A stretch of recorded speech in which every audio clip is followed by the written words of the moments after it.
Detective Agency. Hello, hello, hello. Sam? At this hour on this network, you were expecting maybe Mary Margaret McBride? I've been expecting anything, Sam. Well. After all, to have you drop out of sight like that, leaving not a ripple on the surface for 4 whole days. Mr. Livingstone is frantic. Who? Mr. Livingstone, the man you rented the car from. He's ready to send out a search party. Aha! Sammy and Livingstone with a reverse twist. It's no joke, Sam. Nothing, huh? You have no right to worry me like this. It's not fair. Where are you? To the only spot on Earth as yet unvisited by the National Geographic Society, sweetheart, the Vale of Takaloma. And don't try to find it on a map because it isn't. Set yourself for my saga of a crook's tour of the hinterlands with just a touch of mysticism, which is why I call it the Rowdy Dowser caper. All right, Murgatroyd, these will do. Sam, where are you calling from? A tailor shop. I had to leave without my pants.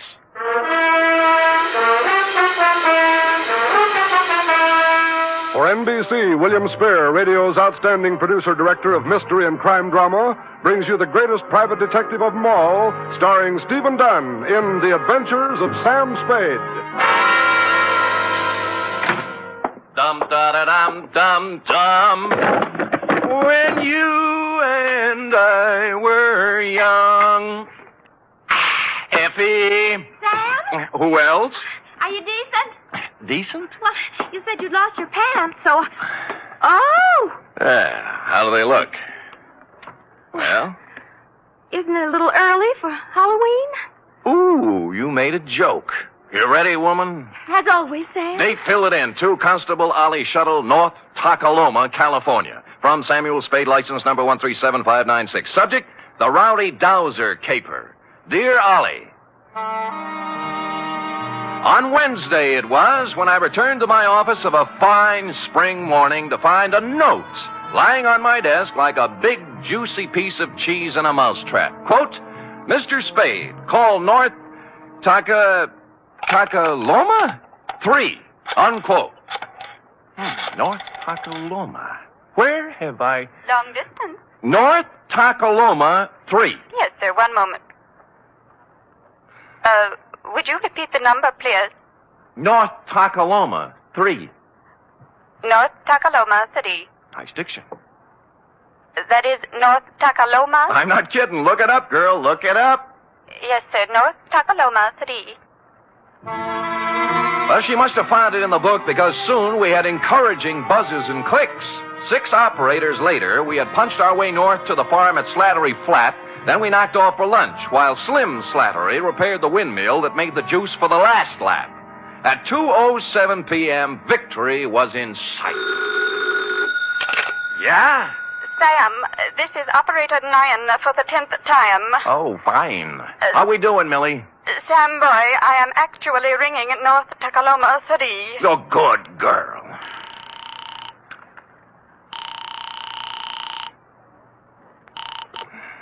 Hello? Hello, this is Sam Spade. I have a note here to Oh, call... yes, Mr. Spade. You were out of town when I came. Perhaps you remember me. Wendell Wisby of Oak Tree Lane, North Takaloma, California. Wendell? I employed you a year ago to find a girl who vanished. The magician. You made the girl disappear and couldn't bring her back. Correct. Yeah. You may well ask, Mr. Spade, how anything could be worse than that. Well, this is... Oh, there, Wendell. There, boy. Take it easy. I can't talk. I just can't talk about it. Fine. Then write me a nice, long letter. Well, you know, I'd this rather... is a long-distance call, and I... No. I am sorry, Mr. Spade, but this has affected me very deeply. Look, you promised you'd lay off the magic, Wendell. Well, What'd you do? Misplace half a woman this time? No, I have given up magic, Mr. Spade. I am currently employed as 3rd Vice President of the 2nd National Bank of North Takaloma. All that? Yes, sir. Oh, my star was rising. My future seemed assured, but now a shadow has fallen over my good name. Boot it along, will you, Wendell? This is costing me money. I cannot tell you more on the phone, Mr. Spade. You must come at once. It is extremely urgent. I see. Well, frankly, Wendell, I have a feeling I'll be tied up. But I left There's your a collection retainer I under have your to make, desk, and, well, the Plotter. chances are I'll... What was that? I just said there's $100 under your desk, Plotter, for a retainer. I left it when I came with the note. But if you have a collection to make, suppose Wendell, that is the collection.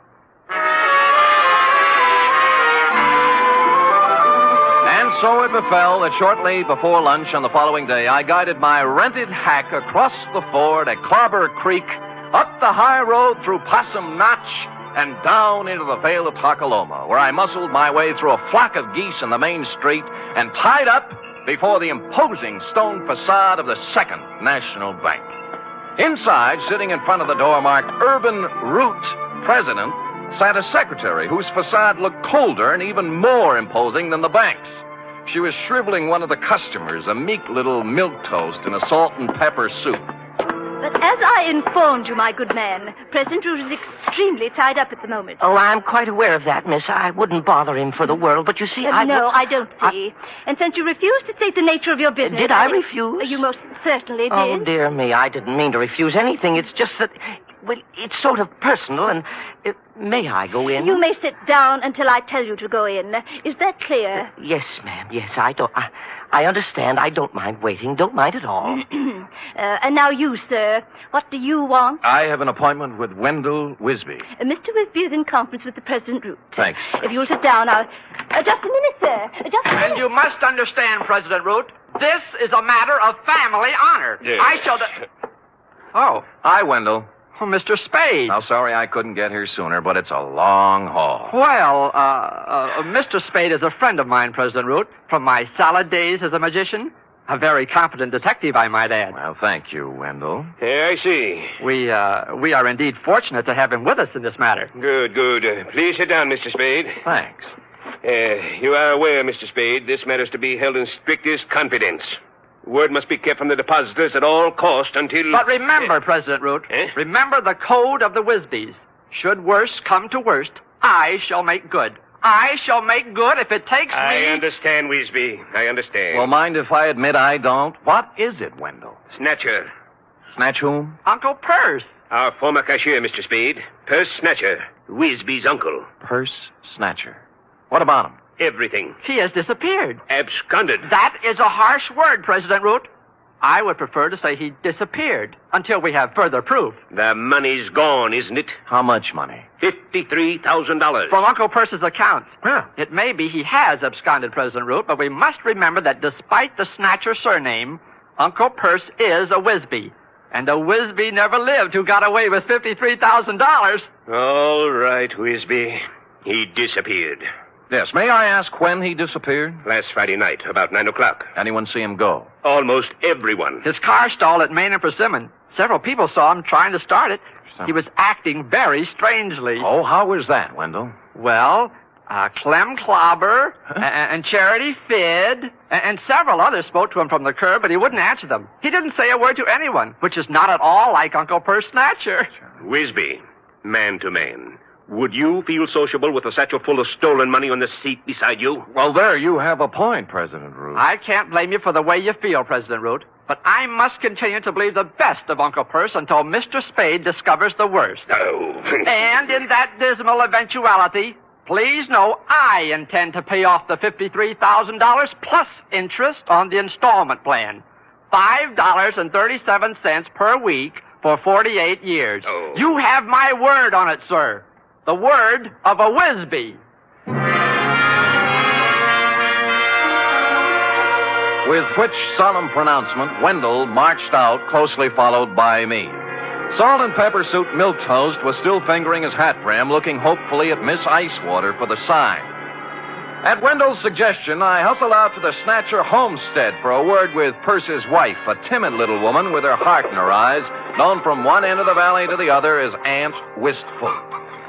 I can hardly think straight these days, Mr. Spade. So full of puzzlement this thing has left me. Of course, Aunt Wistful. Have another dipper of cider, Mr. Spade. Oh, get down, not you. No thanks, Aunt Wistful. Purse wasn't himself since the well run dry. We had a passel of dry winters here in the valley, you know, but never for this is the well run dry. First didn't know which way to turn. The pipe end's 2 miles down the road. Couldn't afford to bring it in here. I see. He took to muttering to himself, saying strange things. Coming home from his work at the bank with a frown on his face. Stayed there all evening. What do you mean, strange thing? Oh, I don't recollect very well. He brought a law book home one night, though, and out of a clear sky he says to me, "Wistful honey, do you know the punishment for embezzlement is 5 to 10 years in prison?" I asked what he meant by that, and he said he thought it might be a good thing for a banker to know. Well, he had something there. It was the night after that. He come home all cheerful. Said he thought he'd figured a way out. Found a fella to help him. Get down. I had no idea what Perce was thinking. What fella? Urban Root, I suppose. Oh. It's Urban's bank he was fixing to steal from. But then I got word from my sister ailing over to Fogarty Grove, so Thursday I left, and when I got back Saturday, he'd gone. Now, did he take his things? Mostly. Funny, he did one strange thing for this time of year. He left his corn teeth behind. Corn teeth, huh? A spare pair of store teeth for corn on the cob. Oh. Perce will miss him now with summer coming on. Yes, he will. Bless him. You know, ever since spring, I've been after Perce to spade up my flower bed by the window. He did it before he left, now that there's no water to grow things with. I loved him so much, Mr. Spade. In this awful way for marriage to him. Get down!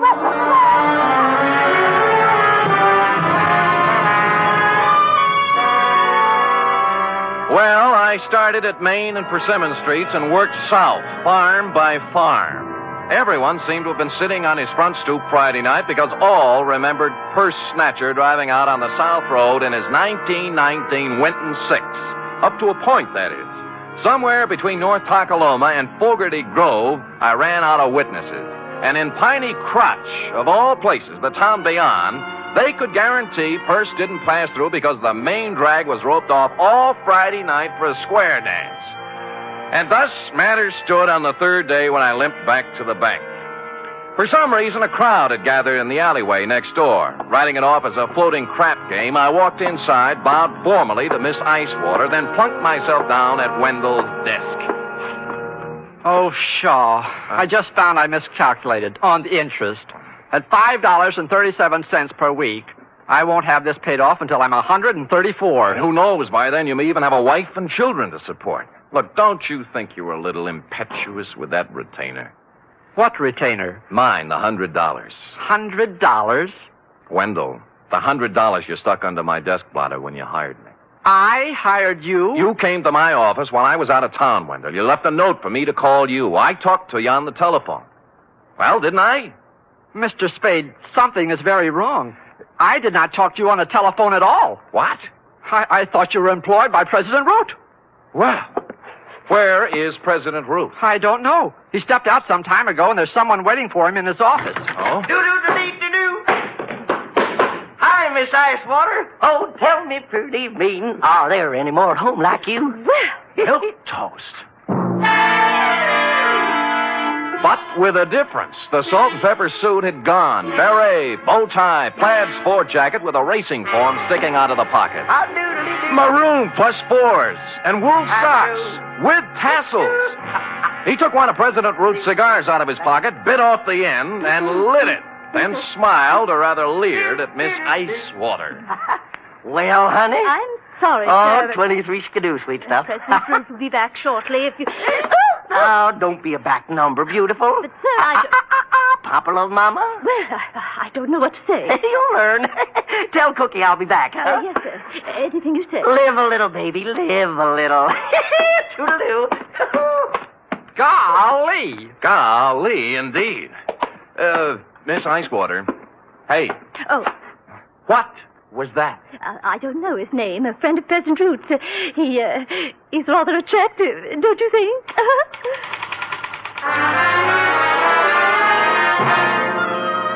Only now, as I went outside in his wake, did I see what had caused the crowd in the alleyway. The first sport model convertible in Colocoma Valley since Wally Reed came through on location. And the first pink one I'd ever seen.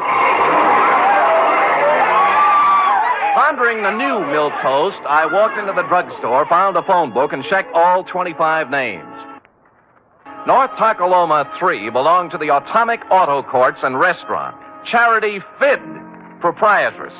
She was riding herd on a griddle full of lamb chops when I pulled up at the counter. How's that again, Sonny? Short, you say? Short. And scalped on top with a fringe of hair like so? Yeah, and a wicked leer in his eye. That's my man. Well, he wasn't wearing no barrack hat nor plaid coat when I seen him. Salt and pepper suit it was. Yeah, I know. Who is he? Well, he didn't register, but they say he's Dowser. Dowser? Don't know his first name, do you? Nope. Now, where he come from? Stayed in room 6 till 2 days ago. Ain't seen him around since. When did he come here? Let me see now. Codfish ball. Beg pardon? Oh, that'd be Friday night, late. And the funny thing now, think of it, he'd come afoot. Not by the road from Fogarty Grove, mind you, but by the trail over the ridge. Well, where does it go to, Aunt Charity? Winds up the old clobber place, Banda now. Oh, thanks. I'll be back. You'll be nothing. You just sit right down where you are and you wrap yourself around this. Ain't no growing boy going hiking over the ridge without supper. Clean it up now, every scrap. Yes, Ma.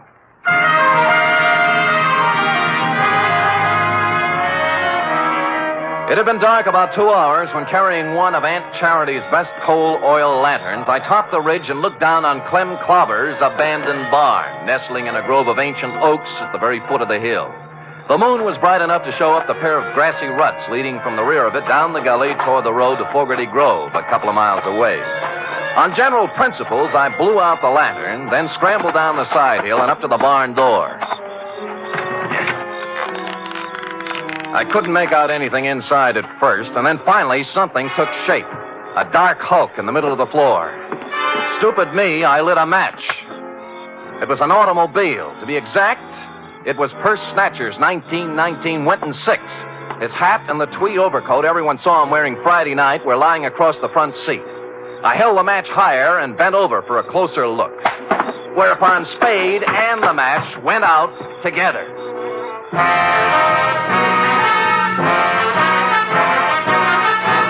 You are listening to the weekly adventure of radio's most famous detective, Sam Spade.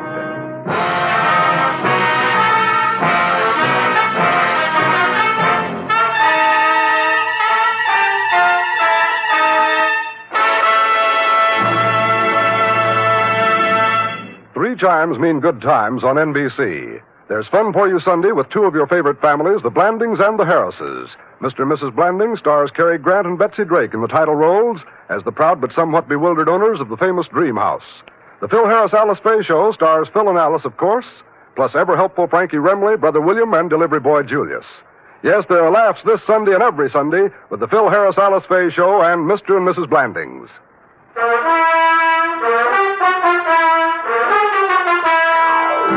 And now, back to the Rowdy Dowser caper, tonight's adventure with Sam Spade.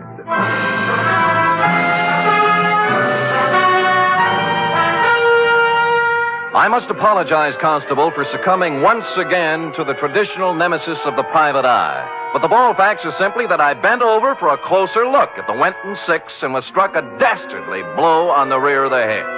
How long I remained incommunicado, I know not, but I awoke presently, and with good reason. My pants were on fire. As a matter of fact, the entire barn was on fire, and I was lying in the tonneau of the Winton 6 wearing Purse Snatcher's overcoat. The door I'd come in was a wall of flame, likewise the stalls on both sides. But at the rear were a few square feet of rotten siding that hadn't caught yet. Now, ordinarily, I'd have thought twice, but when your pants are afire, you only think once. So I ran right through it and took a flying header into the creek behind the barn. It was just as well I only thought once, since at this moment the flames reached the Winton's gas tank.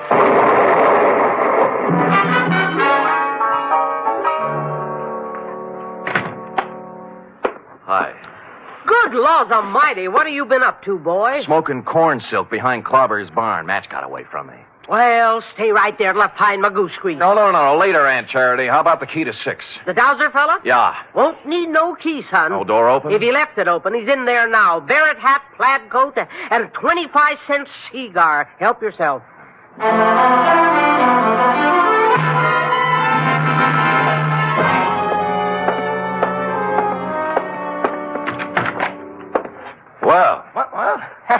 Mr. Spade, isn't it? Right, and you're Dowser.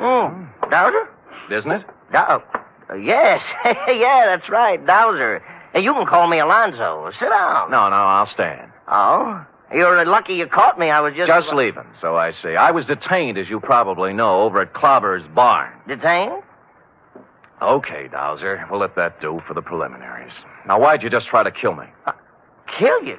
Well, good heavens, man, I did not get careless at a weenie bake, Dowser. I just woke up in the middle of a 3-alarm fire, and I don't like it. As a matter of fact, I'm a little burned up, to use the phrase loosely, and I just might kick your teeth in. Now, believe me, I haven't been near Clobber's barn since Friday. I had nothing to do with whatever happened. Sure, and you had nothing to do with a $100 retainer in the phone call from Wendell Wisby. Well, as a matter of fact, You figured with a curious city fellow like me on the premises, urban root might shake down easier. Bigger apples from the same old tree, right? Yeah. All I did was negotiate a personal loan. Stop it, will you? Root had his hand on the till at the bank. A big hand, $53,000 worth, and Snatcher found out about it. What about you? How'd you get into the act? The loan. The shakedown. Where's Uncle Perce, Alonzo? Out of town somewhere, I suppose. He... look, I can't tell you, Mr. Spade. Perce got as far as the road to Clem Clobber's barn last Friday night. Or did he? No, he didn't get that far. You know, I'd begun to suspect as much. How far did he get? I'm sorry, I can't tell you any more. Root killed him, didn't he? No. You saw let it. me go. How come? I don't know anymore. Please. Come on, let's have it, Dowser. What'd he do with the body? Root wore the coat and drove Perce's car out of town so everyone would see him. Now, where's the body? Let me go. Let me go. Dowser! Dowser!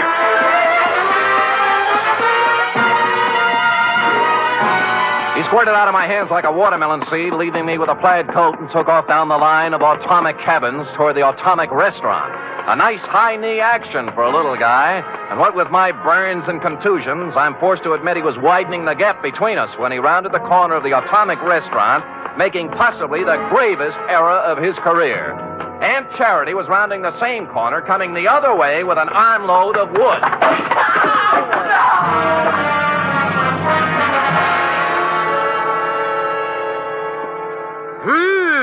You don't reckon he got himself a brain conclusion, do you, son? I don't know, but he's a weak witness, Aunt Charity, a weak witness. What you got there? Oh, shoebox for $1,500. A few odds and ends. And this. Well. Yeah, looks like an oversized slingshot fork. Slingshot? What do you mean, slingshot? Well, who cares? So he whittles. Where'd you get the idea his name was Dowser? Huh? Driver's license in his wallet. Alonzo P. Scoggins. Who said his name was Dowser? You did. I never said his name was Dowser. I said he was a dowser.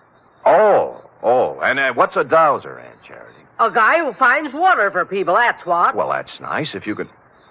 Finds water? Yeah. How? Well, I'm no expert, Sonny, but as near as I can recollect, you take this here slingshot fork so, and then...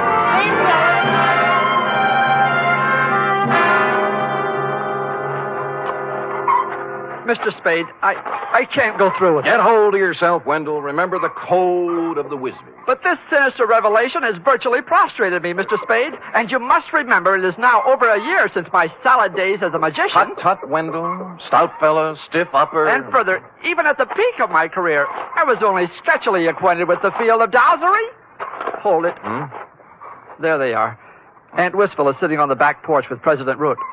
Mr. Spade, The code of the Wisbys, Wendell? Yes, sir. Let's go.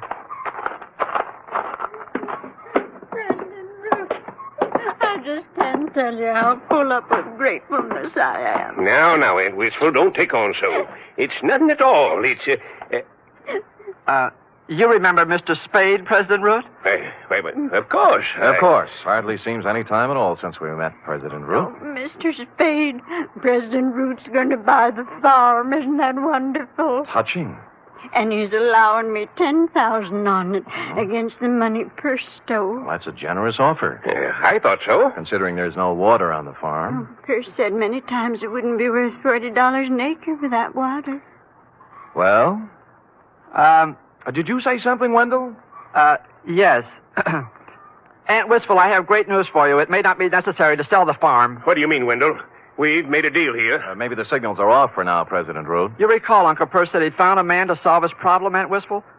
I am now ready to step forward and bring it into the open. I am that man. You? What do you mean, Wendell? Since entering the banking field, I divorced myself from magic and the allied dark arts, Aunt Wistful, so I wish to keep my other talents sub rosa. What are you talking about, Wisby? President Root, I am a part-time dowser. And he just happens to have his dowsing rod along, right, Wendell? Right. I have reason to believe there is water here, if I can just douse it out. Wendell, you're out of Shut up. Douse away, Wendell, douse away. Very well. Now, I hold the dowsing fork before me, thus. Then I turn, thus. Where does it point, Wendell? Let me see. Toward Aunt Wistful's flower bed. This is ridiculous. Shut up. Proceed, Wendell. Proceed with the dowsery. 1 step, 2, 3, 4. Well, the rod's pointing down. Oh, never. Right in the middle of my flower bed. Listen, Aunt Wistful. I'll make that $20,000. $20,000 for the farm. Cash, see? Not credit. Cash. 20? Hold out. 25. 30. Right here is where we dig. 35. 35,000. It's already been dug up. Looks as if Uncle Perce had dug a hole and then filled it back up. Last Friday night, just before 9 o'clock, right, President Root? No. You came down for a showdown on those shortages he turned up, found him digging the well here, and got a better idea. Please, no. I've talked to the guy who saw you do it, Root. All right. I killed him. He's right here. Yes, he's right here.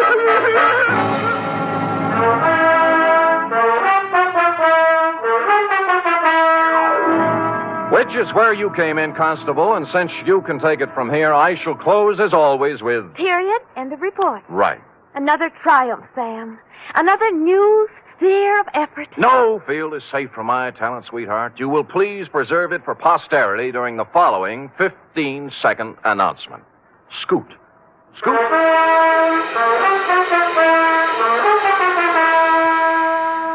3 chimes mean good times on NBC. This Sunday, the glamorous and unpredictable Tallulah brings you another hour-and-a-half broadcast of The Big Show, starring Fred Allen, Judy Holliday, Joan Davis, Frank Warren, and many more. And this Sunday's Theater Guild on the Air production is the Broadway comedy, The First Year. Starring in this Theater Guild presentation are Richard Widmark and Katherine Grayson.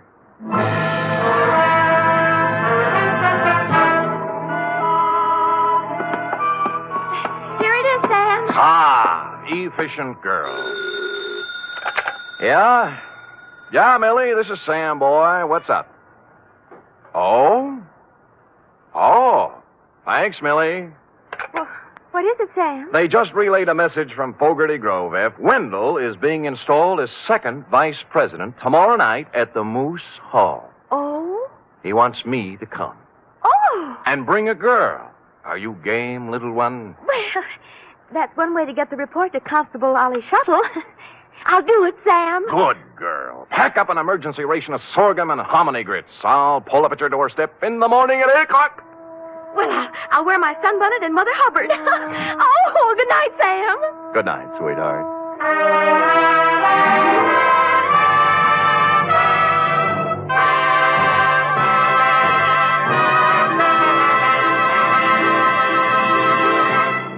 The National Broadcasting Company presents The Adventures of Sam Spade, Detective.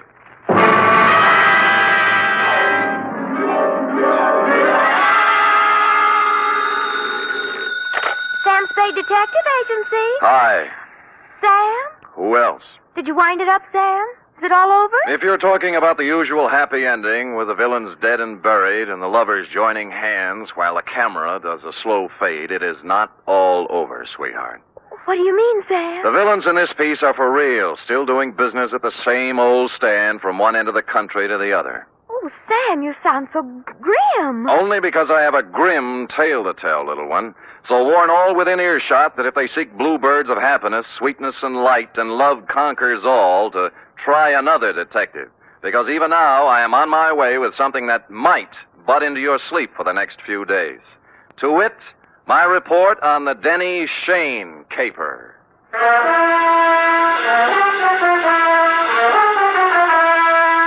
For NBC, William Spear, radio's outstanding producer director of mystery and crime drama, brings you the greatest private detective of them all, starring Stephen Dunn in The Adventures of Sam Spade.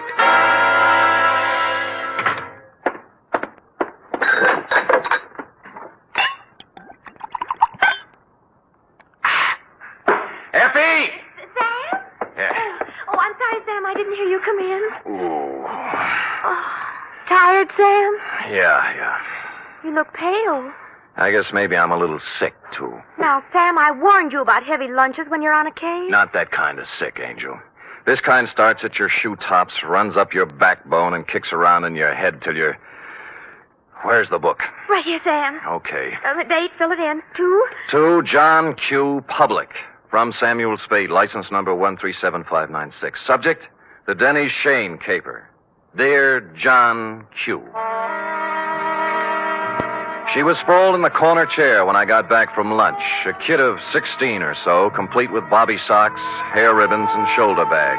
The kind you see every afternoon in the drugstore near the high school, making jive talk over a soda. But she looked up as I walked in, and the eyes didn't look like jive talk at all. There was trouble in them. You're Mr. Spade? Yep. The detective? Well, according to some people. Fine. I need a detective. You're sure now? Mm-hmm. Positive. What would you be doing with a detective? Your ad in the classified section said you find people. Well, sometimes. They're not too badly lost, that is. What do you want to find? Did you ever hear of Denny Shane? You don't really want to find Denny Shane, do you? Why not? Well, most people want to lose him. Then you do know him. I'm glad. Here's $20. Now, wait a minute. Hold it, honey. Don't get anxious. What's the matter? Don't you want to be paid for this? Not if I don't do it. What do you mean? Let's talk about you. What's your name? Mary Johnson. Does it make any difference? Mm-hmm. Mary Johnson. Where do you live, Mary? Well, I've never been in San Francisco before. I just got in yesterday. Staying with a friend out in the marina. My home's in Denver. Denver, Colorado. 2028 14th Street. Okay. Here you are. You want to sign the contract? Oh, all right. Where do I sign? On the line here. Oh. No. The right name. Sally Joan Michaels. How did you know that? Next time you use an alias, leave the identification bracelet home. Huh? Don't tell people you're fresh out of Denver when your coat label says it's fresh out of Ruse Brothers, San Francisco. Now, let's try it again, huh? What about Denny Shane? Well, I want to find him, that's all. Well, that's a lot. Why? I'd rather not say.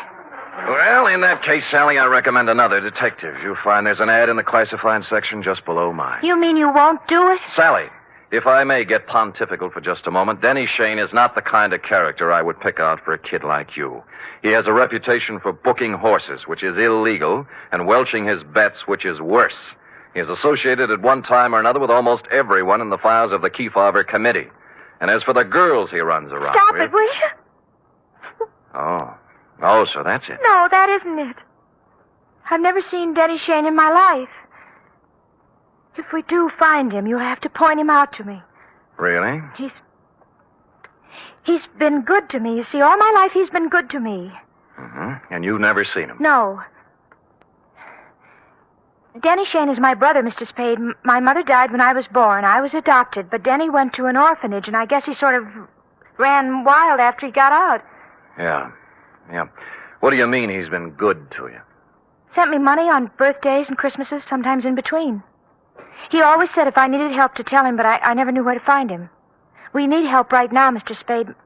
My stepmother has to have an operation, and I know Denny will give me the money if I can find him. Why did you tell me all those black lies? I was afraid you'd call my folks. They'd be horrified if they found out. Oh. Mm-hmm. This is the truth now. Girl Scouts honor. Yes, Mr. Spade. Okay, you run home and study your algebra, and I'll look up Shane in court. No, I've got to talk to Denny myself. You're sure you want to come along? Oh, yes. Okay, but I'm going to have to leave you outside while I talk to his friends. Let's go.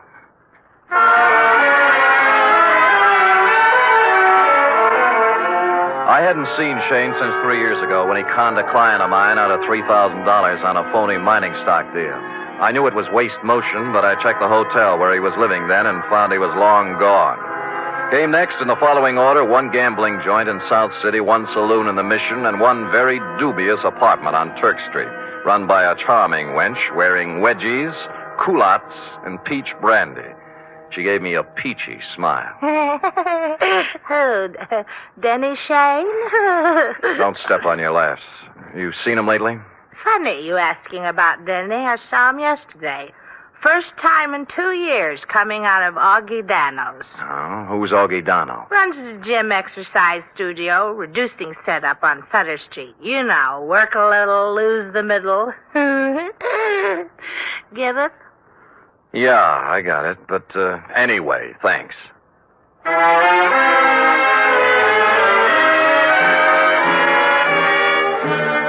So we took off for Augie Dano's. We'd been together 2.5 hours so far and exchanged maybe 2.5 sentences.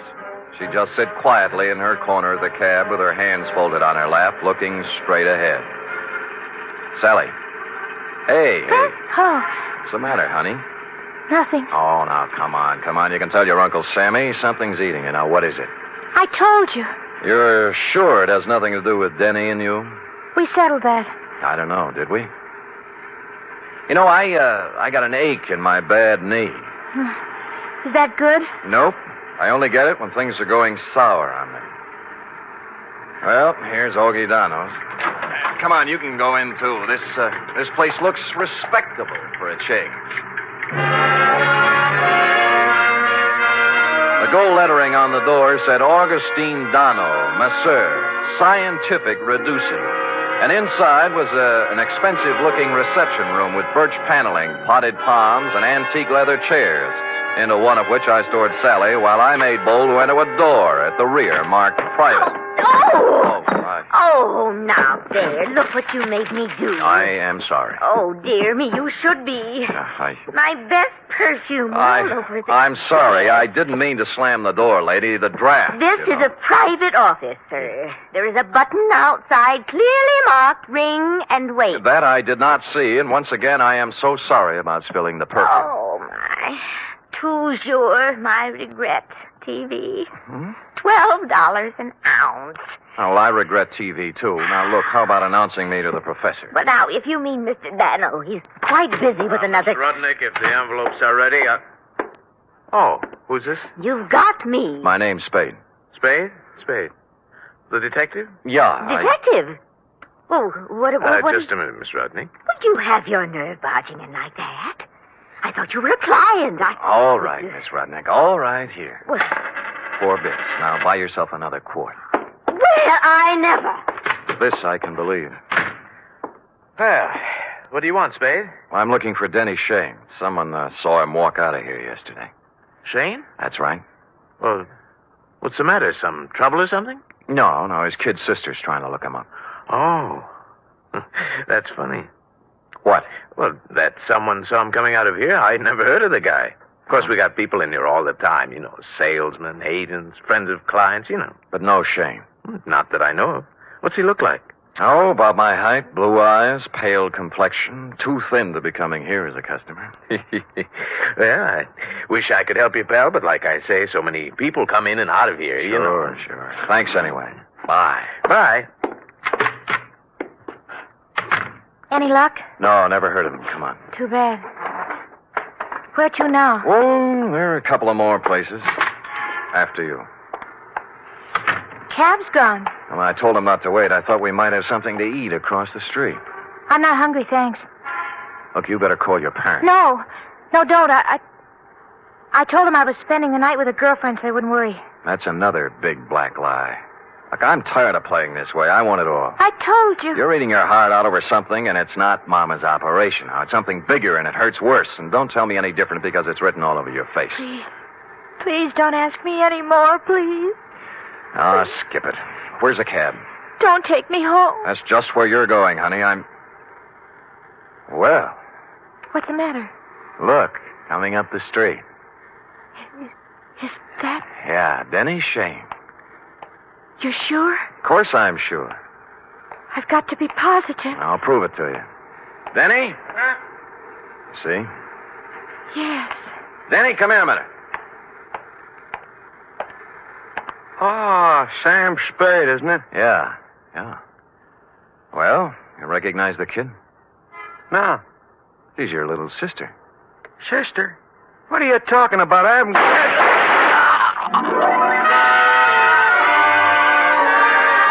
It all happened in less than a second. So hard, so fast, so horrible, it froze me in my tracks. The shoulder bag flew open, there was an automatic in her hand, and then Denny Shane was dead on the pavement, and she was turning toward me, her face a sick gray color, handing me the gun, handle first. There. It's done now. You can take me to the police.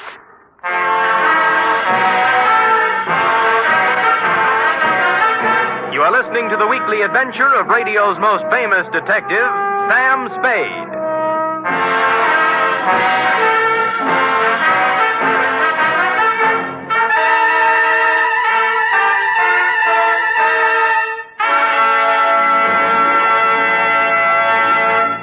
3 chimes mean good times on NBC.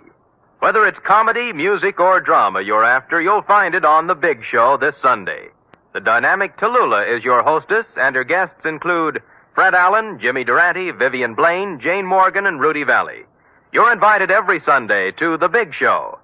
And this Sunday also brings you a 1-hour adaptation of F. Scott Fitzgerald's exciting novel, This Side of Paradise, presented by Theater Guild on the Air, and starring Richard Widmark and Nina Foch.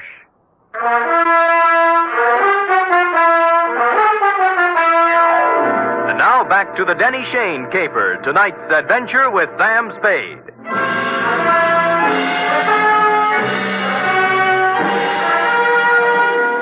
I won't try to give you the play-by-play for the hour following the shots on Sutter Street because I was in no shape to remember things in sequence.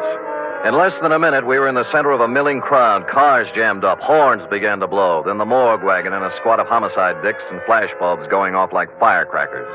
And Sally standing them all off with a frozen gray expression on her face that never changed. While I stood at her elbow, me, Sam Spade, who'd seen Lord knows how many murders, with rubber in my knees and a feeling in my stomach like I was going to be sick. Finally, the squad car picked us up and headed for Dundee's office. Mr. Spade? Yeah? I've been waiting for you to ask me why I did it. I thought I'd leave that for the professionals. It won't do any good to ask me, Mr. Spade. Please tell him that, will you? It'll save all of us a lot of trouble. Everything I told you was a lie. I had to make a cake to meet you in some way because I didn't know what he looked like. I hope you know what kind of a stew you jumped into, Sally, because from here on it's going to be pretty tough. I don't care what they do to me. I've had nothing to live for a long time now. What do you mean? Sounds stupid, doesn't it? 16 years old and nothing to live for. Ah, Sally. Tell them not to ask me any questions. Tell them I'm guilty. Sentence me to do whatever they do. I'll never tell them why. I'll never tell them why.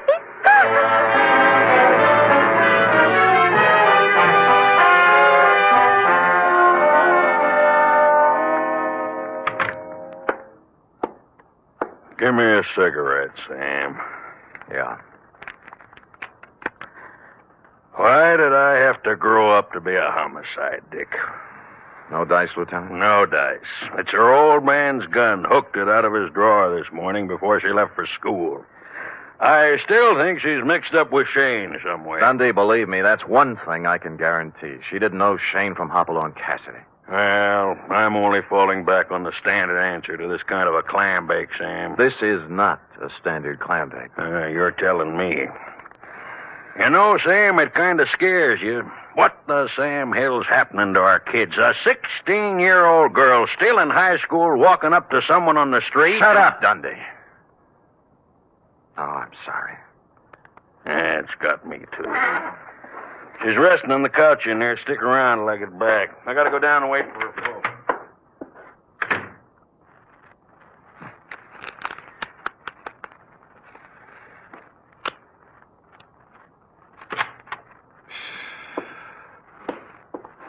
Oh, excuse me. I saw the lieutenant go out, and Come on in, sit down. I'm a friend of Sally's. Do you think I could talk to her for a minute? Well, I don't think she feels like talking. Look, I got to, mister. I got to talk to her. What's your name? Eddie Tucker. I go to school with Sally. I've been waiting for 3 hours outside for a chance to talk to her. Can't I, please? What's it about? It's kind of personal. Okay, through the door there. Oh, thanks. And leave it open. Yes, sir. The minute he went in, I slid along the wall into a corner between the door jamb and a file case. And through the doorway, I could see them both in a mirror on the far wall of the inner office. Sally? What are you doing here? I had to see you, Sally. I heard about it, and I had to see you, that's all. You're wasting your time, Eddie. It's all over and you know it. You shouldn't have done it, Sally. You know what I promised you. I know what you promised me all the other times, too. This was for keeps, honest. So were the other times. All right, look. Look at this, see? Out the window. Watch. Now do you believe me? Eddie, it's not your fault anymore. I don't blame you, honest. All those promises... I'll keep this one, Sally. Honest, I will. No. You're a zombie, Eddie. You know what a zombie is? Someone who moves and walks around, but who's dead inside. Go away. Now. Go away. He got up slowly and walked past me out the door, rosy-cheeked, 17, with a tired, old man look in his eyes. A few minutes later, the matron came by, and I left her with Sally. The window in Dundee's office opened onto a second-floor roof below, and directly beneath it, I picked up what Eddie had tossed out. A set of car keys in a leather case, plus a third one that looked like it belonged to a school locker with the number 339 on it. And written in ink on the leather inside, like a memo, was Denny Shane, 778 Turk Street, apartment 4.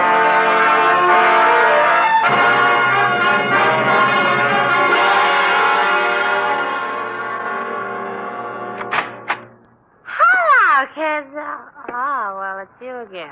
Yeah. Well, hold it, Jack. Aren't you going to wait for an invitation? You done me wrong this morning, honey. About Denny? Yeah. Said you hadn't seen him in 2 years. I told you about Augie Dano, didn't I? Anyone told you about Denny Shane? No great loss. Pax for biscuit. Oh, would you like a drink?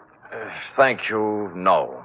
Now, what about... I had it coming to him sooner or later. Never made an honest buck in his life. How did he have it coming to him? Like he got it, like they all get it. What was his racket? Numbers. You know how it works? You buy a number Yeah. How do you know all this? Curiosity. Intellectual curiosity. I want to know things. All the time I want to know things. Follow? So one day, when Denny leaves his suit to be cleaned and I find a book in his pocket, I ask the questions. What book? His numbers book, stupid. What's that? Oh, you know, with the names and numbers of all his customers. You wouldn't know where it is, would you? Oh, perhaps. Oh, yes. How does $5 look? Bourbon is awful high. Yeah, you probably drink it straight. 10. Better. Come on. I think it's in his top drawer. Let me see now. There you are. That little black book. See? All the names, all the numbers. All the names, all the numbers, and one other feature. It was divided into sections, labeled Galileo, Balboa, Lowell, George Washington, and a couple of more fellows who passed on long before the numbers racket was invented. Under each was a list of names. Eddie Tucker's was on the page headed Thomas Jefferson, and after it was number 339-7th Street. At this point, several bells rang. The odd key in Eddie's case didn't belong to a locker. It went with a box in the main post office on 7th Street. Hey, now look, fella. It's 11 o'clock at night. My name's Spade, clerk. Look. See? The license. I don't care about the license. The rules and regulations of the United States Postal Service... I know, through rain and sleet and snow and hail. But there's been a murder, you see. Murder? Yeah. Oh, well, in that case, I suppose we Great. Where's the mail for the boxes? On the table over there, but it isn't distributed. if you'll wait a shake. I'll wait a shake. It took more than a shake, but we got to it just before midnight. A scented envelope it was, addressed simply to Eddie Tucker, Box 339. And in it was the answer to everything. The tired old man eyes on the kid Eddie, the zombie. And Sally, who figured her life was over at 16 because Eddie was through. But who had sent it to him was something else again. Just a plain white envelope, the kind you get for a nickel a pack in the dime store. I looked at it a little closer, wondering what manner of stationer would deem it fitting to sprinkle perfume on the kind of envelope most people mail their bills in. And finally, a possible explanation took shape in my mind. You don't have to hit Spade on the head with a baseball bat. Any large-sized mallet will do. Not just a minute, Spade. I deserve an explanation. You'll get it. You'll get it, Augie. I'm in bed asleep. What do you get off buzzing my bell this time of night? Patience. But look. You're alone? Yeah. Good. Yeah. Well, what are you taking your coat off for? Just relax, Augie. Yeah, there's the coat. Tie. And now the shoulder holster. Shoulder holster? There we are. Wait a minute now. What is all this? Well, you know the old saw, Augie. Work a little, lose the middle. What I need is exercise. Great. All right, you come around to the studio sometime. What's the matter with you? Are you crazy? Yeah, get up. I want to try it with the right hand. Look, Spade. They got ground rules over at headquarters now, Augie. No white lights, no rubber hoses, but they don't apply to private dicks. Get up! Listen, if you're looking for trouble, The right's even better. Okay, up you go now. Come on! Up against the wall. Now. Hey, let go of me, Spade. Let's talk, huh? Talk? Yeah, about Denny Shane, about the kids he smeared with his filthy hands. High school kids from Balboa High and Lowell and George Washington. Good kids, straight kids. I don't know nothing about you. Your outside man, wasn't it? Your roper. Turning up in drugstores and jive joints with those dirty little packets of heroin he passed out as headache powders. No, I don't know nothing about it. So he got him hooked hard, huh? Hey, off. There was no more, and then they got a mailbox number and a key. Then they raised money any way they could. I got nothing to do with it. My studio. Yeah, your studio's a front. Does the dame down there know what's in those envelopes she mails every day, or does she think they're statements? Come on, talk, Donald. Talk! Talk!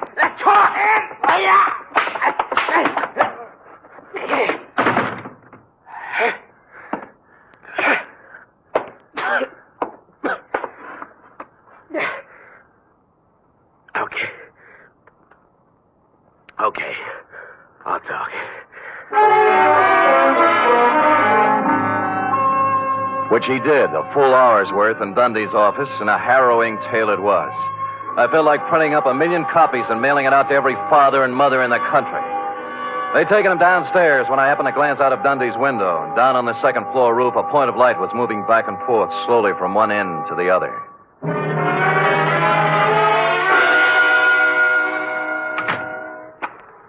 Eddie. Where are they? Where are those keys? I've got to have them. Here. Oh, thanks. My car. I couldn't get home in my car, you see. You don't need to kid keys. me, Eddie. I know all about it. Oh. I can't do anything about myself, Mr. Spade. I'm helpless. What she said. Zombie. You're not helpless. You can't handle it alone, maybe, but you're not helpless. Other guys have licked it, and you can, too, if you want it bad enough. I want you. Honest. Good, that's all you need. And we'll take care of the rest. Let's go, huh?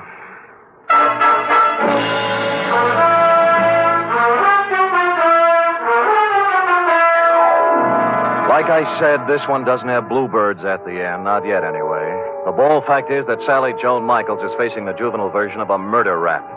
However, the best criminal lawyer in town has volunteered to defend her, and the state will be represented by the most half-hearted prosecution that ever set foot in the courtroom. Eddie Tucker is entering a sanitarium tomorrow, making him luckier than some of the other kids in that little black book. What about yours, John Q? Period. End of report. Well? Oh, I don't know what to say, Sam. I feel so awful. I guess I better not make any comments at all. Me too, sweetheart. let us lose ourselves in our work. Me in this cheap novel you were reading, and you in the merry chatter of that 1906 model Oliver. Scoot.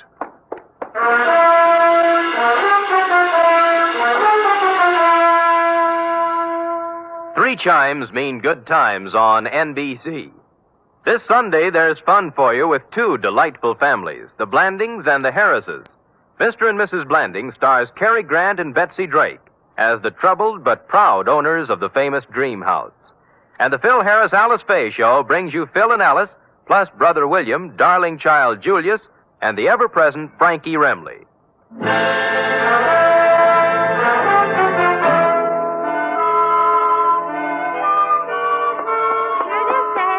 Amazing. Oh, not really, Sam. There's nothing amazing. Don't sell yourself short now. I'm just a plain garden variety secretary, Sam. Look at that. Immaculate. Not a mistake. Oh, Sam. And in 26 seconds flat, in just the time it took that man to read a short announcement, you type out 5 copies of a 28-page report. In my book, that is amazing. All right, I admit it, Sam. I'm amazing. Good. And another thing. What's that? I'm hungry.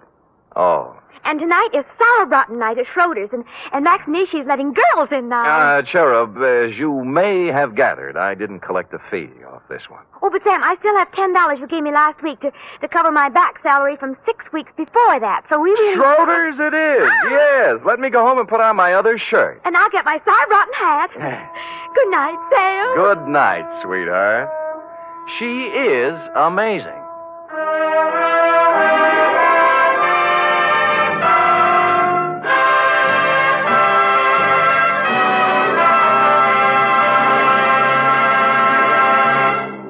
The National Broadcasting Company presents The Adventures of Sam Spade, Detective.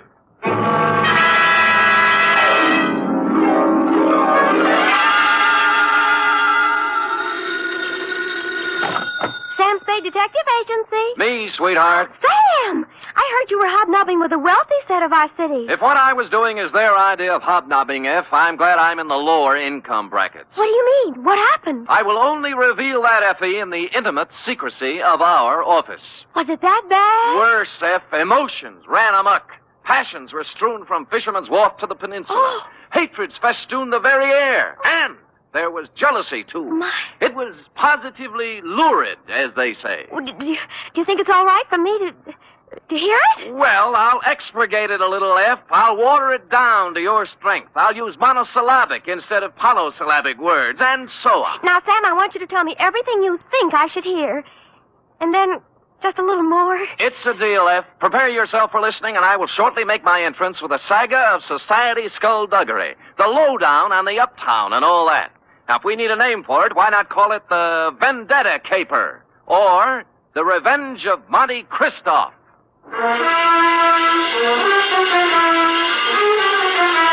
Transcribed for NBC, William Spear, radio's outstanding producer-director of mystery and crime drama, brings you the greatest private detective of them all in The Adventures of Sam Spade.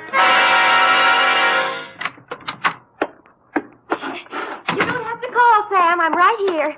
Let me take your coat. Well, Effie, isn't this sufficient of you? Now be quiet and give me your coat. All right. Thank you. Now, I've oiled your chair so it won't squeak. Sit down. Well, you make me feel like an emotional invalid, but it's wonderful. And here. Oh, will miracles never cease? A double. Well. It's 8-year-old stuff.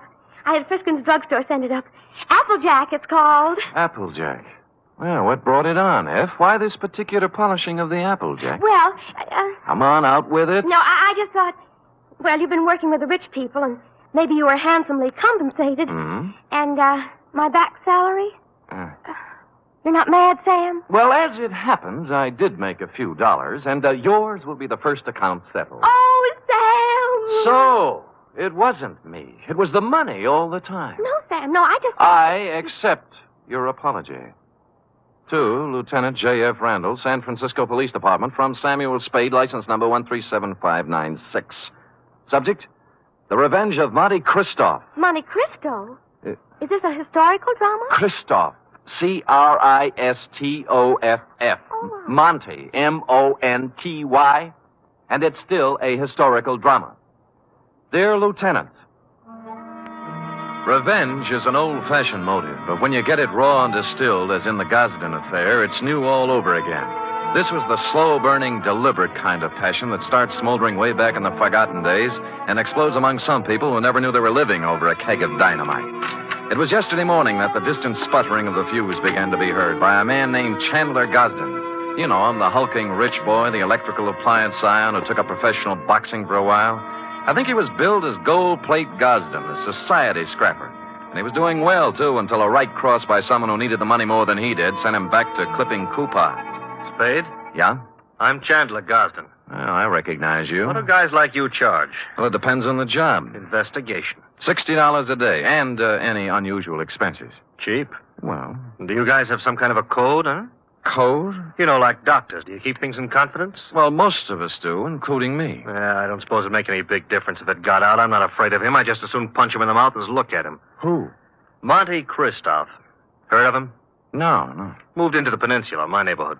Bought the Major Dunhill place. Oh, yeah, I know the estate. Must have cost plenty to buy. $250,000, I hear. And what's money these days? Everybody's got it. Yeah, isn't it awful? It's a tax scheme, I suppose. Ever since he moved into that ark of a house, he's been throwing parties. They're a cross between the last days of Pompeii and a Polish wedding. He invites hundreds of guests, everybody who is anybody. Disgusting. But it seems legal so far. He's been there 4 months throwing parties, inviting everybody in the phone book. Everybody but me. Well, maybe he just doesn't like you. What are you talking about? I'm one of the best-liked guys in the peninsula. Everybody likes me, little kids, cops, the guys at the country club. I never had an enemy in the world. Besides, I got Virginia. Oh, who's she? My wife. Oh. One of the sweetest little girls that ever came down the pike. Well, my apology. She was a bald one. Oh. The year I married her, she was the social catch of the year among the women. Really? Yeah. So was I among the men. Well, look, I got to tell you some more. A month ago, one of my company warehouses burned down. Somebody slipped up and the fire insurance hadn't been renewed. I lost $350,000. Guess who had lunch with my insurance man a week before the fire? Monte Cristo. You got it. Next thing is, the rumor gets around that the Gosden Electrical Company is on the verge of bankruptcy. No, of course it isn't. Absolutely not. A gossip columnist reports that I'm going to close up shop and beat it to South America with what dough is left. Then when the stock prices start dropping, somebody suddenly buys them up so fast they disappear overnight. Some corporation I never heard of called the Dantes Corporation. I see. And then all my friends start getting unfriendly. As soon as I show up, everybody stops talking. Act as if there's some big secret about me that I don't know. And they've all been to Monte Cristo's parties lately. That's right. The week after he arrived in town, all these things started happening. Now, what I want to find out is why. I don't even know the guy, but he's making a big change in my life. Well, it sounds like you're entitled to know. I don't know how far I can get. The best I can do is find out who he is, where he comes from, who his friends are, all those things. Okay, you're hired. Now find out everything about this Monte Cristo. I got to know what's going on. I'm sorry, Chandler. I wasn't able to get here when you said. The traffic was absolutely unbelievable. Cars everywhere. They must be giving cars away these days. Everybody has one. I think we should get a helicopter. Mr. Spade, my wife, Ginny. Well, how do you do, Mrs. Gosden? Chan, I hope you haven't lost your head and blabbed everything to him. I told you these sort of men weren't trustworthy. I beg your pardon, madam? Look, Ginny, I told him, and he's a good guy. Well, if you just want to go around giving your life secrets... Oh, shut up, will you? I'm the man of the house. Really? And I suppose I count for nothing? Oh, no, forget it. Spade, I'm depending on you. Don't let me down. You wouldn't think a millionaire would be hard to biograph, but I came up with very little information on Mr. Monte Cristo. He'd arrived in town 4 months ago, stayed 10 days at the St. Mark Hotel, then bought his house. He had a bank deposit running into 7 figures. He had no known business connections, just money. The register at the St. Mark said he came from Chicago, and an airline company verified that he'd been a passenger aboard one of their ships from the Windy City. This was as far as I'd delved when my place of business was entered by a man in powder blue livery. You Spade? The same. Mr. Monte Cristo sent me to pick you up. I see. Up for where? For his mansion on the peninsula. Oh. He said he knew what a rough time you must be having at your present job and that he'd be glad to make the whole thing simple to you. Oh, you really said that? That's what he said. Oh. But I don't know what it means exactly. Well, I don't know what it means exactly either, but here's one good way to find out. Home, James? My name is Bertuccio, sir. Bertuccio? I see. How long have they been calling you that? Well, let me see. It's about Oh, what do you mean? I mean, it's my name.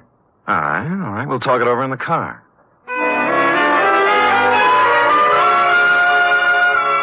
The car was long and blue and smooth. I'm as democratic as the next guy, and I would just as soon have ridden up front with Bertuccio, but no, he wouldn't hear of it. I had to ride in a back seat with a window of bulletproof glass separating us. And thus we rode down to the peninsula. We glided down elm-shaded streets and finally through the gate of Monte Cristoff's estate. The driveway was lined with spring green poplars. The mansion door was opened by a rear admiral, and I was ushered in. I wouldn't want to say that the living room was large, but I coughed once, and it was a full minute before the echo came back. A door opened somewhere, and a tan, hard-bodied man walked in across the marble floor with an outstretched hand. It was tougher than whalebone. I appreciate your coming, Mr. Spade. Mr. Christoph. Did you have a drink? Champagne, Scotch, Irish, what? Oh, anything, whatever you like. Good. I figured you for rye. It's already ordered. Rye it is. Cigar? No, thanks. They're custom rolled Havanas, made expressly to my own taste. No, thanks anyway, but I have some beat-up cigarettes here, son. Well, try mine. The King of England, I did him a favor once. He ships them over. How is George? You drink, Mr. Spade. Oh, thank you, Bertuccio. Now, you've been investigating me. Yes. And you haven't found out anything. How'd you know, Mr. Christo? There's nothing to find out. Well, you're red. I'll do you a service and save you time and money. Well, that's a handsome offer. I accept. I was born in Michigan to a prosperous lumber family. I went to Phillips Andover and Harvard. Well. Marks fair. I served with the Army in the recent war. Major. Military police. Wounded twice. Parents died while I was in Italy. I inherited enormous lumber holdings, which I sold. Hence my bank account. I like San Francisco. Came here, settled down. Well, you're very kind, but I don't need all this information. I have more money than a man can spend in a lifetime. And by that, I don't mean to boast. It was an accident of birth. Yes. Now, Mr. Christoph, I'm only trying to find I out know what you're trying to find out. Chandler Gosden put you on my trail. Well, there's no need to deny it. And what would you take to get off my trail, Mr. Spade? Well? New car, a selection of fine liquor, a better job, cash? All rather enticing, but I'm afraid you've misjudged me, sir. I only work for one client at a time. Is there anything wrong with switching your allegiance? Well, I'm afraid it wouldn't be cricket. Is that the way they say it at Andover? Very well. Then I'm afraid I've given you all the information I can about myself. Well, you've been very generous. But just one other thing. How long did you live in Chicago? Chicago? Yes. I never lived there. But you flew here from Chicago. Oh, that. I was just there on business. Well, if you say so. Bertuccio is outside with a car. He'll drive you back to your office. And with that, he turned and left me. Outside, Bertuccio was waiting. Impassively, he ushered me into the limousine and started out. Only we didn't head for my office. Instead, we seemed to be leaving town. I banged on the glass between us, but Bertuccio didn't choose to answer. When we stopped at a light, I tried the doors, but they were both mysteriously locked. I was a prisoner in a moving jail. I made desperate signs to passers-by and traffic policemen I knew, but they just smiled and waved back at me. It was all very jolly. So I sat back and waited. About 20 or 30 miles out of town, we pulled onto a lonesome road and stopped. Here we are. Well, just where are we and why? Now, don't blow your top.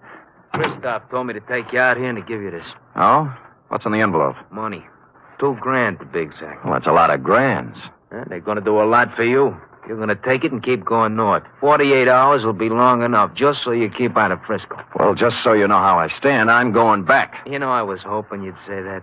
Now I can do things my own.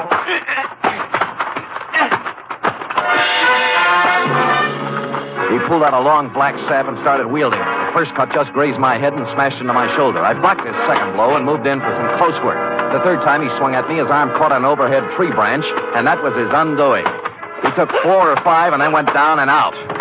I searched him, and his billfold revealed that he was Joseph Kowalski, late of Chicago, Illinois. The cards and addresses it contained left little doubt that Kowalski was in the rackets. I threw him in the car and drove back to town and police headquarters. He was awake by then, and I had to drag him into the hall. You want him locked up, Sam? What for? Assault and battery, assault with a deadly weapon, assault with intent to murder, mayhem, anything. You can't lock me up. I didn't do any of those things. Anyway, if I did do them, it was in San Martin County, not Frisco. Well, Sam, I don't know what I can do. He's got to do something in our jurisdiction. Sure, see? All right, he picked my pocket on the way into town. Here, Kowalski. What? See, look, he's got my wallet in his hand right now. Why, of all the brazen lawbreakers, you gonna let him get away with this, walking right into headquarters with the evidence in his hand? Oh, wait a minute. Come on, Kowalski. We go pretty hard on pickpockets in this town. I'm being claimed. I want a lawyer. Get me a telephone. He was dragged away protesting. He got no sympathy from me. He started. Lieutenant Randall then teletyped Chicago to find out more about him. In about an hour, the report came back. I won't read his whole record, Sam, but he's paid for everything, they say. He's clean. Huh? However, it does say he was the bodyguard for a man named Barney Moffat. It says Moffat was a shady business operator. Picked up several times, but nothing hung on him. He left town about the same time Kowalski did. He's listed as undesirable, but he's not wanted. Oh, thanks, Lieutenant. If a man named Barney Moffat had a hood named Joseph Kowalski as a bodyguard, and they both disappeared from Chicago at the same time, the obvious conclusion was conclusively obvious. I drove the limousine back to Christoph's estate.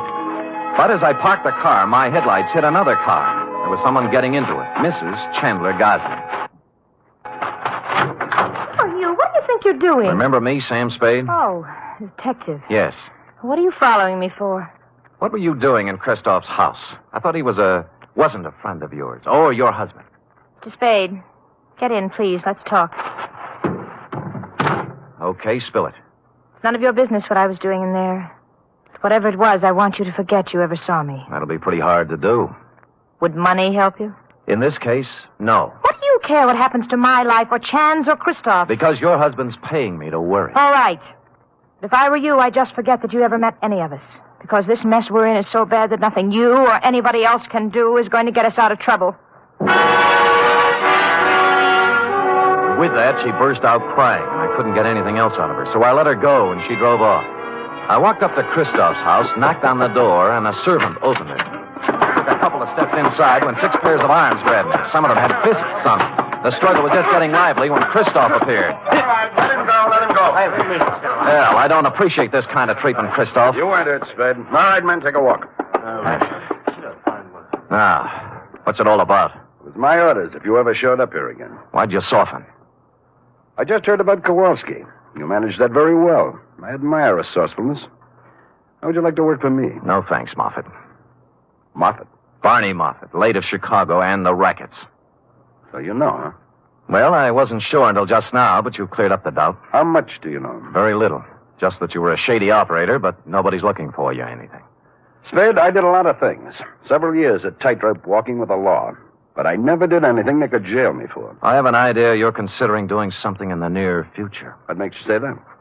Well, it's a vendetta, isn't it? Monte Christoph and Bertuccio the Steward and the Dentist Corporation. You couldn't resist the drama, could you? All from Dumas' novel. But why? Why do you want to play the Count of Monte Cristo? What did Gosden do to you to merit all this revenge? Tomorrow. It'll be over tomorrow. And with that, he clutched at his heart and fell forward at my feet.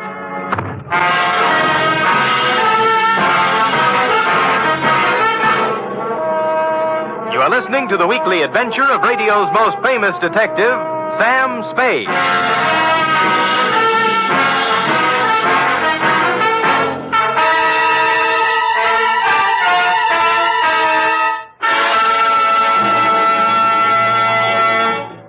Three chimes mean good times on NBC. If you've been searching for mystery on Saturday night, put away your magnifying glass and follow these clues. Dial this NBC station tomorrow evening and listen for the chimes, and then you'll be off on a perilous trip with The Man Called X, starring Herbert Marshall.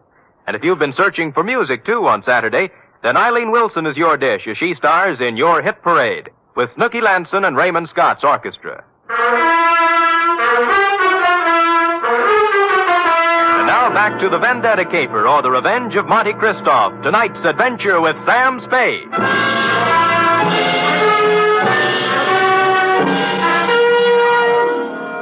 I bent over and listened to his heart. It was okay. Monte Christoph had just keeled over, apparently, from a crescendo of emotion. He blacked out. I didn't want to be held up by his henchmen, so I left the room and walked out of the house without calling anybody. I walked down the road, and good luck, there was an empty cab cruising along. At Chandler Gosden's, I found him pacing the living room in a state of physical and mental disorder. I told him what I knew. Vendetta? Why? I never heard of him. I never did anything to the man. Why would your wife go and see him? I don't know. Why don't you ask her? Because she hasn't been home all day, and here it is, 1 o'clock in the morning. She still isn't in. Tell me, is there something special happening tomorrow? Christoph seemed to think that everything would be settled tomorrow. It's our annual corporation election, just a matter of form. I'm elected president. A few other people voted into office, always the same people. Well, then he must plan to swing the election his way. Maybe put you in office. Got a fat chance of that. I don't care how much stock he buys. Ginny owns 10%. I own 41. That's 51%. If he bought 49% in the open market, that still wouldn't be enough. We could still outvote him. You're sure you've got the stock in your possession? Sure. I saw it last week when I was down in the vault looking for my birth certificate. Stupid me, forgot I don't have a birth certificate. Huh? No, that must be Edson, my lawyer. Called and said he had something on his mind. Chandler, I have bad news for you. It can wait. No, it can't. This is Sam Spade, Ralph Edson. How do you do? Spade. Now, Chan, listen to me. All right, what's biting you? Just this. We're liable to lose that election tomorrow. What are you talking about? We can't. I just found out that Monte Cristo has 59% of the voting stock in Gosden Electric. 15? He can't have it. Oh, look, wait a minute. If my wife sold her stock, he could have 59, couldn't he? He could. Spade. Huh? Are you positive you saw her coming out of Christoph's house? I'm afraid I did. I'm gonna find her. And if she sold any of her stock to Christoph, I'll kill her. I tried to dissuade him, but he brushed me and the lawyer aside and ran out of the house. I called the police and told them to try and find Virginia Gosden before her husband did. Then I went looking myself. The first place I tried was Monte Christoph's mansion. There were lights on, so I entered, gun in hand. I didn't have any time to dicker with servants and bodyguards. Christoph appeared in a matter of seconds. All right, Spade, what is it you want now? Virginia Gosden. She hasn't been here since the last time you saw her. You know where she is? Haven't any idea. Well, if you know, tell me. Her husband's looking for her with homicide in his eyes. I can't say I'm sorry. Well, that's a nice sentiment. She sold you her stock in the Gosden Company, didn't she? Since you seem to know about it, yes. Why? She in love with you? I think maybe she is. And you're in love with her? She's a stupid, empty-headed nothing.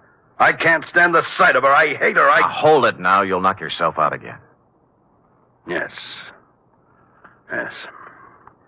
Come over here.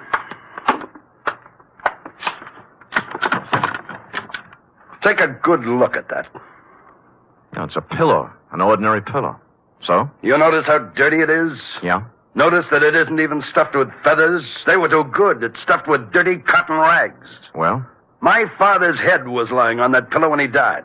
I've kept it ever since as a reminder of who killed him. Who did? A man named Elwood Gosden. A man who cheated and lied and stole everything he had in his life. Chandler's father, huh? Yes. My father and Elwood Gosden had a hardware store once. My father invented an electric iron. Ever heard of the Gosden iron? Yeah. It should have been the Moffat iron. Elwood Gosden stole the plans from my father, registered them first, and then drove my father out of business.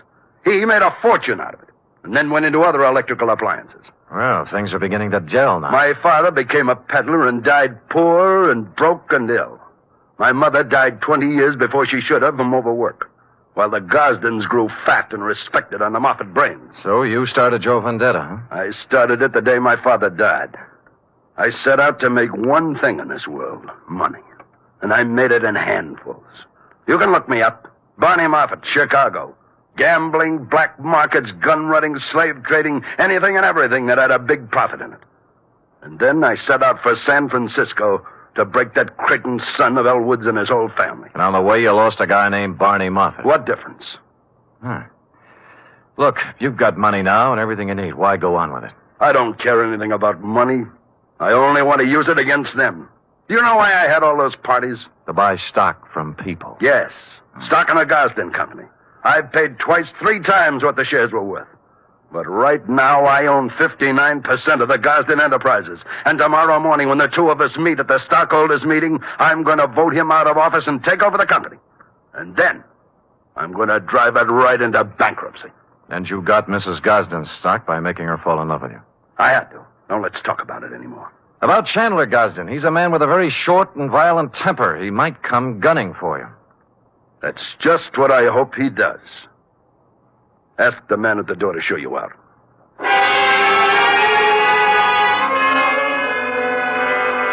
I spent most of the night trying to find Virginia Gosden with no luck. Chandler didn't return to his house, so I didn't know what he was up to. It was early the following day when I got my first report. Lieutenant Randall called me down to police headquarters. We found her, Spade. Dead or alive? Oh, about halfway in between. She was shot in the chest at close range. Gun right up against her. But she's still living. And what are her chances? Fair. Where'd you find her? In a walk-up apartment on Polk Street. It was registered to her. Looked like a love nest, a place where she met a boyfriend or something. No weapon. I see. I figure murder attempt. Her husband. We have a pickup on him right now, but so far he's vanished. Shame. Fine old San Francisco family. What do you know, Sam? Well, give me a free hand for a couple of hours, will you? Maybe I can do something for this fine old San Francisco family.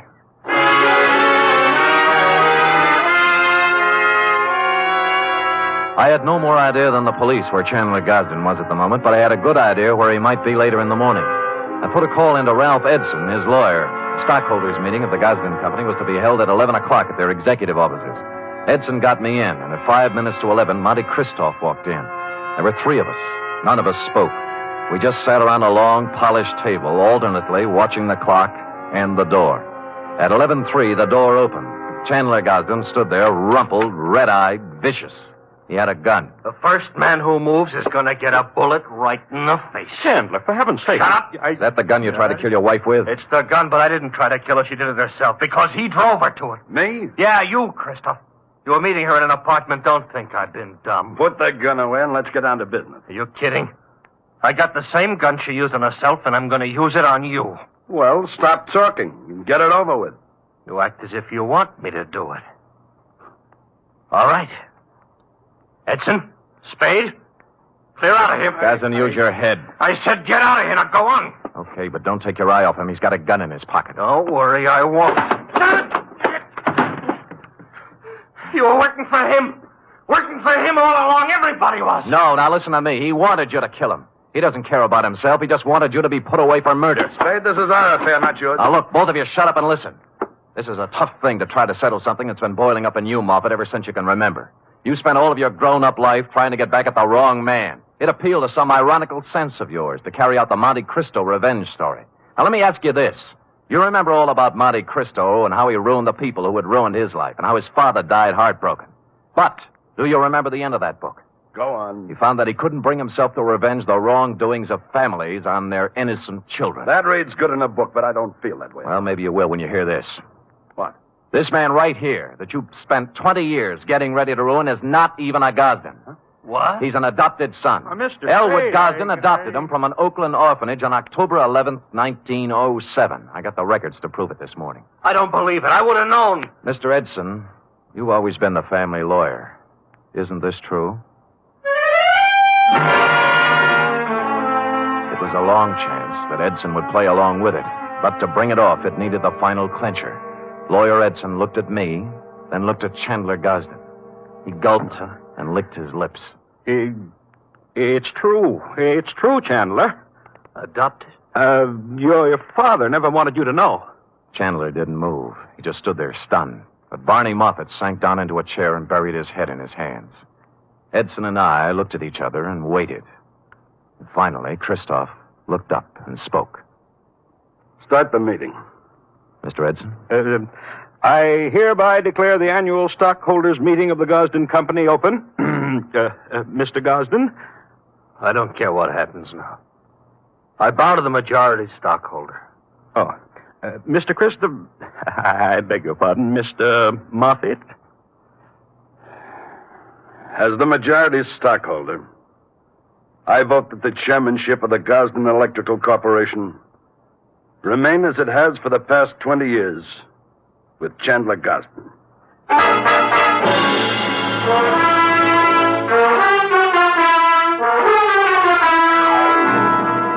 Period. End of report. Oh, Sam, you were magnificent. It was rather a stirring scene, wasn't it? I was good. But it was superb. It really was. Mm-hmm. Did he sign over the stock and everything? Oh, he did indeed. Oh. Sam, do you think the world will ever get to a time when everybody has all he wants? And instead of trying to get more, everybody spends his time just trying to enjoy life? Well, you know best, Effie. Do you really believe that, Sam? Well, you've got to believe something. It's better than nothing. I guess. I have a theory, too, Sam. Well, spout it out. Well, If everybody in the world picks somebody else to be nice to, there'll never be any more trouble anywhere. How do you figure that? Well, before you can be nice to somebody, you have to think nice thoughts, see? And once you start thinking nice thoughts, well, you can see how silly the bad ones are. Effie, come here. You know, I might just put you up as a candidate for a chair of philosophy at Columbia. Oh, Sam. I know who you picked out to be nice to. Me. True? And I picked you. Good night, Sam. Good night, sweetheart.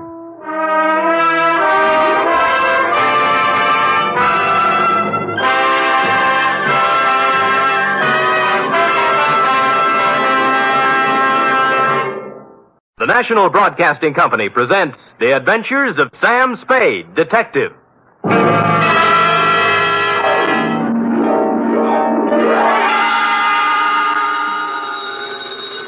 Sam Spade Detective Agency. This is Miss Bergamot. Oh, Miss Bergamot, I'm so sorry, but Mr. Spade isn't in. He ought to be back any moment, however. That is, if you wish to employ him. This is his secretary, Miss Perrine. Well, as a matter of fact, Miss Perrine... Oh, he'll be available, I know. The matter he's attending to is, it's purely routine. What he calls a humdrum number. Humdrum? Well, it's a private detective version of babysitting. You see, all Mr. Spade had to do was sit on a chair for 24 hours. And that's why I say he'll be back any minute. His last words to me were, take anything. So if you desire his services... Miss Perrine, I do not desire Mr. Spade's services. As a matter of fact, he's using mine. What? I'm his nurse at the Harbor Emergency Hospital.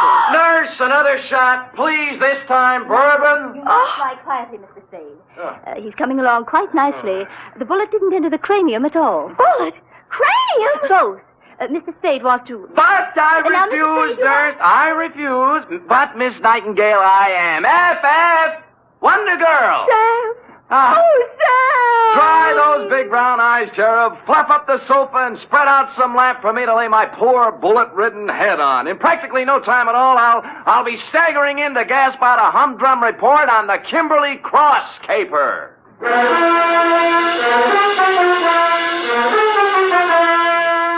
For NBC, William Spear, radio's outstanding producer-director of mystery and crime drama, brings you the greatest private detective of them all in The Adventures of Sam Spade. Hospitals, milk. Enough to break down your whole constitution, give you fits. Sam?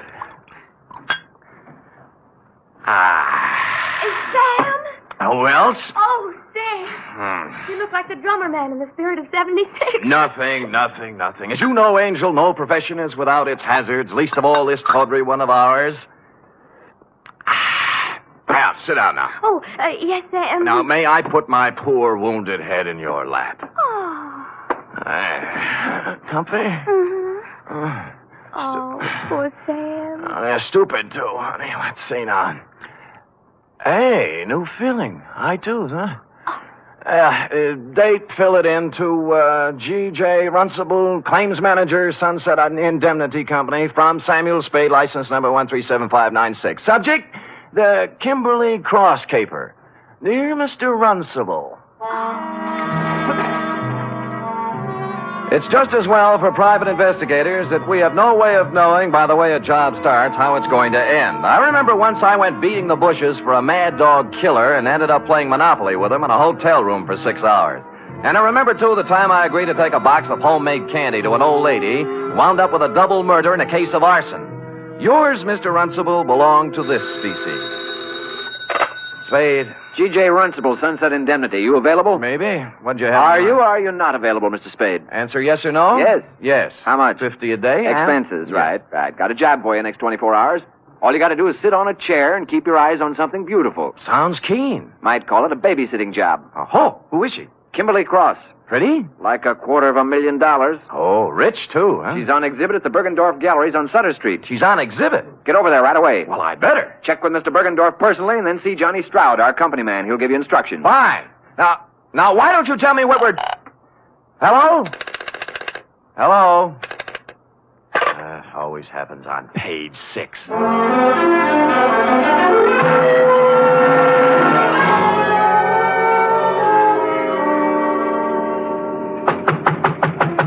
Mr. Bergendorf! Mr. Bergendorf, you!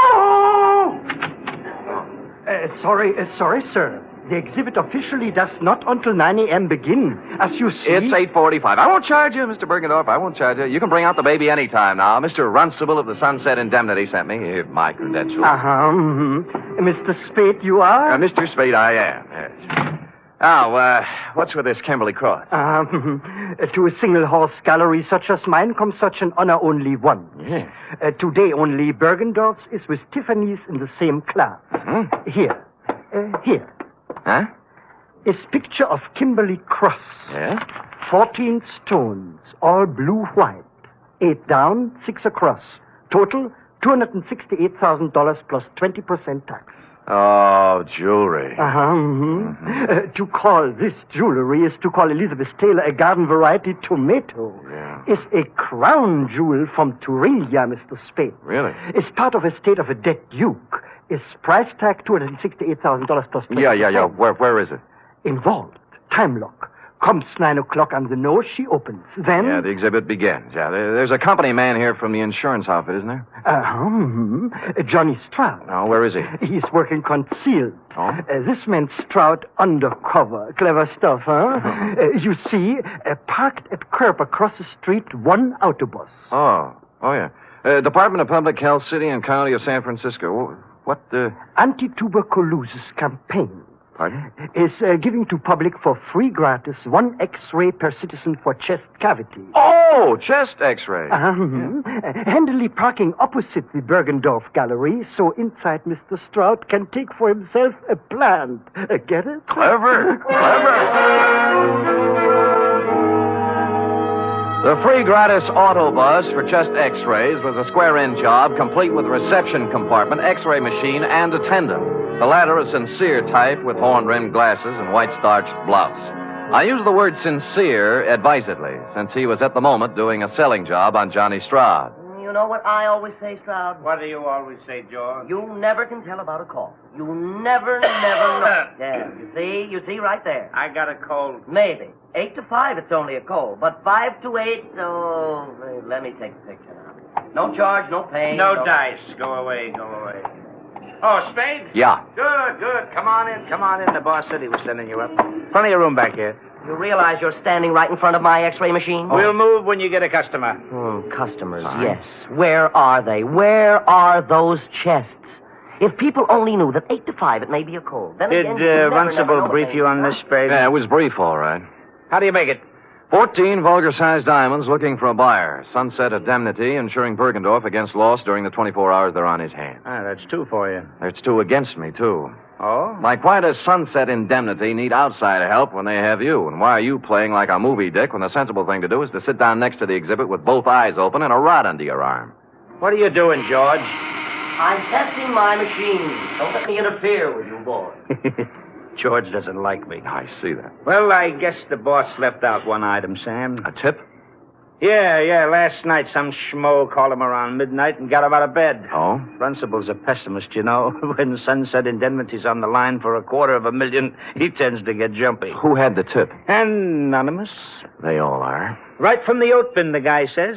Somebody's going to take a running jump at the Kimberley Cross while it's at Bergendorf's. Mm-hmm. Needless to say, for the balance of the night, Runcible does not sleep. So today we got reinforcements. Georgie? Yes? I'm going to leave you now, George, to take my post across the street while Mr. Spade... Hey, wait a minute, Johnny. Look, in front of Bergendorf's. The dame? The dame.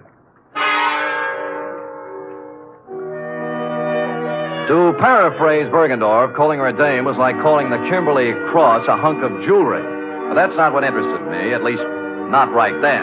She was walking back and forth in front of Bergendorf's like a kid at the dentist door trying to get up the nerve to push the button. Quoting from my notes, it says 9:02 a.m., girl, 5'2", blonde, early 20s, gray tweed suit, spent a few indecisive minutes in front of Bergendorf's, finally went in.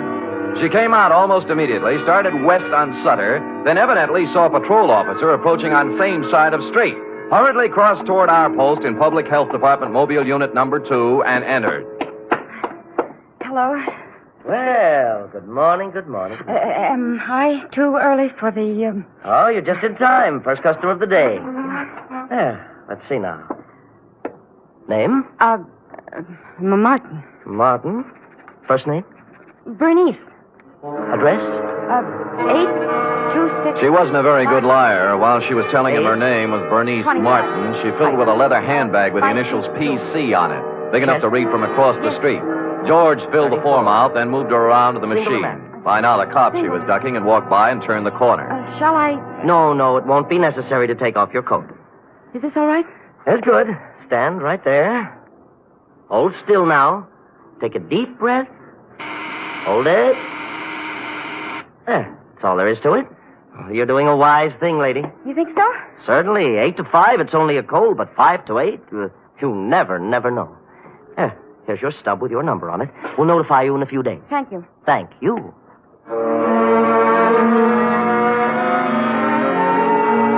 Whereupon Miss P.C. hustled down to the corner and into a drugstore. 5 minutes later, she still hadn't come out. Stroud was beginning to champ at the bit. So what, Sam? So she's worried. She's ducking cops. She's using a phony name. Or her girlfriend's handbag. Look, I'm going. Hey, wait a minute. I'm sure I've seen her somewhere before. Where? I don't know, but I think it was around headquarters. Now who's playing movie dick?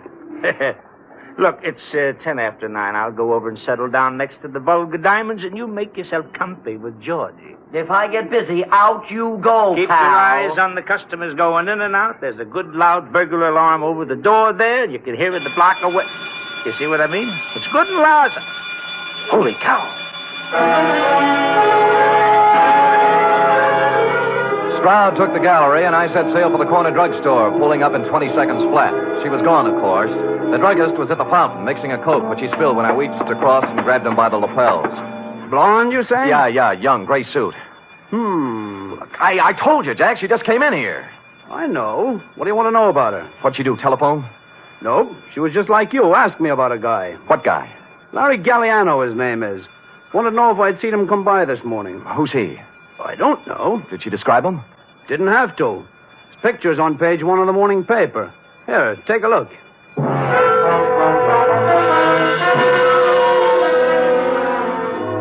It was no time to dawdle, but I gave it 10 seconds. Larry Galliano, a one-time gas station stick-up artist, had just been released from Quentin after doing 5 years.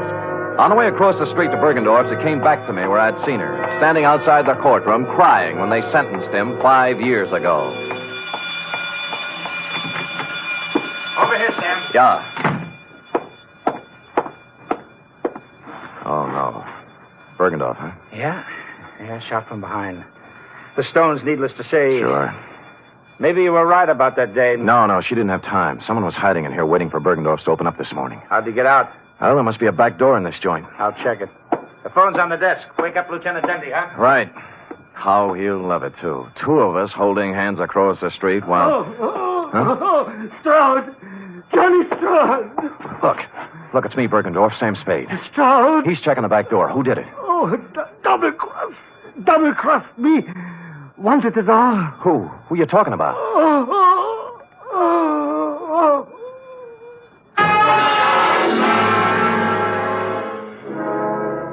It was as plain as a man in his condition could have made it. Obvious to anyone with average intelligence. But for stupid Sam, it was still a long voyage home.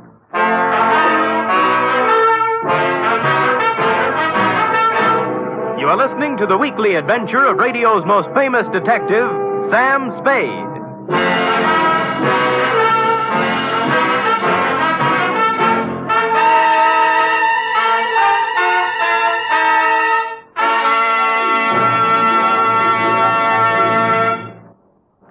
Three chimes mean good times on NBC. There's music for you tomorrow on NBC with the distinctive 4-keyboard styling of the First Piano Quartet. This widely acclaimed and unique musical organization brings you a melodic blend of classical and light classical selections in 4-part harmony every Saturday. And tomorrow there's also a 1-hour concert by the NBC Symphony Orchestra under the baton of Walter Duclos. Featured in tomorrow's symphony performance are works by Sibelius and Schumann. It's the best in music every Saturday with the NBC Symphony and the First Piano Quartet.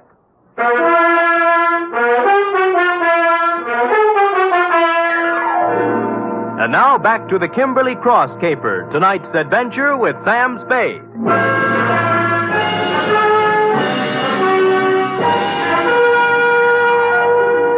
It was a dirty, selfish trick, but I left Johnny Stroud at the Bergendorf Gallery to play Parcheesi with Dundee and Company, knowing in advance pretty much how the patter was going to run. Then called the Chronicle and found the picture of Larry Galliano had been taken yesterday as he walked out of a flea bag on Mission Street called the Aeolian Hotel. You're, Galliano? Yeah. Sure. I know him. Stayed here night before last.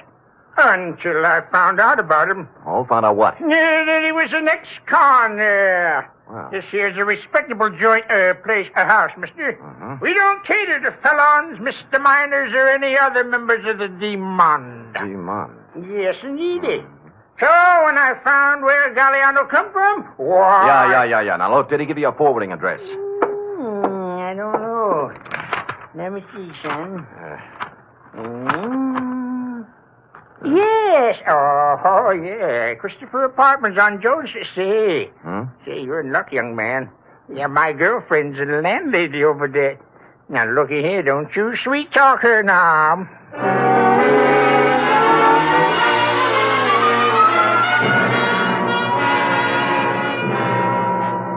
Out of the way, boy. Out of the way. Look, all I want, madam, is one moment of your time.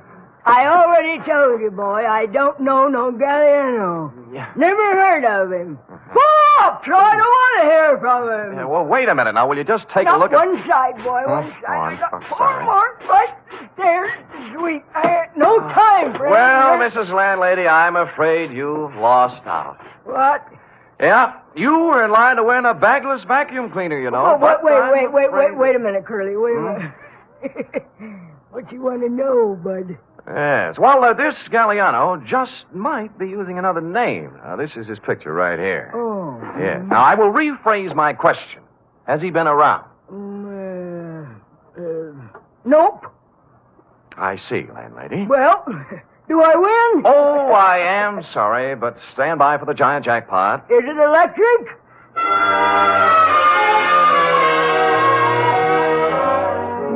I patted her cheek, made a detour around her, and left, figuring to check with the parole board. But as I was climbing into the cab in front of the building, a stray thought hit me, and I went back to the doorway and cased the nameplates again. This time for someone with the initials I'd remembered seeing on the blonde's handbag, PC. I did better. Patricia Conroy was living in apartment 402. I buzzed 4 times, then tried the door. It was open. I gave the living room and bedroom a fast toss, moved on to the kitchen, and cased a hamper full of laundry on the back porch. Result, nil. I'd about decided I was in the wrong apartment when I noticed something that changed my mind. A crumpled up envelope in a wastepaper basket in the living room with today's date on it, marked Western Airlines, Flight 6 to Los Angeles, passenger L.P. Galliano. I had the phone in one hand and a finger on the dial when... Put it down. Huh? Oh. Are you going to put the phone down, or do I have to shoot? You mean there's no third choice? Put it down. Sure. Now what? Sit down. You'll be here for a while. Oh? His plane lands at Burbank in a half hour. If you have any dates between now and 4:30, forget them. Mind if I smoke? Go ahead. You know, this is pretty heavy-handed stuff for Naj, you know. I've grown up a lot in the last 2 days. Not enough, honey. Or if you wouldn't be stooging for Galliano. He can't run away from this kind of a rap, you know. 48 hours. Hmm? That's how long Larry's been out of the pen. Well, he didn't waste any time getting back in stride. Look, what's your name? Spade. Spade, what if I told you Larry Galliano had nothing to do with it? I might give you quite an argument. And I don't feel like arguing, so I'll just tell you. Good. Someone offered him the job at Bergendorf's the day he got out. Larry thought it was legitimate until he heard a couple of things by accident. Like what? Like getting hired to play fall guy in a phony robbery. You mean Bergendorf was in? Sure, till this morning. Uh-huh. They figured Larry'd be a handy guy to have hanging around with his big, fat prison record when the diamonds disappeared. That's what he told me, and I believe him. I love him. Whether or not you believe or love me or him, I do not care. I also do not care what kind of a rap you pin on me when this is all over. All I want is time, enough to do a couple of errands. Now, hoist it out of that chair and put it down in the closet there. You hear what I said? Yes, ma'am.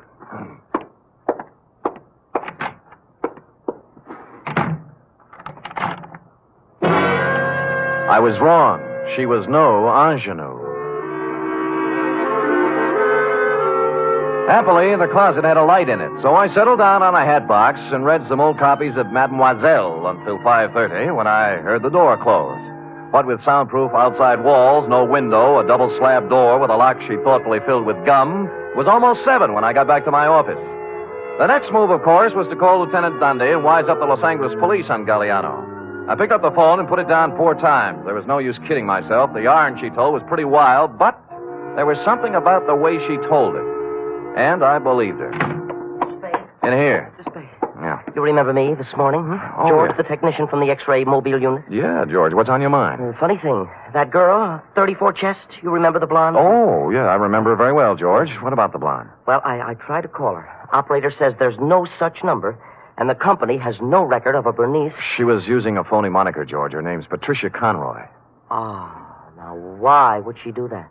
Well, a girl's got to be careful, you know. She does, for sure. How come? How come? I kind of took an interest in her case, you know. I rushed the pictures through as soon as we closed up tonight. She's an incipient case. Oh? Yes. I wanted to wise her up right away. You see, here. Oh. This is... No, this one's Johnny Stroud. I took it when he wasn't looking. Told him I was testing. He was right at that. Nothing wrong with him. But I always say you never... Yeah. How about the girl? How about the girl? Cold. Oh, yes. Yes. Here, now, look. You see this shadowy part here? Yeah? Hey, wait a minute. I wasn't looking at the shadow part. I was looking at something at the left side of the picture, right where the inside coat pocket would be. The clear black outline of the Kimberley cross. You mean she had the thing? Yeah. Give me the phone. Well, I thought it was one of those clip gimmicks the girls wear on the phone. Oh. Spade? Johnny Stroud. Look, I got news for you. I got news for you, too. I spotted that blonde again. Where? In a bar on Kearney Street. Talking to guess who? You mean Galliano? Who's he? Never mind. Who was she drinking with? Papadopoulos, the biggest jewelry fence on the coast. Where are you now? Outside her apartment. Jones near Post. I think the number's... I'll be up in 5 minutes.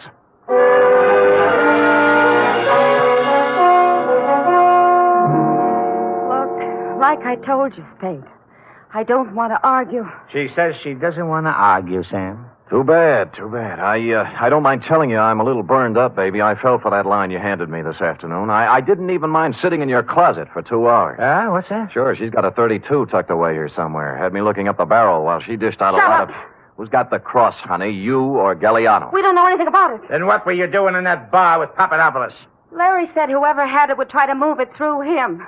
I thought I could get to him, but I was wrong. How does that sound? What do you think? Look, I walked into Bergendorf's this morning. Why'd you run out? The vault was open. Furniture was overturned, and Bergendorf didn't answer when I called. I figured it was a setup for Larry to check in, and he was on his way, so... It does sound phony. It sure does, honey. I had a lie, I guess. I could make up a better story than that. Oh, you're doing great. Why'd Larry blow town? You need a diagram? He was scared. What chance is an ex-convict when it's his story against someone else's? What did you do with the 32? In the drawer. Over there. Now, here's the big question, honey. I can't tell you anything else. Where are the diamonds? How do I know? How do I know? Look, you're a real modest girl, Patricia. As a liar, you're sensational. I'm not lying. Oh, believe me. You had the Kimberley cross in your inside coat pocket when you came into the wagon this morning. What are you talking about? I'll get it. The X-ray, baby. Take a look. You asked for a diagram. There it is, in your inside left pocket. Oh, wait a minute. Hello? Mr. Spade? Yeah? This is George, the technician again. This is all wrong. Hold it, George. Let me see that. I don't have any inside pocket. Look, I'm wearing the suit right now. Hold it. George, what is it? Well, I got to worrying about that print of Miss Conroy's. The incipient case, 34 chest, you know? Yeah, what about it? I called the lab and they checked again. It's a mistake, Mr. Spade. A switch. It belongs to someone else. Who? Johnny Stroud. Oh. Oh, well, George, you won't have to worry about making more extra prints. What? The ones you have will do. Huh? Yeah, thanks. Thanks a lot, George. George is getting worried. Extra prints? Yeah, I had him run off a batch. Evidence, trial, DA's office, you know. Now, let's take her in, huh? Just a minute. This is crazy. I have no inside pocket. How You wouldn't argue with a picture, would you, honey? Give me the gun, Johnny. We'll take her in together. No, wait. I want to settle something else. Johnny, you're pointing that thing at me. It might go off. Yeah, it might have that. What's eating you, Johnny? I know what's eating him. He's... Shut up. You aren't a very good liar either, are you, Sam? There aren't any extra prints. Well, there's always George. In a couple of hours, there won't be any George. Now you shoot.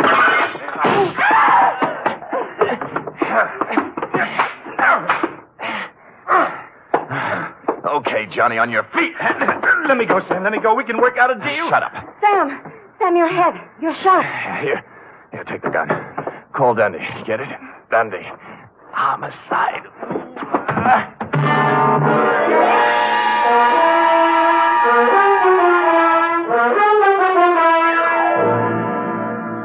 And the next voice I heard belonged to cool, brisk Miss Bergamot of the Harbor Emergency Hospital. Period. End of babysitting session. How intrepid, Sam. What's your wound? Nothing, sweetheart, nothing. As Hopalong Cassidy always says in Reel 6, don't worry, honey, it was only a scratch. Now... Wait. Can't you get up without moving your lap? No, but Sam, there's one important omission. Oh? The Kimberley cross. What did Stroud do with it? That, cherub, is an intramural affair between Stroud and Mr. Runcible. While, as you know, this report is an affair between you and the portable. Oh. Scoot.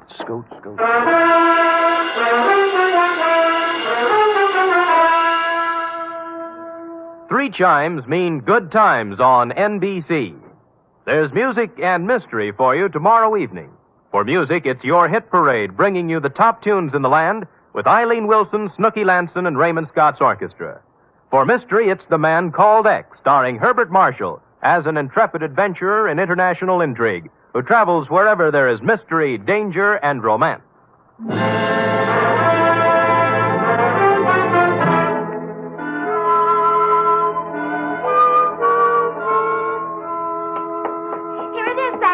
Oh, brisk, efficient Miss Perrine. You may lay it on my desk and restore your lap to its original position. Oh, yes, sir.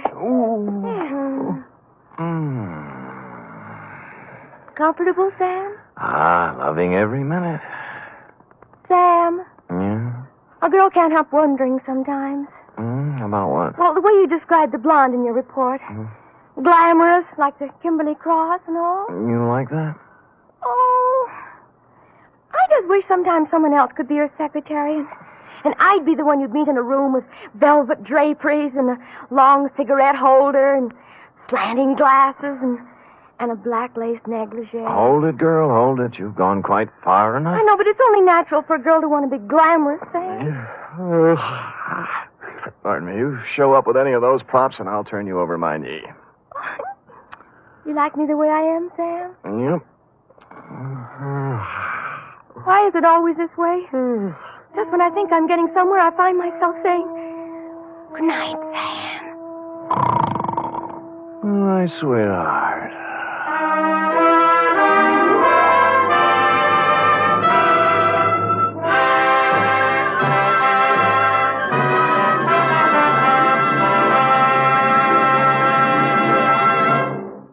The National Broadcasting Company presents The Adventures of Sam Spade, Detective.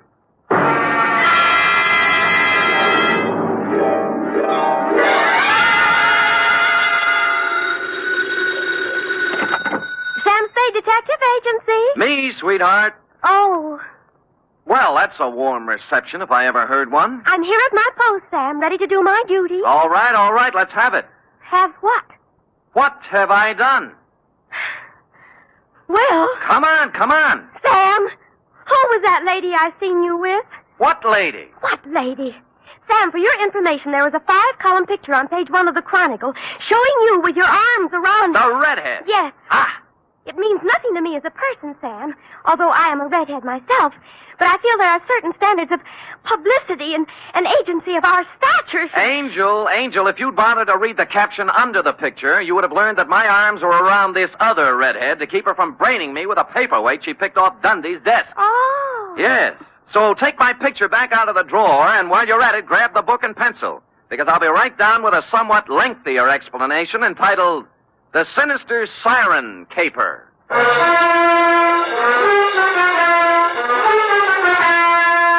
Transcribed for NBC, William Spear, radio's outstanding producer-director of mystery and crime drama, brings you the greatest private detective of them all in The Adventures of Sam Spade. Oh, a red-headed woman made a fool out of me. Effie! Miss Perrine. Oh, yes, sir. I was just... Well. Why, Sam! What a pleasant surprise. Oh? No black eyes. What? Hair comb, suit press. Yes, frayed, but tidy. How do you explain this, Sam? Well. I'm so used to you coming in with... Battle scars? Uh-huh. Among other things. How do I explain this? That woman is a cue if I ever heard one. Are you, Ready, Sam. That's all. That's my girl. To Mr. Donald Stryker, Bellhaven Apartments from Samuel Spade, license number 1375996. Subject, The Sinister Siren Caper. Dear Donald, business was terrible, and I blame the weather. Sitting in my office with my feet on the radiator and the paper on my lap, looking out on the 48th consecutive day of rain, I was seriously contemplating moving my place of business to a warmer clime, where people could get out in the sunshine and into trouble. The only item of possible interest in the paper was the story of the escape of one Artie the actor, a convicted bank robber who apparently didn't much care whether or not it was raining when he busted out of the city jail. I had reached the part about some good friend and true smuggling Artie a set of keys when something prompted me to look up. And that, Mr. Stryker, is how I found you. Mr. Spade? Yes, sir? I am Donald O. Stryker. Stryker. The O stands for Ogleclaw, my mother's maiden name. Oh, well, that's nice. Sit down, Mr. Stryker. Thanks. Well, now what can I do for you? Mr. Spade, the Strykers, as you may or may not know, are an ancient and honorable family dating back to pre-Elizabeth England, with the possible exception of one southern number who is said to have once nodded by mistake to Jesse James. No Stryker has run afoul of the law. Well, good for you. One and all, we have kept our skirts clean, one and all. That is why I am utterly at a loss to explain the situation in which I find myself. And just what situation is that? A quasi-reliable source has informed me that I am a marked man. Quasi? Yes. Why don't you begin at the beginning, Mr. Stryker? The beginning, Mr. Spade, is only 2 minutes from the ending. Oh? Yes, it happened last night. I was sitting home with a book of Plato's dialogues when the bell rang most energetically. It proved to be a man named Strutt. George P. Strutt. S-T-R-U-T-T. 2 T's. A wild-haired, wild-eyed individual he was, Mr. Spade. Yes. Stryker, he says. Donald O. Stryker. Well, I'd hardly nodded when he grabbed me by the necktie. Ha, he said, just like that. Ha? Ha. Mr. Stryker, ha. I'm in time, then. You can still save yourself. And he shoved this at me. Oh, what's that? A picture of a girl, a young and rather pretty girl, out from a newspaper. Oh, yeah. No name or identification. Beware this girl, Stryker, he said. Beware the siren song she sings. Stryker, he said, and he cinched up even harder on my necktie. Yes? Stryker, you are number 6. I am 5, and 4 are doomed before us. Beware, Stryker, beware this girl, this sinister red-haired harpy, this handmaiden of the dark angel. Well, that's quite a speech. A curtain speech, Mr. Spade. For with that, he let go my necktie and ran off down the hall. Somehow after that, Plato didn't seem quite the same. Yes, I see what you mean. Do you know this girl? Never saw her before in my life. Or Strutt either? No. Mr. Stryker, I don't want to talk myself out of a job, but you don't need a private detective. Now, this is probably some harmless chap who walked out of one of the local sanitariums and took to ringing doorbells. But that's just it. He isn't, Mr. Spade. Huh? I did some telephoning this morning. Yes? He has a quasi-successful cigar stand downtown and an apartment on Leavenworth Street. His name is right next to mine in the telephone book. I must get to the bottom of this, Mr. Spade. Here's $50. Well, Mr. Stryker. Are you completely skeptical? No, just quasi.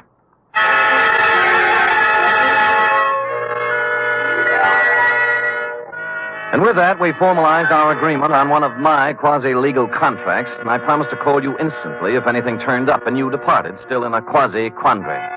Sticking the newspaper clipping into my wallet, I hopped a cab and went to Strutt's apartment on Leavenworth.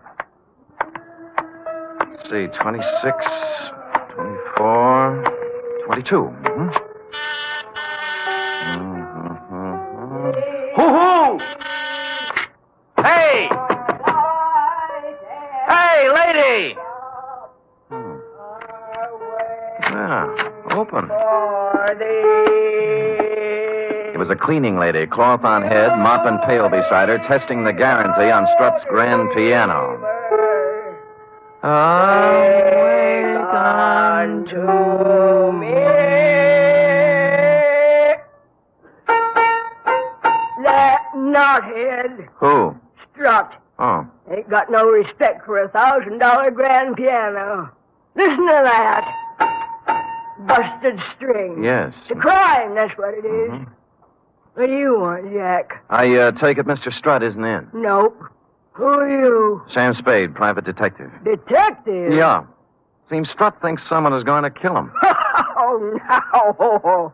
When did he dream that one up? You got me. You know him very well? I've come here twice a week for 15 years. If you want to talk, Sam, you'll have to follow me around. Okay. Gotta get a wiggle on. Come on now. I'll get a wiggle on. You think he was dreaming it up, huh? Now, let me tell you about George Strutt. Yes. Let me put that bucket down. Out, please. Oh, there. sorry. He is 68 years old, to my knowledge, and in them 68 years, one important thing has happened to him. He was born. Oh. George just reads too many cheap books, that's all. Well, no girlfriends? No. Well, now, wait a minute. Let me see. There was a woman about 8 years ago in the bird-watching club he belongs to, but that laid an egg. Bird watching. Any enemies? How could a man like George have enemies?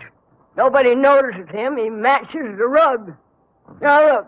He goes to lodge meeting twice a month, to church every Sunday. He doesn't smoke, drink, gamble, spit on the floor, or chase women. Got no other bad habits. No car, no house, no money, no prospects. Yeah. Look out, I gotta get into that closet. Oh, yes, yeah. So why would anyone want to kill George Strutt? He's been dead on his feet for 20 years. Why, when I see George, I'll give him a piece of my... George!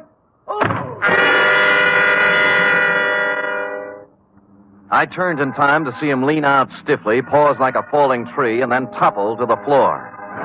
Followed closely by the cleaning lady, who must have agreed before she fainted that George didn't match the rug anymore.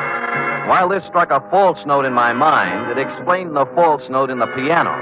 The missing string was wound around his neck.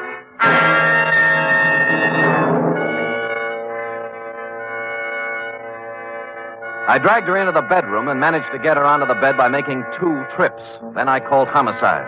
The next order of business, per our agreement, was to call you, Stryker. So I got Strutt's telephone book, found he'd marked the page with your number on it with a slip of paper, which turned out to be the receipt for rent paid on a safe deposit box at the Golden Gate Bank. Now, this didn't seem especially important at the moment, but something else did. He'd made a circle around a group of 6 names in the phone book, marking each one with a check. Strubble, Strudwick, Strum, Strutherton, Strutt, and Stryker. I postponed calling you for the moment and dialed the number just above Strutt's. Strutherton, Harvey J., 156 Santa Ana Avenue, St. Francis Wood. Yes? Mr. Strutherton in, please? No. Mr. Strutherton isn't in. This is his wife. My name is Spade, Mrs. Strutherton. I'm a private detective. I don't want to alarm you, but... Alarm me? Do you happen to know if your husband has received any threats recently? Why, not that I know of. Any contact with a strange young woman about 30, red hair? Why are you asking me this? Well, I'd rather not say until I know more about it. What about the girl? Yes. Yes, he did meet a girl like that. Oh, when? She came to the door one night about a week ago. Said her car was stalled down the street a ways. Harvey went out to help her. They were gone about a half hour, and then he came back. Well, did he tell you anything about it? No. Just that he'd gotten her started. Uh-huh. Is he a mechanic, or...? He was a lawyer. Was? Harvey is dead, Mr. Spade. His car crashed through a rail on the Skyline Boulevard night before last. Burned. I just been to San Mateo to identify the body.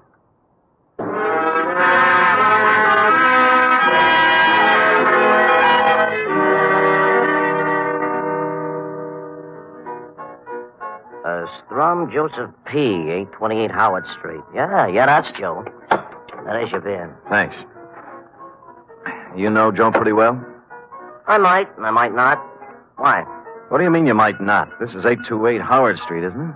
The number's over the door. Don't you like me, bartender? What's eating you about, Joe Strum?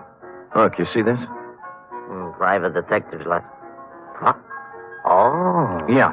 Poor but honest, barkeep. Trying hard to get a little cooperation. I thought you was a cop. What's with Joe? Well, I'll tell you. Mm-hmm. He uses the phone here. He makes a little book now and then in the back room. Nothing wrong, you understand, but still and all, there's nothing a guy likes to blat around about the strangers, you know. Yeah. Any idea where he is now? Well, that's a pretty hard thing to say where Joe is at any given time. Oh. Even when Joe's acting normal, which at present he isn't. Oh, why not? Well, like all bookies, Joe does not have a heart. But if he had one, I would not hesitate to say Joe was in love. With a red-headed dame about 30. How did you know?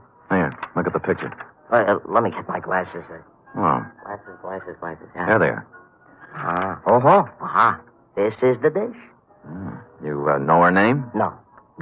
Joe has made no formal announcement as yet, but the word has gone around he is giving 8 to 5 he will marry her, which for Joe is a sure thing. Last Friday it was when I seen him last.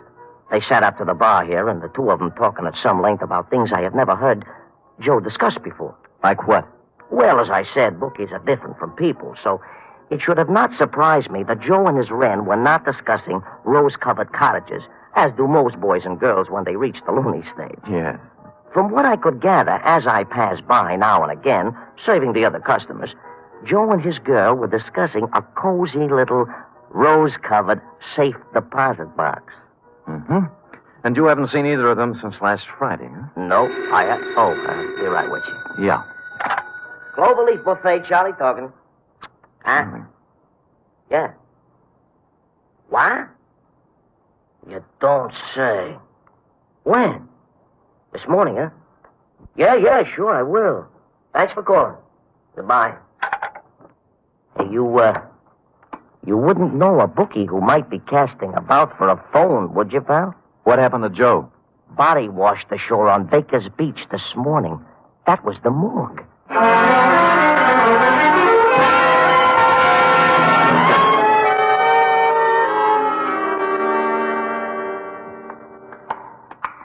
I know what you mean, Sam.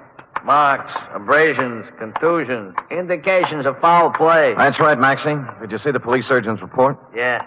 Shot of dope and shoved into the briny. Person or persons unknown. Well, pretty hard to do by yourself, huh, Sam? Yeah. Oh, you wish to look on Joe Strum, I take it. Yeah. This it? Yeah, let's see. Yeah. Oh, no. This is the wrong one. This is Strudwick. Wait a minute. Strudwick. Anthony P. Are you know him, Sam? Yeah. 28 Genoa Place, Bayview 72118. Nice-looking boy, they said. Friend of yours, huh? No. Huh? Well, then how did you... Brand new league I'm in, Maxie. We call the shots ahead of time. Now, what about Strudwick? Old artist. Lived on Telegraph Hill. Got drunk 3 nights ago. Walked out his studio window on the 4th floor. All alone at the time. Well, if anyone offers you odds on that, grab it. See you later, Maxie. Yeah, but ain't you going to look on Joe Strum? No. Well, it's up to you, Sam. So long, Strudwick.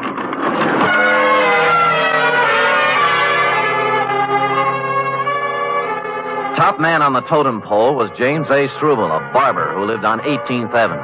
I called, no one answered. So I made what by now had become the obvious deduction.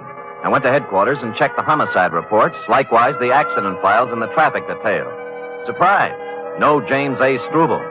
So I switched abruptly from the S's to the D's and called on dear, patient, understanding Lieutenant Dundee. Who Who's going off half-cocked? You. If you weren't such an idiot, you'd see what I'm talking about. No, listen, Sam, I'm no green pea. I've been kicking around homicide for 30 years. Long enough to know you gotta have a motive to build up a case. Yes. How can you stand there and tell me a red-headed dame opens a phone book, draws a ring around 6 names, and then runs out quick and knocks them off? I didn't say that. Ah? And why do you want me to put out a general pickup on James A. Struble? Because if he isn't dead right now, he will be. The dame? Dundee, no dame could strangle a 6-foot man like Strut with a piano wire. She's working with someone. Sam, I love you, believe me, but try to see my side, will you? So I put out a general on Struble, and we pick him up, and he screams. And the chief hauls me in to ask why. And I tell him we put the pinch on Struble because his name is ticked off in somebody's phone book. Why... Hey, who are you? Lieutenant. I want to see the lieutenant. Hey, is he drunk? Well, ask him. Oh, yeah. What's your name? Struble. James A. Struble. I want to report a murder. Or who?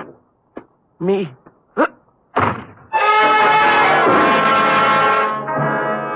That's the last we got out of him. 10 seconds after he hit the floor, he was dead. A .38 slug had taken him just under the left shoulder blade, and instinctively Dundee grasped the point. A squad car was dispatched to your office, Mr. Stryker, to pick you up and stow you safely in the poke when I checked out.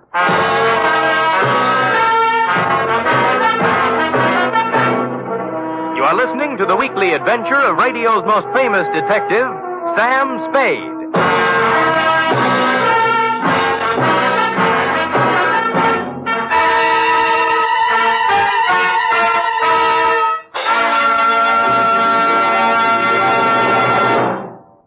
Three chimes mean good times on NBC.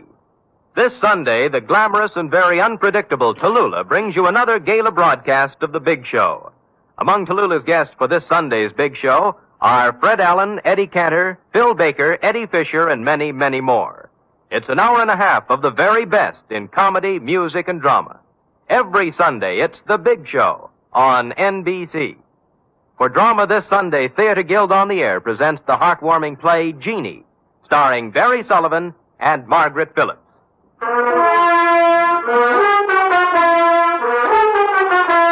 And now back to the sinister Siren caper, tonight's adventure with Sam Spade.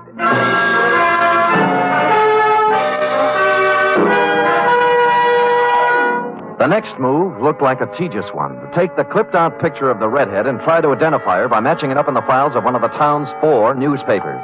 I'd gone a half a block when someone saved me the trouble. It was the bartender. Sam, I got news for you. Where can we talk? How about the Blue Fox? Okay, I'll meet you there in 5 minutes. Wait a minute. Why can't we talk here?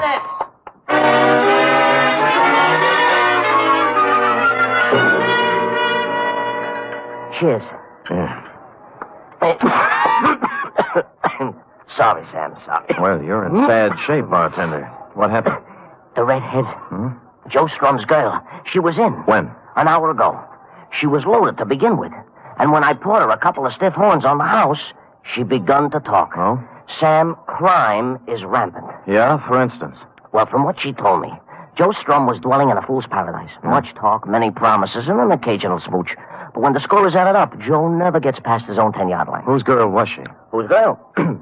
Prepare for a jolt, Sam. I'm holding onto my chair. Artie the actor. Artie the actor? Artie the actor. The picture you showed me was taken at his trial. Oh. She was sitting right behind his lawyer. Wait a minute. The safe deposit box. Yeah? How much is Artie supposed to have stashed away? She told me. A solid $500,000. Now, numerous insurance officials and a hatful of private dicks are openly curious as to what happened to the dough. Yeah. And the ranks of the curious have just been joined by Artie himself since he busted out of the jug. No dough? The cupboard is bare. Why'd he take the box out in Joe's name? She says Artie's a whimsical type guy. You know what he does? What? He flips the phone book open when they pull into town with the dough and picks himself 5 names in 5 banks. 6 names, you mean? Nope, 5, she says. Well, Stryker was on. Huh? Never mind. So Artie figured with the money in 5 different legitimate names, it couldn't be traced to him if he got tapped, huh? Which he does get. Tapped. And convicted besides. Now, the dish looks upon Artie as in the deep freeze and hustles around to each of the 5 guys with a proposition. So? Artie becomes wise to this and takes them up in order when he busts out. Cheers. Yeah.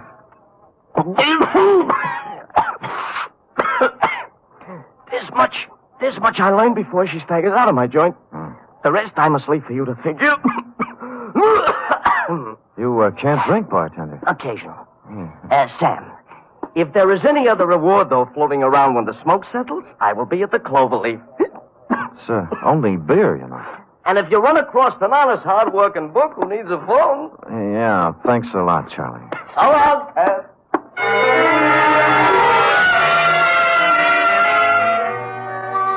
Charlie wiped the froth off his chin with a napkin and took off. I let him have a healthy lead, then tailed him. It was quite a tour, too. Into the morgue, across the street, out the Kearney Street door, then onto the California Street cable car, and up Nob Hill to the Fairmont Hotel, where he hustled into a yellow cab number 462 and drove off. And waiting for him in the cab was the red-headed dame. There were no other cabs around to follow him, so I waited a half hour until he got back, waved a bill under the driver's nose, and climbed back on the merry-go-round. He let Charlie out at his own place, the Cloverleaf, and then driven downtown to a flea bag called the Shoreside Hotel on the Embarcadero, where he left the redhead. I woke up the desk clerk and shoved the redhead's picture under his nose. Let me see. Seems like... You recognize him? Sure. Clara Bow, the movie queen, ain't it? Gonna win anything? Look, friend, she was just here. Clara? The girl here. Oh, and she ain't Clara Bow? Right. She ain't Clara. She just drove up in a taxi. And... don't see it as good as I used to. You see, the glasses hurt my nose. Look, she just drove up in a taxi. Did you see her come in? No. I must have been dozing away. Yeah. I seen her come out, though. Huh? Yeah. Her and Mr. Walker checked out 15 minutes back. He was in 26 upstairs. I didn't have to cross-examine the clerk to see Mr. Walker had lived in 26 for some time. The floor was ankle-deep in cigarette butts, liquor bottles, sandwich crusts, and other debris. The table in the corner was covered with travel folders, mostly on South America, and 7 days' newspapers, the top one of which was turned to the story on Artie the actor that I'd been reading in my office this morning when it all started. You know, it's too bad you came in when you did, Stryker, because if I'd read one more paragraph, I'd have learned something that could have saved me a lot of trouble. Whatever was the case with 4 of the names, the 5th one Artie hadn't picked at random. His lawyer was Harvey J. Strutherton. Hello? Mrs. Strutherton, this is Sam Spade. Oh, Mr. Spade. Yeah. Thank heaven you called. I'm terribly frightened. What's the matter? The girl. The redhead? Yes, she just called me. She says my husband was murdered. One of his clients, a man he defended, thinks Harvey betrayed him. Artie the actor. Artie Billings. Yes. There was a lot of money. She knows where it is. Why is she telling you all this? I don't know, Mr. Spade. She warned me against calling the police. I don't know what to do. Well, then don't do anything. Well, don't you see? She's coming here. She'll be here in 20 minutes.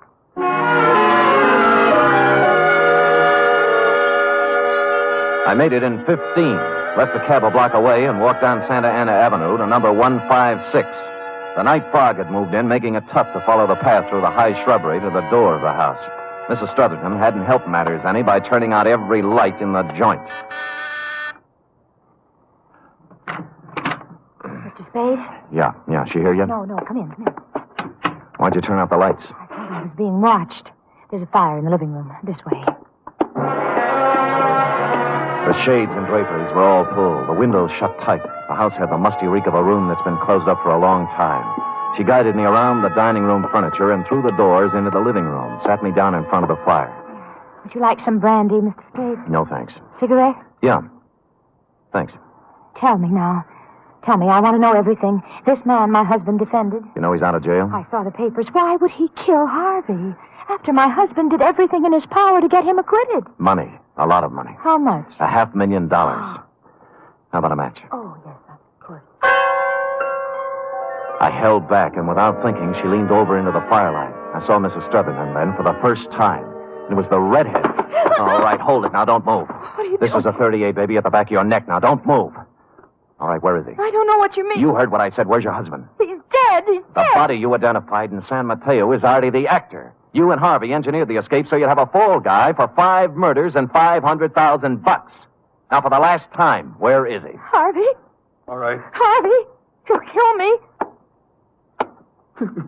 Don't, Spade, don't do it. Don't do it.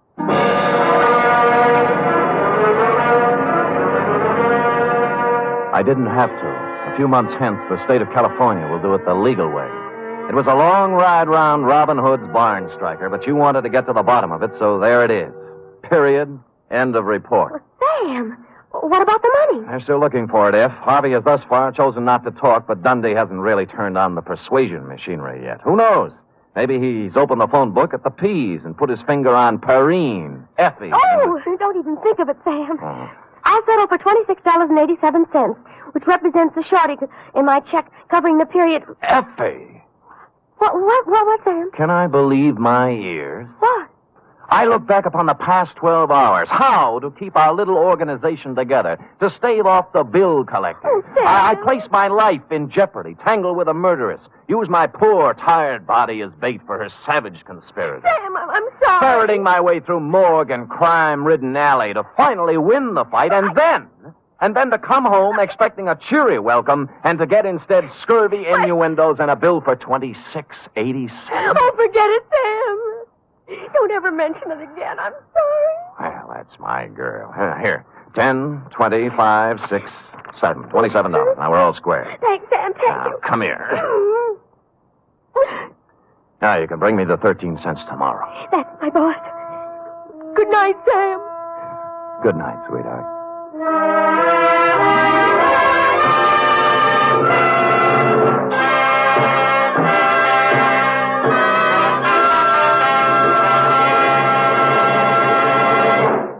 The National Broadcasting Company presents The Adventures of Sam Spade, Detective.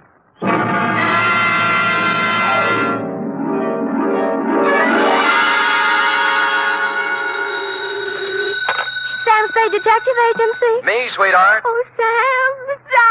Now, F, all is forgiven, like I told you. How can you forgive me, Sam? I almost killed you. Well, why kick yourself, F? You would have done the private detective profession a great favor. Oh, don't say that, By Sam. removing from its rolls the only operative in San Francisco stupid enough to shake an apple tree for an entire evening trying to pick up an apron full of bananas. But they all can't come out right in the end, Sam. Ah, but you haven't heard the postscript, Angel. Postscript? Postscript, indeed. Batten down the hatches and warn all within earshot that they're about to catch Stupid Sam, the incomparable, in a new act.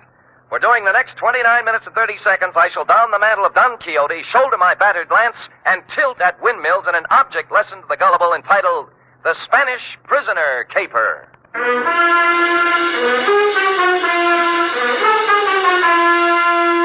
Transcribed for NBC, William Spear, radio's outstanding producer-director of mystery and crime drama, brings you the greatest private detective of them all in The Adventures of Sam Spade.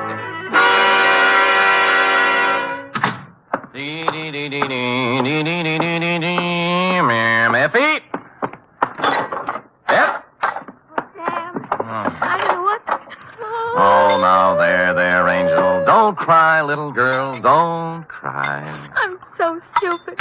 You might have been. Hush. Yes. We'll have no more of it here. But Not a word, not a word. Book, pencil. Yes, sir.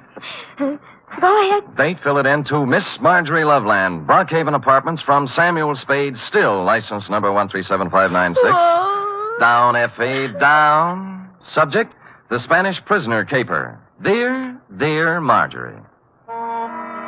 When they made you, darling, they threw the mold away. In this day of the emancipated, self-sufficient, 100% competent female, it came as a fresh breeze and a boost to my masculine ego to run across a lady, white-haired and fragile withal, who needed protection. After meeting you, I knew what the fellow had in mind when he wrote, Heaven will protect the working girl. As a matter of fact, you could have been the very girl, since you and the song were about the same vintage. Do please sit down, Mr. Spade. May I fix you some tea? No, thanks. I planned to come to your office, but I decided I just couldn't risk going out at this time. Oh, why's that? Well, he might come, you see. And I'd never forgive myself if I was out. Oh, who's this? Senor Palmera. Oh. Oh, he's more than a week overdue now, and I'm on pins and needles. I gave him my address here at the Brockhaven. But there's the Brocklebank and the Brockhurst and the Brockmorton and the Brock. Yeah. It would be so easy for him to become confused, being a stranger in town. Well, I'm a native. I'm confused myself. Well, I thought perhaps you could locate him. He should be back from Mexico by now with Don Luis. Don Luis. Dear me.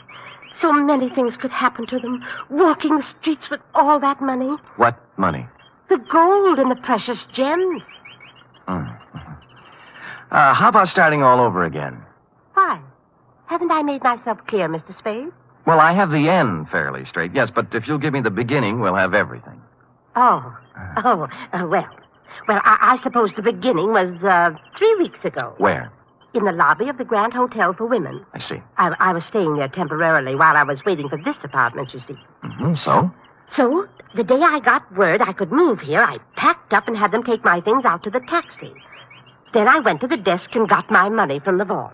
Oh, how much? $840. Cash? Yes, in bills. My annuity money had just come from the East. Well, I just put the bills in my purse and was starting out the door when it happened. This voice came over my shoulder. A soft Latin voice saying, Senorita, I come to you on a matter of terrible urgency. And lo and behold, it was Senor Palmera. How did you know? Oh, I have a feeling for those things. Go ahead. Well, his uncle, Don Luis Alvaro, was in terrible trouble, he said. In prison in Mexico City on some sort of trumped-up political charge. And the family, though noble, was financially impoverished. Yes, except... Except for a casket containing the family jewels and an assortment of priceless heirlooms, all hundreds of years old, hand-wrought of the finest virgin gold. Mr. Spade, how everything... Said caskets and its precious hoard being hidden away in a secret place known only to Don Luis. All he needs is a paltry $840. It was $1,000. I went to the bank. A paltry $1,000 to bribe a jail official, and presto, Don Luis goes free, unearths the casket, and rewards you with an ample share of the family treasure. Mr. Spade, you've talked to Senor Palmera. Nope. How badly do you need the dough? Need it? Why, good heavens, Mr. Spade, it's all I have until next June. There's a small pension from the school board in Keokuk, but dear me, I don't know just how... Mr. Spade, do you mean he isn't coming back with my money?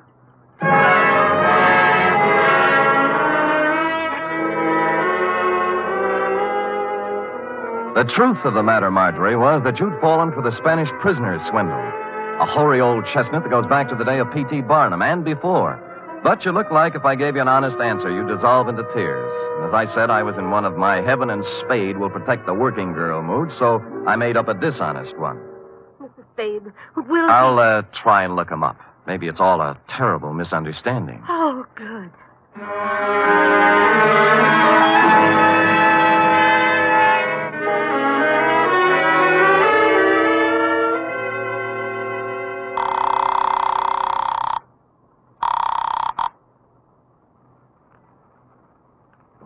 That's knit to and slip to, isn't it, Dorothy? Effie? Free?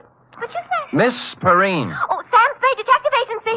Mr. Spade is... This is Mr. Spade, charming one. Oh, Sam, I'm sorry. Yes. Dorothy's here, and I'm trying to learn to knit Argyle socks. Well, fine. Drop all stitches and look in the file for me, will you? I remember getting a circular a while back on a con man who was running the Spanish prisoner around here. What would it be under, Sam?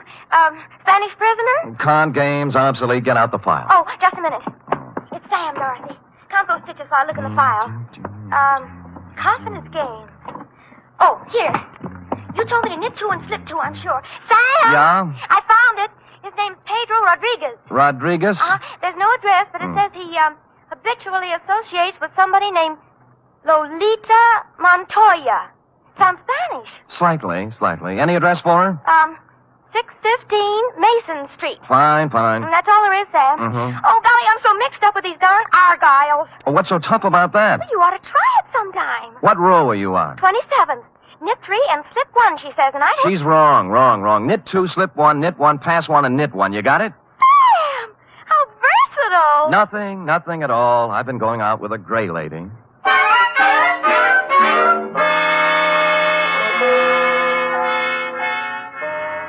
615 Mason Street was a very large apartment building with the usual brass plate in the entry listing the inhabitants, among which I was happy to note was Lolita Montoya, apartment 408. I picked up the house phone and pressed the button. Yeah? Telegram for Lolita Montoya. Lolita isn't here. Lolita? My Lolita? Who is calling? Just a telegram, Pop. Stick it in the box, eh? Money order. Somebody has to sign for it. But it may be important. I will take care of it, understand? Yes. Yes, I understand. Sonny? Yeah? Climb back into that cab I saw you get out of. Hustle over to Western Union and tell the president Lolita's on a vacation. Get it? Score for you now. Hello? Hello? Well.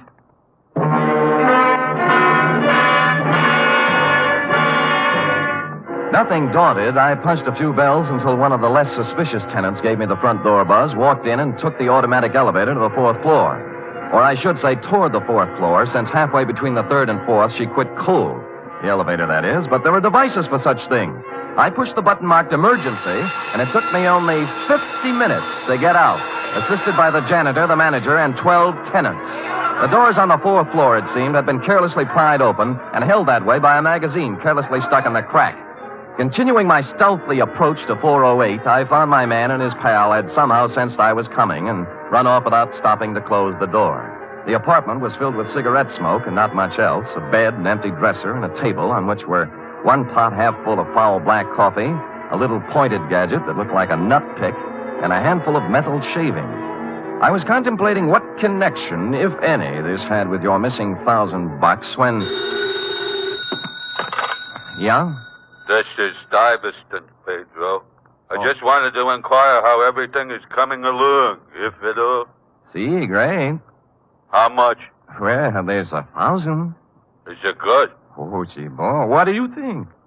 Pedro, this here is joyous news. Like you said, Pedro, our Spanish prisoner is a valuable man. Huh? I must hustle over to the lighthouse and inform Lolita. Lighthouse? She has been very conscientious in the role, Pedro, very. Oh, see, great. It's not every girl who would sell out her grandfather so readily, Pedro. Nope. We must not take Lolita for granted. I will give it a new rumble, and we'll see you tonight at Simplex. Right? See, right. Au revoir, Pedro. Au revoir? What au revoir? Oulé, Stevie.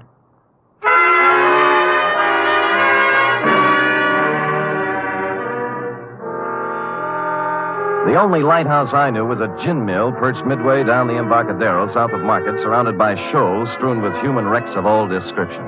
A place you might find shell game men and carny grifters, but hardly a habitat for a con man smooth enough to work the Spanish prisoner.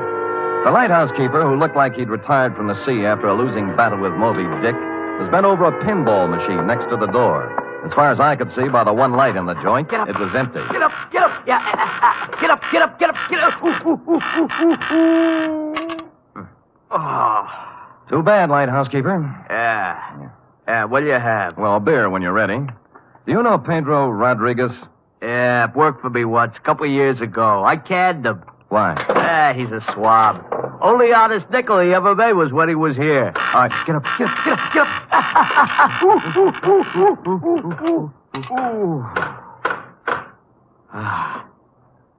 Thanks. Yeah, crooked swab is Pedro Rodriguez. He's up to something right now, if you ask me. Spanish prisoner? Oh, you mixed up in it too, huh? Nope, I just want to be. How does it go? Well, I don't know much about it, only it seems to smell. See, Pedro was sitting at the bar the other night with another swab, talking about an old Spanish gent who was going to make him $1 million. Just come over from Spain. Get up, get up, get up, get up.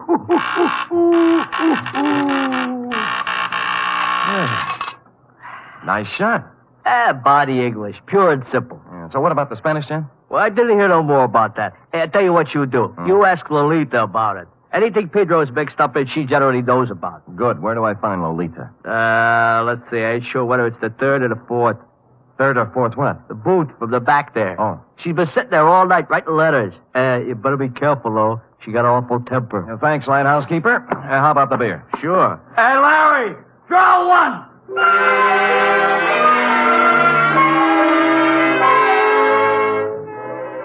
So Larry drew one, and I took it down to the bar to a point opposite booth number 4, which indeed contained Lolita. A fragile little thing wearing a turtleneck sweater marked Stillman's Gym. The table was covered with writing paper, and her alabaster brow was a mass of unsightly wrinkles as she chewed the end of her fountain pen. I'd no sooner settled down when the front door opened and what appeared to be the reincarnation of Gargantua the gorilla, only with clothes, steamed down the aisle and slid in next to Lolita, who was not alarmed at all. Lolita, I bear tidings. Listen to this. I am making progress. Grandfather dear, you cannot know how dire is the peril into which I have been thrust. Okay? Possibilities. Or maybe, Grandfather beloved, as I take up my pen in hand, I am overcome with fear. Things look very black indeed. I have fallen into the clutches of a... Darvison, what are you grinning at? I have just conversed with Pedro on the telephone. We are in. Really? Yeah. Hey, you mean no more letters? No more. Pedro is exalted. He says that... What's the matter? Are we interfering with your train of thought, Buster? No. Go right ahead. I'll just sit here and drink my beer. Wait a minute. Now, look, George, there is plenty of bar down near the front door. Leave him be, Lolita. He's just a schmuck. I'm not so sure. He's got an honest look about him I do not like. What is on your mind, George? Pedro. Pedro, huh? Yeah, he's getting careless. Shortchanged a friend of mine $1,000. How does this figure? This man is so stivey. Yeah. You are anxious to put the bite on Pedro for $1,000, right? Huh? That is, unless Pedro wants to take a 5-year rap, it's up to him. 5-year rap for what? Stupidity. He ought to know better than to try to get by with a Spanish prisoner, honey. Spanish prisoner? He knows. What did I tell you? It's a shakedown. Are you? Relax, Stuyvesant. Violence will get you nowhere. Out of my way, Stuyvesant. I'll show this tin horn. Lay off, Lolita, not the gun. I said get out of my way. You better let me have it, baby. Lolita, temper.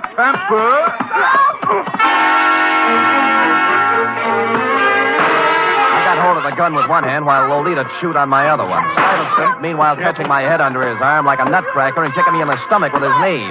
This went on for some time, then I became vaguely aware of Stuyvesant's fist, as big as a ham, coming up from the floor. He caught me on the side of the head, and I skidded down the marble floor, past the row of booths like a ball in a bowling alley, scoring a 10-strike on the pinball machine, which leaned drunkenly over me, stuck out its coin drawer, and flashed a red light in my face, reading, "Foul ball, try again." Stupid me, I did.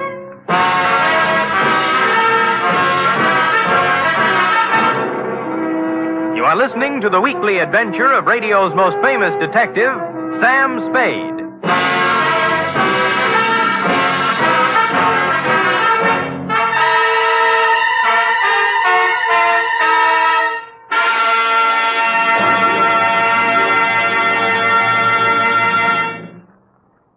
Three chimes mean good times on NBC.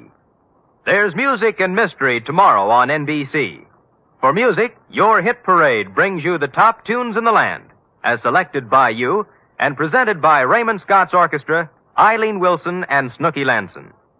For mystery, Herbert Marshall stars as the Man Called X, an intrepid adventurer in international intrigue who travels to all corners of the world. Wherever there is danger, romance, and mystery, there you will find the Man Called X.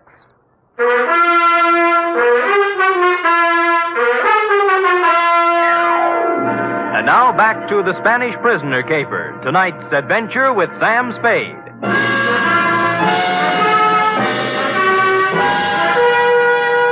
I came to with my head jammed between the brass rail and the bar next to what proved to be the lighthouse keeper's left shoe, parked as always in front of the pinball machine. Larry, that's up front. Oh.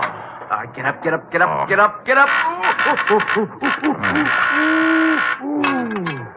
Where are they? Top hole is all filled with 3 balls to go. Congratulations. How about Lolita in the mug? Oh, Deb. All right, get up.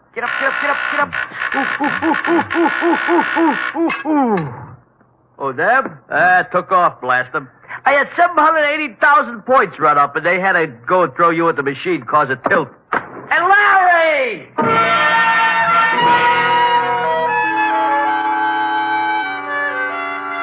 I sat until the buzzing in my ears quieted down and tried to hark back to the phone conversation with Stivey in the apartment. It came eventually, and I pried mine host, the lighthouse keeper, away from the pinball machine and sat him down next to me with the yellow and standard sections of the telephone book. Simplex Bar Supply? No.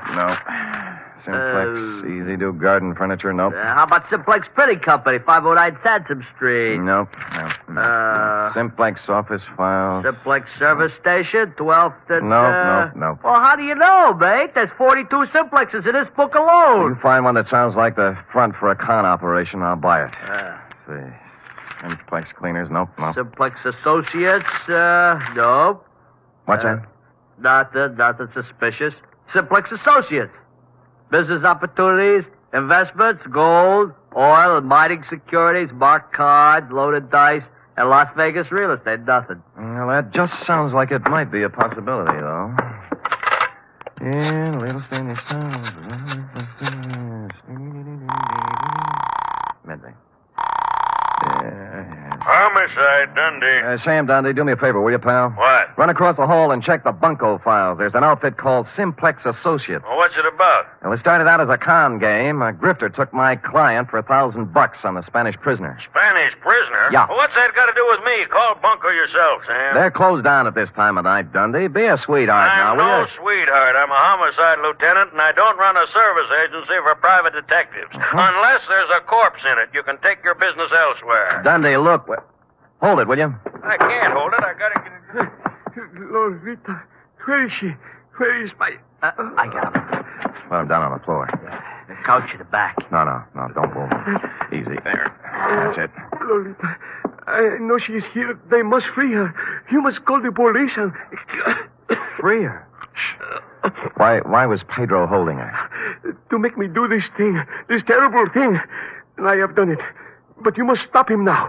He will let my Lolita go now. Then you must stop him. Millions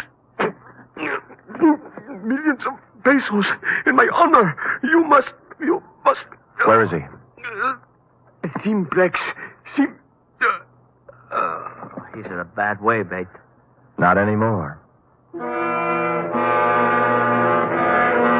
He was an aristocrat, thin face, silver hair, and the look of a bourbon. It stopped me, Marjorie, because here it was, just like your Senor Palmera told you. The nobleman in the ragged clothes and dangling from one of his ankles the broken chain of a leg iron. In short, the complete Spanish prisoner. Don't keep me here all day. Dundee, it's legitimate now. You've got your corpse.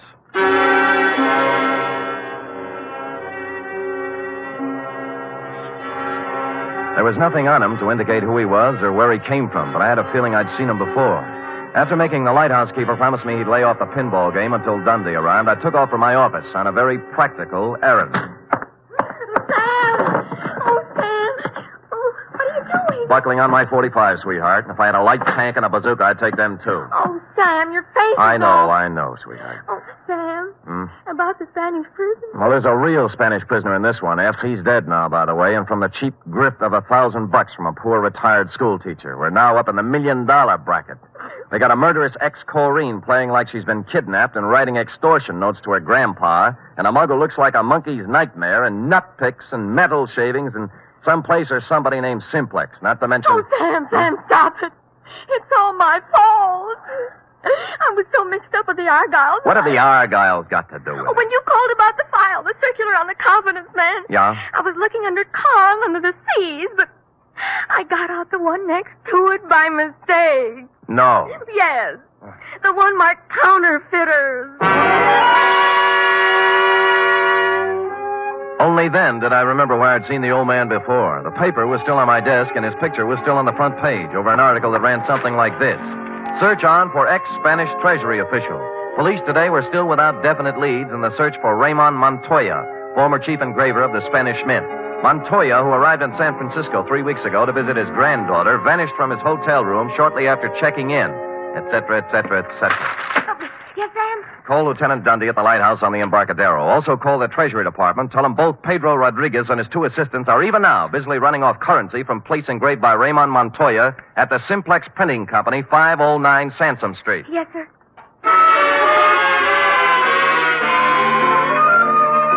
Mexican pesos it was, by the basketful. And and the Treasury dicks agreed it was a happy thing for Mexico that Raymond had kept his engraver's tool on the right side of the law up to now. As to the matter of your Senor Palmera and his Spanish prisoner, I had excusably, I hope, lost my enthusiasm. And so it was, Marjorie, that I walked into the Palace Hotel lobby a couple of hours later to call you. Yes, sir? I'd like some nickels to phone, please. Why, sir. Shall I? No. They're phony Mexican bills. Oh, dear. Dear me.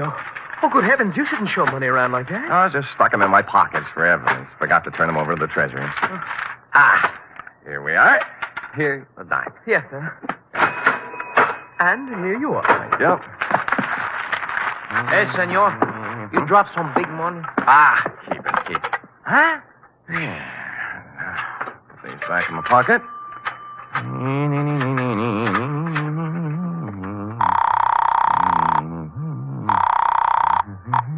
Excuse me, please, senor. Hey, John, look, I want to talk on you. Hello? Marjorie, this is Sam Spade. Look, senor, I got to talk to you. Mr. Spade, did you find him? I'm sorry, Marjorie. I beg your pardon, senor. Just a minute, Marge. Look, buddy, you can have the phone in a minute. Now, will you relax? You mean my money is gone? I'm afraid so, Marge. It's an expensive lesson, but it's worth it if you remember, honey. From now on, never flash your money in public places. Senor, please. I'm almost through. Will you wait a minute? And never trust strangers, Marge. The world is full of sharks looking around for easy, middle-aged ladies with bankrolls. But he seemed so honest, Mr. Spade. That's the trouble. The way he came up to me and said, Senorita, I come to you on a matter of terrible urgency. I know. He saw your bankroll and he figured... you on a matter of terrible urgency. Figured you look like an easy mark, Marge, so... Senor? Just a minute, Marjorie. What did you say? I say I come to you on a matter of terrible urgency. My uncle, Don Luis Alvarado, he's in awful trouble. Oh? Oh, there's going to be great rewards, senor, if you help us. You know, we just might be able to work something out.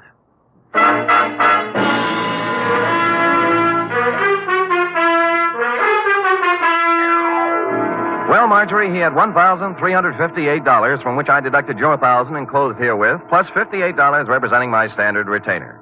Period. End of report. Oh, it must be awful to be gullible like that. Dear, sweet little soul. Yes. Imagine her falling for a transparent swindle like that.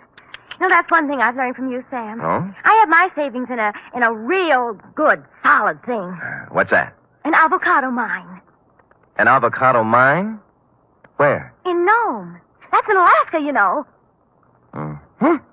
Well, nevertheless, and notwithstanding, go type that up.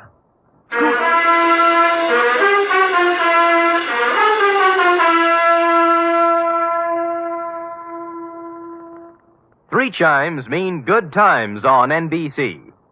For something new about the Army, hear the Phil Regan Show every Sunday on NBC.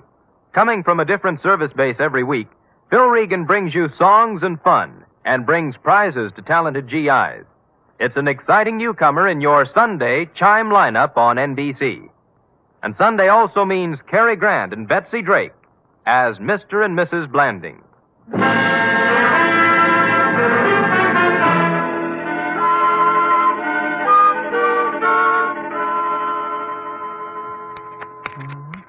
Here it is, Sam. Why, Sam. A knit 2, purl 3, slip 1, and knit 1, you see? How many rows did you do? I'm on 57. Are you sure you're right, Sam? Well, look at it. Have you ever seen such argyle? Well, that's what I mean, Sam. They sort of billow out, don't they? Well, who cares? That guy you're making them for probably won't appreciate them anyway. But they have to fit, Sam. Well, look at that. It'll make a perfect sleeping bag for a fat cat. Now, tell him your boss lost them up. But, Sam... Oh, dear. What's the matter? Well, it was going to be a surprise. Therefore, No. Yes? Well, I'll treasure him, sweetheart. They're beautiful. Just what I wanted. That's my boss. Good night, Sam. Good night, sweetheart.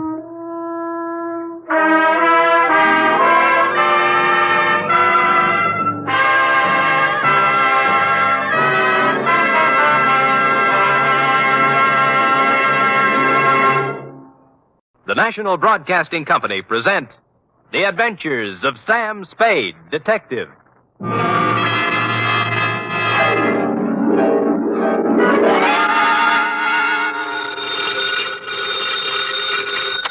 Sam Spade Detective Agency. Oh, no. I beg your pardon, Suonate il campanello. Sam, what are you... Nothing at all, sweetheart. I just happen to have the tourist lists of handy Italian phrases before me. North Beach never did that to you before, Sam. North Beach never did anybody like it. Just did me, F. But I thought you said old Bartolomeo just wanted you to drop by for a friendly talk. And some garlic bread and red wine. But does that explain the knife gash on my coat? Your new tweed? My old tweed now, Cherub. You see, it was never meant to be swum in. The bay?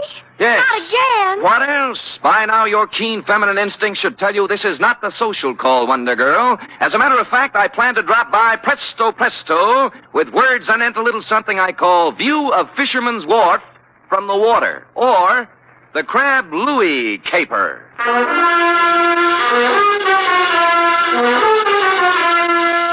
Transcribed for NBC, William Spear, radio's outstanding producer, director of mystery and crime drama, brings you the greatest private detective of them all in The Adventures of Sam Spade. Zing, zing, zing-a-ding, ding, ding, ding, ding. Buongiorno, Sam. Well, ballooning up, huh? Let me see now. Oh, desidero un carburatore per la carrozzella. Great. What's it mean? I found my secretary's list of most used Italian phrases, Sam. It means, I want a carburetor for my voiturette. I'll remember that. Yes. Shall we proceed with the business at hand? Ready, Sam. Date, fill it in. To Bartolomeo Maggiore, copy to Lieutenant Rossi, North Beach Division, from Samuel Spade, license number 137596. Subject, the Crab Louis Caper. Dear Bartolomeo, Fisherman's Wharf, as you know, is as changeable as an Italian wench. All smiles and laughter of a Saturday night with the lights blazing in the Cioppino palazzas and the tourists 3 deep around the steaming cauldrons outside. But it's something else again of an early dawn. Dark and lonely and quiet, except for the mutter of engines as the crab boats nose out into the fog that hang over the gate. Last night was somewhere in between. The lights were blinking out as I left my cab and walked over to your place of business, a gaudily painted building at the foot of the wharf with a red, yellow, and blue sign reading Museo Maggiore. Curios, souvenirs, waxworks. Admission 10 cents.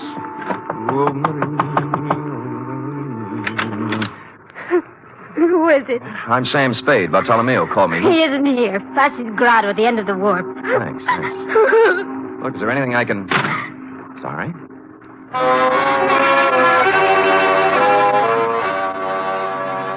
Except for Frosky's at the very end, the wharf was dark now. It seemed early, as if something had interfered with business as usual, and the late customers had been brushed off a couple hours ahead of time. I peeked through a hole in one of Frosky's window shades and saw why. It looked like the entire population of North Beach was inside. If everyone is ready... Un momento. Who's this? Me? Yes, you. What do you want? I'm Sam Spade. Bartolomeo Maggiore sent for me. Bartolomeo. Conoscete il signor Spade? Ah, sì. Obrigatissimo, Vasquez. Ah, there, Mr. Spade. You are wondering why you are here? Well, as a matter of fact, I am, Bartolomeo. I thought that... I know. It's about my son, Louis. My son, my only son. Oh, he's inside? No, not inside. Out in the darkness somewhere. Cold and alone. You mean he... See. 6 days now they have searched for his body. Oh, when did it happen? 1 week today. Crab boat? His boat, the San Felipe. Was he alone when it happened? You detectives. You strike the point. My Louis, always he fish alone. Until this time. Who went out with him? Dominic Torrio, his friend, Dominic. This gathering is assembled in Dominic's honor, you see. You mean a hearing or something? Something more than that. Come, listen to that. I'm a sick! In my belly, I'm a sick! This opera buffo! Fast, you should sell it a ticket! Keep your temper, Aldo. State facts. Facts, huh? All right, fact. 6 years, Louis fished the crab alone. Each day he's a layover, close the breaker line and string the pot. Each day he's bringing the San Felipe home, hokey-dokey. That's right, everybody. Sure. Until one fine day, Dominic hit the go with Louis to help. Aldo, we must deal in facts. Dominic is suspended. Back in the kill Louis. And you know why? Because he's wanted Rosalia. That's why. See how it is. Who's Rosalia? You must have seen her at the Museo. Crying? Yes, with reason. Next week, she and my Louis were to be married. It's tough. You think this Dominic was in love with her, maybe? I think nothing, senor. Two men, friends, alone in a boat in a heavy fog. One of them dies. The other says it is an accident. It is not for us to think or make guesses. Say, what am I supposed to do? In the records of the police, senor, my Louis died in an accident. Mm-hmm. In the hearts of his friends, he was murdered. For my sake, for Dominic's, for the sake of us all, we must know the truth. For this, I prefer to employ one who is professional and impartial. Come. We go in. I don't believe it, senor. Believe me, before heaven, I mean it. Silencio. Once again, Dominic. How far was the boat from Seal Rocks? 100 yards, I think. I heard the break. Silencio. Let Dominic tell the story. Go on now. You had dropped the last crab pot over the side. Then? Something went wrong with the motor. Louis told me to look at it. I went below, then it happened. Louis was leaning over the gunwale. We untangled a float, and the sea took us by the stern. We broached. I saw him go over and plunge into the white water. I brought the boat about then. For 2 hours, I yelled, I circled around, I blew the whistle, everything. Then the Coast Guard came. Fosky, I swear it, that's all I know. I never saw Louis after that. Silencio! My brothers, it was your will that I sit here in judgment of Dominic Torrio. Before I go on, are there any more questions you have to ask him? Are there any among you who have evidence to offer against him? So be it.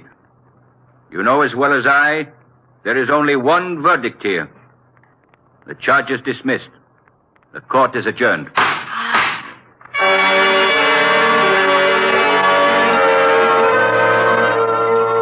Everyone was still for a second, like a big tableau. Fosky, white-haired and dignified on the platform, looking down at Dominic, and the rest of them all on their feet now, boring holes through him with their eyes. He was the first to move, turning slowly, walking out through the crowd toward the door, looking tentatively from face to face, knowing now he hadn't been acquitted at all, as one by one they turned their backs on him.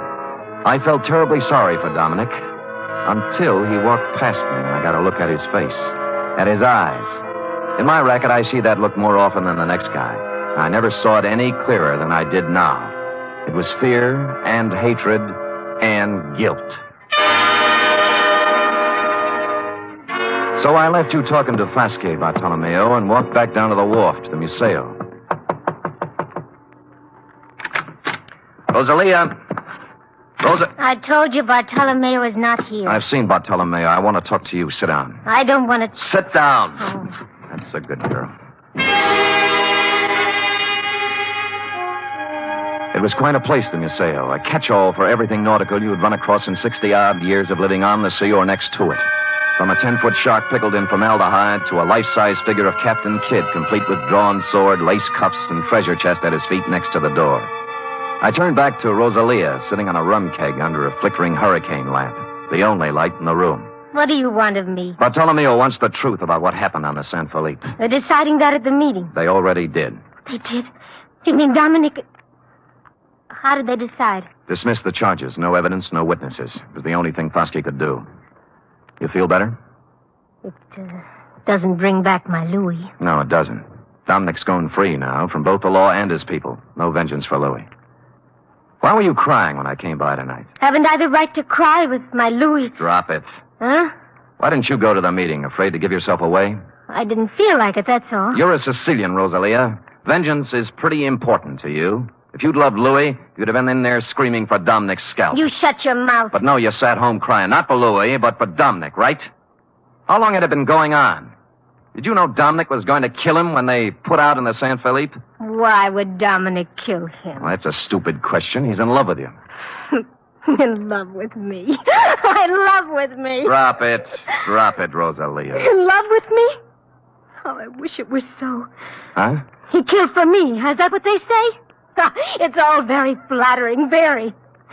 I love Dominic. I've always loved Dominic since I was a little girl.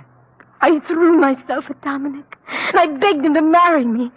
That's not easy for a girl to do, Mr. Spade.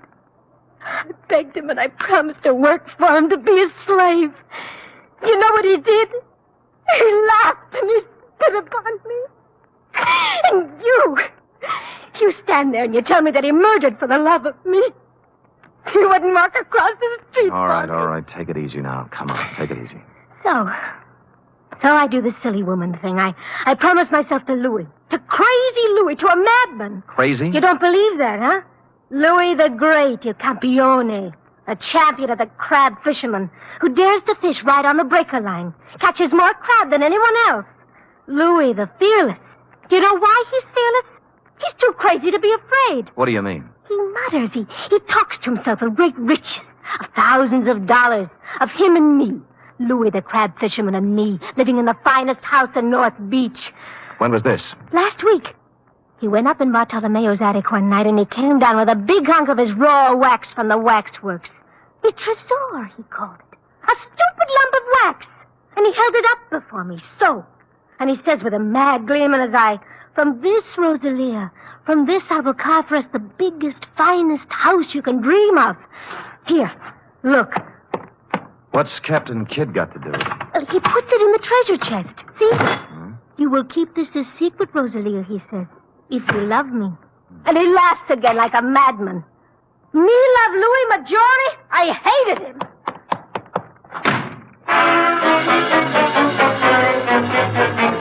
He was too good to be phony. The triangle notion had to go.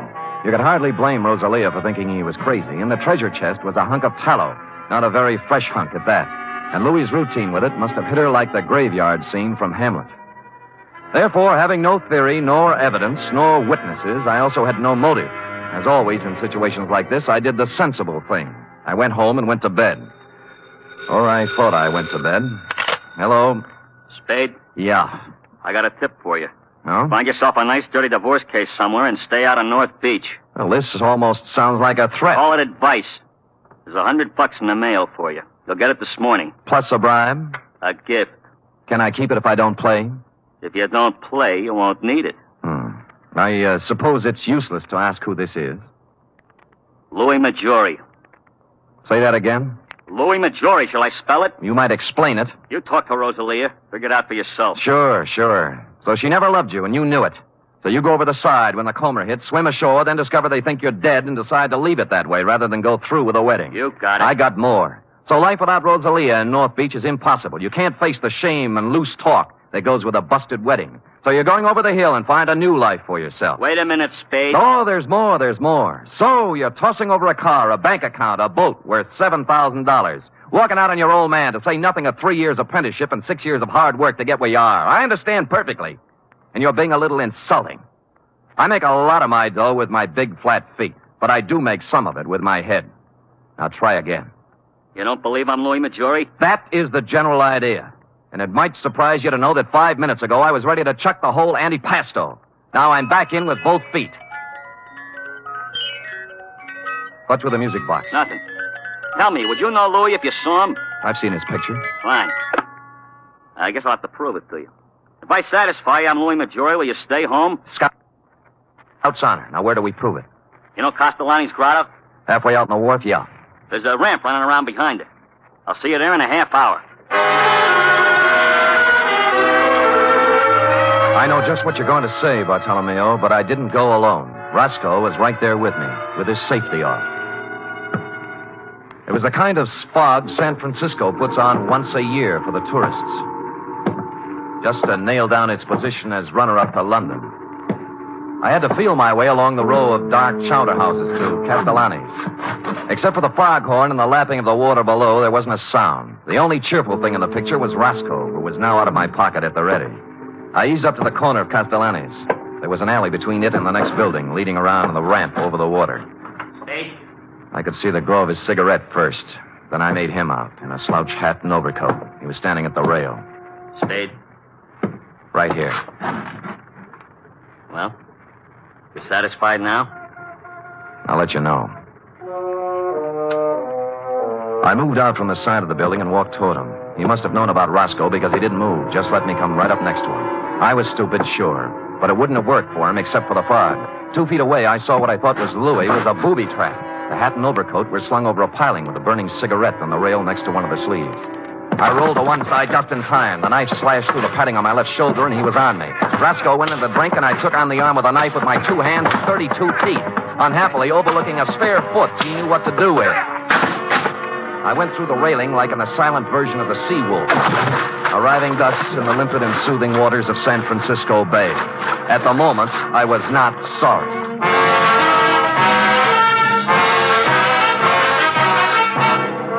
You are listening to the weekly adventure of radio's most famous detective, Sam Spade.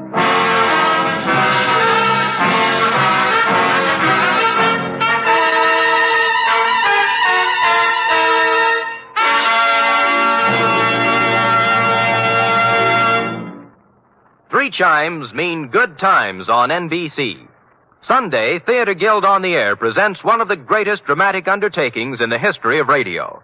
It's a full hour-and-a-half adaptation of Shakespeare's masterpiece, Hamlet. The immortal lines and matchless beauty of Hamlet come to life Sunday with John Gielgud, Dorothy McGuire, and Pamela Brown in Theater Guild on the Air. And a reminder, this Sunday also means another gala broadcast of The Big Show.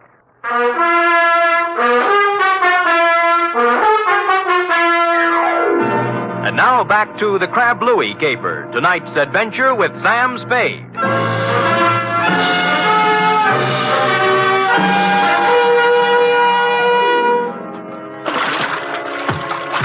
Wetting my finger and holding it up in the wind, I quickly determined where north was, and just as quickly decided there was no percentage in swimming the Golden Gate. A bright blur on my starboard bow called to mind the old saying, where there's a light, there's life, so I headed there. 3 strokes this side of exhaustion, I pulled up at what proved to be a landing with a Jacob's ladder, at the top of which I found the rear entrance to Foskey's, or more accurately, Foskey's private office. The door was open. Huh? Oh. I'm Sam Spade. I've been swimming, if you're wondering. Bartolomeo told me about you. He didn't say you were crazy. Well, maybe he didn't know. You wouldn't have a brandy lying around loose, would you? Well, sure. Sit down. Thanks. I think I saw Louis tonight. Louis? Impossible. Where? Behind Castellani's. Yeah. Bless you, Foskey. Oh, hit me again, will you? Yeah, but what about Louis? Called me up, said he'd meet me there. Just tried to knife me. Oh, but it's impossible. Is it? Why would he play dead? And why would he try to kill you? Maybe he's crazy. Well, how do you mean? You've heard of the dear old lady who had the trunk full of pancakes, haven't you? Hmm? Louis saves old Tallow. Captain Kidd's treasure chest at the Museo is full of it. Who told you this? Rosalia showed it to me. May I? Help yourself. Thanks. Might be a good idea to call another meeting and tell the people. Make it easier for Dominic. Funny. Of the whole meeting here, I alone doubted his guilt. Good thing they made you the judge, or he might be 6 feet under by now. Got a cigarette? In the box there, next to the phone. Thanks. Yeah, I went right along with him, too. Shows how wrong you can be when what? When you go by emotions and not by evidence. This is, quite a cigarette box. Yes, it stops when you put it down. Hmm? Well. I suppose now you'll drop your assignment? Sure. I'm a detective, not a psychiatrist. You've got a lunatic running around, that's your problem. Good night, Foskey, and thanks for the brandy.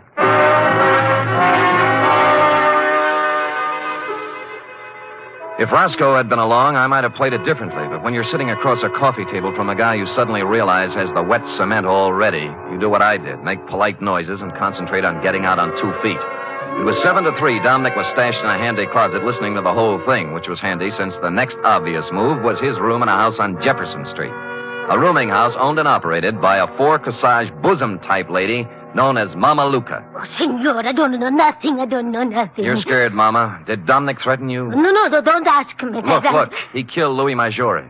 I gotta know why. I don't know why. I don't know nothing about it. Louis came here? Yes, Louis came here the night before it happened. Why? I don't know. He was all excited. A handful of wax. Wax? You know. What about it? He showed it to Dominique, and they go into his room and talk, and then he ran off to send a telegram. Telegraph office, huh? Well, since it's official business, I can let you read the office copy. Here. This message just came in tonight. Dominic Torrio. Regarding your inquiry, analysis of samples sent here by Louis Maggiore, highly promising. If quality uniform and weight correct, would estimate value minimum $60,000. Hartley Associates, Vancouver, B.C.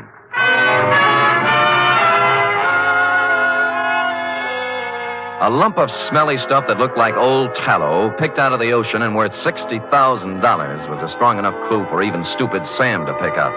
I left the telegraph office on the double and pulled up at the Museo Maggiore 10 minutes later. Blasted lock is jammed. He was too busy to notice me. I slid a marlin spike out of a rack next to the rum keg. Locked.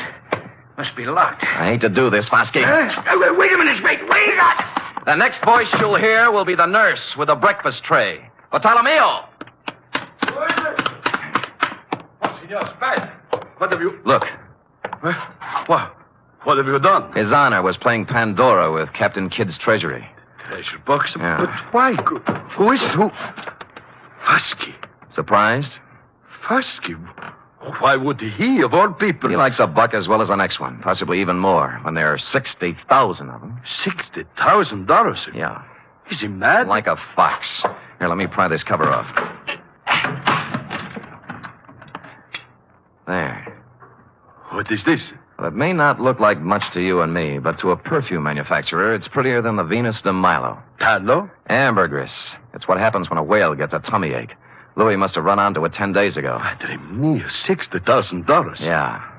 That's the big why of it, Bartolomeo. What now? You think Fosky... He won't talk, neither will Dominic. They're next and they know it. Still 2 men alone in a fog in a boat. See. There were only a witness. There was a witness. Hmm? The eye of God was on Dominic when he did it. And the judgment of God is swift and is sure. Dominic knows it. You think so? I know Dominic. Why you ask? There's a way to find out. What time is it? 1:30. There's time. Where do you keep your razor? Razor? Yeah. I'm going to shave Captain Kidd.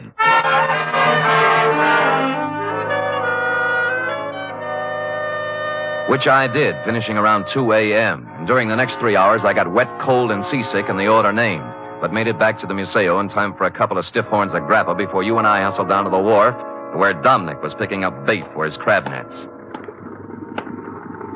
Dominic? Huh? Oh, Bartolomeo. And the Senor Spade. I remember Mr. Spade. Yeah, last night in back at Castellani's. I don't know what you're talking about. Sure, Dominic. It's all a horrible mistake. Lay off me, will you? Heard what Fosky said, didn't you? They dropped the charges. I'm innocent. They cleared me. That's just why we're here. We want to make it up to you, my boy. What's in your mind? You did Louis a great favor, Dominic. When his 32 crab pots got too much for him to handle, you went along to help him. Today, we're going along to help you. Now, when do we cast off?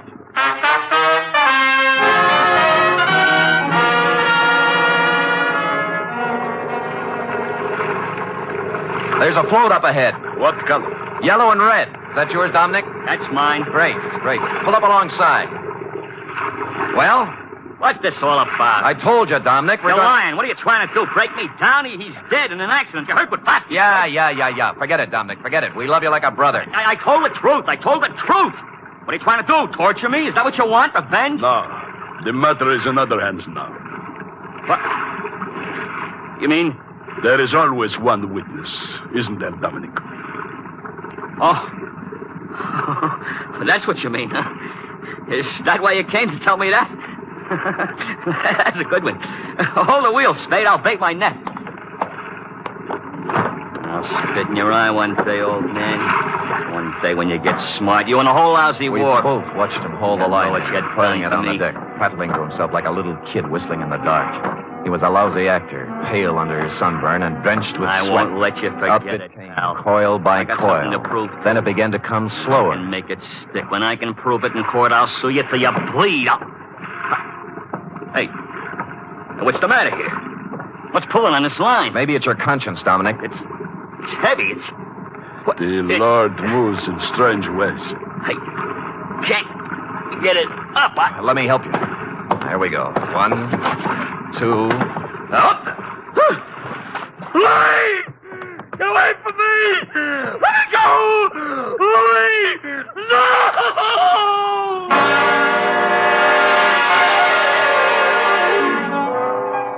I hauled Louis up onto the deck, and a grisly sight he was, too, with a knife still sticking in his back. I figured that was where Dominic would put it, and I was right. Not that it mattered, because Dominic wasn't thinking logically from the moment he saw Louis's body tangled in his crab line. He sang us all 50 verses then and there and repeated them for the police stenographer later when we got him to headquarters. It looks like a first-degree rap for both him and Foskey, but I'm waiting till it happens before telling him the corpse was Captain Kidd, minus beard and ruffles. Period. End of report. Sam, again and again I rediscover you. And each time a new facet, a new thrill. You're just wonderful. It's true, but it pleases me to hear it from you, F. And so I propose to reward you in a fitting manner. First, back salary? Tut, a carburetor for your voiturette. And second, back salary? 10 free tickets to the Museo Maggiore. Third, back salary. An invitation to accompany me, your employer, to browse upon 2 bowls of cioppino tonight at Castellani's. And fourth, I give up. Back salary. Sam! Count it, girl, count it, and bless you. The voiturette, complete with carburetor, will call at your door in precisely 1 hour. Until then... Good night, Sam. Good night, sweetheart.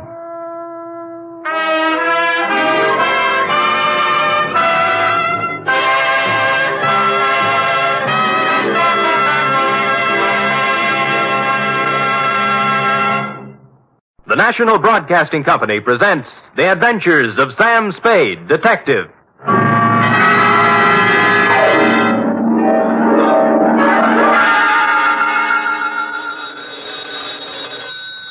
Sam Spade Detective Agency. Me, sweetheart. Sam, a man named $5 Frankie called up and said he's putting $2 in your name on a sure thing at some track or other. Well, that's nice to hear. I don't think it is at all. You know I don't approve of your gambling, Sam. Effie, you do some things I disapprove of, but do I snipe at you? Well, no, but... No buts about it. And besides, I didn't place the bet. It was placed for me. I don't care. It's the principle of the thing I don't like. Well, suppose I put it this way, Effie. That $2 bet on a sure thing was more than just a money bet. It was a gamble on the inherent goodness of the human soul. Oh, Sam, you're just trying to confuse me. I am, but I'll straighten everything out to your satisfaction, I trust, when I appear at the office with a highly stylized and rather charming saga of horse players and the world they live in.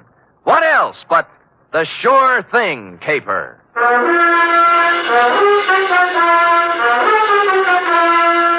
NBC, William Spear, radio's outstanding producer, director of mystery and crime drama, brings you the greatest private detective of them all in The Adventures of Sam Spade.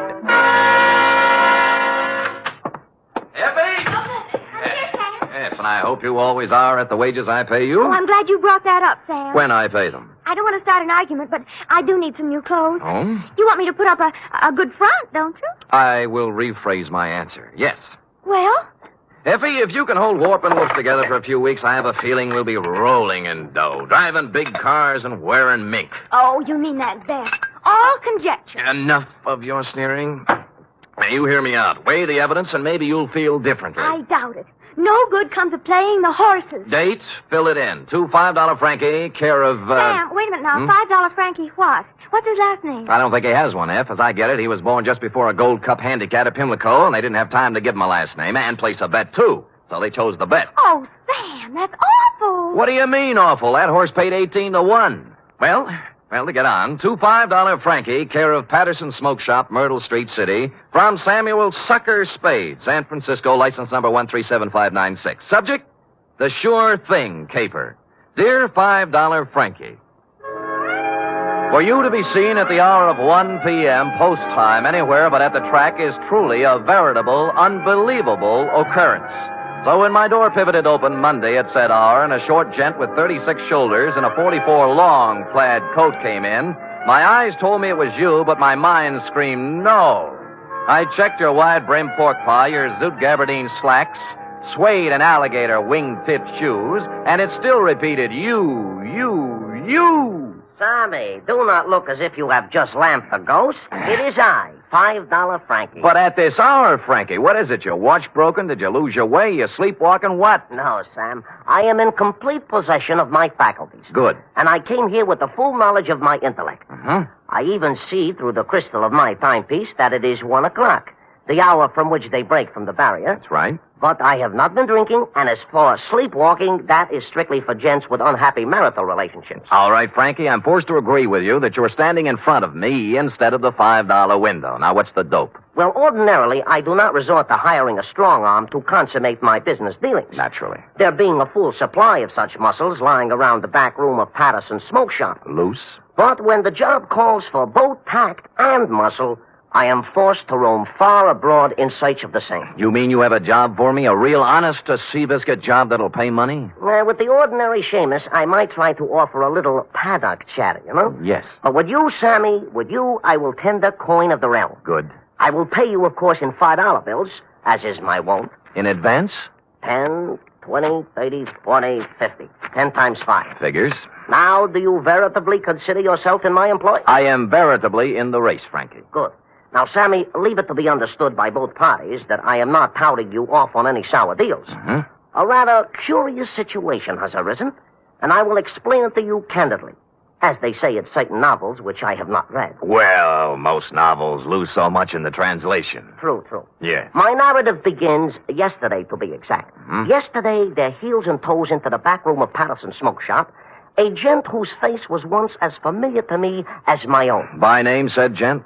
They call him Gentle Joe Higgins. Gentle Joe. Yeah, a horse trainer by profession, which in our civilized society stands second only to jockeys in importance. Granted, no argument. Well, I say to Gentle Joe, it has been some time, Gentle Joe, since I see you around and about. Mm-hmm. And he says, I have gave up the old life for the new, as I no longer am welcome at the track since a certain embarrassing incident 5 years ago. What incident was that, Frankie? A horse doping job, the illegal type, Oh. which depresses me to relate. You know? Mm-hmm. So I will not. Ethics. Yeah. Yeah. Well, Gentle Joe looks a little worse for the wear, his clothing being literally shabby. Mm-hmm. Oh, I figure a touch, and I am preparing a story that will wring tears from a tax collector even. But Gentle Joe does not mention the word touch. Uh-huh. Oh. Instead, he announces he has a sure thing.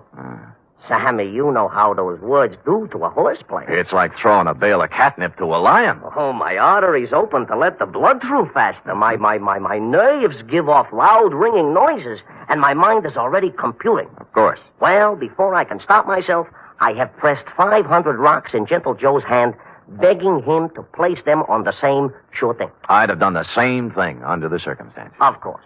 But Gentle Joe says it will take at least 1,500 rocks to pull off the deal. Oh. He further advises me that the horse in question is due to return 20 rocks to 1. So you gave him the other 1,000? Well, not having it in my genes at the time, I cut 2 other business and professional friends in on the gravy. Dinosaur Torelli and Bones Moulton, 5 bills apiece. And then? Gentle Joe rushes out of Patterson's and... Has never been heard from again. A sad tale. You think he just stole the money? Sam, Gentle Joe Higgins is a horse player, not a common sneak thief. I'm sorry. But did he leave town? He did not.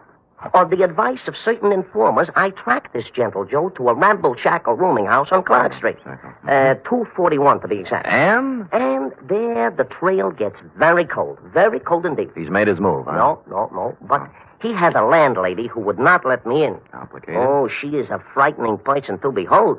She is indeed half wildcat and half witch. I'll deal with her. Good. And tell Gentle Joe that I am not an overly suspicious person, but also relate to him my position. Dinosaur Torelli and Bones Moulton are 2 such gents as it is wise not to cross. Rough.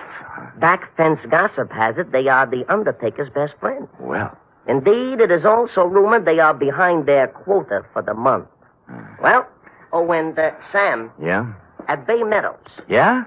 A bad card. Nothing going today.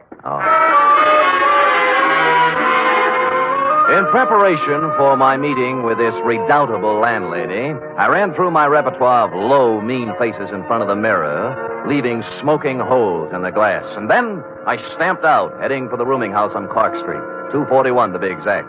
My knock was answered by... Well, it was even worse than you told me. She was gumming a sen-sen. What are you standing there for? You're shading my geraniums. Oh, no. Well, sir?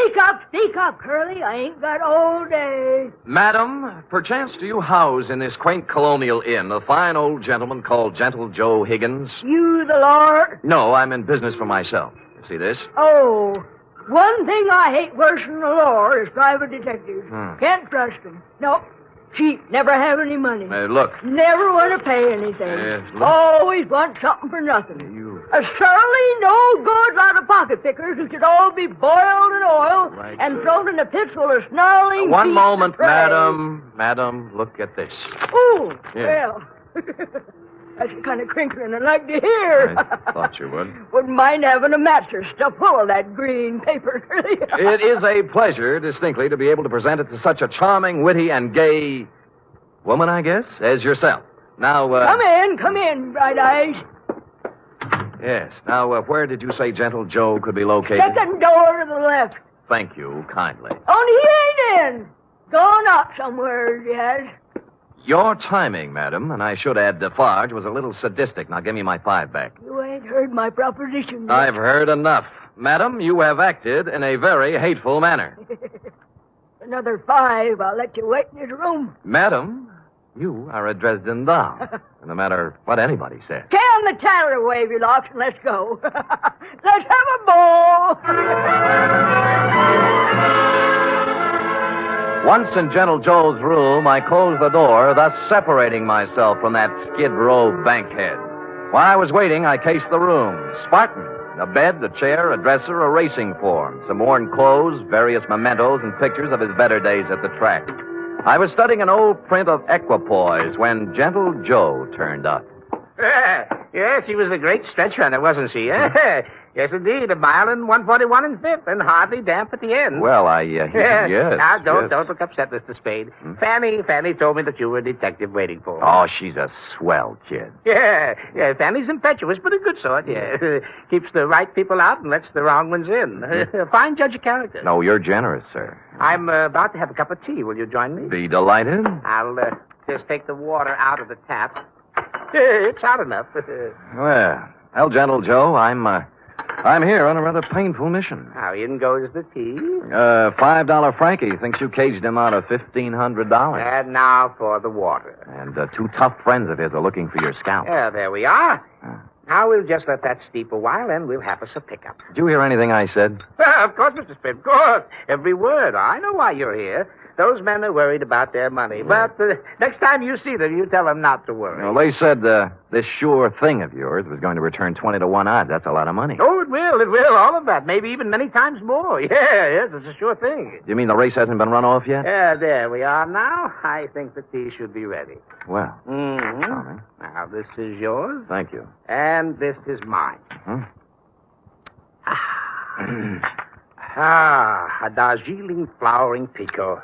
There's no finer tea. Has an almond flavor. Yes, it's peculiar to the region, especially pronounced in last year's crop. Yes. Well, shall we get back to business? Yes. Now, you tell those gentlemen that they have no need to fret about their money. It'll be returned to them many times over. Many times over. Well, are you feeling all right, Mr. Spade? Groggy, I... They'll look back on this investment with considerable pleasure and pride. I don't know what And happened. someday they'll be able to say that they, too... Stupid Sam. Nobody had to give me a saliva test to guess what happened. That nice, sweet, gentle old man had doped me right up to the ears.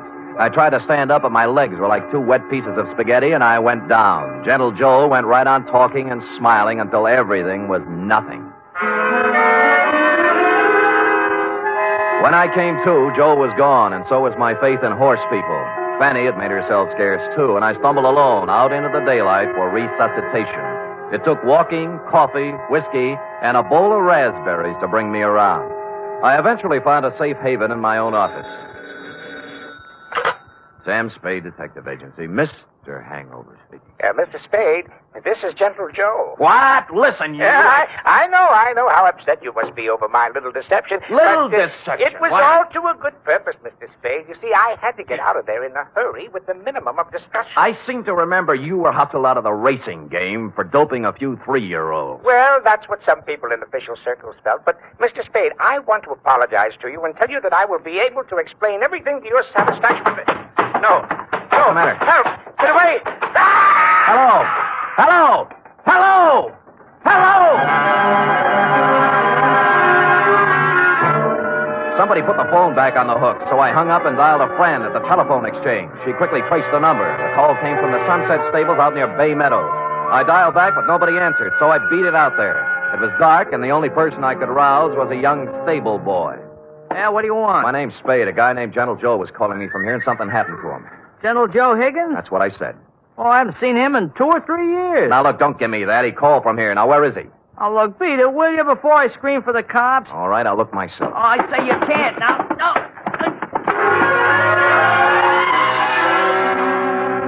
But I did. There were 2 phones inside the stables, both hanging on posts. The second one had the number the phone company had given me, and although someone had tried to cover it up with sawdust, on the floor, under the phone, were 3 tea bags, and somebody had done a lot of bleeding. Looked like Gentle Joe's parlay had run out.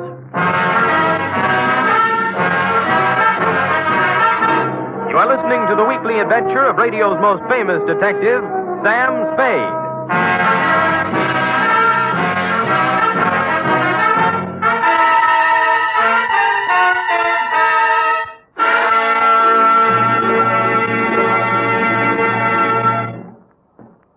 3 chimes mean good times on NBC. There's music and mystery on NBC every Saturday night. For music tomorrow, your hit parade brings you the top tunes in the land as selected by you and presented by Raymond Scott's Orchestra, Snooky Lanson, and Eileen Wilson. For mystery tomorrow, Herbert Marshall stars as the man called X. In all the strange and far-off places of the world, wherever there is intrigue, danger, and romance, there you will find the man called X. Hear him tomorrow night.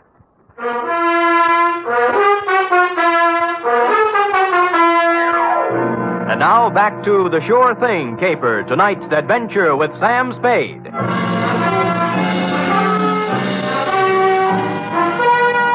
I collared the stable boy and questioned him about the blood under the phone and about what could have happened to Gentle Joe Higgins. Nothing.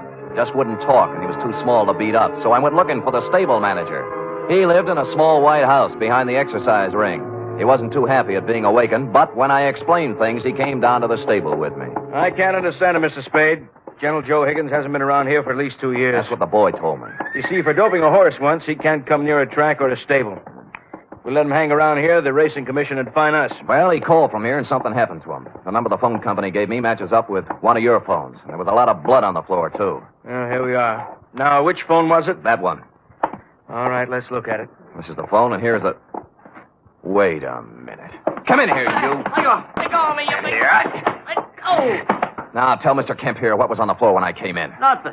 Nothing but sawdust. I tell you, there was blood there. No, honest, nothing. Mr. Spade, this boy's been with me for 5 years. He's perfectly reliable. Well, so am I.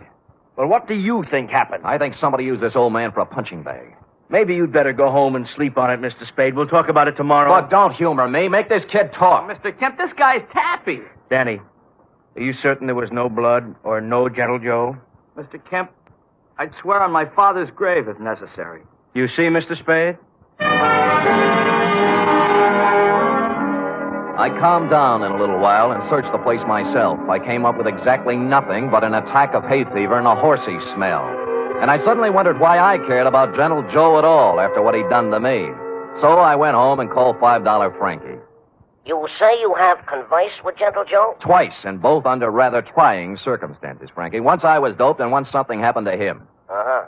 I take it he did not heed the message I employed you to convey. So far, he hasn't heeded anything. Then he is, without a doubt, in considerable trouble. I would say so. It seems that my business associates, Dinosaur Torelli and Bones Moulton, have blown their tops and gone looking for Gentle Joe with something special in mind. Mm-hmm. Something like assassination. I was afraid of that. Mayhaps they have already contacted Gentle Joe for an accounting. Certainly mayhaps. I think they've already mowed him down. And there is nothing further for us to converse about, Sam. It is history, and it will be recorded thusly. Well, if you say so. And if I might tender a bit of advice, I would say, hop into the Simmons, Sammy, and knock yourself off a few hours of that ever-loving forgetfulness. And when you arise, you will have erased from your mind the names of Gentle Joe Higgins and yours truly, $5 Frankie, for some time to come. I was tired, and it seemed smart to take his advice. So I did. I went to bed. It must have been 3 a.m. when something woke me up. It was a ghost with a big white head tiptoeing into my room. The thought was so absurd that I turned over and started back to sleep. That's when the ghost touched me, and I grabbed for him. Hey, let me go, Mr. Spade. Let me go. It's me, Gentle Joe. Wait till I turn on a light. Of course, I look a little different. The bandages around my head look like a turban. What happened to you? I was in Mr. Kemp's house when you were searching the stable. Stupid me. I should have come out then, but I didn't. And then I got to thinking I certainly owed you some kind of an explanation. So I found your address and came here. All right, I'll collect the explanation. Now, first, what was the dope for? Well, I was afraid you might take me back to $5 Frankie and his friends before I did what I had to do. Would you care to tell me what that was? I wanted to buy a horse. With their money? Yes, with their money. They thought you were betting it on a horse, a sure thing. I know, but let me explain. I was thrown off the tracks for doping a horse. I needed money, but that's another story. After 5 years, I could get my trainer's license back. Tell me more. Do you know what it is to love horse flesh and not be able to go near it for 5 years? No, the bangtail bug never got me. You can't con guys like Frankie and his thugs out of some money to buy a horse whenever you want one. There's more to the story. The horse I doped didn't get into the race. And the jockey had to ride another mount. He was thrown and killed. Well, it was too bad. I felt that I'd murdered the man. His name was Sandy Bean. Sandy Bean? That stable boy at Sunset Stables any relative? His son. Oh. His wife and son ran out of money, and they've had a hard time of it. I've worked as a janitor for the past 5 years trying to raise enough money to buy them a horse to help make up for what I did. How much did you save? Only $1,500. The horse I wanted, a 2-year-old named Sure Thing, cost $3,000. Well, things are beginning to clear up now. How did you figure you could take money from Frankie to buy it? Well, Frankie and his friends made a lot of money off Sandy Bean when he rode. I figured it wouldn't hurt them to pay a little of it back. Well, I don't think they'd see it that way. I wasn't stealing the money. I was going to give each of them a 10% of the horse. I didn't dare tell it until after I bought it. Mm-hmm. Well, Gentle Joe, maybe they'll see the light, but I doubt it. I was going to take 10% for training her, give the other 60 to Mrs. Bean and her son, Danny. He'll make a good jockey. And Sure Thing is a great horse. I know. They'll make a lot of money off of it. It's a noble plan. Tomorrow my 5 years is up, and I wanted to give them the horse then. I see. Who roughed you up when I was talking to you on the phone? Danny was backing a horse into the stable, and it got excited. It started kicking, and I was in the way. I thought maybe you'd been done in. I know. That's why I came to see you and explain things. Can you do anything to help me? Well, All right, everybody, just stand where we are. There's no need to wave a gun around here. Get up, you. Gentle Joe, we've been looking for you around and about. Now, Dinosaur, now look... Here all we wish to hear from you, Joe. Come along. Look, you're not going to take him out of here without a fight. We wouldn't mind this at all, inasmuch as we come equipped with a little artillery. Bones, I didn't steal that money. Shut up. All right, knock it off. You want some of the sand? Yeah, if you think you can do it. And it turned out they could. I knocked Torelli's gun aside, hit him with a hard left, and he didn't go down. I tried a right, then a knee, then a couple of elbows. And I was just getting ahead of the game when something hit me across the face and printed Code 45 on my forehead. I know this sounds repetitious, but I went out again. Honest, I did. Really. I'm sorry. Appropriately, it was dawn when I woke up cold and headachy. Of course, I was alone. Gentle Joe Higgins was the victim of a successful snatch, and I had an idea what might have happened to him. I dressed and started looking all over town, but I didn't have any luck. Any. It wasn't until I was eating breakfast and met a police sergeant I know that I got a tip. Morning, Sam. Hello, Sergeant. What happened to you? I tried to kiss her. I didn't know they made those kind of dames anymore. Mind if I sit down? Pleasure. Yeah, we got a homicide this morning. Yeah, who? Who knows? Just an old man. Found him in the park. Somebody really worked him over. What do you look like? Ooh, 5'10", white hair, old clothes. Probably a bum. Where is he, Mord? Yeah. Kelsey's putting a rundown on him now. Well, I'll see you later, Carter. Thanks. Hey, Sam. Haven't finished your breakfast. They let me in the morgue, and I took a look at the corpse. And once I saw it, I knew just where I had to go. I caught a cab out to the Sunset Stables. The horses were just having their rolled oats when I pulled in, and Danny Bean, the stable boy, was there, dressed in his cleanest Levi's. What do you want? Where's the show going to be? What show? Well, Gentle Joe gives you the horse. Isn't this the day? Okay, so you know. Mm-hmm. Gee, I'm sorry about last night, Mr. Spade. I had to keep it a secret. Forget it. You did the right thing. When's the ceremony? In about an hour, right here. You want to wait? Sure. I wouldn't miss it for the world.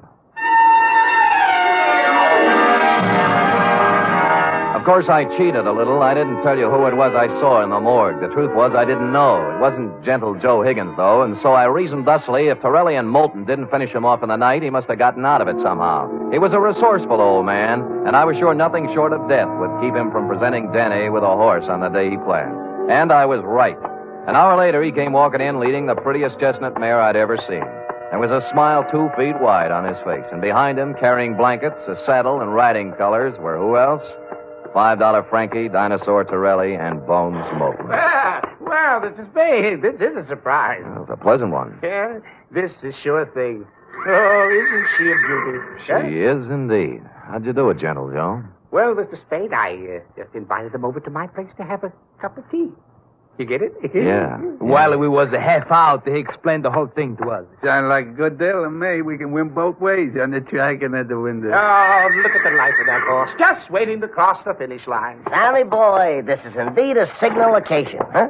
This is the first time I have ever been this close to a horse, and me being a horse player. Well, have you talked to her yet? Why, sure. I am already talking to Sure Thing and explained to her our financial position. Oh. She has assured me she will romp home first, more times than not. Well, gentlemen, shall we do what we came here to do? Sure, leave us make the presentation. Come on, let's get into business. Give the animal to the kid already, I agree.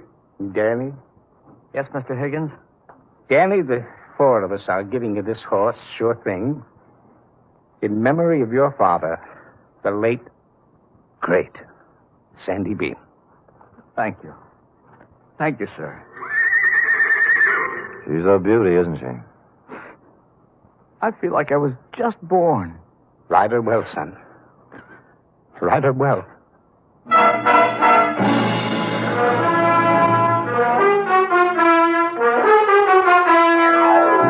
And I think he will. Period. End of report. Oh, Sam,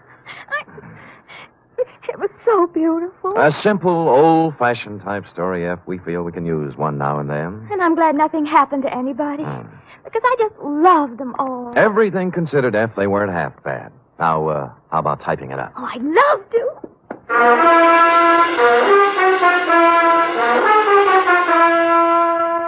Three chimes mean good times on NBC. There's music and fun in the air tomorrow evening, styled to suit your Saturday night of merriment. Dennis Day brings you songs and comedy in his charming boyish manner, and then Judy Canova gets together with her frolicsome friends for Mountain Melody and Mayhem, followed by Grand Ole Opry with singing MC Red Foley and his gang. It's a Saturday night of fun designed for you.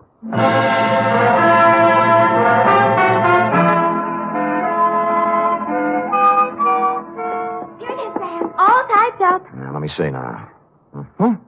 You captured $5 Frankie's peculiar style. Perfect. And that wasn't easy. Oh, Sam, I was just thinking. Oh? We ought to contribute something along with everybody else. To that horse, that Sure Thing. I probably will, Effie. A few dollars here, a few there, whenever it's running. Oh, I didn't mean betting. Oh. What I meant is, for example, it's going to need a lot of hay, isn't it? Bales and bales. Well, my cousin Frisbee cuts our lawn. I'll have him save the grass and send it to the stable. Effie, you are a noble creature, but I think Sure Thing can get along without your little lawn. Well, I've seen horses wearing stockings. Couldn't I knit a pair? Two pair. But, F, let's not lose our heads. $5 Frankie and his pals will take good care of Sure Thing. How about worrying about taking care of me? All right, Sam. Yes. Could you use some grass or some socks? Effie, knock off this horse talk, will you? We're almost at the wire now. People are just champing at the bit for the payoff. All right, Sam. Let's finish neck and neck, huh? Why not? Come here, Sure Thing. Night, Sam. Good night, sweetheart.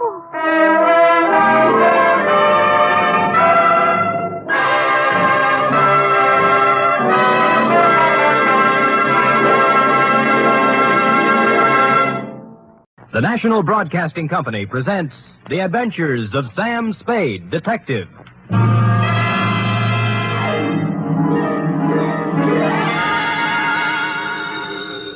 Sam Spade Detective Agency. Me, sweetheart. How was your vacation, Sam? Who said it was a vacation? Well, I I thought you said you were going skiing for a weekend. With me, F, it's always work. Do you know you can get killed on skis? If you say so, Sam. Yes. Most people just break their legs. Most people pick some easy little slope, the cowards. But I know a ski run up near a town called Lucerne that's sudden death. I know a ski run called the Backbreaker. Really? How dull. And one they named Suicide Drop. Effie, stop trying to top me. You just can't. This was the deadliest ski country ever seen. You just sit there while I do a Christiania swing down Market Street, a Geländer sprung up the stairs, and a Telmark right through the door with a tail I took out of the deep freeze only last night. The Chateau McCloud caper.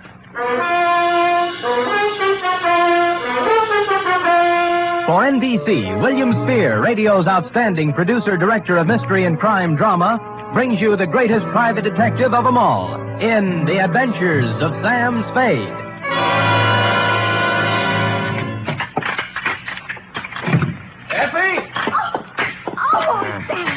Take off those skis. I just wanted to prove I could do it. I did a herringbone up the stairs. And those clothes. I'll just bet you've rented all those things, Sam. You were never in the snow country at all. So, you don't believe me, huh? Well, here, Doubting Effie, I brought you proof. And don't tell me I rented this. A snowball. Yes. Sam! A real snowball. Yes, I brought back 2 of them in a thermos box. Where's the other one? I threw it at a policeman. It was freezy, soaked with water and ice. Oh, Sam, you're wonderful. I can't believe that you had trouble this weekend. Oh, no? You cut that snowball open and you'll find a blood-stained bullet inside of it. And behind the bullet lies a tail. Ready? I'm always ready, Sam. Yes. Date, fill at M2, Sierra County Sheriff's Office, Lucerne, California. From Samuel Spade, San Francisco, license number 137596. Subject, the Chateau McCloud caper. Dear Sheriff, you run a neat little county up there at Sierra, and I hate to be snide, but when my train steamed into the cold mountain air of your lovely little village of Lucerne, I knew the chill of death was afoot. It had to be. The place was too beautiful to last. The background hills were right out of the Alps. The snow from Grandma Moses and the rustic buildings that snuggled under the mantle of white were just too cute for words. It was abnormally perfect. Something had to give. Well, you were the only young man who got off the train. Are you from McCloud? Well, I'm supposed to find a Chateau McCloud. Oh, what do you know? I got the right man on the first try. Good. Rufus sent me down to pick you up. You could pick me up almost any time. Well, that took a little chill off today. Shall we go? Mush. Mush.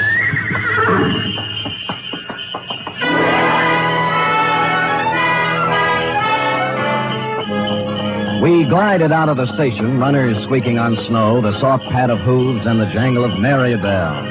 We had a bearskin lap robe. It was a short bear, so we had to move close.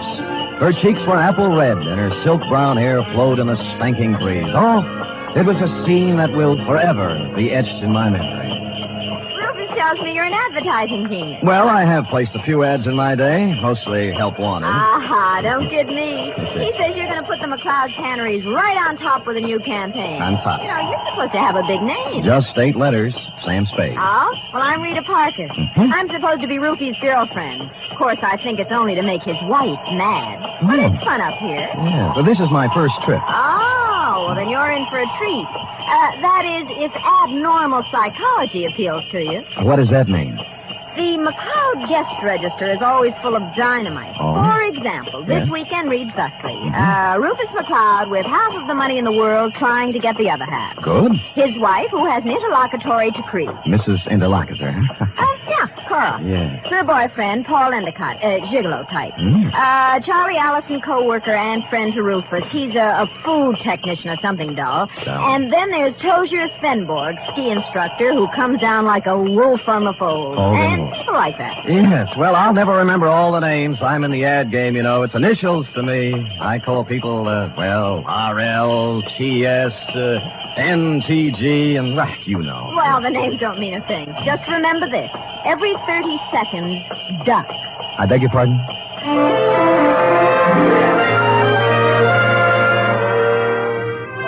The McCloud estate was 8 miles out of town, and it seemed we were there in no time at all. Rita Parker hustled the Alpine buckboard and mare into a stable, while I went up to the chateau to meet my employer, Rufus McCloud. It was more of a Swiss chalet, you know, where the second floor is larger than the first.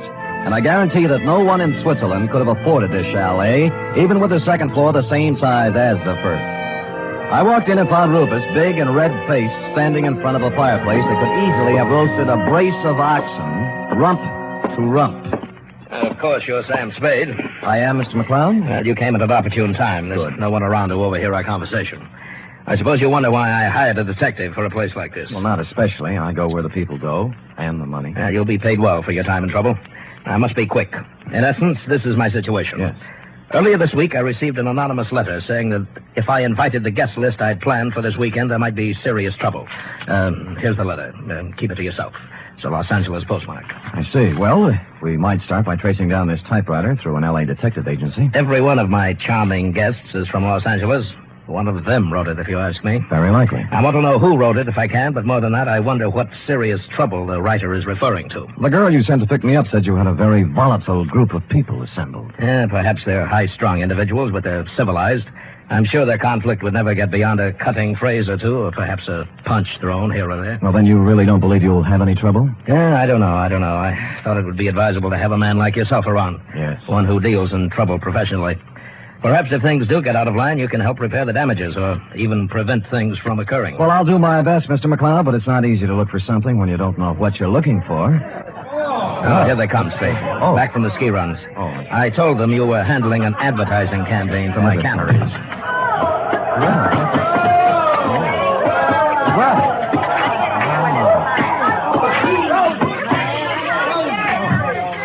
Well.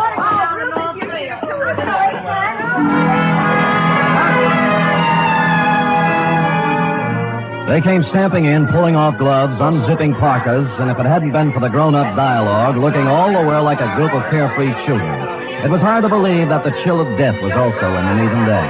I couldn't keep my eyes off one of the particular members of the group, Mossberg ski boots, Chinese vermilion downhill pants, and a candy-striped parka, which she now pulled over her lovely head. The sweater she wore underneath was, I'm sure, designed for someone much smaller. A Dachshund, perhaps? Is this the advertising man you've been telling me about, Ruth? Oh, Mr. Samuel Spade, my half-wife, Cora. Well, how do you do? Glad you came, Sam. We can always use another sport in the crowd. Hey, everybody, shut up! Introducing the incomparable, fabulous Mr. Samuel Spade. Hiya, Sam. I'll give him your pass, Sam. Me, Paul Endicott, Rita Parker, Charlie Allison, Tosia Svenborg. Charlie's the one who doesn't ski. I'll take snowshoes any day. I can't get anywhere in snowshoes. You've heard, perhaps, of the tortoise and the hare? Rufus, ring for some drinks. Tom and Jerry's, hot toddies, coffee, God, something. We're having hot buttered rum. The stuff's warming in the kitchen. Well, get it up, get it up. Right away, Cora. And as for the rest of you, ready? A one, a two, a three. Oh, yes. Dear old Maine, shout till the rafters ring. Stand and drink a toast once again. Let every loyal Maine man sing. They took up the song with a gusto, lifting imaginary drinks into the air, and it was all very jolly. For a party that was supposed to be fraught with danger, this one certainly started out in just the opposite direction. The drinks came, and things got even merrier. Lunch was served, and afterwards I slipped into some outdoor gear and strapped on some skis. Everybody scattered different directions. Rufus McCloud and I skied to a place 3 miles away called the Halfway Cabin. Between the chateau and the cabin was a small lake called Royal Lake, completely frozen over. Rufus stood in front of the cabin, firing a .30-30 at a target set up down in the woods to the east. What do you see through the glasses, Spade? 2 bullseyes and nothing outside of the 8-ring. That's great offhand shooting at this range and standing on skis. Well, I can do much better than that. What's this? See that silver tip on that big Norwegian fur over there? Yeah? I'll cut it off. Hey, look out! What? Well, he came swooping out of nowhere, Spade. I swear he did. Well, I think he hit him. Who is it? It's Paul Endicott. No, he's up. Good. There's Cora with him. You told me nobody was supposed to be skiing in that area. Yeah, they're not. Well, here he comes, and he looks plenty mad. What do I care about him? He just after Cora for the money I give her, that's all. Come right to kill me, you stupid fool. You weren't supposed to be skiing there, Endicott, and it was an accident. Yeah? Well, that was no accident. All right. Knock off the punches. You keep out or I'll throw one at you. Oh, that I'd love. Paul, now stop it, and the rest of you quit acting acting like children. Your boyfriend threw a sucker punch at me, Cora, and even if he is my guest, there's a limit to hospitality. I don't call one punch an even trade for a 30-30 bullet. You weren't hit, so don't start crying. Rufus, I have the feeling you wouldn't mind if he were hit. You wouldn't mind at all. Paul, I've just decided I don't like you without a mustache.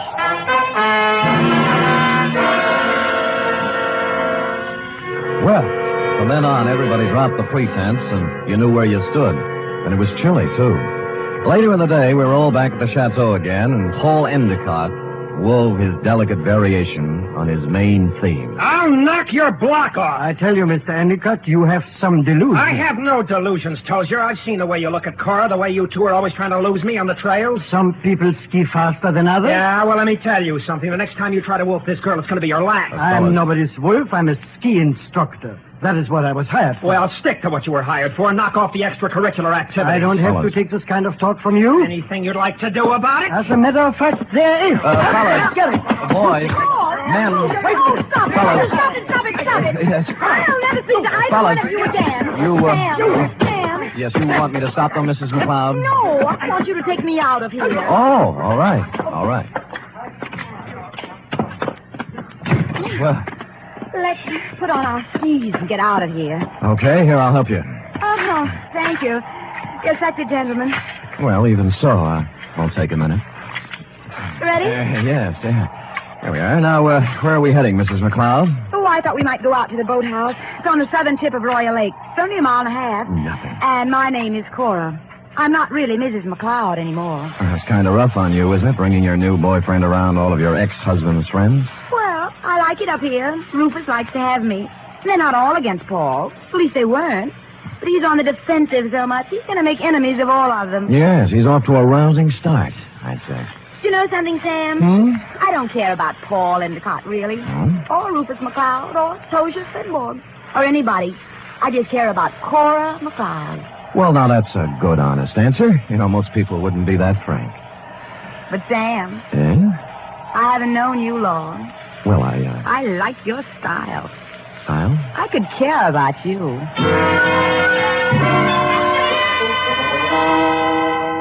It broke my heart not to stop right there on the trail and kiss her because that's what she wanted me to do. So that's why I didn't do it. And I'll never turn down anything better. Well, next scene, a boathouse. And when we got there, it was not at all the way I thought. A food technician and close friend of Rufus McCloud was there, working on something that baffled me at first. It's an ice boat, Mr. Spade. That's what it is. Belongs to Rufus. Yeah, I don't think I've ever seen one up close before. I'd take you for a ride, but this one needs a lot of work before anybody could use it. I'm just cluttering. What prompted you to come out here, Cora? Because Paul and Tozier Spenborg got in a fight over me, and I got tired of the whole thing. Sam and I went out for some air. Oh. Well, glad you did. I was getting a bit lonesome. You see, Sam, they always leave me in a cloud of snow on their skis, and I just plod along on snowshoes all by myself. Well, maybe we can go walking together sometime. I used to be able to shake a pretty good snowshoe. It's a deal. Tomorrow morning, I'll show you the place. Sam, I think I'll stick around here and help Charlie with the ice boat. Oh. Unless you're crazy about ice boats, why don't you go back to the chateau? We'll be there in time for dinner. Well, I don't need any engraved exvitation. I hope you catch a common cold. The trouble with that girl was that she only wanted one man at a time around her. Back at the chateau, there was no one but the cook, the Marjorie Main part. Too tall. As supper time approached, Rufus came in, then Rita, then Cora, then Allison, and finally Tozier, in that order. And the order is important, because you see, nowhere in the list is the name of Paul Endicott. He didn't come in for supper, nor for the next 3 hours. It was dark by then, and Rufus McCloud was worried about Endicott. So we fanned out in a searching party. I was alone when I found him. He was lying in the snow, 300 yards west of the halfway cabin. There was a 30-30 slug in him. Period. End of Paul Endicott.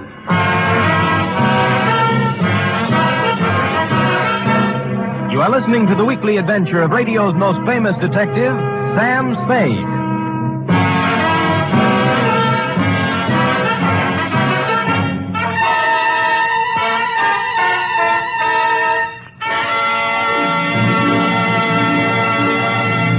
This Sunday, Cary Grant and Betsy Drake star in the second of the new Mr. and Mrs. Blanding series over most of these NBC stations. The delightful tribulations of Jim Blandings and his wife Muriel as they built their famous dream house entertained millions as a novel and then as a motion picture. And now you can follow the further adventures of Mr. and Mrs. Blandings every Sunday on NBC. And Sunday also means your weekly visit with the hilarious Harrises on the Phil Harris Alice Faye Show.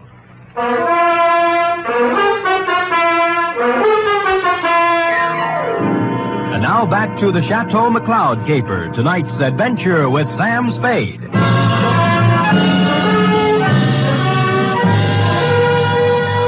There were no ski marks near the body of Paul Endicott, just his own. Somebody had drawn a bead on him in the dust from some distance. I started to look for the rest of the searching party and then changed my mind. If the body of Endicott wasn't found, the murderer might wonder what happened to it, get worried, and make a mistake. So I picked him up, carried him to a small cave I found, covered the entrance with snow, brushed over the ski marks, and went back to the chateau. One by one, they all showed up, discouraged. Oh, we can't give up. We have to keep looking. I know how you feel, Cora, darling. It's too dark. We'll try tomorrow. Oh, don't worry about him. Paul can take care of himself. How can he take care of himself, Miss Parker, if he got lost? Who said he got lost? I am assuming. I think we're all assuming too much. I'm sure that it's nothing to worry about. If I know Paul, he'll show up tomorrow with some tall tale to tell. What do you think, Mr. Spade? What does an advertising executive know? Cora, your manners. A sponsor might be listening. Oh, I'm sorry, Sam. I'm upset. Okay. Frankly, I don't know what to think. But if I were a detective, I'd hazard a guess that Paul met with foul play. Oh, nonsense, Spade, nonsense. Come on, everybody, let's have a drink and have some fun. Paul will be back, and even if he isn't, who really cares? Scotch for me. And I guess nobody cared. Rufus was a little more jolly than usual, and the drinks began to dispel the gloom. It was as if Paul Endicott never had existed. It began to get late, and the bizarre wake broke up. Everybody went to bed, including me. I lay there fully dressed, looking up at the beamed ceiling for an hour. About then, my doorknob turned, and the door slid open and shut. Someone moved quietly to my bed as I was sliding my .38 out of its holster. Sam, me, Rita. Oh. Are you awake? Yeah, I wasn't even under the covers. Mind if I sit down here? Not a bit. Sam, Sam, I'm scared. I wish I could leave here. Oh, what's the matter? Paul's dead. I know he is. He didn't mean anything to me one way or the other, but I know he's dead. Anything to back up your feeling? I guess not. It's just something I'm sure of. Why'd you come to me? Because you're really a detective, and I know it. Oh, me? Oh, now, you handled a case for my father once. You just don't remember me. All right, I'm a detective. Rufus hired me because he expected trouble. Sam, I'll tell you something about Paul. Yeah?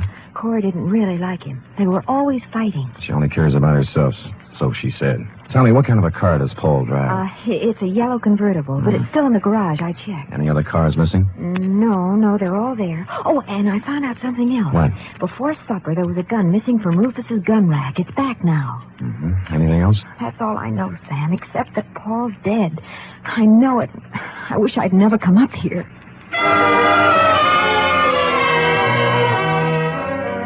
After she left, I dressed for outdoors and climbed through the bedroom window. It was still and quiet, and it was a quarter moon when I skied away from the chateau.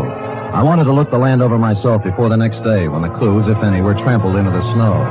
When I passed the northern tip of Royal Lake on the trail to the halfway cabin, I saw a new set of ski tracks heading into the woods where I'd found Endicott's body. I followed them, and they went right to the cave where I'd hidden him. And he was gone. I was standing there, pondering this, when I thought I saw something move in the trees to the west of me. I stood stock still. That was a mistake. A bullet splintered a tree next to me, and I shoved off as fast as I could. There was no second shot. I circled around in the trees trying to catch sight of someone. Nothing. I kept in the shadows and made for the halfway cabin. It was dark and quiet, at least until I opened the door. I tried, but he had the advantage of surprise and some kind of a club. I ended up on the floor with someone sitting on my chest. All right, I have your gun. You make one wrong move, Spade, and I'll use it. It's got bullets in it and a hair trigger, so be careful. We could use a little light. As you see, there's Paul Endicott's body. Yeah. How did you find him, Tozier? You're only putting a noose around your neck. You're a very perceiving man, Mr. Spade. How do you figure I did it? I talk better on my feet. Just remember the gun. If you didn't kill him, how else would you know where the body was? Because I know this country like the back of my hand. He had to be somewhere. You are the killer, Mr. Spade. Me? Why, I do not know. You found the body before anyone else could. hid it, then clumsily tried to hide your tracks. Don't be silly. Why would I come back? A murderer always worries about his crime. Did he forget something? Was something left undone? It's a natural. It sounds good, except it isn't true. You couldn't pin it on me in a month of Sundays, but somebody might just tie it on to you. That's what you think. Do you know what I'm going to do now? I wouldn't want to guess. The shots came pouring in through the window, and Tozier Svenborg went down. I saw the flash of a face outside and was gone. I kicked at the lamp, threw the place into darkness, and lay on the floor. Then I crawled over to Svenborg and took my gun back. Well, that was a surprise. It hurt quite a bit. Where'd you get it? Oh, somewhere in the back. Let me see. It's at the shoulder level. Well, he won't die anyway. I'm afraid I misjudged you, Mr. Spade. Go after him. Go after him and catch whoever it was. I can't leave you here. I'll take care of myself. Just leave me your gun for protection. No, I'll stay. Go, please, while there's time. Or are you afraid? I was, but I gave him my gun and left. Outside, there were many ski tracks, but a fresh set led left from the halfway cabin down. They went right to the edge of Royal Lake and then stopped. There were no marks of ski poles on the ice, so I followed the shoreline, looking for some kind of a clue. It wasn't until I reached the southern tip of Royal Lake that my effort was rewarded. Leading up from the ice were a set of footprints, then a set of ski marks. They led to the boathouse. Inside, I found two interesting items. One, a dismantled ice boat with fresh ice on the runners. Two, a pair of skis with snow in the grooves. I made my way along the beaten path back to the chateau. Circled it once, found interesting item number 3, and went in. Well, what were you doing up, Spade? Did you hear the shots, too? Yeah, I thought I'd look around. It's cold. Woke me out of a sound sleep, Sam. What was it, you know? Well, I didn't find out about the first shot, Mrs. McCloud. That was fired at me. But the next 3 were fired at a man named Tozier Svenborg. Oh, no. Tozier? How did it happen, Spade? What's it all about? He found Endicott's body in the woods. Dead? Very. I told you, Sam. I told you. Told him what? What do you know about it? Nothing. I just had the feeling, that's all. You know something. Now tell us or I'll slap the rents right out of your head. I don't know anything at all. I just had a feeling. Who shot Tozier, Spade, and why? I don't know. I was standing with him in the halfway cabin. Somebody shot through the window. Didn't you see them? Don't you know who it was? I was too busy ducking to look. Just answer me one thing. Have any of you been out? Of course not. No. I haven't, and Mr. Allison's in bed. Of course, they all lied. McCloud's shirt was stained with sweat. He'd been moving fast somewhere. The ski pants sticking out from under Cora's robe were wet, and Rita Parker was now dressed when she wasn't before. I was trying to figure out something to say when Charlie Allison came out from his bedroom, rubbing sleep out of his eyes and pulling a robe on. What's going on here? What's all the excitement about? They found Paul, dead. And somebody shot Tozier. No. Where is Tozier? In the halfway cabin. Well, let's get him to a doctor. I'll call one from town. Why don't you go up and get Tozier? I'll have a car ready, and we'll take him right into the Lucerne Hospital. Wait a minute. What about the murderer? Who did the shooting? Nobody's getting out of my sight. It had to be one of us. Why, Cora? Oh, it wasn't just anybody. We're the only ones left walking. Why don't you ask Sam? He's the detective. Detective? Yes, I hired him because somebody sent me an anonymous letter saying there'd be trouble. You knew there was going to be trouble, Rufus. Somebody else knew. Then why did you let people come up here? What's the big Why did you do? Wait a minute. Spade, what did you find out? Well, if you'll all wait here a minute, I'll tell you. When I circled the chateau before I came in, I'd seen footprints leading to a window, not mine.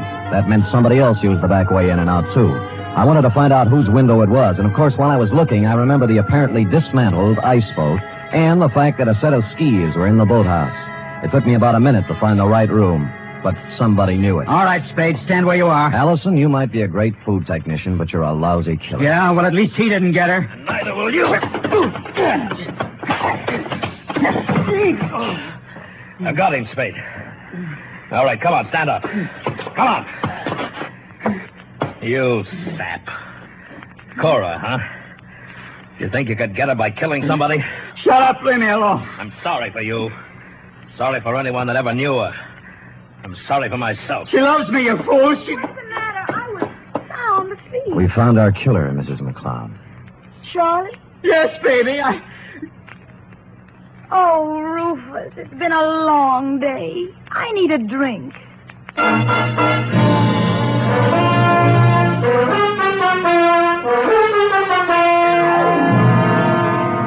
And that goes to show you how cold it can get in the snow country, F. Period. End of report.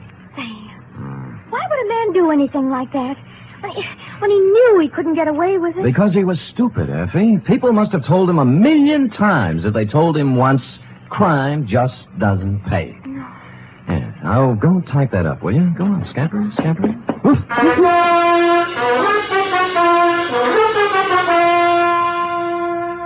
3 chimes mean good times on NBC. Here's news of 2 important musical events. This Saturday, Arturo Toscanini begins a new Saturday series of concerts with the NBC Symphony.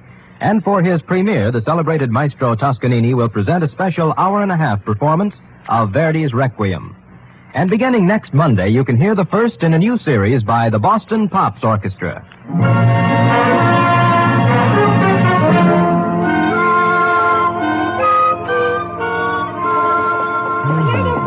All typed up.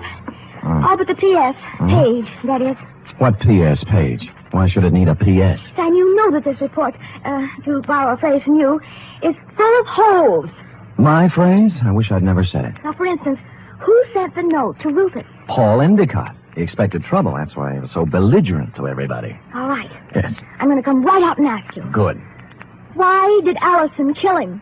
Well, I thought it was rather obvious, Effie. Cora was leaving Rufus McCloud for Allison, but because Allison worked for McCloud until Cora's divorce was final, they didn't want Rufus to know about it. So they used Paul Endicott as a decoy love affair. But I'll bet Endicott didn't want to give Cora up. I'll bet that was it, Sam. Effie, I don't know how you ever guessed. Endicott saw in it a chance to pick up a buck with a little blackmail. It's just a wild guess, Sam. Yes. And, of course, Allison did ski, didn't he? What do you think? Well, how else could he get around so fast? And he made such a point about those snowshoes. Sam? Yes? If I'd written the caper, I'd have covered that up a little. Come here. Oh, I'm sorry, Sam. I guess I shouldn't have said that. You certainly should not have. You know there's only one thing around here you're supposed to say. Yes, Sam, I know. Shall I say it? Make it fast. Good night, Sam. Good night, sweetheart.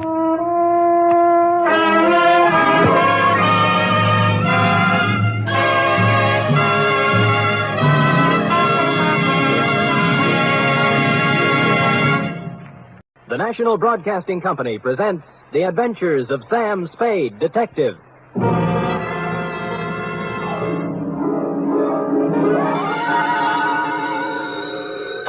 Sam Spade Detective Agency. Me, sweetheart. Sam, where have you been?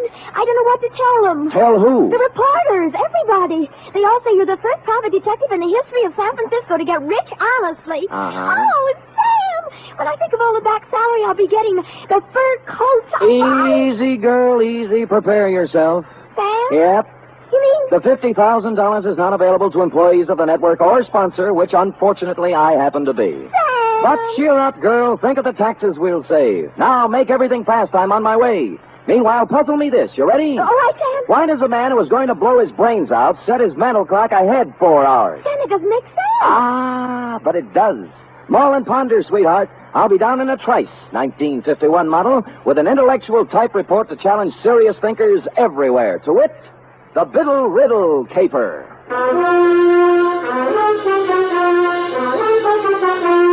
For NBC, William Spear, radio's outstanding producer, director of mystery and crime drama, brings you the greatest private detective of them all in The Adventures of Sam Spade.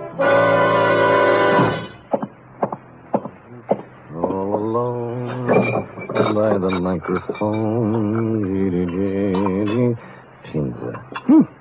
Effie? Sam, I just can't get anywhere with this. Never kick on the third down, Cherub. Give it another try. No, it's no use, Sam. I'm mentally through. Well, you know best. I just give up. Sam? Huh? What are those funny little bumps on your cheek? Go ahead, guess. Smallpox?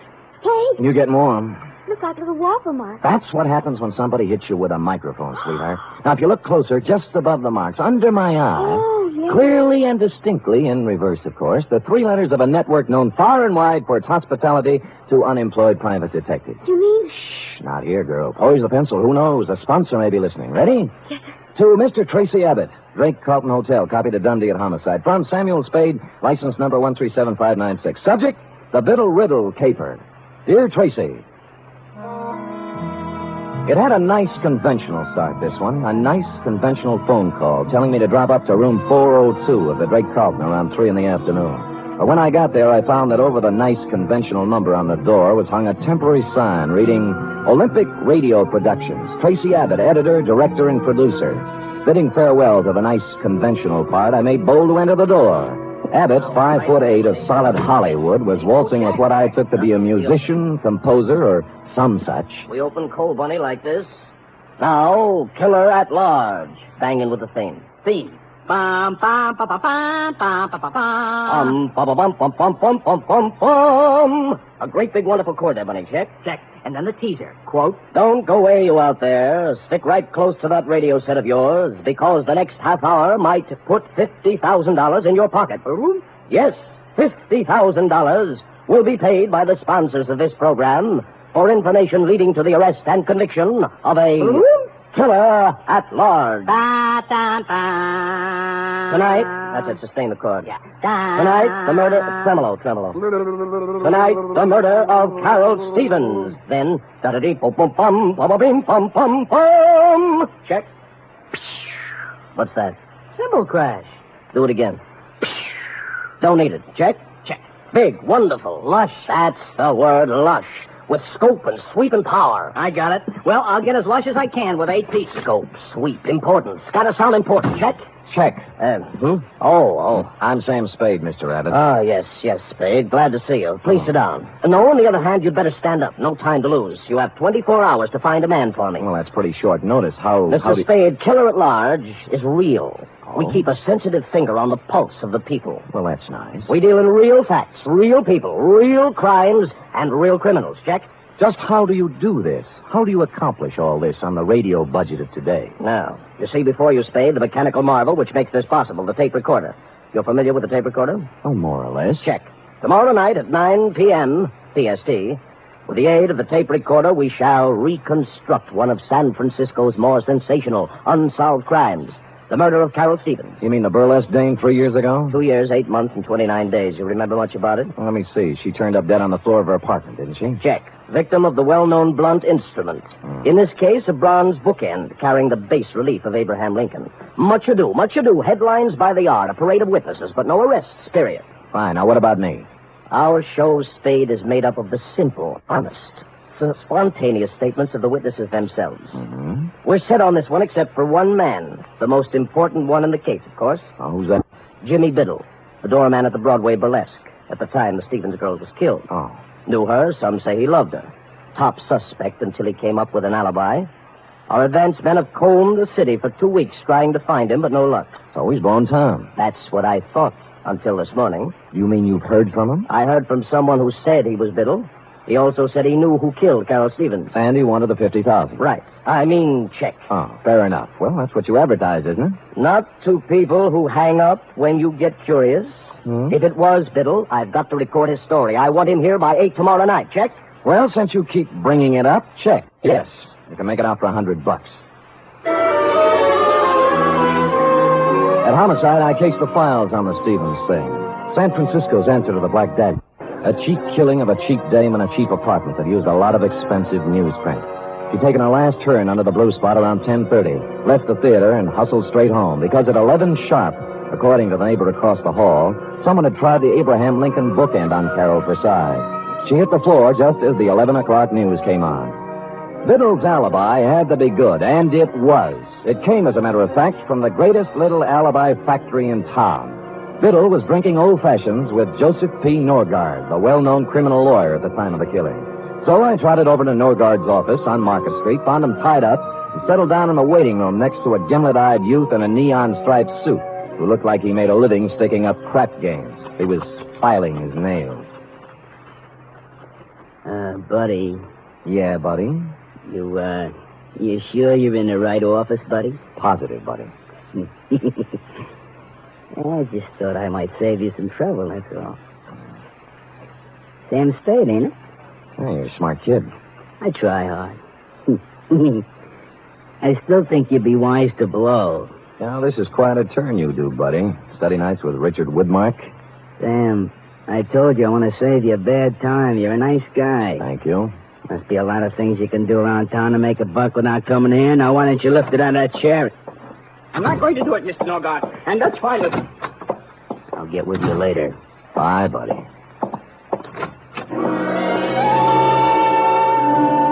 The guy who bustled out of Norgard's office was flabby, florid, and frightened. Pinstripe gave me a last baleful look and sidled out into the hall after him, which was nice because I was running out of punchlines.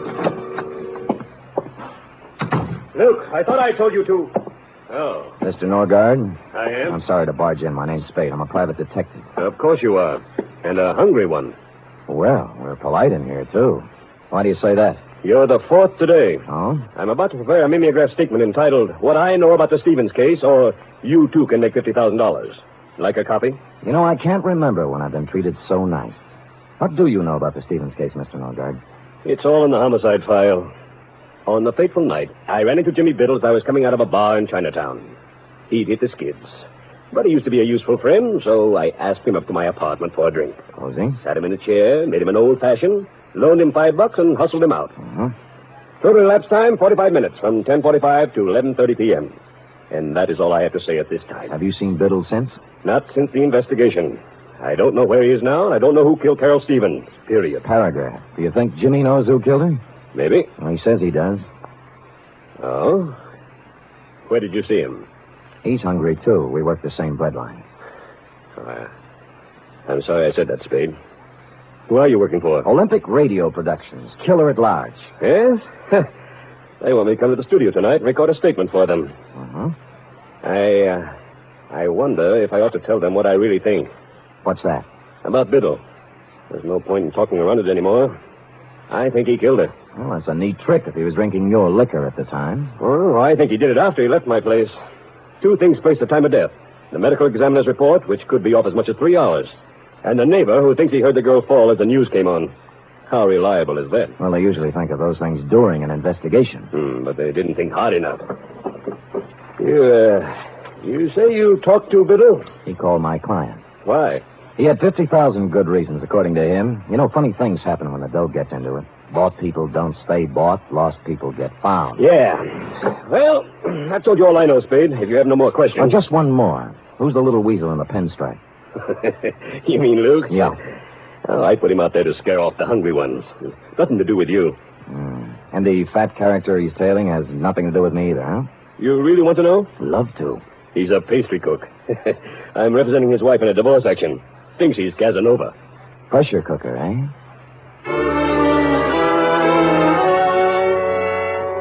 Shoving Norgard, Pinstripe, and a flabby pastry cook in the look-up later section of my hat band, I took off for Biddle's last known address, a boarding house on Pacific Avenue. There I held hands with the landlady long enough to learn that A, she hadn't seen Biddle since a few weeks after the murder, but B, when last heard of, Biddle had gone on from the burlesque dame to something even more extremely female. According to the landlady... Name's Rosalie. Understand she's working on the line at the Pacific Ballroom. Red hair, blue eyes, and boom, boom. You get me? I got you. Pacific Ballroom, eh? Would you do that last again? Boom, boom. Yeah, just checking. Thanks, Mrs. Landlady.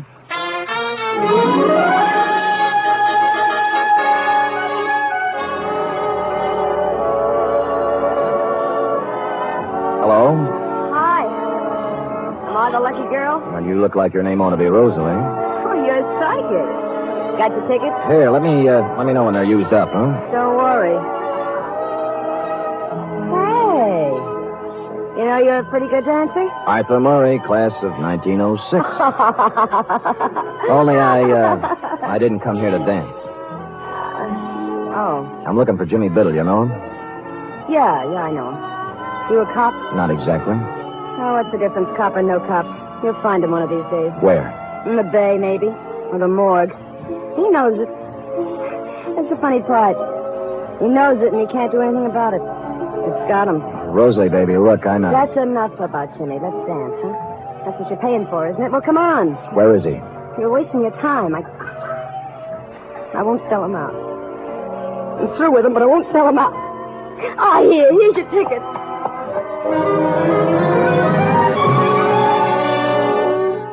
I I sauntered over to the soft drink fountain and mulled the problem over a Coke for a minute or two. There are ways of dealing with dames like Rosalie. Some of them are a little cruel, as this one was going to have to be, but time was of the essence. I kept out of sight for 20 minutes or so, watching her dancing in the arms of a moonstruck plumber, and sidled into a phone booth. The Pacific Ballroom does not permit telephone conversations while the girls are working. When I said it was the police, the plumber was turned over to a new candidate, and Rosalie came to the phone. Hello? This is Sam Spade, Rosalie. I was dancing with you a little while ago. What is it? I found Jimmy Biddle's apartment. Oh? What's the matter? He's hurt? That's right.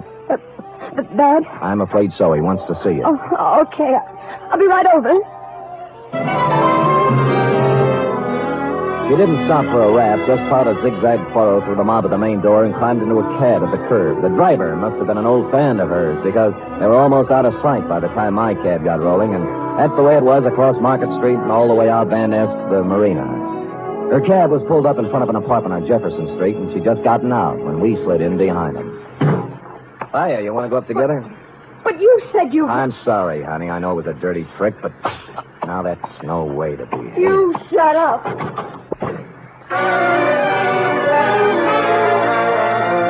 The gold card holder by the doorbell listed the tenant as W.R. Smith. Mr. Smith was evidently not home. The lady manager in the apartment next to his was, and after the usual license showing and more than the usual sweet talk, she came up with the key. Biddle wasn't wealthy, but he wasn't hungry either. The place had the well-fixed man-about-town look, right down to the last crystal martini glass in the portable bar in the living room. Next to it was a mahogany desk, in which were sundry checkbooks and deposit slips indicating Biddle had found a prosperous widow or had been doing rather well at canasta. A clock chimed 4 in the next room. Since it was after 10, I wondered why I went in to take a look. Maybe I was psychic, like the girl said. There was a tape recorder against one wall, the same kind I'd seen in your office, Tracy, with a microphone and a roll of tape in it, half used up. Holding the microphone with one hand was Jimmy Biddle. In the other hand, a .38. He wasn't hurt, as I'd told her. He was dead.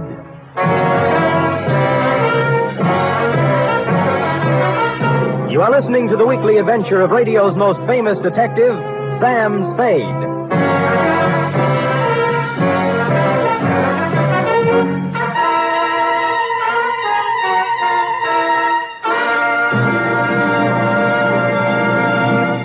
This Sunday, there's another outstanding production by Theater Guild on the air. It's a 1-hour adaptation of the thrilling tale of intrigue in post-war Vienna, The Third Man.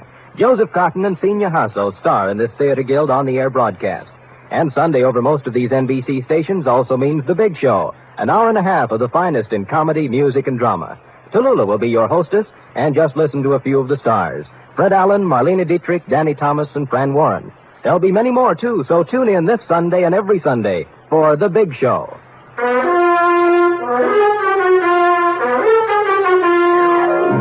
And now back to the Biddle Riddle Caper, tonight's adventure with Sam Spade.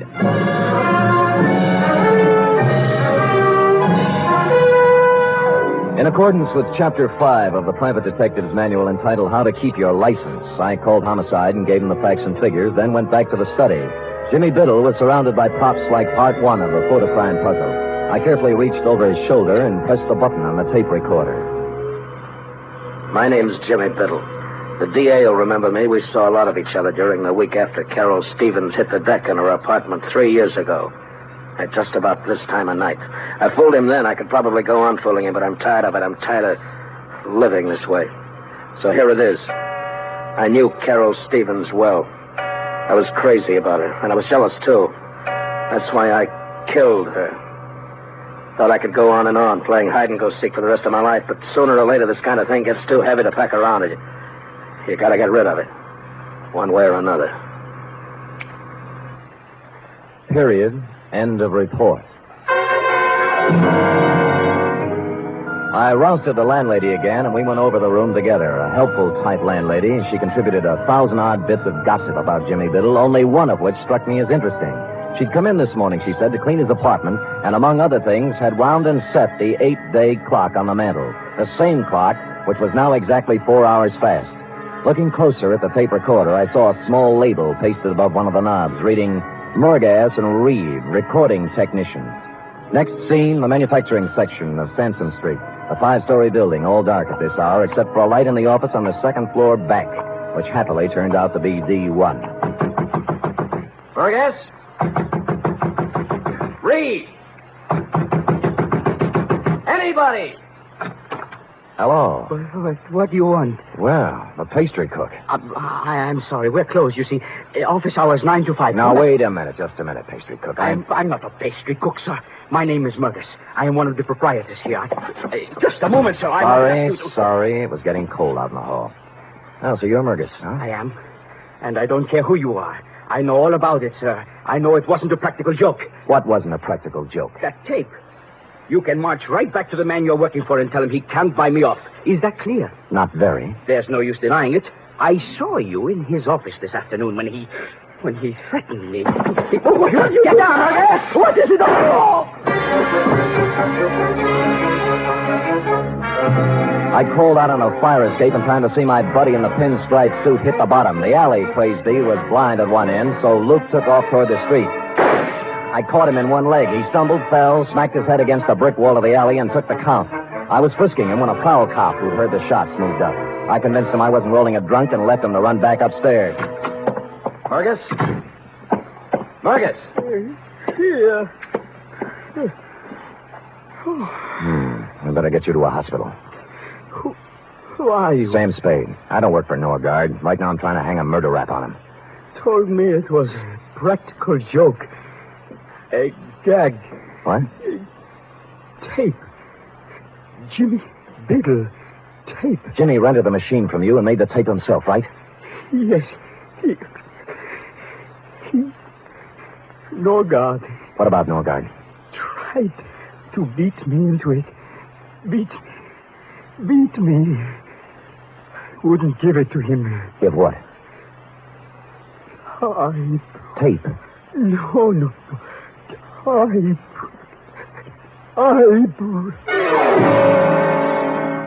He tried to point to the desk as he passed out, and so to this already bubbling stew, we had a crucial typewriter.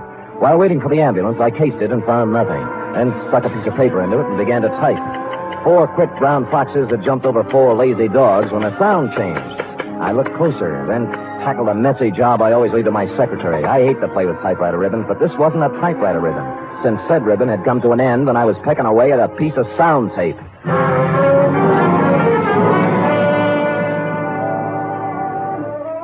Come on, Rosalie. No, I don't want to talk. Look, come on. My feet are even more tired than they were an hour ago. Okay, you first. All right, now. I'm sorry, Mr. Spade. I thought you were lying when you said Jimmy was hurt. Look, let's not go into that now. He was blackmailing Norgard, right? I don't even know who Norgard is. You knew Jimmy was shaking someone down, didn't you? I never knew where he got his money. I just know it was dirty money. He'd laugh and say he was living high, but not for long. He never mentioned Norgard? No, he just said he was going to make $50,000 on a radio program. Did he say how?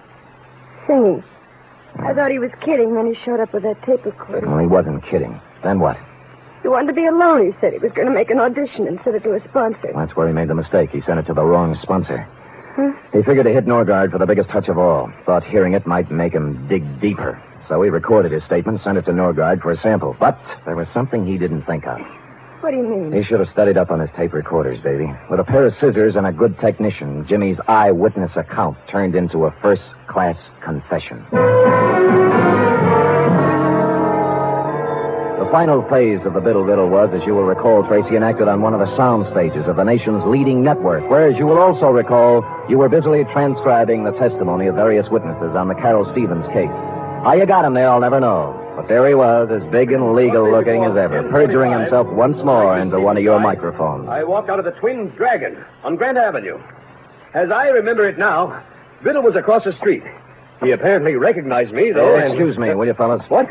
Oh. Hey, you idiots. You ruined it. I'm sorry, Tracy. Oh, we'll have to start it over again, Mr. Norgard. Would you mind if I record a few remarks? Spade, please understand my position. Biddle's confession has changed everything. I know. The killer is not at large. Yeah. 24 hours we spent recording the show. Now it'll all have to be done over again. Sorry. These people at this house. Listen, Tracy.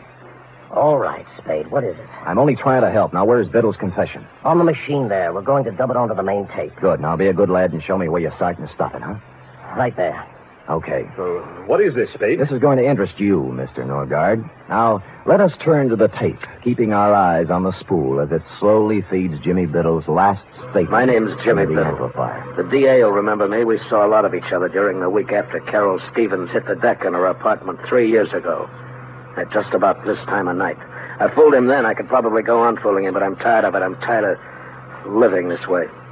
So here it is. I knew Carol Stevens well. I was crazy about her, and I was jealous, too. That's why There's a riddle for you, Norgard. He said the girl died, quote, at just about this time of night, unquote. But the clock struck 3 times. We know she died at 11. What happened to the other 8 chimes? Spade, this is no time. Be patient with me, Tracy. What about it, Norgard? Well, how do I know? The man was crazy, maybe. No. He wasn't crazy. Stupid, but not crazy. So we take this spool of tape off and put this one. What's that? This is the part that was cut out.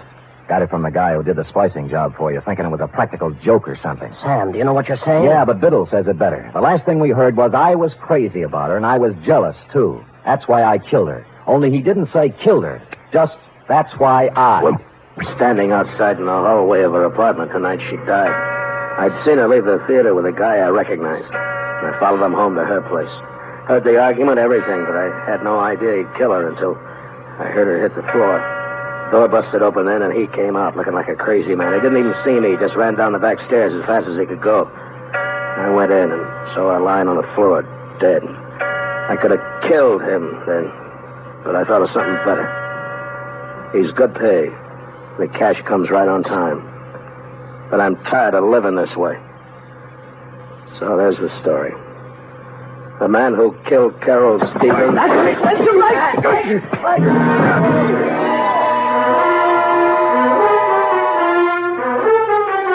Which is as far as Biddle got, since Norgard had grabbed a stand mic and slammed it into the recording machine. In the rhubarb which followed, he also slammed it into my face, which is why I carry the imprint of the nation's #1 network just below my right eye. So that's about the crop, Tracy. Norgard and Pinstripe now lie cheek by jowl in the jail hospital trying to think of an honest lawyer who'll defend them. While you, Tracy, with a 3rd round of interviews before you, are considering tossing out Carol Stevens and doing the shooting of Dan McGrew. Period. End of report. Sam, how unfortunate. Unfortunate? You never got to explain about the clock. It was 4 hours fast. Why, sweetheart, that's self-explanatory. The clock said 4, you see? Yes. But it was 12. Biddle have been dead an hour, which makes it 11. Carry 1. Subtracting 4 from that leaves 7. 7. And assuming he'd been there an hour before that makes 6. Sam, what relentless logic. Just like Ellery Queen. Effie, on this program, we do not plug rival products. Now go and type that up while I figure this out. Scoot. Yes.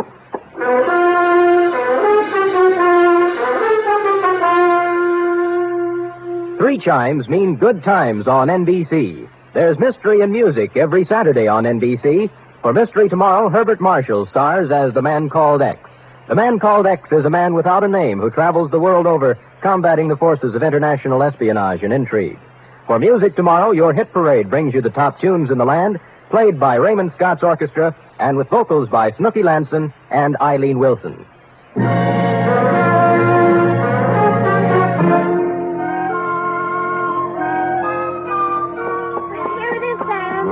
Thank you, dear one. I see by the furrows in your brow that you have not as yet solved the matter of the missing chime. Oh, why Norgard set the clock ahead when he shot Jimmy Biddle? How to approach this?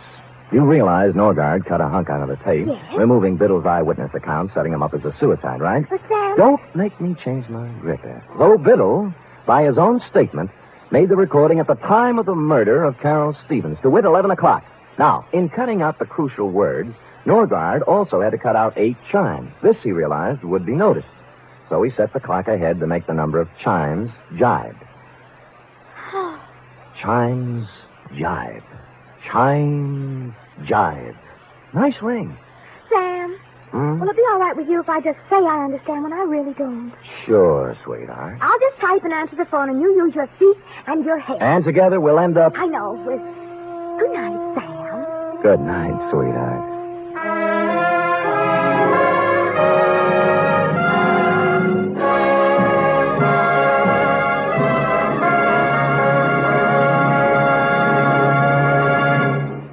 Wild Root Cream Oil Hair Tonic and the new Wild Root Liquid Cream Shampoo present The Adventures of Sam Spade.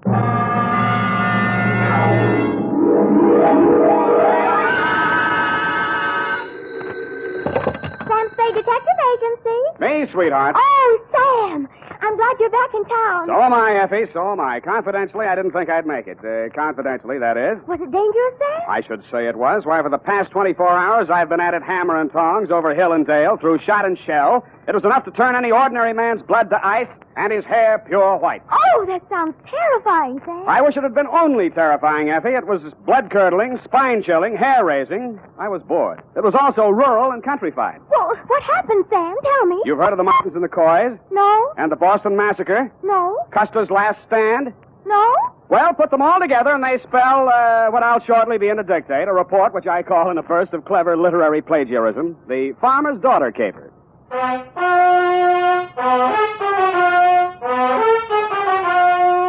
The Adventures of Sam Spade, Detective, starring Howard Duff. Produced, edited, and directed by William Spear. Presented by the makers of Wild Root Cream Oil Hair Tonic, the non-alcoholic hair tonic that contains lanolin. To look your holiday best, friends, be sure to use Wild Root Cream Oil, America's favorite hair tonic. Wild Root Cream Oil grooms your hair neatly and naturally, relieves annoying dryness, removes loose, ugly dandruff. What's more, it's non-alcoholic and contains soothing lanolin. Get Wild Root Cream Oil in the big family-size bottle or handy tube. Ask for it at your drug or toilet goods counter very first chance you get. For the holiday and all year round, use Wild Root Cream Oil Hair Tonic. Again and again, the choice of men and women and children, too. And now, with Howard Duff as Spade, Wild Root brings to the air the greatest private detective of them all in The Adventures of Sam Spade.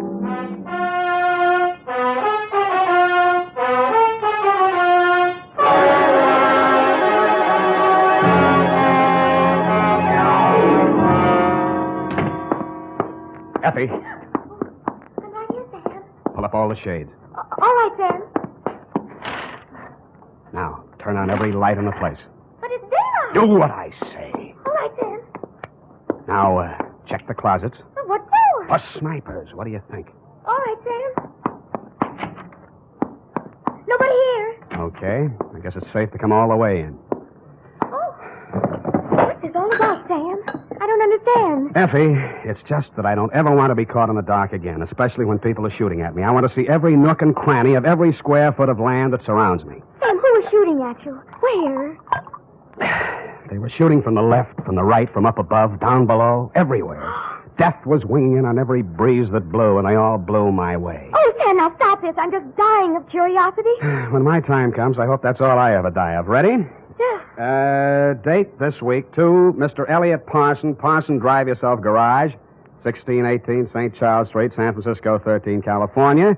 From Samuel Spade, license number 137596. Subject, the farmer's daughter caper. Dear Mr. Parson, I feel you have an explanation coming, one that you can pass along to your insurance company as to why the car I rented from you last week appeared as late as it did and in the condition it did. As you know, I rented said vehicle to drive to Middletown to bail a client out of the drunk tank. On the way back, a native showed me a shortcut, and I'll get him if it's the last thing I do. Dusk was falling, and so were my eyelids, when I saw a sign that said tourists invited. Behind it stood a ramshackle farmhouse in a surly woodland setting. I should never have knocked on that farmhouse door, but then I wouldn't have had any story to tell, would I? Good evening, young man. Good evening, madam. I'm afraid I need a room for the night. Well, of course you do. Land sakes, you're tired. I can tell by your eyes. Been on the road long? Too long. Land sakes, of course you have. Come in, please. Thank you, ma'am. You'll find this is the homiest tourist home in California. Really like mothers, eh? Like your grandmother's. No electricity, no phones, just quiet. I see. Now, I have two rooms, a $3 one and a $5 one. Which one do you think you'd like? What's the difference? One less blanket, one squeaky spring, and with the $3 one, you might have to take a walk. I'll take the $5 one, thank you. I'm Mrs. Elkins. Mrs. Bert Elkins. Who might you be? Sam Spade. Spade? Land sakes, that's a very unusual name. And who are you traveling with, Mr. Spade? I'm alone. Oh, I mean what company? We only accept traveling salesmen. You realize that. Oh, yes. Well, I'm traveling for the makers of Mouton Mustache Wax. Oh, use it all the time. You are well groomed, madam. You will go far, young man. Yeah, but before that, I'd like to go to bed. Come on. This way. She led me upstairs to my $5 room and left me. As lumpy as it was, the bed invited me, but I decided to shave first and thus facilitate an early start in the morning. I poured myself a drink out of my traveling bar kit and then stepped in to shave. It wasn't easy because all I had for light in there was an oil lamp.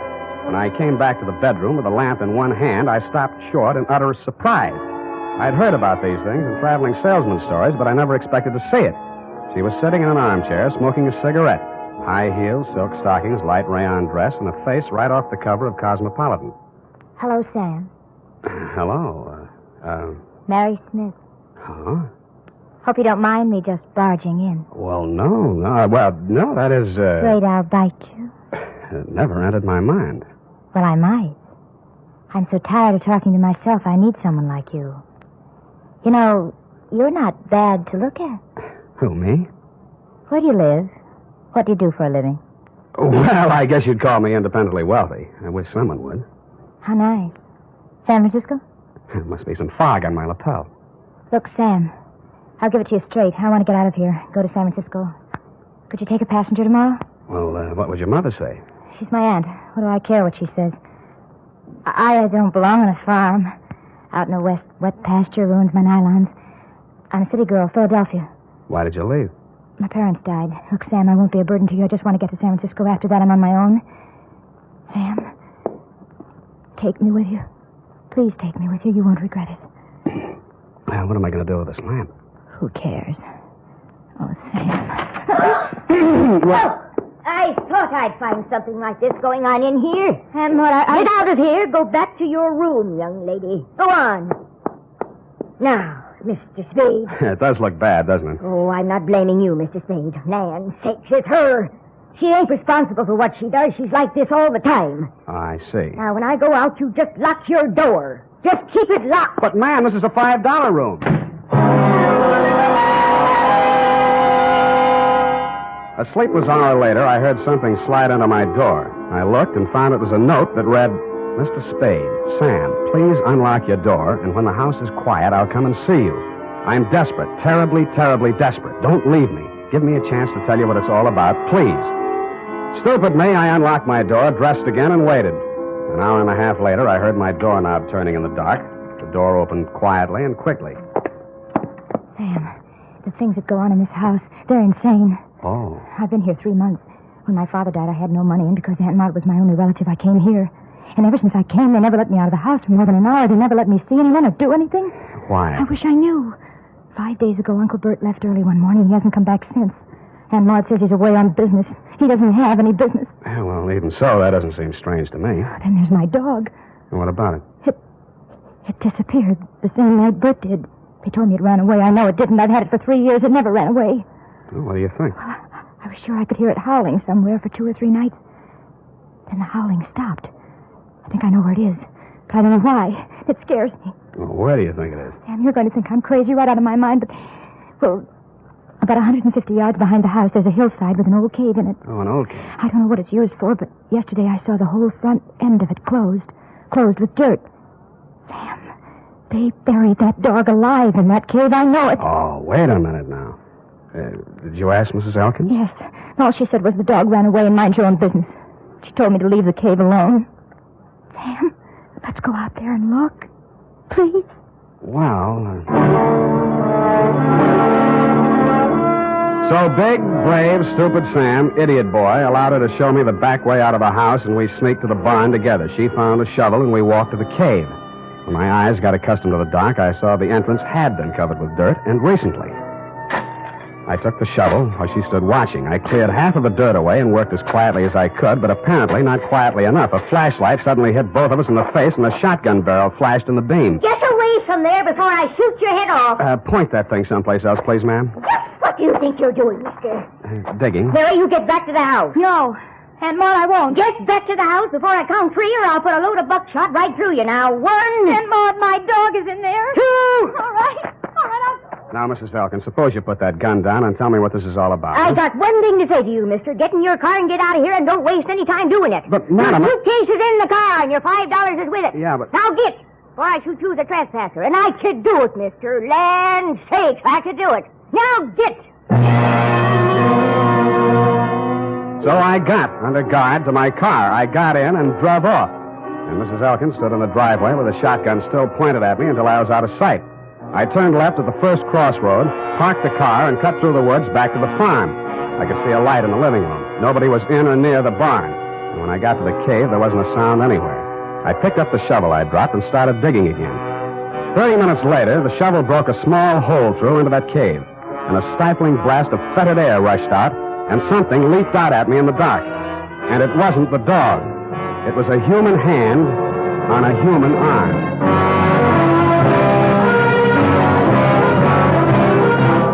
The makers of Wild Root Cream Oil are presenting the weekly Sunday adventure of America's favorite private detective, Sam Spade.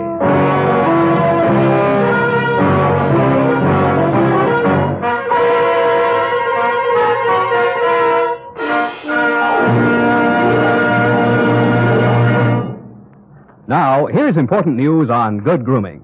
If you want the well-groomed look that helps you get ahead, socially and on the job, listen. Recently, thousands of people from coast to coast who actually purchased Wild Root Cream Oil were asked, how does Wild Root Cream Oil compare with the hair tonic you previously used? The results were amazing. Better than 4 out of 5 who replied said they preferred Wild Root Cream Oil. Remember, non-alcoholic Wild Root Cream Oil contains lanolin. It grooms the hair naturally, relieves dryness, and removes loose, ugly dandruff. So if you want your hair to be more attractive than ever before, get the new 25-cent get-acquainted bottle of Wild Root Cream Oil, America's leading hair tonic, on sale at all drug and toilet goods counters. It's also available in larger economy bottles and the handy new tube. By the way, smart girls use Wild Root Cream Oil, too, and mothers say it's grand for training children's hair. Get Wild Root Cream Oil. Again and again, the choice of men and women and children, too.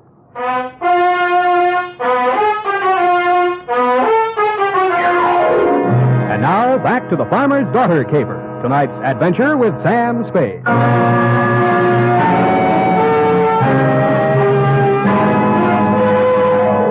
A night already full of surprises. I should have been ready for the next one, but I wasn't. The loose earth, which had blocked the entrance to the cave, suddenly fell away, and I fell with it.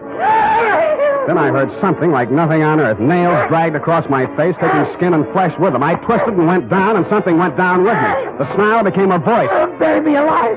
Bury me alive! I'll kill you! I'll kill you! And he did his best, which was pretty good. Finally, I got a good hold on him and sat on his chest. After that, I lit a match and looked at a tall, thin man in his middle 40s. He was caked with mud from head to foot. His hands were impossibly torn and bleeding. I could guess why.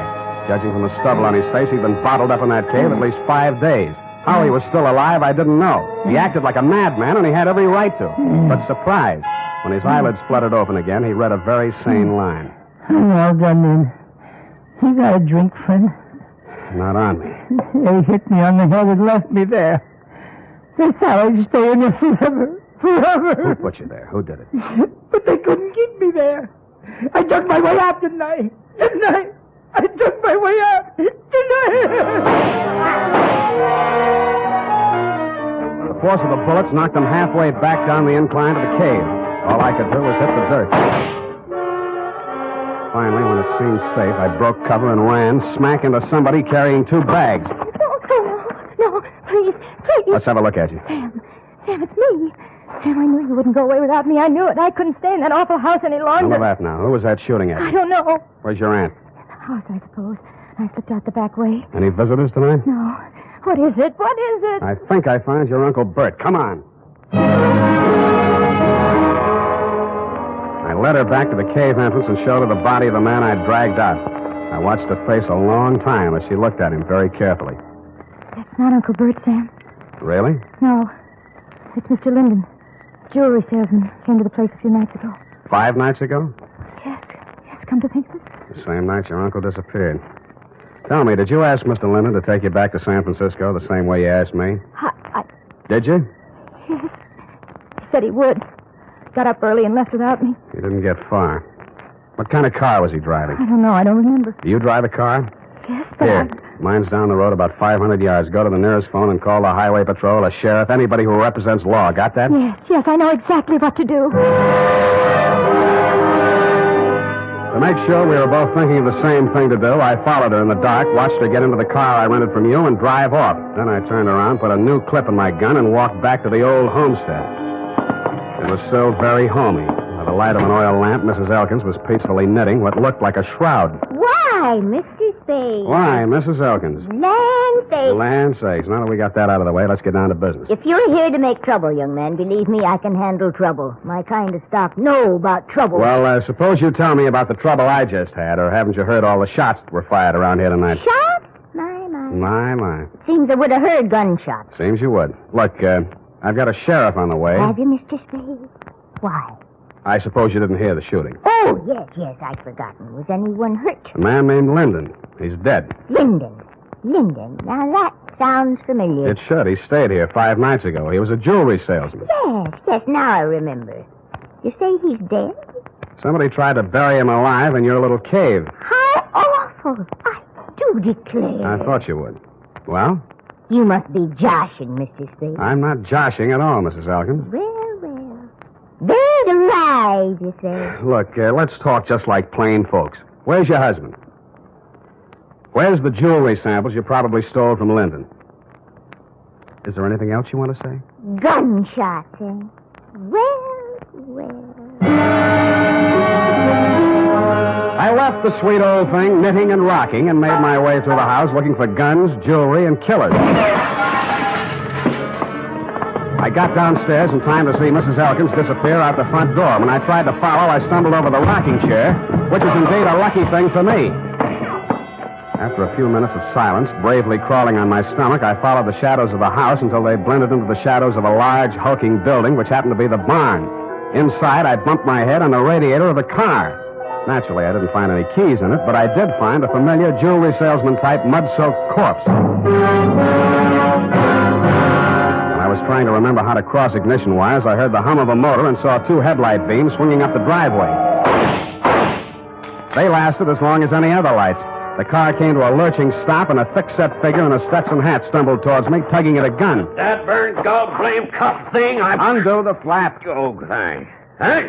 Put your hands up, whoever you are. You be the sheriff? You're dead blame right on the sheriff. You're dead blame right on the sheriff. Who are you? What's the idea of shooting the lights out in my car? My car. Oh, you Slade? Spade. Well, I'm Homer Pickett, sheriff of this county. The Homer? girl come, woke me up, said all sorts of funny things going on around here. Said there'd been a murder. Now, who's killed? What's going on, Stan? Sam. Well, for one thing, somebody's been trying all sorts of ammunition on me for size. You don't say. I do say, Mr. Sheriff. Why? Because I found a man in a cave who'd been left there to die. Want to look at the corpse? You can look at him right here. He's sitting in this car. So, yeah. How'd he get here?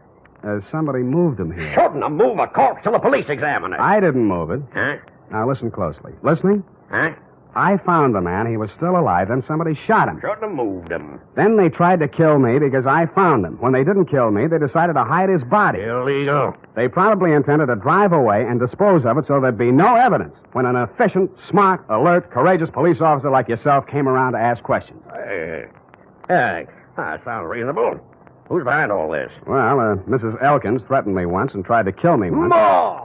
Well, land say. Well, that's her, yes. I want to talk to her. Where's she? Roaming the countryside with a gun, no doubt. Well, let's clear all this up. See what it's all about. Now, who's this fellow in the car? His name's James Linden. Got a pencil? Better write that down. Tilden, huh? Linden. Well. By any strange coincidence, Sheriff, you happen to know a man named Dundee, San Francisco homicide? Lieutenant Dundee, old Tom. Old Tom, yes. Shucks, I learned everything I know about police work from him. Yeah, well, that figures. And law's law. Dundee always said. Yeah, I've heard him say it, Sheriff. But... And I aim to enforce it around here. One side, Mr. Slade. Spade. Hey, you'll be sorry. Well. Now look here, all you Elkins. This is Homer Pickett talking, and I ain't no small-town constable. I'm the sheriff of this county. You'll get a square deal from me, but first I order you in the name of the law to throw down your guns. Well? My. You all right? Nothing but my feelings hurt. I warned you. I thought that'd do some good. Well, now you know. Hey, look, maybe it did do some good. I'm giving up, Sheriff. I'm giving up. It's me. She came across the farmyard as the first light was showing in the eastern sky. Her hands were above her head. One held a shotgun. Get back where you belong, Maud. We could hear, but we couldn't see him. Maud stopped, hesitated for a moment, and then began running towards us. She almost made it. I ran out to drag her back, expecting any second to be the target for the night. There was a sudden and curious silence as I pulled her into the barn. She was still alive. That man's been missing everybody all night. Never thought he'd be able to hit me. Easy. I come from good stock. I'm no criminal, Mr. Spade. Sheriff, you know that. Yeah, I know, Maud. I know. Let me take a look at you. You'll be okay. Don't blame Bert too much. He wanted to have money once in his life. So when this man came along with all the jewelry, Bert went out of his mind, I guess. He put the man in the cave. And the dog, too. So the dog wouldn't call attention to him. And then he took the man's car, went into San Francisco to try to sell the jewels and the underwear. No luck, eh? Bert says they laughed at him. The jewels were just paste. Samples. And he came back and found me at the cave, and he figured he had to knock us both off. I just stuck by him all the way. Now he's like a tiger that smelled blood. No telling what he'll do. We'll have to get help, Spade. Roadblocks, bloodhound. No, this is his land. He won't run. He'll hide here. Where? Why, in the cave. Well, I reasoned, one, that no matter how much a man loved his land, he was not going to let himself be trapped in a cave with only one exit. And two, it followed, therefore, that if he did hide in the cave, there was more than one way out, which the late Lyndon hadn't found. Sheriff Pickett volunteered to watch the front of the cave while I looked around for a rear exit. After a 20-minute search, which netted me nothing, I remembered the car parked inside the barn and how quickly Elkins had carried Lyndon's body to it. I went back there and took a look around. In a corner of the barn, I found a trail of dirt leading to a bale of hay. When I moved the bale, I found, you guessed it, a trap door. I pulled it open, caught a familiar whiff of used-up air, and lowered myself into a black hole that turned out to be a passageway. I cautiously made my way forward in the darkness for a few yards. Who is it? Who is it?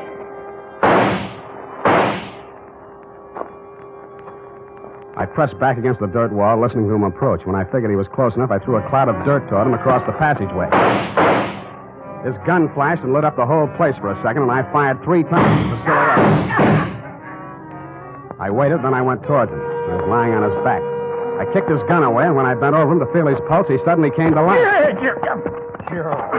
Something crashed against the side of my head, and everything became darker than the inside of a cave. The next thing I knew, I was looking at a pair of red-rimmed eyes. Several minutes had gone by. Thought you was a goner for sure. You ain't used to this country fighting, are you? Is this country liquor, Sheriff? Yeah. Give me. Here. Yeah, country liquor. Tell me, Sheriff, did you by any chance... Well, sure. Of course I did. I got him, Slade.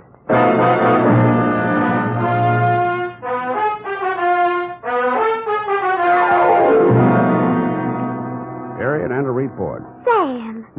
Do you mean to tell me you let a little country sheriff outdo you? Well, Effie, Homer Pickett's coming up for re-election next fall, and besides, you might think I was egotistical if I told you how it really ended. But your reputation.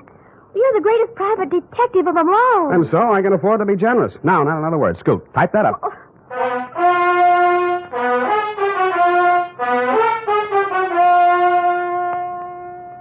If your supply of Wild Root Cream Oil Hair Tonic is getting low, better make a note to get some more tonight or first thing tomorrow.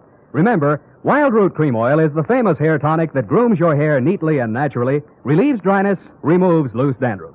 Always keep a big bottle or tube on hand. And ask your barber for a professional application of Wild Root Cream Oil Hair Tonic. Again and again, the choice of men and women and children, too.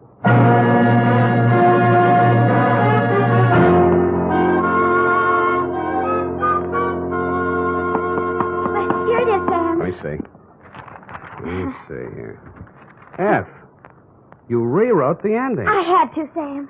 You're much too modest. And Sam Spade, with a knot of cold fury in the pit of his stomach, a vindictive fire in his eyes, stepped wearily over the loose rocks on the cave floor to do battle with the thing that loomed up in the darkness ahead.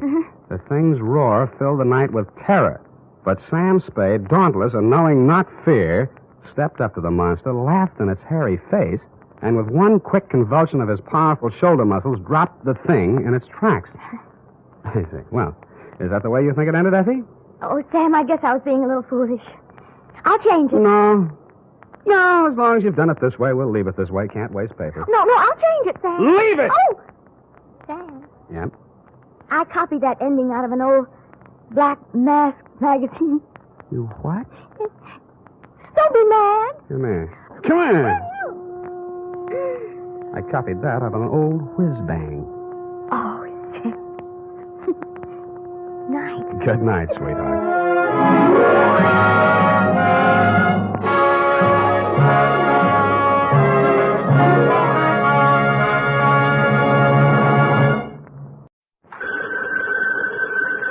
Sam Spade Detective Agency?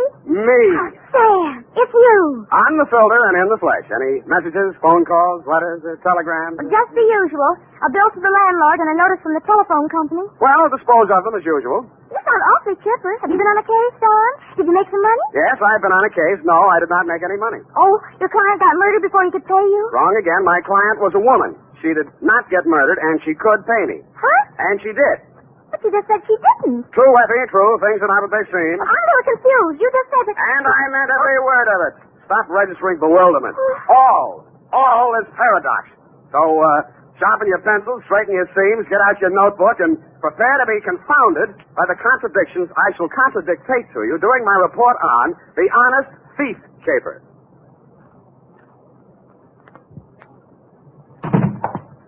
I'm not looking over for the pleasure. Look alert, girl. We've many things to do. Up. Yes. You say the strangest things on the phone. All right. I don't believe I quite understood what it was all about. A natural misunderstanding. I didn't understand it myself. Date, Sergeant Frank Milgus, robbery detail, San Francisco police. From Samuel Spade, license on 126. You're fast today. Subject, Ben Comiskey. Who? Ben Comiskey. Comiski. Sam! I went to Albert High School with a boy named Ben Comiskey. Is he the same one? Very likely, yes. Oh, Sam, tell me, did he turn out bad? Is he good? Did he get married? Down, Effie. Sam, I knew this boy. I want to know. This is one mystery you're not going to solve by reading the last chapter first. Dear Frank, it was one of those days.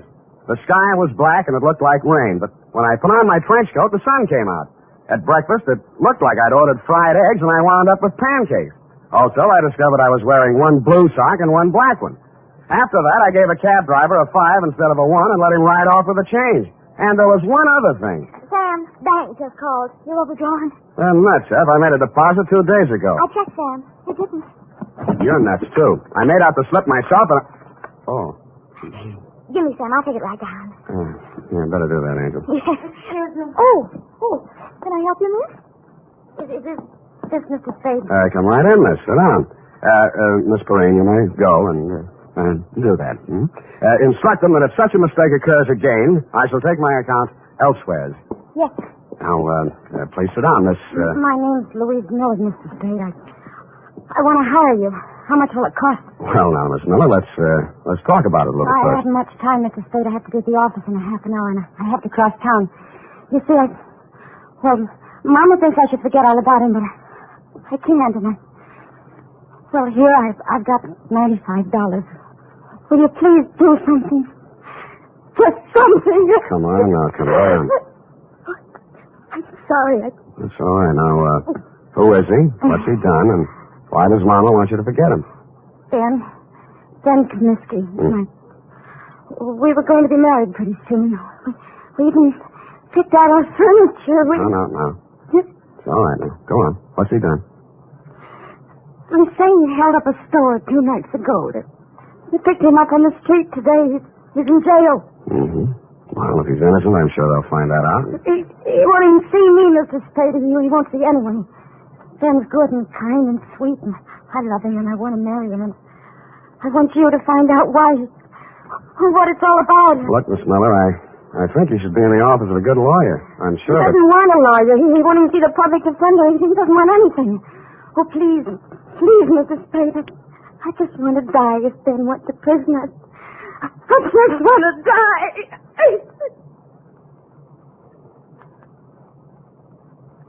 I'm no sentimentalist, but faith is the thing we're a little short on these days, so we came to terms. It was agreed she could pay me after the job was done if there was any job to do. She left for work, and I phoned you, Sergeant Milgus, and found out Ben Comiskey had already been arraigned and was being held in the city jail. When I dropped in 20 minutes later, you walked me back to his cell. What's it all about, Ben? Don't know, just looking into it. He won't tell you anything. No? Kept his trap shut all the time he's been here. As far as we've been able to find out, no previous record, no background. Well, maybe it isn't so bad for him at that, huh? First degree, Sam. Liquor store proprietor, a man named Potter over on Army Street, identified him in the morning lineup. Just like that. Picked him out of a dozen guys we hauled in. Then what? Yeah, we sent a couple of the boys out to Comiskey's room and find all the dough in the dresser drawer, 900 clams. Here you are. Now what? Take it easy, Comiskey. This is Sam Spade. He wants to talk to you. Ben Comiskey was tall, dark-complexioned, about 29 or 30 years old. His hair was black, straight, and closely cropped. His features were regular, not good, not bad. I've seen plenty of hold-up men and gun-toters in my day, and he wouldn't have been cast in the part in my movie. I didn't know what I expected to say to him or what I expected him to say to me, but I didn't expect what I got. What are you trying to do? Get out of here. He just got here, Ben. Well, you can just leave. Hasn't a citizen got any rights, even in jail? Well, they start to lose them when they use a gun to make a living. I don't want any lectures. I haven't got any to hand out. I'm a private detective. A friend of yours hired me. She thinks you're a pretty nice guy. Louise, huh? Why won't you see her? She's nuts. She ought to have her head felt. What's she worrying about anyway? I'd say she was worrying mostly about you. And I'd say it's the sick kind of worry that gets into a girl when she loves somebody. She shouldn't. She's nuts. You said that. Did you rob that store? The guy who runs it says I did. I suppose I did. Why? For laughs. The complaint says you make $65 a week in an architect's office. You can eat on that. Look, Spade, go back and tell her this. I didn't want furniture at $10 a month for the next 80 months. I didn't want a car the same way. I didn't want her working and me working and getting nothing but wrinkles. Tell her I got caught and to go and find a guy who can pay the way. Is that all? That's enough. You're charged with armed robbery in the first degree. That means not less than 5 years. I know it. Shut up about it. Why'd you turn down a lawyer? Hadn't you heard, Spade? They're holding up my indictment. I'm a prize pigeon. They think maybe I knocked over 10 or 12 other places in town. Did you? Sure, but don't worry about me. And tell Louise not to worry about me. Got $1 million salted away, and I'm going to buy my way out through the DA's office. Okay. Have it your way, Ben.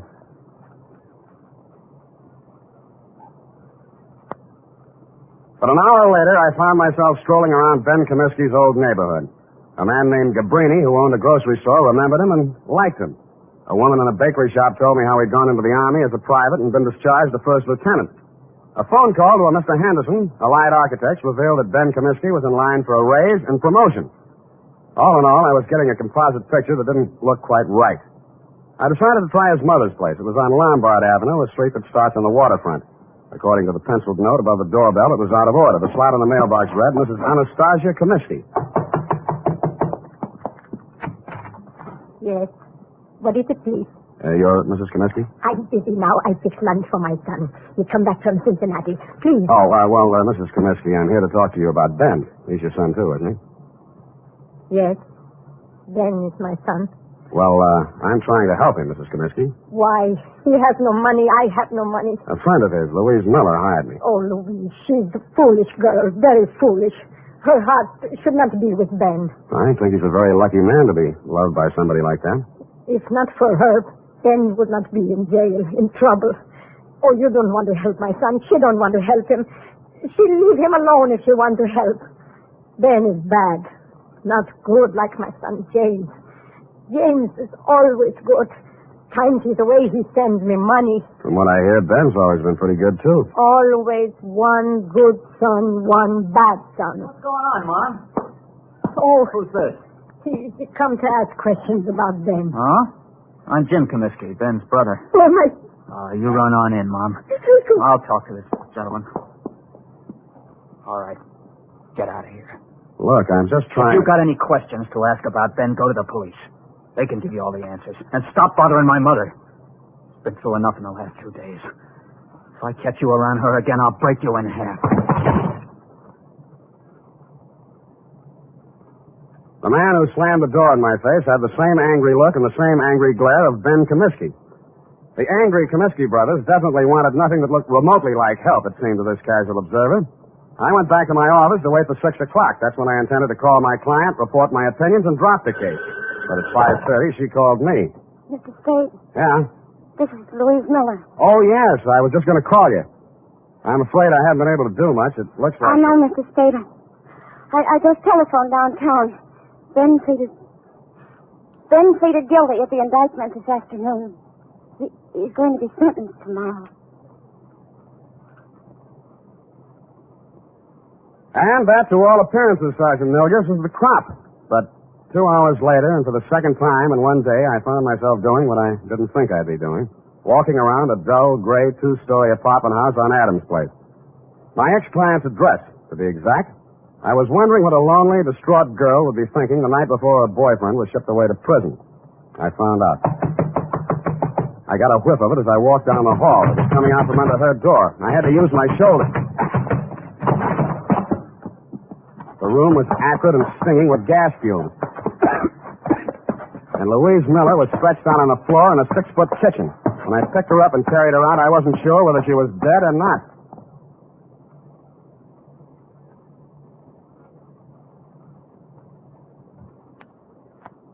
10 seconds after I'd found Louise Miller, I'd called a police ambulance, and in a matter of minutes, an intern was working over her with a pull motor. Her breathing became regular, and her pulse picked up, but she was still unconscious. Lieutenant Kelsey of Homicide showed up and said it was obviously a suicide attempt, which is his kind of ingenious thinking. I thought not. If she were going to commit suicide, she wouldn't have called first to pull me off the caper. She'd have let an insignificant detail like that take care of itself. No, she was too strong to pity herself and too sure of what her intuition told her to believe even Ben Comiskey's confession. With that kind of faith, I owed it to her to poke around the ashes while they were still hot. I did, and turned up a live coal in a faded blue shirt and wrinkled brown pants. Bert Singleby by name and by vocation, manager of the Greystone Arms apartment. What kind of a girl was she? Oh, nice, clean, sincere. The kind mothers always want their sons to marry. Boy, I wish I'd listened to mine. Yeah, did you know her boyfriend, Ben Comiskey? Oh, salt hors d'oeuvre. Huh? I can't understand him pulling a hold-up like that. But then, the war did strange things to me. I guess it did. I almost stayed in Europe and married myself up to a French doll myself. Yeah, I bet. But Sandra, that's my wife. She'd have hunted me down in Tibet. It was easy to come home facing music. Yeah, well, about Louise, you know any reason why she might commit suicide? Frankly, no. I met her in the hallway tonight, and she said, Mr. Singleby, she said, Ben didn't do that hold-up because I'm pretty sure I know who did. Well, I figure she's just keeping up a front. But if she did really know that Ben didn't do it, she wouldn't have turned on the gas now, would she? No, she wouldn't. Did she tell you who she thought did it? No, that's all she said. Quiet girl. Not like my wife. Now, Sam. Yeah, did you see or hear anything that might have been suspicious or unusual around her apartment tonight? Now, look, I don't want to go around breaking up any homes or spreading dirty gossip around. Unless it involves Sandra's relatives. Mr. Singleby, I promise you, sir, that I'll treat any information you give me confidentially as long as I can. All right. Now, listen. Sandra told me not to say anything because it's a lot easier to rent a suicide apartment than a murder apartment. You know that? Confidentially, I'm a humanitarian. But if you tell anybody I said this, I'll just lie about it. I'll never tell a soul. Well, we were out of butter, see, so I had to run down to the store. Well, when I passed the mailboxes outside, a guy is standing there. He asked me which apartment Louise Miller was in, and I said 12B. What do you look like? Oh, let's see now. 5'10", medium build, tan suit, dark shirt, sort of wide brim hat, kind of flashy. Mm-hmm. Wore 3 or 4 big rings, diamonds they looked like. 3 or 4 big diamond rings on each hand. The Iceman. Why didn't you tell all this to the police? Bert, who are you talking to? Don't you dare say a word about that poor girl. That's why. That is why. Sandra always says, keep your mouth shut and you keep out of trouble. But me, I don't know. I just love... Bert, stop talking too much and close that door. Yes, Sandra, dear. I'm closing it.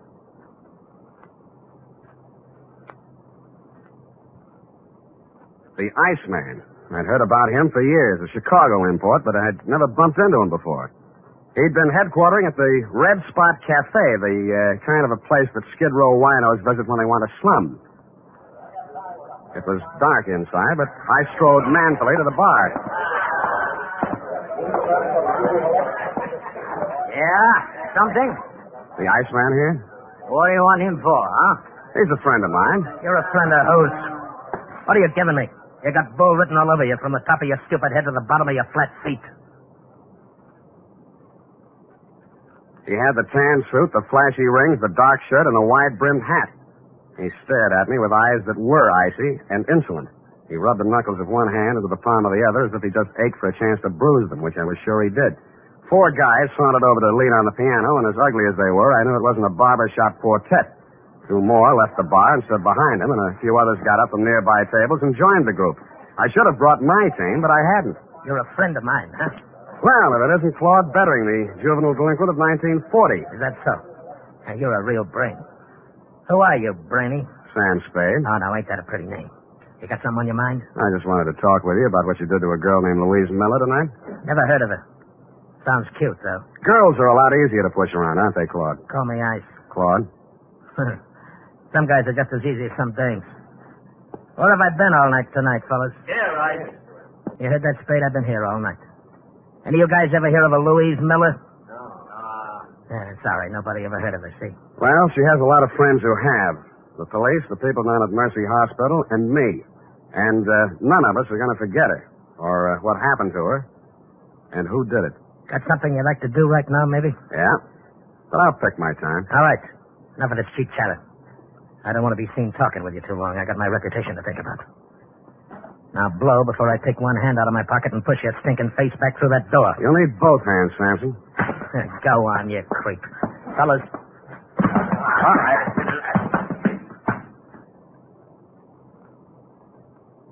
As I went rapidly through the door, Claude Bettering was standing, oily smile and all, polishing a couple of his oversized rings on his lapel. It was a picture I said I wouldn't forget, and I didn't. I went and rented myself a car, parked it down the block from the Red Spot Cafe, and waited almost all night.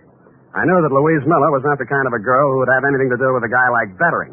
And if he came to her apartment, this must have been for some unloving purpose. Probably to keep her from telling who actually did the holdup Ben Comiskey had confessed to, if she found out the truth.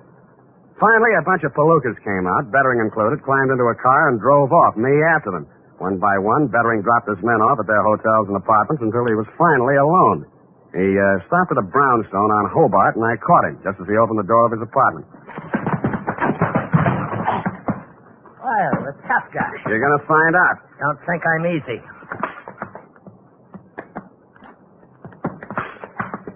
And he wasn't easy. He was 3 inches shorter and 25 pounds lighter, and wherever he had picked up his reputation for toughness, he earned it. But I never enjoyed a fight in my life any more than that one. I battered him to his knees and into the floor, and he still wouldn't give up.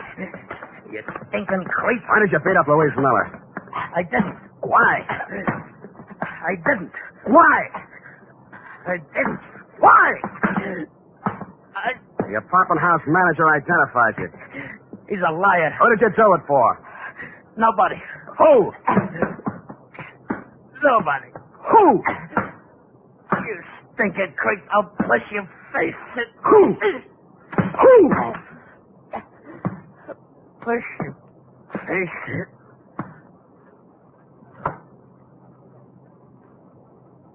He went out. Quite a guy, the Iceman. I used his phone to call the police and tell them to pick him up for attempted murder. Then, with dawn coming up and my energy going down, I went back to the city jail, got a pass, and woke up Ben Comiskey. Why don't you stop messing around in my business, Spade? Did you ever really love that girl of yours?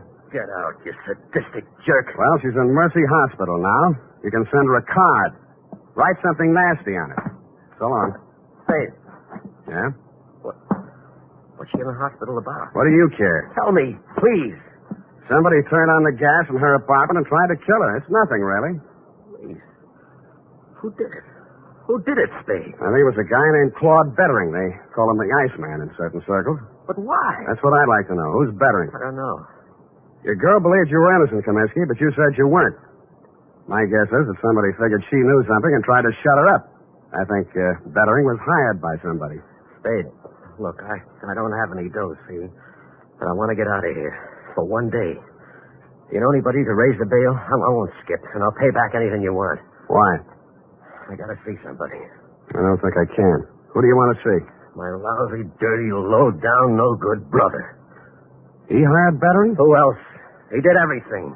He'd always done everything wrong. He held up that liquor store, but he's on parole, a 2-time felony offender. One more rap and he'd go up for 20 years. I did this for him, yeah. Look at me. I did it for him, and he tries to kill my girl. Your mother said he was a good boy, hard-working, lived in Cincinnati. Me again. I told her all that. She believed it. I started a whole stupid lie and had to go through with it. I could explain 2 years, 3 years to her, but not 20. He promised he'd go straight. He promised. I see. I even sent him money I earned and said it was from him. Oh, you never saw anybody like me before, did you? No, I haven't. Get me out. Get me out, Sam, and I'll drag him in by his back teeth. Thanks anyway, but I'll do it myself. Hey, let me do it. Let me do it, please.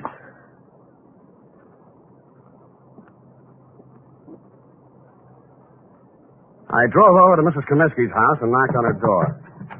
She came out in a housecoat, hair mussed, and sleep still in her eyes. Yes? I'm sorry to bother you at this hour, Mrs. Comiskey, but is your son home, Jimmy? Jim, no, he went out last night. He didn't come back yet. I see. When do you expect him? Well, he didn't say. He didn't have to, because I saw a closet door move, and I was in and across the room. In a second, I pulled the door back, and Jim Comiskey came out, gun and all. Oh, Jim, you've gone crazy. She hurried across the room, threw herself between Jimmy and me, and started wrestling the gun away from her. He put one hand flat on her face and knocked her halfway across the room. I went at him. He shot, but it went into the ceiling. I didn't give him a chance to do it again. Don't. You held up the liquor store, didn't you? Yeah. And hired Bettery to kill Louise Miller? Yeah. And you're going to take your own rap from now on? Yeah. Yes, I will.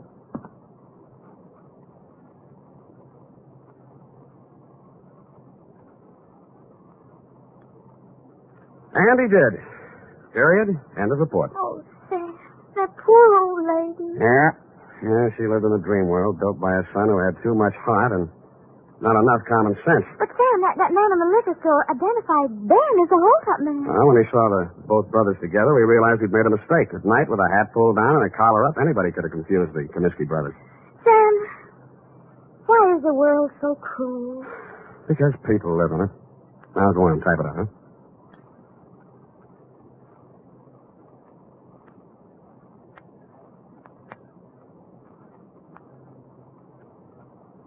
Well, here it is, Sam. And if you don't mind my saying so, it's a lesson to everybody. If you say so, Ed. Honest, Sam, I'm just infuriated. Now, don't go too far. Misplaced love, devotion, it just isn't right. Now, hand me the glass. This sort of thing could be going on all over the world. The glass, If it weren't for people like you who step in and take things in hand. The glass! Oh! Are you right, Sam? Thank you, Miss Brain. Honestly, Sam, look, just honestly, that's all. Are you finished? Well, I have some sociological feelings, too. I'm just not an automat or secretary you turn on and off. Come here. Come here. With each new case, I have feelings. Effie, I just kissed you. I know what... I just kissed you. Oh, Sam. Delayed reaction. Must be the heat. Oh. Good night, Sam. Good night, sweetheart. The Adventures of Sam Spade, Detective. Brought to you by Wild Root Cream Oil Hair Tonic, the non-alcoholic hair tonic that contains lanolin. Wild Root Cream Oil. Again and again, the choice of men and women and children, too.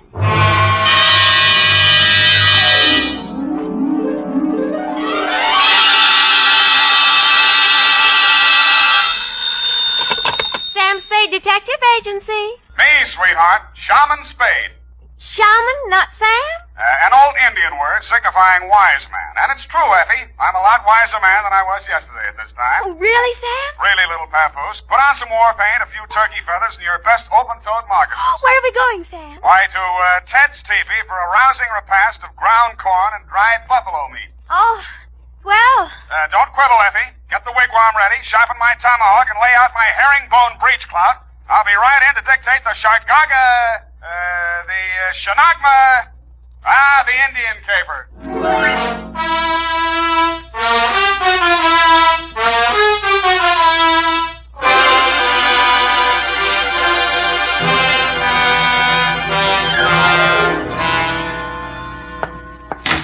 From the land of the sky blue water, they brought a captive maid. Red Wing! Here I am running, Skunk. Running what? Skunk. He was a famous Indian detective. You sure you're not making this up? Oh, no, Sam. Oh, no. He was the scourge of Indian lawbreakers. The scourge, huh? Even so, you have 2 minutes to think of a better name. Oh. Rippling Stream? Not virile enough. Crunching Muscles? Too virile. What is that stuff you've been getting me, anyway? To Lieutenant L.J. Myron, San Francisco Homicide Detail. Better take it back. Copy to Chief Black Cloud at Santee, Dakota Indian Reservation. Oh, murder. Attention, federal Indian agent from Samuel Spade, San Francisco, license number 137596. Subject, the Shargagagag, the Shargona, call it for now, the Indian caper, and quiet to you. I was sitting in my office, doing absolutely nothing when something interrupted me. First, it was a buckskin smell, then the soft tread of moccasins, followed by the sound of a rattle. His beaded clothes were wrapped in a rich-looking embroidered blanket, and his multicolored headdress reached to the floor. His face looked like the model for the Indian head nickel. How? Who? My name, Chief Black Cloud. How do you do, Chief? You, Shaman Spade. Sam. Shaman, Indian word for wise man, prophet, seer. Sam. Newspapers say you good scout.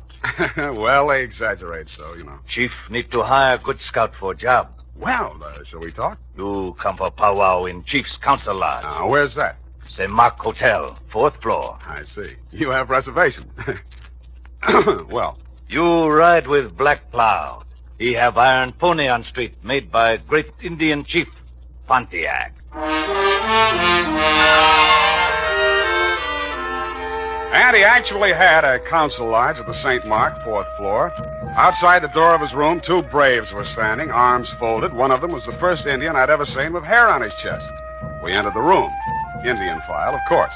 The chief had apparently brought in his own decorator. The walls were covered with hanging animal skins. A weathered canopy of thatch hid the ceiling, and on the floor, genuine hand-woven rugs. No expense had been spared. In one corner of this room stood a full-size teepee. 2 squaws shuffled out of it. What else? The young one glided forward and handed the chief a long Indian pipe. Shaman Spade, this fairest Indian maid of all. Only person in world important to Black Cloud. Name, Little White Lilac. How do you do, Little White Lilac? It's nice to have you here. She wise, educated girl. Graduate Smith College. Nice. All squaws out. All squaws out. Squaws no good at powwow. Well, you know best, Chief. Now we powwow. You get paid well. Chief Black Cloud own 130 oil wells near Tulsa. Oh, Oklahoma, huh? Not Oklahoma. Indian land. Union mean nothing. Union temporary thing. I see. Indian here long before white man. This is true. And Indian will be here long after white man. All right, Chief, all right. Chief Black Cloud come to San Francisco Village 5 days ago for powwow with big engineer. Anybody I know? His name, Clarence Hobart. Engineer for Arundel and Amaskig Consolidated Engineering Company. Fine Indian name. We have powwow 4 days.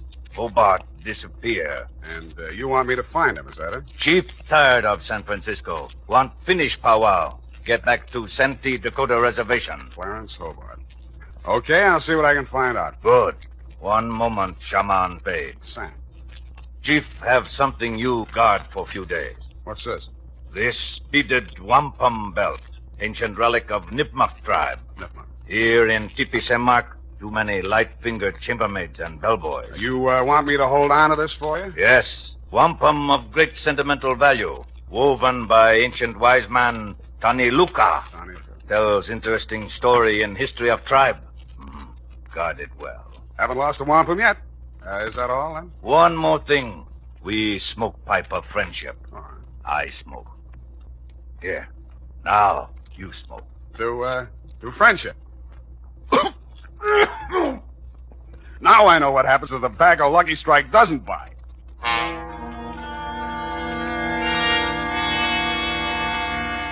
When I left Chief Black Cloud's 4th floor lodge, there was only one brave standing outside the door. The hairy-chested Indian was probably taking 5. The wampum belt was about 3 feet long, made up of hundreds upon hundreds of little colored beads. They were woven into a picture pattern, very pretty. The interesting story undoubtedly could have been translated instantly and told fascinatingly by Red Ryder. But then he has a smart horse.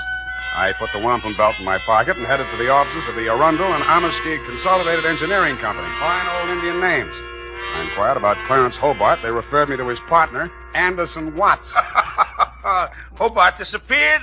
Absurd. Why, you couldn't lose him if you wanted to. He's as wide as a barn door. Yeah, well, Chief Blackcloud seems to think he is missing. Well, now, look here. Are you going to take an Indian's opinion over mine? I might. Well, just because he doesn't show up for an appointment doesn't mean he's disappeared. Why, one day when we were on a cantilever project in New Orleans... Yeah, some other time. If Hobart hasn't disappeared, where would he be? Anywhere in the world. The man's unpredictable. Brilliant engineer, but moody. Every now and then he goes off alone to scheme up some fantastic thing like maybe cutting off the Gulf Stream and turning Cuba into an iceberg. I like it. But he always comes back. Disappear? No, not Hobart. Yeah, well, can you give me his home address? Well, here you are. Try it if you like. But I'm sure he's not there. I called this morning and nobody answered.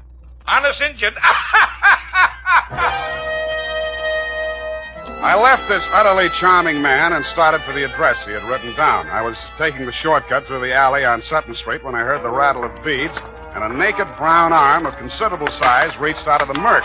I grabbed for it, but he slipped out of my grasp and sped swiftly and silently up the dark alley into the fog, leaving me with a handful of Max Factor number 8 Iroquois makeup. I continued to Hobart's house without further incident. Found it just off Chinatown. Mr. Hobart? Oh, I thought you might be somebody else. Who else? Take a foot out of the door. Just let's talk a minute, shall we? Want me to call the police? I don't think you will, Mr. Hobart. All right, out with it. What's on your mind? My name is Sam Spade. I'm a private detective. There's an Indian named Chief Blackcloud who's worried about you. I'm old enough to worry about myself. Now, stop bothering me. Go away. Look, I'm going to tell the chief where you are, you know, because that's what I was hired to do. You'll... yeah, you're right. Confidentially, I've been on a 2-day drunk. You know how it is. Who, me? Tell him to phone me tomorrow. I'll talk to him.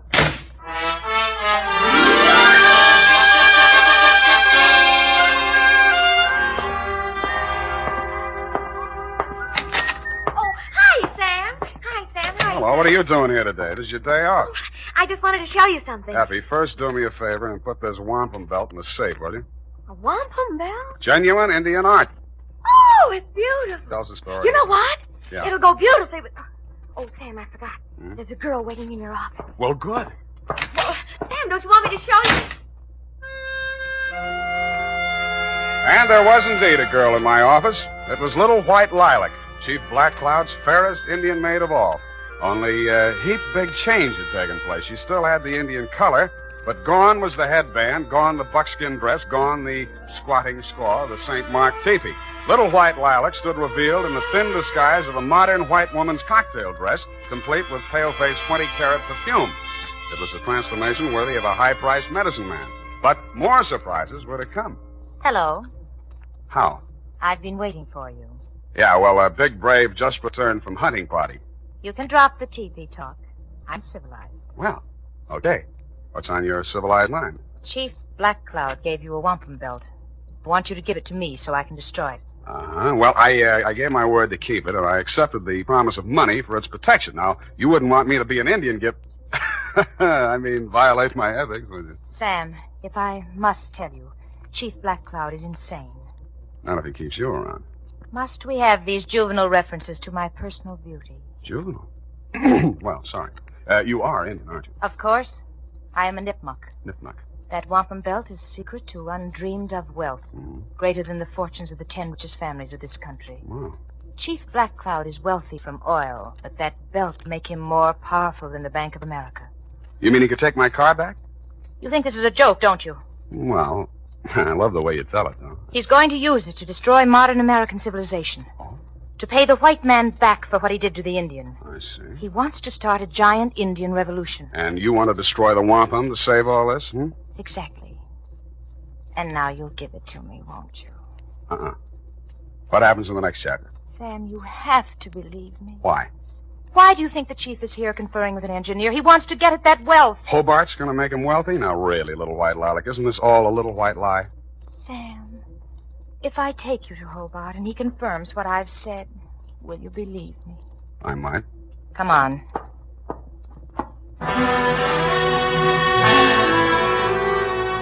She took me by the hand, and she led me out of the office and up and down several streets until we arrived at a frowsy-looking brownstone. We entered, still holding hands, and came to rest in an apartment that looked just recently occupied. I guess that's what it looked like, because you couldn't tell much. It was being lit by either one 10-watt frosted bulb or by fireflies. This is the place. Yeah, a little dim in here, wouldn't you say? I like dim places. Yeah.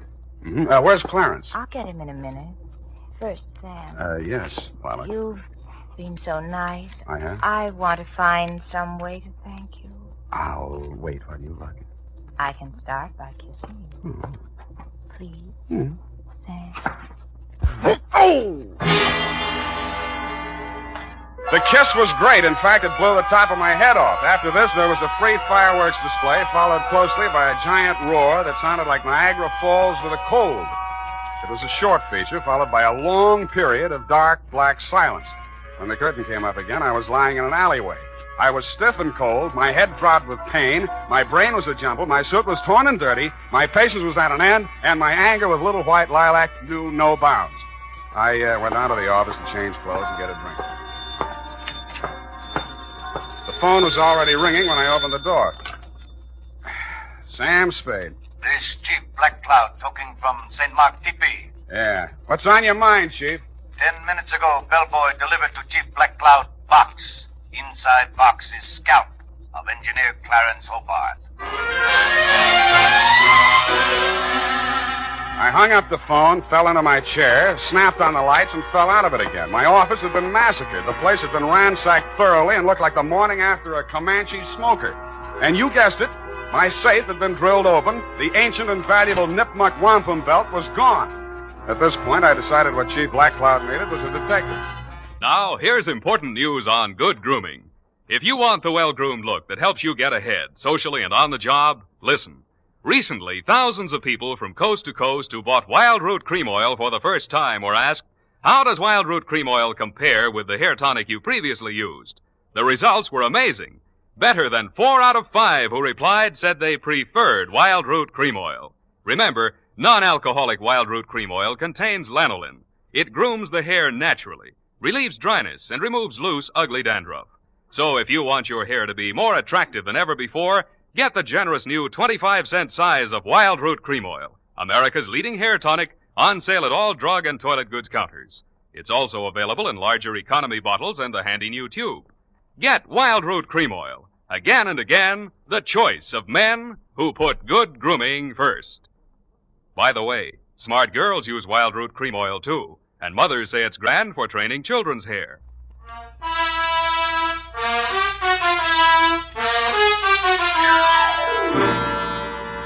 And now, back to the Chagagagog, Manchagagog, Shabanagun, Gamog caper.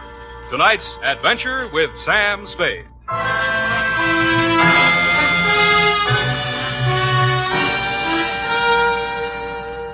I found Chief McCloud sitting cross-legged and looking disconsolately down into a small cardboard box.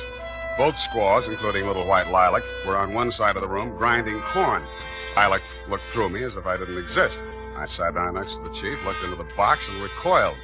It was a real, no imitation, 20th century scalp, and the red hair was certainly Hobart's. Scalp comes with note. Let me see. Note written in Algonquin dialect. I translate. Honor Chief McCloud. Return to Santee Dakota Reservation and die proper death fitting to old man. Here you will meet violence unto death, even as this man did. Puts the point across. Look, Chief, it isn't that I'm scared, which I am, but I just decided to pull out of this caper. What? I've heard some things about you that don't sound too good. You hear what? That you want to start an Indian revolution to settle an old score with the white men. Who tell you this? The fairest of them all, Little White Lilac.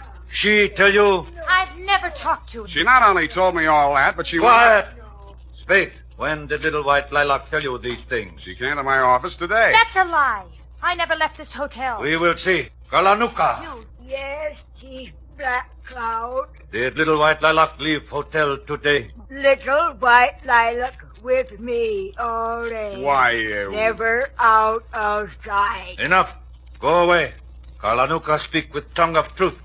Little white lilac, I have grown from baby. She also speak with tongue of truth. Somebody lie. Now, look, Chief, I know what I'm talking about. Chief does not need help of double-tongued man. Return wampum belt to me. I pay you. All right, I'll, Well? Chief. Chief, heard enough lies. Return wampum Wait a belt. minute. I got a small but biting bit of truth to relate. Somebody stole the wampum belt. Wampum belt gone? Somebody broke into my office, drilled the safe, and took it. You stole. It was stolen from me. Return wampum or you not live until sundown. I'll return it if I can find it. Then you can pay me off and we'll call it even.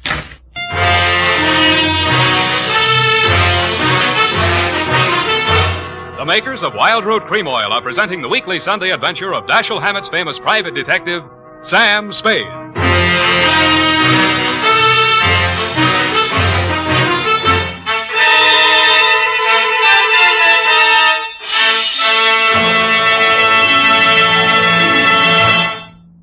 Now, here's important news on good grooming.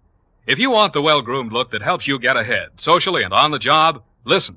Recently, thousands of people from coast to coast who bought Wild Root Cream Oil for the first time were asked, how does Wild Root Cream Oil compare with the hair tonic you previously used? The results were amazing. Better than 4 out of 5 who replied said they preferred Wild Root Cream Oil. Remember, non-alcoholic Wild Root Cream Oil contains lanolin. It grooms the hair naturally, relieves dryness, and removes loose, ugly dandruff. So if you want your hair to be more attractive than ever before, get the generous new 25-cent size of Wild Root Cream Oil, America's leading hair tonic, on sale at all drug and toilet goods counters. It's also available in larger economy bottles and the handy new tube. By the way, smart girls use Wild Root Cream Oil too, and mothers say it's grand for training children's hair. Get Wild Root Cream Oil. Again and again, the choice of men and women and children, too.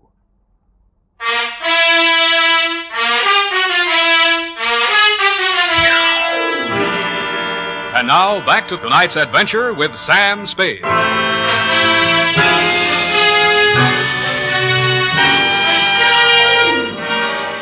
I walked outside, muttering frightful white man's imprecations. Cutting through the hotel parking lot, I suddenly noticed the chief's iron pony made by Pontiac. There was a leather bag on the seat, sort of an Indian overnight case, and sticking out of it was a blood-stained tomahawk. This was of decided interest to me, and so were the rest of its contents. Somebody had a giant engineering project afoot because there were order receipts for such things as 2 LSTs, 4 underwater hydraulic drills, a diving bell, a dredging barge, and a steam derrick. Back again, eh, Spade? Yeah, back again, Mr. Wash. Still looking for the missing Clarence Hobart? Not anymore. Well, I knew you'd realize the futility of it. I found him. And I trust you found him in good health. Old Hobart, a bug on health. Why, once when we were in Cleveland... I think he's dead. It was the Ohio River Bridge, John. Dead? Did you say Hobart dead? Scalped, anyway. Mr. Watts, what was Hobart working on with the chief? Well, I don't know exactly. Well, let's go look at his desk file and see if we can find out. In a bottom drawer, under a lot of miscellaneous papers, we found a large manila envelope marked Black Cloud. It contained some topographical surveys of an area containing a lake. On the back of one of the surveys was written in fine print a series of 37 letters that looked like a whole group of Indian words strung together, or a code, or just doodling. It started out Chagaga something or other. I left Mr. Watts sitting in his office with tears in his eyes, a new role for him, and made my weary way back to my place of business. Effie was standing in the middle of the office with a shocked look on her face. Sam, look at this office. How did it get like this? Oh, my files and everything. Come on, I'll help you pick things up. And again, by the way, what are you doing here? It's still your day off. When you were here last time, I wanted to show you something, but you were so anxious to get to that girl. All right, I'm here, and I'll look. What is it? A new suede coat. How do you like it? The color is rust. Well, I suppose... Effie. What? What's that you're wearing as a belt? Oh, now, don't be mad, Sam. I just had to. It went so well with the coat, and when I saw it, I Chief couldn't... Black Cloud's wampum belt. You didn't put it in the safe. Now, Give Sam, it to don't me. be mad, Give it please. to me. Wait right here. I'll be gone for half an hour, and then I'll come back and take you out to the best dinner in town. Oh, I should go home and change first. I had taken only 4 steps down the hall when somebody hit me from behind. I rolled, and he went with me. We fought a quick, quiet, and decisive fight. And at the end of it, I held him in an arm lock and led him back into my office. Come on. What happened, Sam? You're back early. I had an unexpected caller. Come in with me and take notes. Now, sit there. All right. right, all right. Now, who are you and what's on your mind? I'm nobody, and I got nothing on my mind. Spring, you're one of the braves that guarded the chief. Yeah? And you're a phony Indian, lousy makeup, and Indians don't have hair in their chest. All right. My name's Grit Hammett. I'm a cowpoke, and I should have stayed where I belong, out on the range. Well, why didn't you? Oh, once I said I'd do anything for that gal. Now I wish I hadn't. She brought me here. Why? Whether it had something to do with buried treasure. She was going to give me a big cut. Where is it buried? I don't know. She was going to tell me.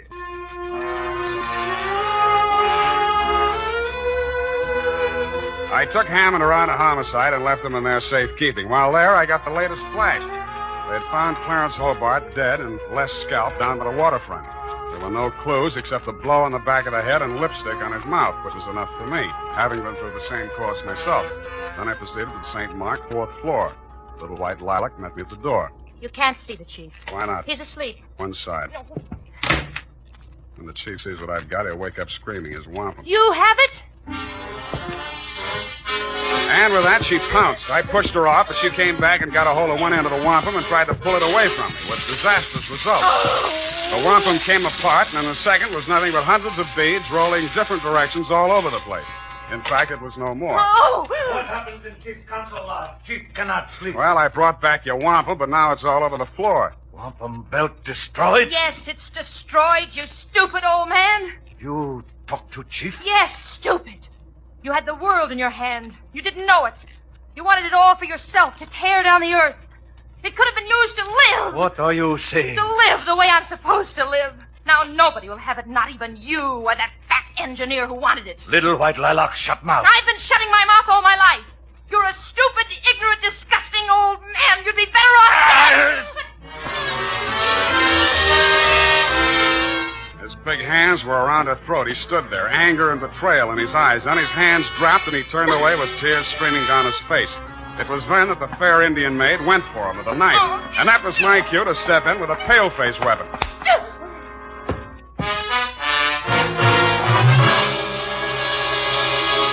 And now, listen to this. Not only Dad, but the whole family goes for America's favorite hair tonic, Wild Root Cream Oil. Wild Root Cream Oil grooms your hair neatly and naturally, relieves dryness, removes loose, ugly dandruff. Get a family-size bottle or handy tube today. And ask your barber for a professional application of Wild Root Cream Oil Hair Tonic. Again and again, the choice of men and women and children, too. Little White Lilac. Yeah, well, I don't usually hit women, but don't feel too badly, Chief. She helped kill Clarence Hobart. Now, Chief, believe anything. Yeah, Chief, why did you want an engineer? Design woven in wampum describes location of hidden Nipmuc treasure. Many years ago, Nipmuc tribe live in Valley of the Berkshires. Discover only gold vein in east. Mine gold and keep for decoration. Kennebec Indians want gold. Start out on warpath. Nipmuc Indians bury gold. Move village. Divert stream into valley. Make lake. Gold there today, underwater. Where is it? That secret chief keep locked in head. Chief once had evil plan for gold. Now you forget. Make pilgrimage back to ancient ancestral camp and die. Send me bill. Chief leave village of San Francisco for good.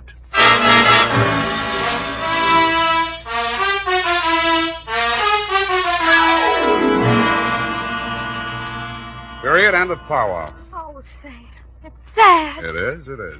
Vanishing race. Just think, the days of the Colt and the Winchester are gone forever. But the day of the Remington is still with us. Go to it and type this up. Well,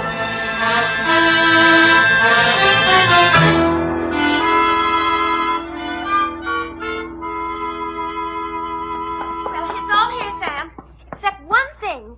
How did the bloody tomahawk get in Chief Black Cloud's bag? Little White Lilac planted it there. If anything happened to the chief, she, as the only other living Nipmuc, would inherit the wampum. Well, she could have gotten the money by just waiting. Oh, shut up.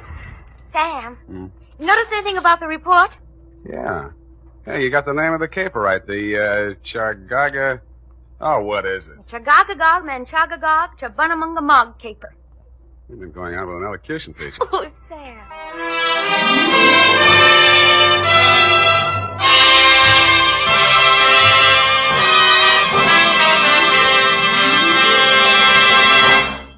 Adventures of Sam Spade, Detective. Brought to you by Wild Root Cream Oil Hair Tonic, the non-alcoholic hair tonic that contains lanolin.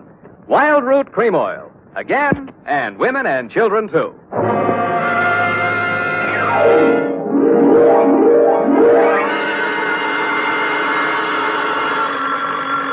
Sam Spade Detective Agency. Me, sweetheart. Oh, Sam! It must be telepathy. I was just thinking of you. You know, sometimes I think I can tell what you're thinking. That's an invasion of my privacy. Oh, when two people are as close as you and I think that often you can almost read one another's minds. Well, you may be right. I can see what you're doing all the way from here. What? Put those paper clips back where you found them. Oh, certainly, Sam. Own up, Ed.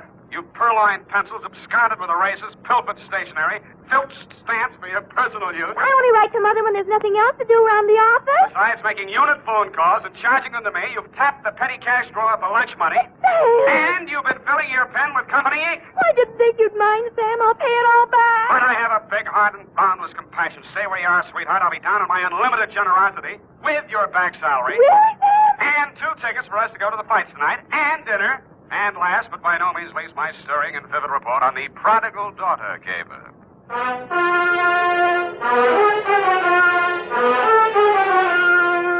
Dashiell Hammett, America's leading detective fiction writer and creator of Sam Spade, the hard-boiled private eye, and William Spear, radio's outstanding producer-director of mystery and crime drama, join their talents to make your hair stand on end with the Adventures of Sam Spade.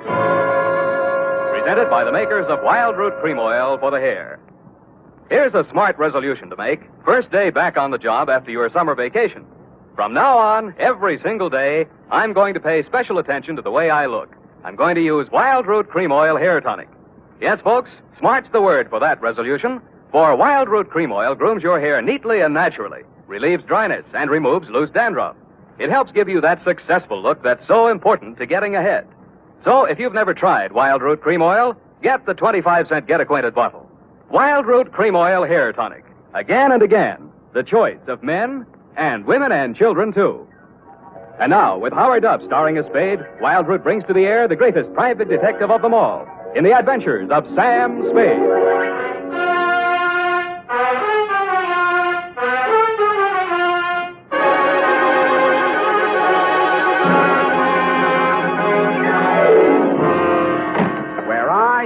Now that I need you. Effie! Oh, hi, Sam. Hiya, Sam. Come on. Bring your book. Got a pencil? We gotta hurry if we're gonna make the fight, you know. Oh, I've got one of the new retractor kind of pencils. Well, get the lead out. Are you really going off the post, Sam? It's Man McShelly versus Cluck-Faced Duffy in the main event. Ready? McDuffie. Sounds like an MP. McShelly. What? Aim and fire, Sam. PBX. F, you've been out with somebody else. A military man. Well, how did you ever know? Date, August 28-1949. I don't know whether we'll go out or not. You're clairvoyant. To Dr. Albert Kensington from Samuel Spade. I only had a coke with him, Sam. He was on Frillo, and we... And license number 137596. Subject? And he was from Elkhart, Indiana. And I used to live in Pleasant Lake, and... Down! Down, Effie. Subject, Helen Scully of the Prodigal Daughter. A coke yet. Dear Doctor, everyone in San Francisco knows the castle-type hill house that Caspar Scully lived in, even if they didn't know him.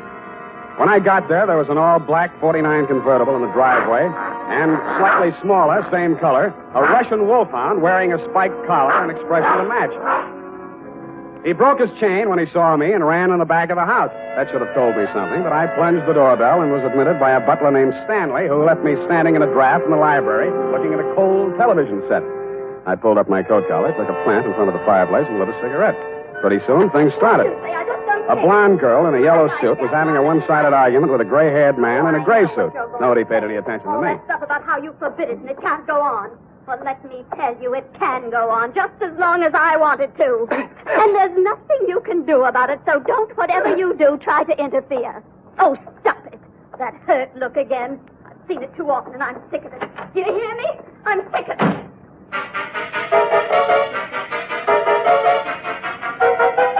He looked mad, but he didn't say anything. I saw them walk around the garden once, shake fists at each other, and finally part.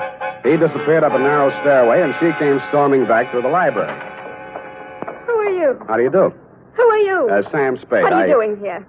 Waiting to talk to Mr. Scully. Well, I just talked to him, and he isn't very nice. Let me tell you that. Yes, He's but a nasty, stubborn, bull-headed old man, and you won't like him. Yes, but Nobody likes him. Go back where you came from, whatever your name is. I'm the nicest person you'll meet around this place. Yes, but... Don't wait around. Oh, goodbye. But I did wait around, Dr. Kensington, and I did talk to Mr. Scully when you came in the room with him, only Mr. Scully did not talk to me. He glared at me through black, smoldering eyes, sniffed the air, frowned at my cigarette. I frowned back. Mr. Spade, I'm Dr. Kensington. I wrote you the letter. This is Mr. Scully. Oh, please, this cigarette. Mr. Scully suffered a severe accident many years ago that affected his throat and his respiratory tract. He smoked. Oh, of course, I understand, Doctor. Sorry, Mr. Scully, I did... Yes, thank you, Spade. This is not generally known, but the unfortunate accident in the chemical plant also robbed Mr. Scully of his vocal power. I see. Yes, the modern doctor, the physician of today, is a far cry from the general practitioner of yesteryear. Today, we must know the mind, the psychological quirks, well, he must follow through completely on a case. He is sometimes, as I am today, a confidant, an executive officer for his patient. He is a friend, to say the least, eh? Oh, yes, to say the least. Eh? Oh, of course, Mr. Scully, to the point, of course. Sit down, Spade. Oh, thanks. Now then, Mr. Scully, as you well know, and the world knows, has made several fortunes in his lifetime. And he didn't accomplish this by allowing people to run roughshod over him. But, Mr. Scully, I'm just backgrounding Mr. Spade. Please be patient. Mr. Scully intends leaving his daughter Helen his entire fortune. A great deal of money, to say the least. Say the least. But Helen doesn't care about the money. She's foolish, young, headstrong, and impetuous. Huh? I heard her arguing with Mr. Scully a bit. Now, Mr. Scully. We'll straighten all this out. Mr. Spade will help us. Well, then, Spade, you have half the problem right there. She is a headstrong, impetuous girl. And lately she's done several things to displease her father. Right, Mr. Scully? You see, Mr. Spade. Oh, I gathered that much, but what kind of thing? Helen's been singing in a cheap nightclub called the Blue Goose. What? Oh, it's very embarrassing. Low class, eh? Yes. There's a man named Torpy. He owns the club. A man named Chick Torpy? Ah, you know of him? I've heard of him. Contrary to all her father's wishes, Helen insists on seeing this man Torpy. How old is she? Well, that's beside the point, Mr. Spade. But a sordid affair now might rob her of a future of wealth and security. Mr. Scully's at the point of exasperation. He might well change his will over this matter. Correct, Mr. Scully? At best, this is an embarrassing situation, and most indiscreet of Helen to have brought it about. So, I'm supposed to go talk to Chick Torpy, is that it? In a word, yes. Well, you sound rather reluctant, Mr. Spade. Chick Torpy's a little too old for the Boy Scouts. Well, we want you to see him. Find out how much you'll take to stop seeing Helen. Tell me, what happens if Torpy isn't for sale? Oh, everyone has a price. Spade, matter of character. You get paid for work like this, that's your price. Yeah, that reminds me. 50 a day and expenses. 5 days guarantee, to say the least. Of course, to say the least. And, Mr. Scully, I happen to have a standard client's contract with me here. If you'll just sign on both pages, I'm sure that... Never mind, Spade, not now. Mr. Scully will mail it to you later on today. Ah, dear, Mr. Scully's fatigued. Well, you'll contact me as soon as you have any information for us. I said I would. Mr. Scully sounded a final cough, and I left the two of you in the library. It was interesting, meeting this voiceless tycoon who must have made and broken many a man with a nod of his head or a shrug of his shoulders. The same black dog with the same spiked collar was still outside the house doing the same thing. Ah, Spade. Mr. Spade? But something new had been added. A pair of well-tailored shoulders, diamond stickpin, and a gray felt hat with a snap brim. Hello, Spade. You don't know me. Now, wait a minute. There's something about a guy in a lineup. You're Dapper Danny Cavillo. When'd you get out of Folsom, Danny? A while back. They gave me a kind of rain check. Wouldn't that 38 make you a parole breaker? Oh, is that showing? Unless your ribs grow in different directions. Sam, I'm here to save you a lot of trouble. What trouble are you here to save me? You want to see Chick Torpy, don't you? You've got business to talk with him, no? News gets around fast, Danny. No. No, it's just that Chick had been expecting somebody like you from the old man, and, well, I'm here to see that you see him. So, why don't you kind of get in the car? And I kind of did. Danny smiled, lit a cigarette, shifted his shoulder holster so I could shift gears better, and drove me back across town to an apartment house on LaSalle, the Metropolitan. A good-looking guy who stood about 6'4", black hair, answered the knock. Hello, Chick. May I present Sam Spade? Sam Spade, meet Chick Torpy. That'll do it, Danny, thanks. Hello, Spade. Come on in. See you, gentlemen. Danny's Gabby. Hello, Chick. Your taxi service always free? Just when I'm in a hurry to get things settled, soldier. You saw the old man today, huh? I saw him and talked to his doctor, Kensington. All right. You're here to tell me how worried the old man is, right? If you're talking about Helen and you, yes. You're bad company. Yeah. What else? He wants you to stop seeing her. Well, suppose I don't want to stop seeing her. Suppose I told you I love her. Let's see. She comes into $3 million when he kicks. You love her. I'd be crazy if I didn't. I wonder what she'd say if she heard you say that. Why don't you ask her, Spade? Hmm? Helen. Hello, Mr. Spade. Told you to leave my house today, but you didn't listen. Vince Spade? Well, I'm wondering, anyway. Maybe this will help. When you get back to my father, tell him I think Chick would be a fool to brush me off. Tell him that someday I expect to inherit all of that wonderful money he spent a lifetime making. Tell him that Chick's tired of working. Got all that? Yep. How do you feel, Spade? Like I'm earning my fee. Oh, you've already earned it, Spade. There's no use trying. I've told her myself, now you can tell him. She's not for sale, and I'm not for sale. Got it? You got it. All right, then you're finished here. Hello. Oh, you. Well, I'm not sure I want to talk to him. Give him a pill and... And it was on that happy note, Doctor, that I went downstairs, found a drugstore, and tried to phone you and tell you what Torpy had said. Your line was busy, and while I was waiting for it to get unbusy, I spotted Chick Torpy out in front. He looked madder than when I'd left him, and there was a bulge in his coat that hadn't been there before. He got into a black sedan near the curb, and I hailed a cab and followed him across town up to Nob Hill. A half a block from the Scully residence, I left my taxi and took the rest on foot. He was still a couple of 100 feet ahead of me as he disappeared into the garden entrance. I heard a cry for help, and then...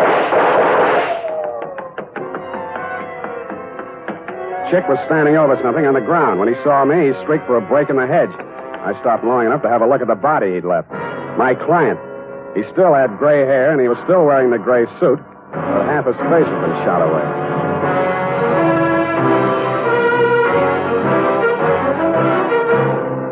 The makers of Wild Root Cream Oil are presenting the weekly Sunday adventure of Dashiell Hammett's famous private detective, Sam Spade.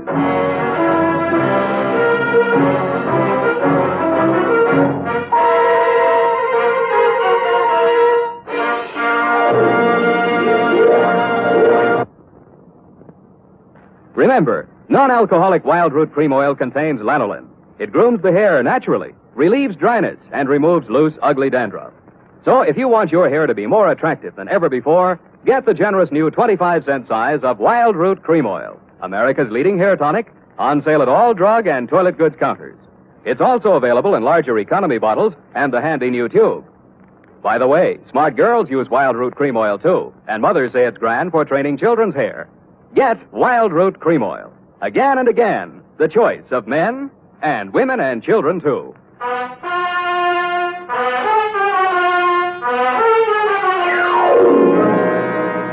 And now, back to the Prodigal Daughter caper. Tonight's adventure with Sam Spade.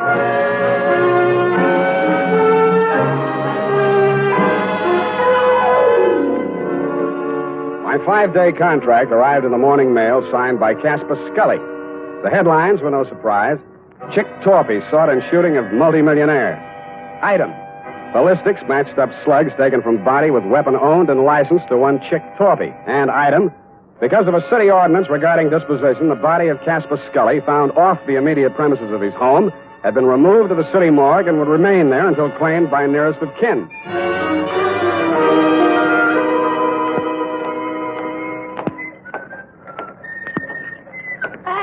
Hey, Sammy, my boy. It's good to look on you. Hello, Maxie. What brings you, Sam? Scully stiff. Oh, yeah. Checked him back in. Autopsy.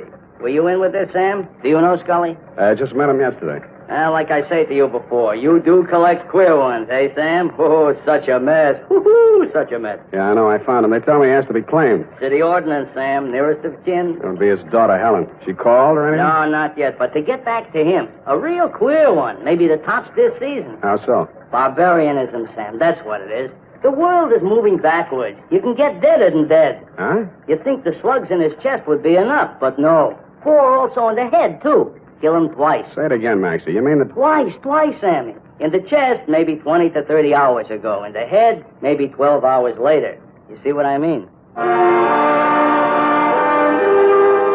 saw what he meant. I didn't like what I saw, but things did begin to make some sense. From the morgue, I phoned the Chronicle office, confirmed that Scully did suffer from a throat ailment, was publicity shy, was never interviewed or photographed for that reason. I asked them if they had a specimen of his handwriting by any chance, and they did. I had it sent to me by special messenger, and the signature, compared to the one of my 5-day contract with Mr. Scully, made interesting reading. But what was even more interesting was the DOA Maxie was ushering in. As I was saying, Sam, it's awful the way these homicides are turning up nowadays. In gray suits, it's fashionable now. Hey. What's the matter, Sam? You know him? Yeah, I know him. What's it say? The toe tag says unidentified, accidental drowning. Found off Pier 14, time 8:15 this a.m. Accidental drowning. You don't think so? Why do you think he's dead? I think he's dead because he didn't cough when the doctor asked him to. I left Maxie to his newest customer and looked up the police officer who had found the unidentified man. All they had on him was New York clothing labels and a silver identification bracelet with name Julio engraved on it between two small indentations of the comedy tragedy drama masks. It wasn't much, but it took me to a theater on Post Street featuring a special company of Spanish actors on tour. I am the manager of the company. What is it, please? I'm sorry to trouble you. I'm trying to locate a certain man. I have good reason to believe he's with your company. We are a small group. His name, please? One name might be Julio. Oh, Julio C. de Vaca. He... Gray-haired, medium build? You are from the police? No. If you are looking for Julio C. de Vaca, why are you not from the police? 2 days ago, Julio, who does not speak any English, is asked of all things to appear on the television program. Mm-hmm. He reads his lines. I am proud.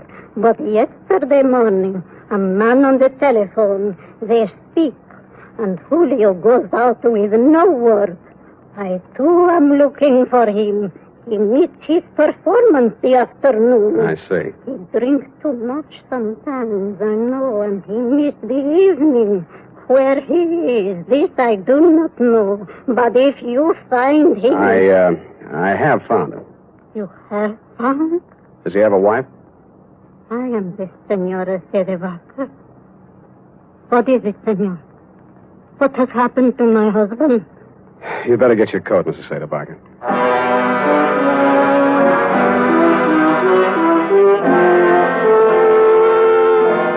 I went back to the morgue with Mrs. Cedevaca, Doctor, and after that I went over to the Blue Goose Club.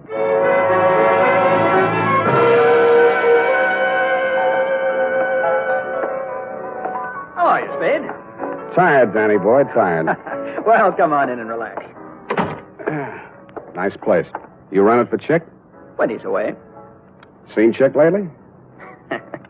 2 sets of cops, 3 reporters have been here asking the same question already this morning. What are you trying to prove? Chick's in trouble. You're his partner. Uh-huh. Now, he got himself into this one, Spade. Look, we make a nice dollar running this place. It's legitimate. And no cop's going to raid us or close us up. Chick started fooling around with that Scully woman. And I told him just once. It's dynamite, I said. You know how the old man is. Let bygones be bygones. But Chick didn't listen. Tell me about the bygones that should be bygones and why Chick should know how the old man is. Well, Scully sent him up 5 years ago. Didn't you know? No, I didn't. Oh, Chick owned some property south of Brazito, and Scully wanted it for oil drilling or something.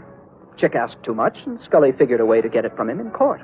Had it condemned or something. Mm-hmm. Well, Chick got kind of sore. He met the old man on the street one day, and, well, they convicted Chick of attempted murder. 2.5 years. And Chick looked up Scully's daughter when he got out of prison and started making love to her to get even. Why, yes, Spade, that's just the way it started. Only Chick was the sucker after all. He really went for the creature.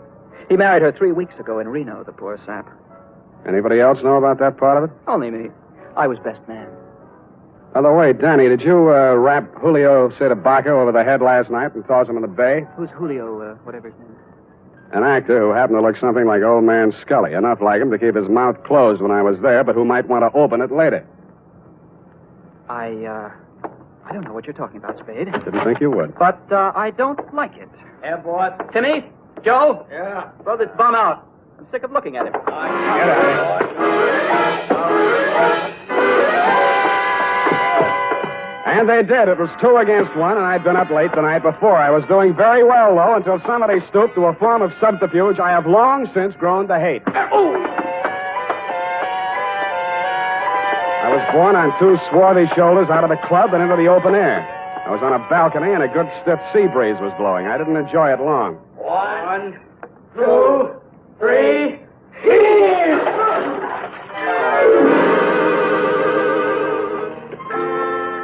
The water was cold but refreshing, and I managed to swim the 5 feet to shore. And that was my limit. I hung onto a slippery piling which supported the blue goose above me and partially hid the antechamber in front of me. It had been a wine cellar once and a loading dock, I suspected, during Prohibition. This time it was a hideout. Keep your hands up, Spade. Close the door. Chick, please. Keep out of this, Helen. You're crazy, Torpy. You got this all wrong. Mr. Spade's right. There's probably a $5,000 reward out for me right now. They want me dead or alive, and you're here to tell me how wrong I am. Well, it'll be dead, Spade. They'll never take me, and you aren't going to. Listen to reason. I've listened to all the reason I'm going to listen to. From now on, I'm doing things my way. I got nothing to lose now. I'm getting out of here. So long, baby. It's been great. He leaned over to kiss her goodbye, and that is when I rediscovered that my wet revolver, even though it wouldn't fire, still had plenty of power left. Mr. Spade, thank you.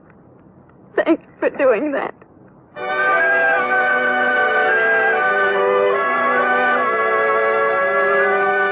As you know, Doctor, I turned Chick Torpy over to the police along with Danny Cavillo and took Helen Scully home. She ran upstairs with many tears, and I met you in the library. You seemed relieved when you heard that Torpy had been apprehended. However, I had some other questions to ask. You answered. All right, Spade, all right. I suppose it'll all come out anyway. 2 nights ago, Chick Torpy came to the house to have it out with Mr. Scully. He told him about their marriage. There was an argument. I was the only one in the house. I heard shots, ran in the room, and found Mr. Scully dead. The marriage certificate was in his hand. I knew this would involve Helen, and so I did what I did. Oh, it was a nightmare. I hid the body, hoping to find a way, perhaps a death certificate on accidental shooting or something. In other words, you were helping Torpy get away with murder. Yes, but I was thinking only of Helen. Her father did love her. But you'd already sent a letter to me. You knew I'd be here the next morning. You'd seen an actor on a television program. He resembled Scully. You hired him for a job. You told Helen that Chick had killed her father and told her what kind of acting she had to do. Oh, it was crude, perhaps, but I didn't want you to become suspicious when a death report did show up. I intended to hire you and fire you. Only it didn't work out. I followed Torpy here and found the body. Oh, I've been such a fool, Spade. Helping a man get away with murder, I want to confess it all. I suppose this will make me an accessory to a murder. Not exactly. You mean there's a way out? There's a way out, and you were going to take it. What? I was over to your apartment before I came here. You're all moved out. The doorman tells me your luggage has been at the station all morning. What'd you do? Came here to rifle the safe? No, see, here, Spade. Stop it. You were waiting around to see if they took Torpy dead or alive. Dead, he couldn't talk, and you'd be okay. Alive, you're ready to blow town. You bumped Scully. No. Get back there. Then you did your best to hang it on a chick. Helen thought he really did it and played along with you. You're not an accessory to murder. You're a murderer on a double count. That actor was knocked on the head before he drowned. Oh, just a minute, Spade. This can be fixed if you... Shut up!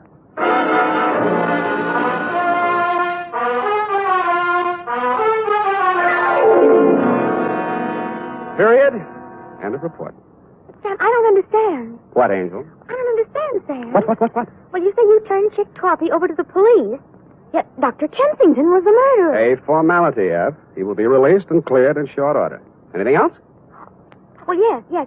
What about Danny Cavillo? An innocent bystander. But he had you beat up and knocked on the head. And he has already made amends with those tickets for the fight.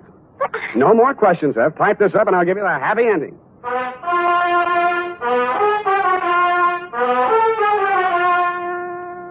And now, listen to this.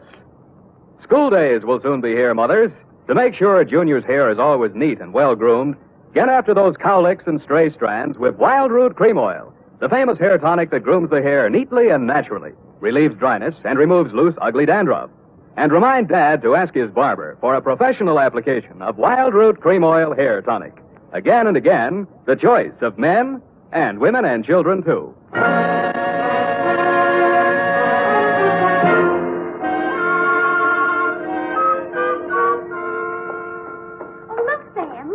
What is it? Look, Sam, look. What is it? Look, Sam, look. All right, I shall rephrase the question. What?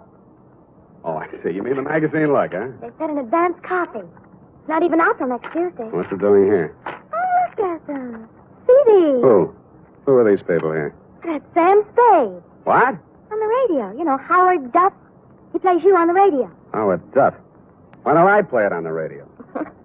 You're not the type, I guess. Yeah, look here. Sam Spade dictating to Effie. Hey, she's not bad, you know. Not bad. Oh, really? Not actressy, I thought. What is it? Levine Tuttle. Levine. The name is so actressy. As Bill Spear, Spade producer, gives final instructions. Look at him. He has 9 o'clock shadow. Well, come on. Let's get out of here. Go to the fight. Oh, Sam. Then I can't say it. Say what? Well, if you're taking me to the fights, I can't very well leave and say goodnight, Sam, can I? Well, you can try. It's expected, you know. All right. Good night, Sam. Grins. Good night, sweetheart.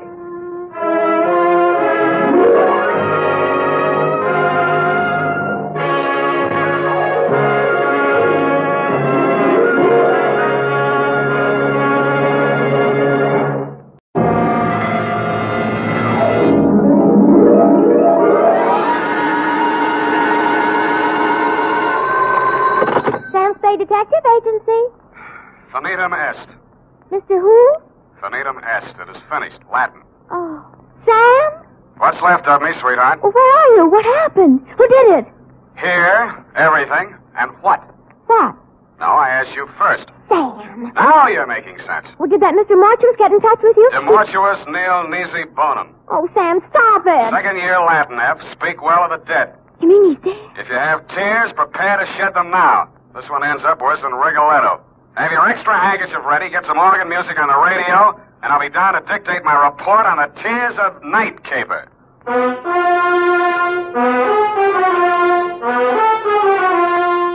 Dashiell Hammett, America's leading detective fiction writer and creator of Sam Spade, the hard-boiled private eye, and William Spear, radio's outstanding producer-director of mystery and crime drama, join their talents to make your hair stand on end with the Adventures of Sam Spade.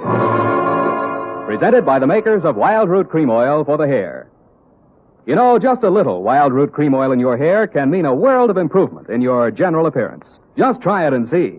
See how Wild Root Cream Oil Hair Tonic grooms your hair neatly and naturally, relieves dryness, and removes loose dandruff. Yes, you'll be glad to discover that just a few drops of Wild Root Cream Oil make a big difference. So if you've never tried it before, get the 25-cent Get Acquainted size and ask for it by name. Wild Root Cream Oil Hair Tonic. Again and again, the choice of men and women and children, too. And now, with Howard Duff starring as Spade, Wild Root brings to the air the greatest private detective of them all in the Adventures of Sam Spade.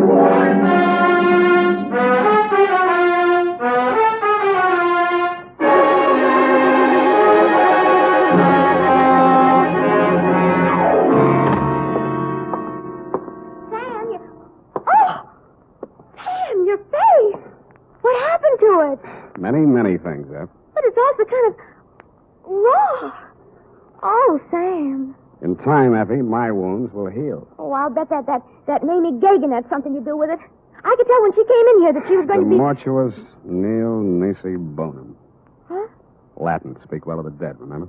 Oh, yes. One thing at a time, sweetheart. Let's get this over with. I want to find a doctor. Oh, you're so brave, Sam. Carrying on in the face of your face. Sure. You won't be satisfied until you just die for your profession. Yeah, well, if I do, nil nisi bonum, Effie. Nil nisi bonum. And that means?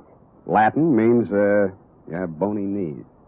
Oh. Date, July 24, 1949, to Miss Daphne Arlington from Samuel Spade, San Francisco, license number 137596. Subject, the Tears of Night. Dear Daphne, I hope this will clear up a few things in your mind. I hope it'll let you know how you got where you are and what happened to put you there. It all has an illogical beginning, middle, and end. At 3, yesterday afternoon, my loyal secretary and confidant, Miss Effie Perrine, a doll, who has been rehearsing a Cockney play for television, flung open my office door and said, Miss Mamie Gagan to see Mr. Spade. I said 2E. Miss Mamie Gagan looked everything the name implied, from her lately blonded hair to her genuine alligator shoes. I might add, she weighed in at approximately 160 and was in very good condition. You, Spade. I am he. Sit down, please. Ah, Don't you believe me? I hate gumshoes. They all stink. Something in your background. Perhaps as a girl. I'm just assuming that you were one. All gumshoes are nosy. They talk too much. That's why I don't like them. Here. For me? Who else, stupid? Oh, and it says, pay to the order of Samuel Spade, $100, signed Mamie Gagan, co-signed Johnny McCall. All right, is it good? You wise guy or something? Sure it's good. I'm the treasurer. Get your hat. In this weather? We gonna go see Johnny. McCall. Yeah. Why are we going to see Johnny? Johnny wants you should do something for him. What does Johnny want I should do for him? Come on, Spade, what's the matter with you? He'll tell you. I just love to hear you talk, Mame, that's all. All this gassing ain't getting us nowhere. The boss is waiting. Gumshoes talk too much. Yes, ma'am. Well, maybe we do, but ours is a lonely profession. Mamie led me to a large Cadillac parked in a no-parking zone. She tore the ticket up and ate it. We got in and charged through traffic towards Burlingame. About a half a mile this side of the main highway, we turned off to the left, and pretty soon we were winding up a private road to a fine old colonial mansion. 2 or 3 private patrolmen were guarding the entrance. They all needed shaves. They kind of nodded as we went up to the front door. Naturally enough, it didn't open, but a peep shutter did.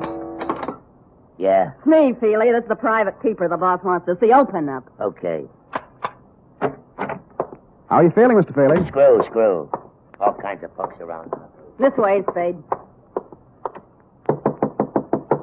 How is it? Mamie, I got your peeper. Okay. Inside. Here he is, Johnny, flat feet and all. His name's Spade. They are not. I know. I picked him myself. Go on, beat it. I hate gumshoes. Boo.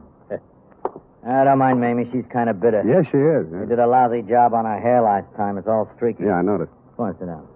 Nice place, Johnny. Nice place. How's the growth? Oh, ain't as good as running beer, but them days are gone. I do all right. 2 crap tables, 2 faro games, a little roulette in the living room, but I have to be careful. Yeah, you seem to have plenty of muscle outside to keep you safe and comfy. Punks, all of them. But the best I can get nowadays, no good gunsels left. Guess they all got married and settled down or something. All right, Johnny, it's cool and it's nice out here. You make a living, and I got a check for $100. Why? Well, in my line, I don't generally have much use for a private eye. I don't generally like them. Neither does Mamie. But I can use one right now. Ever see this before? No? Well, it's a little bit of necklace. Necklace case. Called the Tears of Night or something. Yeah? And it's worth quite a chunk of Geetus. These 4 diamonds are good stuff. Dame named Daphne Arlington left it here a week ago when she went in for a plunge at the roulette table. She left it for a standby till she raised the cash. Oh, a screwy dame. You know, a widow with a lot of money. Boyfriend named Lenny Eppich. He paints or something. Well, she sent me a check today for the 5 G's she lost, and I just want you to take this thing back to her. That all? Yeah, that's all. I got my dough, she gets a necklace. You're a licensed bonded investigator, insured, it's safe with you. I couldn't trust any of my punks with it, and I don't like to be seen in public, so you just take it back. It's all very simple. Uh-huh. Now that you've told me how simple it is, suppose you give me the unexpurgated sequel. Did her check bounce? Yep. All right. You want a drink? There wasn't any check, Sam. She called me a couple of hours ago and said if I didn't have this thing back to her by tonight, she'd call a load of cops and come out here and tear the joint apart. Not such a screwy dame at that. You're stuck. You telling me. If she comes with cop, I'm closed for season. I'm getting old. Oh, you're not old, Johnny. Feely was running the table, and I didn't know he'd taken this thing for security until we counted up. Stupid Feely. I should have pushed his mush in or something. Letting a dame like that make us a setup. Well, maybe you'll do better next time. Oh, ain't gonna be no next time, Spade. Well, here's her address. Here's the ice. Just take it to her, and I'll chalk it up to experience. You better get yourself a new boy at that table, Johnny. You telling me. You telling me. Well, bye.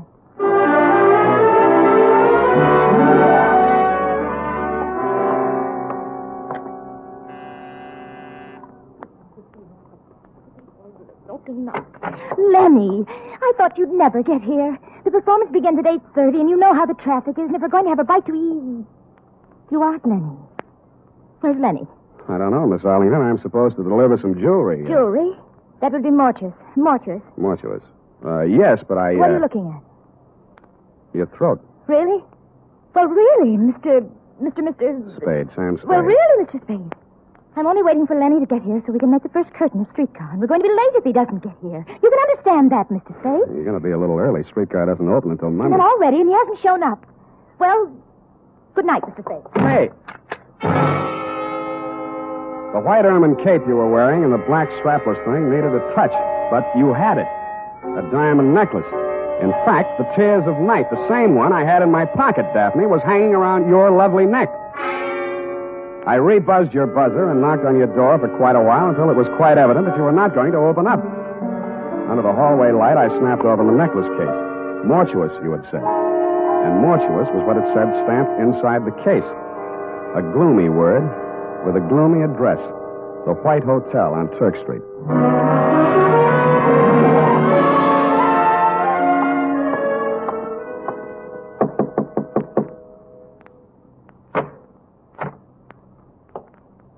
Hannibal Mortuus. At your service, sir.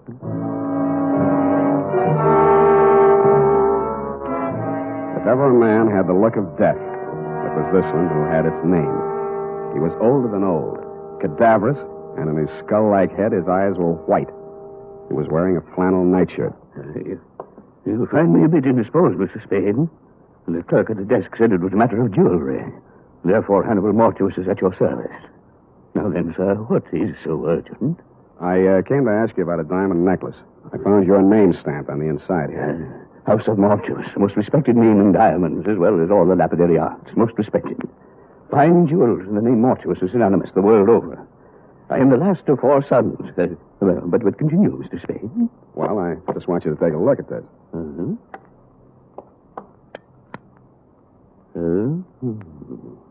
And how do you come in possession of the Tears of Night, sir?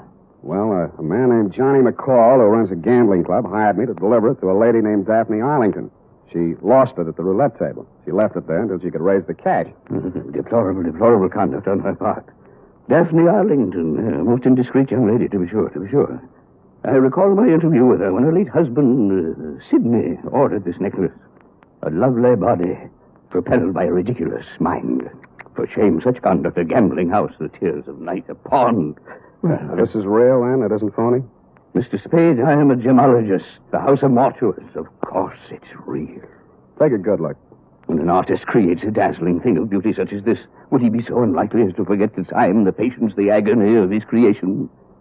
See how each stone is carefully mounted to capture every single pinpoint of light. An incomparable masterpiece. An incredible money. How much money? On the wholesale market, about 10,000. Arlington? He paid 25, but he had it, as I say, incomparable.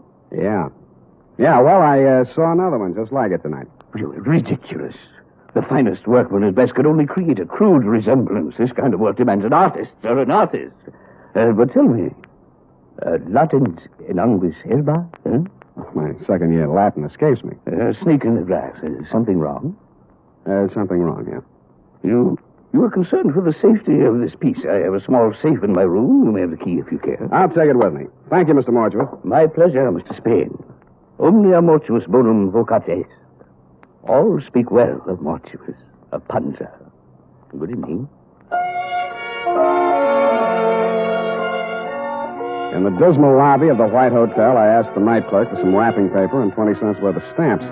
It was a hunch, plus the fact that outside in the street I spotted 2 of Johnny McCall's unshaved gorillas.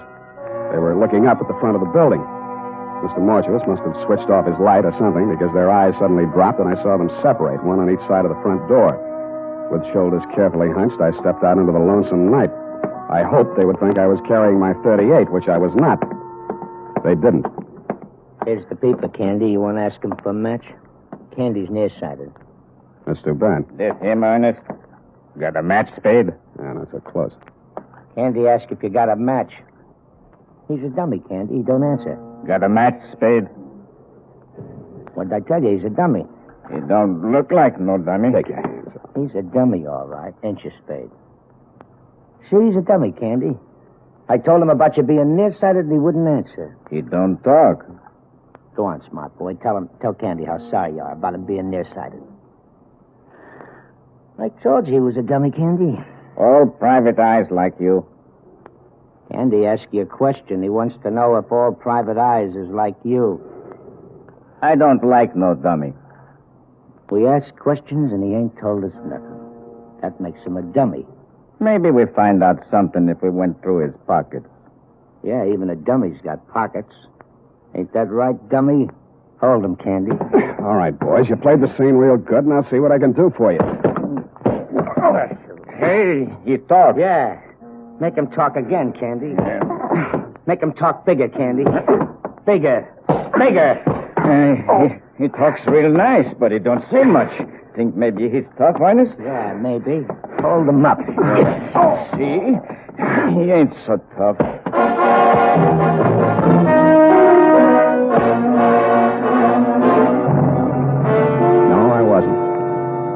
feel like talking on that quiet little street where the only noise was my face pounding on their fists. I didn't have the necklace anymore, but they had to find out the hard way. The hard way for me.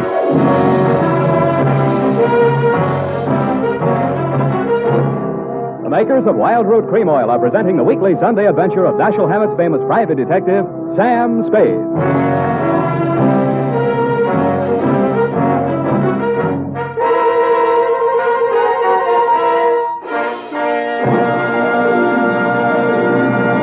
Now, here's important news on good grooming. If you want the well-groomed look that helps you get ahead, socially and on the job, listen. Recently, thousands of people from coast to coast who bought Wild Root Cream Oil for the first time were asked, how does Wild Root Cream Oil compare with the hair tonic you previously used? The results were amazing. Better than 4 out of 5 who replied said they preferred Wild Root Cream Oil. Remember, non-alcoholic Wild Root Cream Oil contains lanolin. It grooms the hair naturally, relieves dryness, and removes loose, ugly dandruff.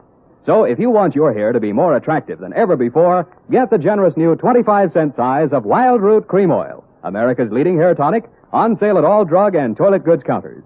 It's also available in larger economy bottles and the handy new tube. By the way, smart girls use Wild Root Cream Oil, too, and mothers say it's grand for training children's hair. Get Wild Root Cream Oil. Again and again, the choice of men and women and children, too.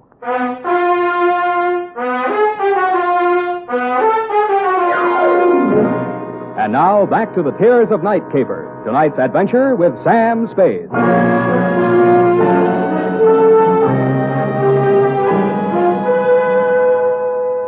I remember trying to wake up a couple of times. I was dreaming that we were driving along in a giant Cadillac. Big Mamie was sitting on my lap. She was eating a diamond necklace and spitting out cherry pits, which Mr. Mortuus grabbed, looked at through his jeweler's glass, and then tossed into a roulette wheel. Then we had a blowout, and the whole car vanished with everybody screaming, "Demortuous, Demortuous." Somewhere around 7 in the a.m., I began to get a feeling. Several feelings, and all of them hurt. I had been dumped in the grass in a fairly nice neighborhood. In your neighborhood, as a matter of fact, Daphne. And 5 minutes later, I was climbing the steps to your apartment. I thought maybe you'd let me wash my face in your bathroom. Also, you seemed the logical one to question since nothing else made sense. You were sitting in a large chair. The drapes were drawn, the door was slightly open, and only the light from the hall seeped in. You had the phone in your lap. The receiver was off. My guess was right. You were looking at nothing. Oh, Mr. Spade. It's you. You came back. You've been in an accident. I don't think you'll need this. Oh, yes. Well then, Mr. Spade. Well then, I suppose you've met some people tonight who know a great deal about me. A gambler, a jeweler. Did they tell you about Lenny Effich? No. He's really a dear, Mr. Spade. Quite the nicest boy I've met since Sidney was killed in that horrible automobile accident. Sidney and I had so many things together. I do think he enjoyed being alive with me. I mean, I cried when Sidney was killed. I really did. I cried. Miss Arlington, I didn't know what to do. I cried. That was 3 years ago, but now I have Lenny. He's really a dear. I do think that Lenny will be a very prominent artist someday. I do. Lenny asked me to marry him tonight. He did? I've been very lonely since Sidney died. Lenny isn't interested in my money. Lenny has some money of his own. What didn't I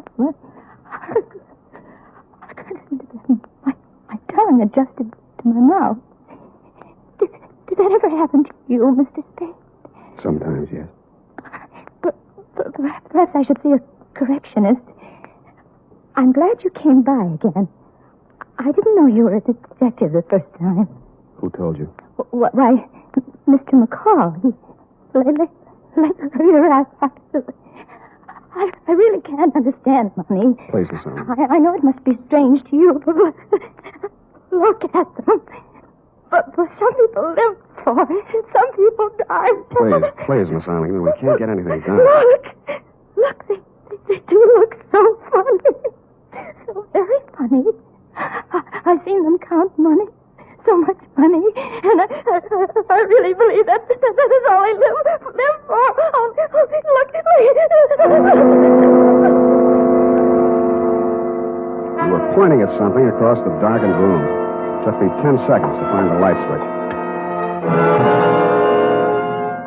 Stretched out on your floor, they looked funny, all right. Candy and Ernest. Both of them as dead as you can get.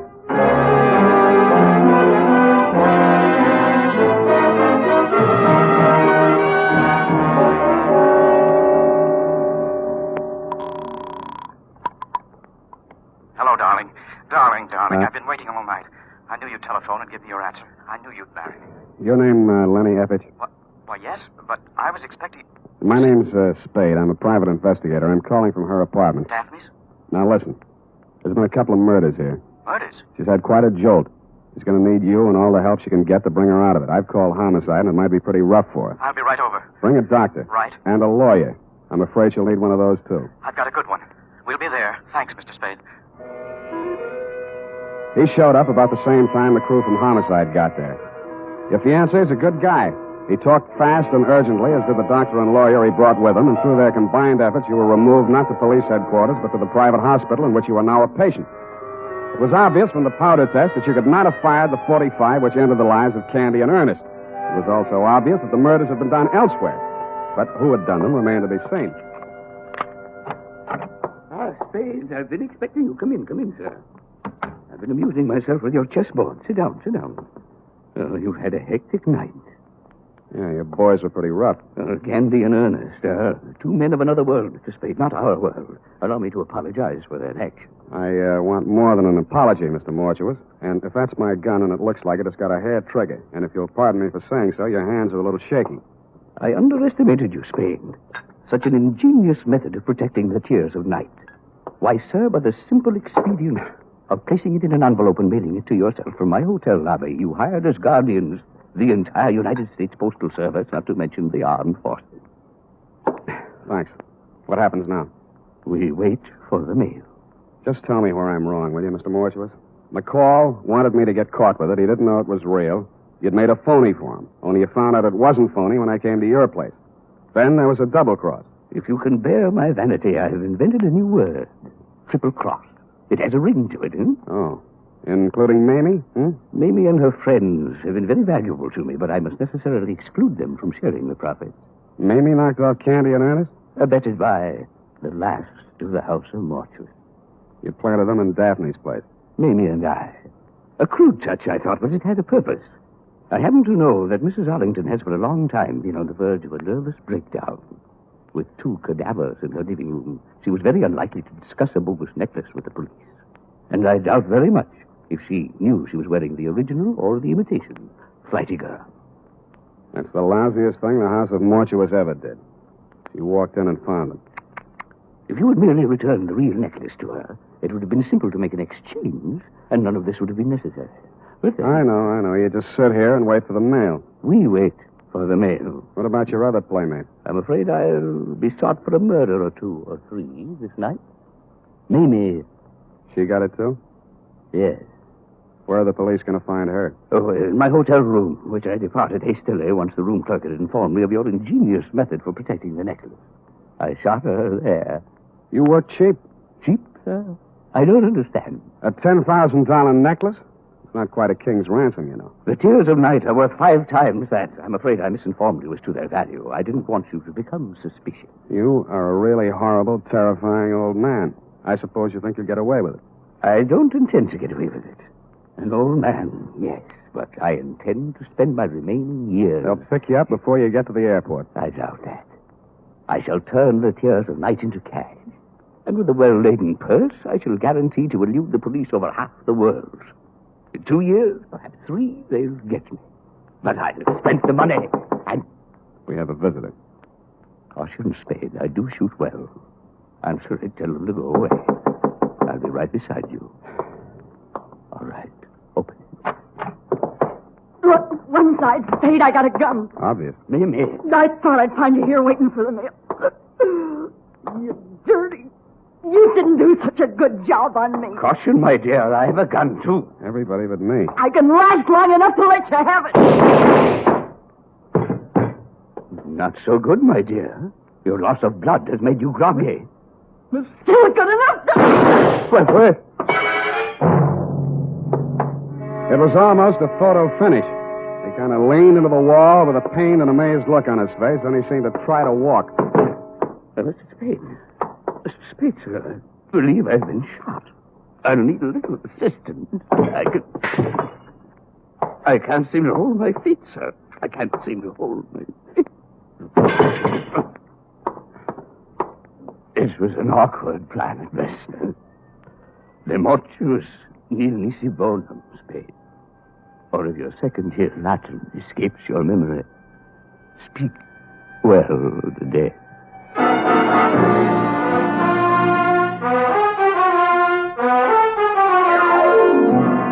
Period and a report. Oh, Sam. All those people. 4 in all. And that poor girl, Daphne. How she must have felt when she saw it. Oh, Sam. Yeah, it was pretty bad. You poor darling. Well, it's about time. And you go right home. In fact, I'm going to take you home. Yeah? Then what? Well, You are a registered nurse, maybe? Hmm? I... Go type that up. I am completely well, and when you return, we shall Indian wrestle. Certainly, sir. And now, listen to this. Shopping note. Tonight or tomorrow, get a family-sized bottle or handy tube of Wild Root Cream Oil, America's favorite hair tonic. Oh, good night, Sam. Good night, sweetheart.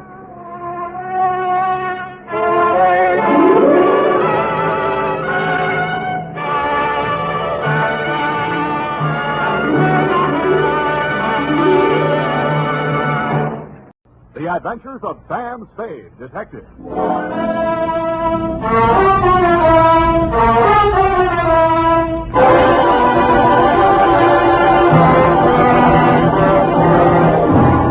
To Dr. Ludwig Zoya, 1241 Leavenworth, San Francisco, from Samuel Spade, license number 1375596. Subject, Edith Hamilton. No paper? No caper. Dear Doctor, if I owe you an apology for not keeping you informed on the progress of the assignment and for letting it drag on as long as it has, then I'll have to go on owing you, which makes us even because you don't owe me anything. The start of it was a month ago. 32 days, 8 hours, 3 minutes, and 45 seconds, to be exact. Ah, Mr. Spade. Dr. Zoya? Good to see you. Let me think. How long is it?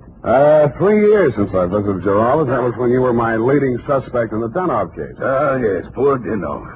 It was he who pointed out that we psychoanalysts are not unlike you detectives.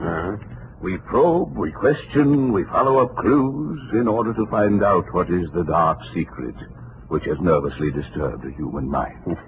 But we are limited. We have only our patients' words and our interpretations. Sometimes that is not enough. And that is why I need your help in this particular case. What case is that, Dr. Zoya? Please do not interrupt the free flow of my thoughts. Pardon me. Naturally, my ego feels a certain resentment against my id for asking you for your help. What makes me think I need a detective? Well, my id was just asking my ego the very same question. You too feel resentment. We must analyze that later. Bring me your grievances. But now to the case. Oh, yes, okay. This woman was referred to me by her physician.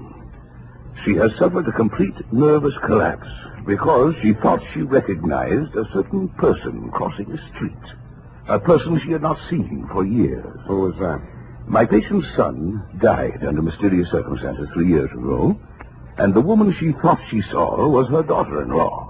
It was widely reported in the newspapers at the time. Perhaps you remember it. Carter Hamilton? Carter Hamilton. Oh, Roanoke, Virginia, 1946. The mother accused her son's wife of murdering him. Daughter-in-law was hauled up before the grand jury, but not indicted. Dropped right out of sight afterwards. Good, you know that case.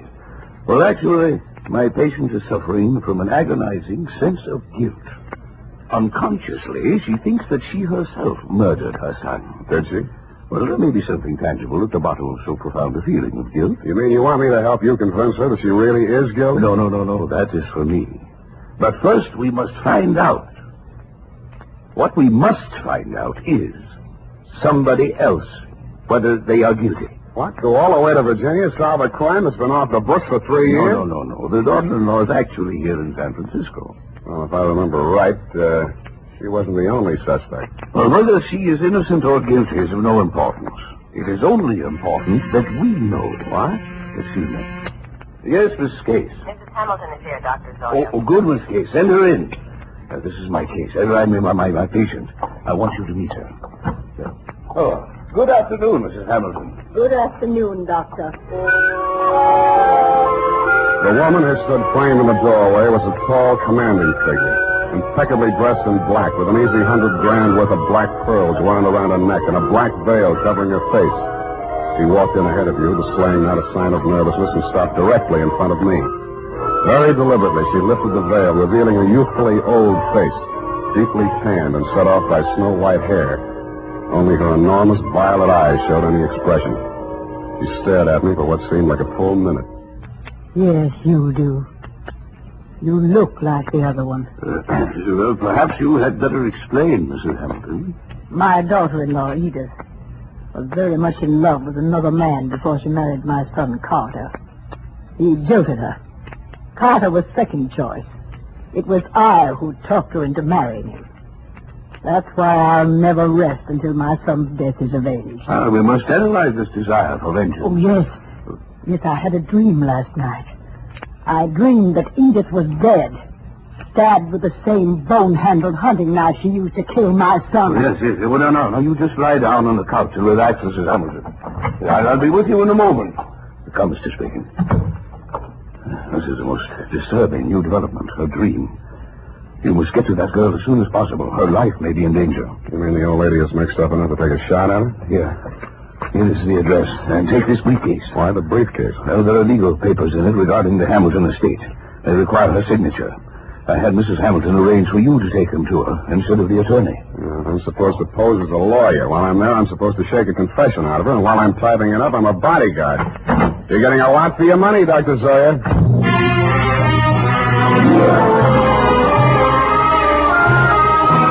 I spent the next hour or so in a newspaper morgue briefing myself on the old Hamilton case. The victim, Carter Hamilton, was the 28-year-old tail end of an old Virginia family whose blood was as rich as it was blue. The accounts of the killing were sketchy. At the old plantation, Carter Hamilton had been found one morning by his mother dead in bed of a stab wound. The knife was never turned up. Somebody had wiped everything in the room clean of fingerprints, which sounded like robbery until it was established that nothing was missing. The state was counting heavily on Mrs. Hamilton Sr.'s testimony in their case against the daughter-in-law, but an odd angle I'd forgotten. The old lady had clammed up in front of the grand jury, and the case was dropped for lack of evidence. Then there was a picture. She was the kind of a girl who looks her best in a riding outfit with her freckles showing, and then surprises you by looking even better in full makeup with her shoulders showing. Candid is the word that best describes her features. Large, widely spaced eyes, a generous mouth, and an expression of unaffected sincerity. It was with a certain reluctant eagerness that I kicked myself up Stockton Street to Pine, across Pine to Bush, and up 3 flights of stairs.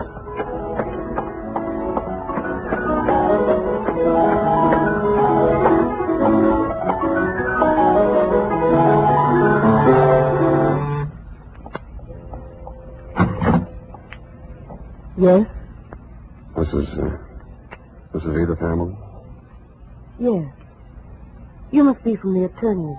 They wired me you were coming. Come in. Thank you. Not that I'm in hiding, but I'm curious as to how they got my address. Would you like a drink? Oh, not right now. Can I fix you one? In about 20 minutes, maybe. I'm still wondering how they located you?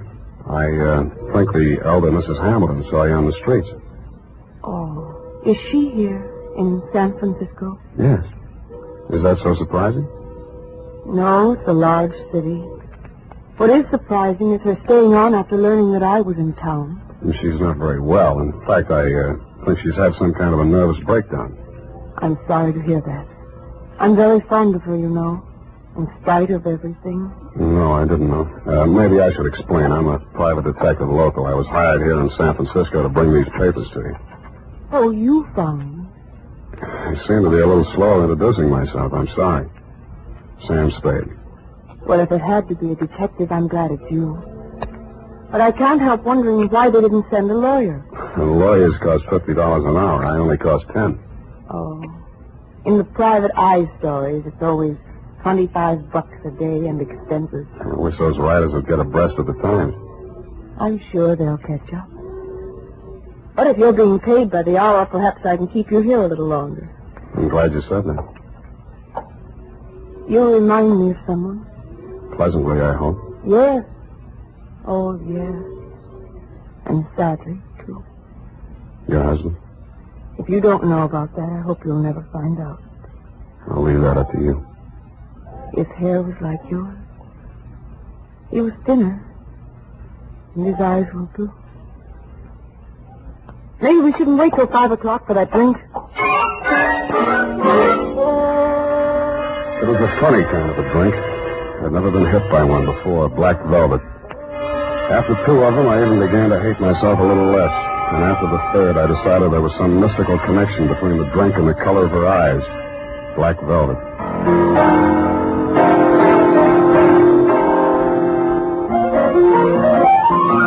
I don't know much about music, but the way she went at the piano, you knew she wasn't afraid of it, and probably wasn't afraid of anything.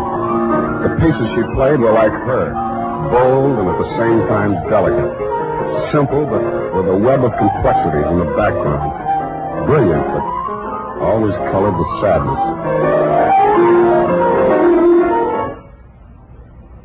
What's the matter? I want you to take me someplace. Where? Any place. Dinner. I don't care. I just want to go someplace with you. With you.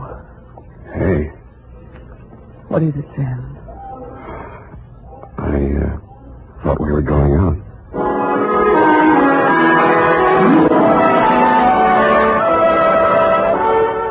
I never paid much attention to San Francisco before I met her. It's quite a place. There's a little park up on Russian Hill where you can stand and look out over the houses of the marina to the Golden Gate. There's an island in San Francisco even worse than Alcatraz. It's in the middle of the lake at Flashacre Zoo, and instead of gorillas, the population is nothing but monkeys. There are only 2 laundries in Chinatown. And out at Golden Gate Park, they have a band concert every Sunday afternoon. Maybe it was just the bright weather, but everything looked clean and shiny, as if somebody had taken a scrubbing brush to all the buildings. We even fed seagulls. At first, she never went any further into her past than the day before yesterday. I couldn't very well charge her for the progress I was not making on the case, so when I learned that you'd sent old Mrs. H to a nursing home for a 2-week rest and Edith did not need bodyguarding for the time being, I took a job that took me down to Los Angeles for a few days. I was awful glad to get back, and not because I don't like L.A.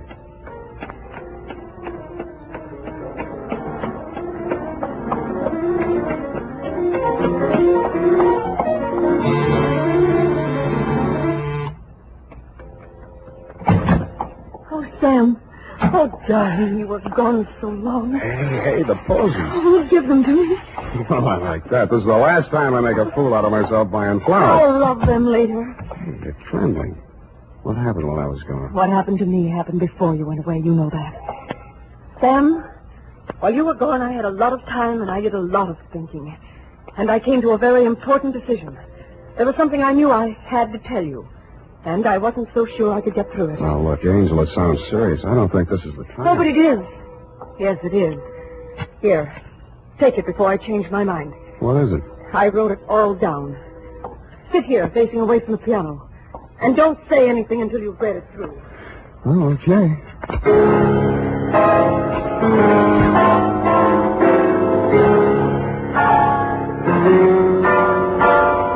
The opening sentence hit me straight between the eyes. It said, I, Edith Hamilton, of my own free will, make the following confession. It was addressed to the District Attorney of Roanoke, Virginia.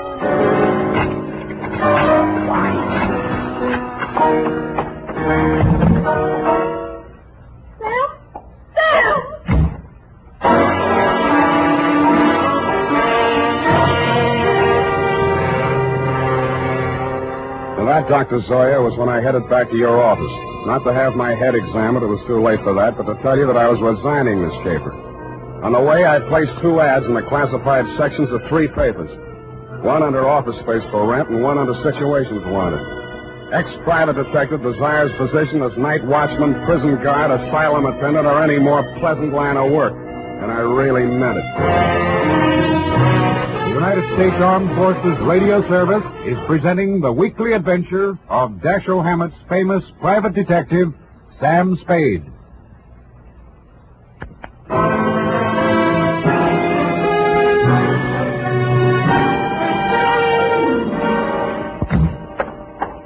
Mr. Spade, what is it? You're disturbed. Disturbed is not the word, Mr. Zoya. Is it because you've been with her a week and a half and there's yet no progress? Let us analyze the situation. The whole setup has been rotten from the beginning. You send me to that girl under false pretenses. You tell me to worm my way into her confidence. One moment. Did I tell you this? How else did you expect me to get a confession out of her? Should have got the play when that old lady said I looked like a man Edith was once in love with. You thought she'd fall for me, didn't you? You thought I'd take advantage of it, didn't you? Well, you could hire somebody else to make love to her. I'm a detective, not a gigolo. So she did make a confession to you. Why do you say that?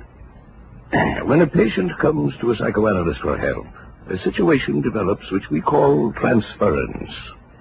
Now, this means that the doctor represents to the patient someone in whom he can confide, to whom he can unburden himself, such as a parent or a loved one. Well, then let's don't go on with it.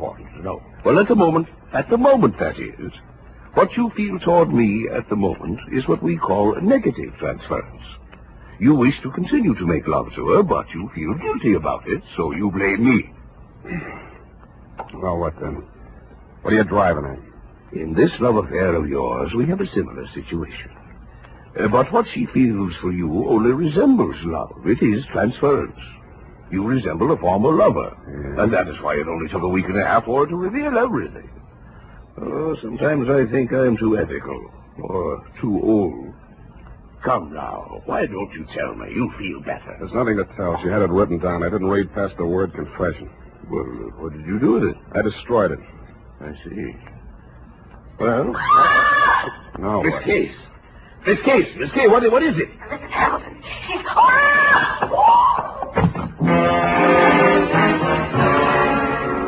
It was Mrs. Hamilton, all right. But she didn't look much like the dignified old lady I had met in your office 10 days before. Her high-piled white hair was hanging in two ratty pigtails. She was wearing a nurse's cape over a flannel hospital nightgown, and in her hand was a .32 caliber gun. Mrs. Hamilton, why did you leave the nursing home? You lied to me, Dr. Zoya. That place is nothing but an asylum. Well, you know that isn't true. Come, give me the gun. You're tired. You must rest. Yes. Now I can rest. I've killed her. What? Miss Case, she's fainted. Get some water. Let me see that gun. I'm going to Edith's place. Get an ambulance over there and don't stop to analyze anything.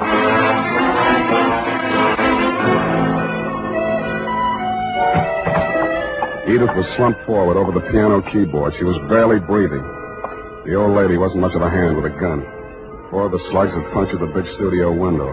One had torn a flesh wound in her shoulder. The other had penetrated the right side, just below the rib cage, and there was not much bleeding at the wound of exit. Her face was pale and the skin cold to the touch. I gambled on a hunch she was suffering mainly from shock, moved her over to a couch, threw a blanket over her, and poured hot coffee into her. After a bit, her color started coming back. Then she opened her eyes. Oh, I thought you went away. I must have dreamed it. Lie still, Angel. Don't try to talk. Oh, please, don't let them know what happened. Take it easy. It's only the ambulance. I've got to save Mother Hamilton. You see, I've got to get rid of that knife and the tablet.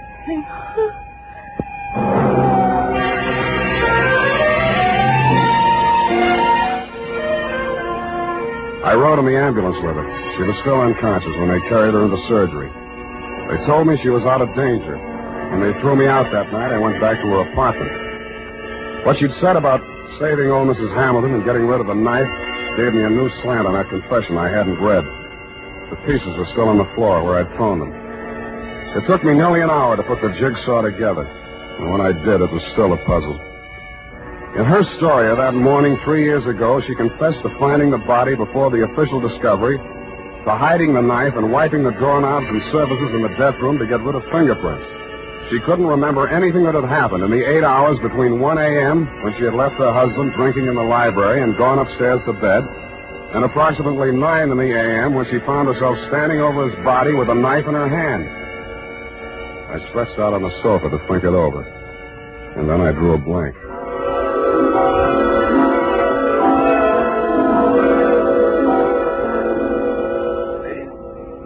Mr. Spade, wake up. What? How did you get in here? Well, I've been reading that so-called confession. Very interesting. We must analyze it. You analyze it. I'm going to call the hospital. I've just come from there. How is she? Physically, nothing serious. Mentally, she's not so good. She keeps asking for you. Yeah? She thinks you can help her.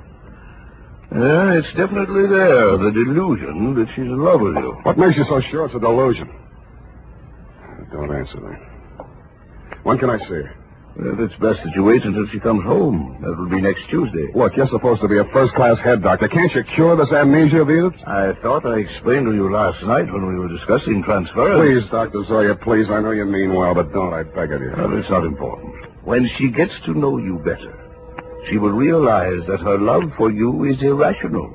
And then she will remember everything.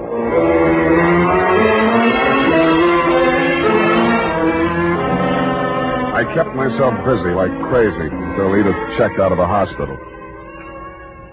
There wasn't much talk between us at first.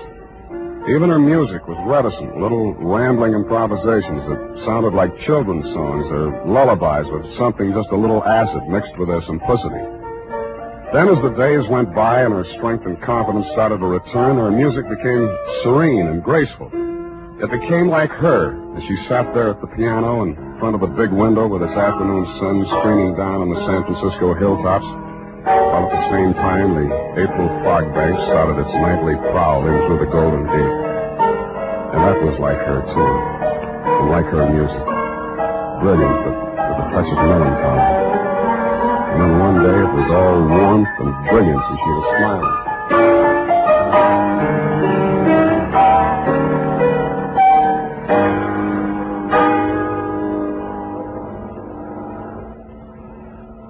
Sam?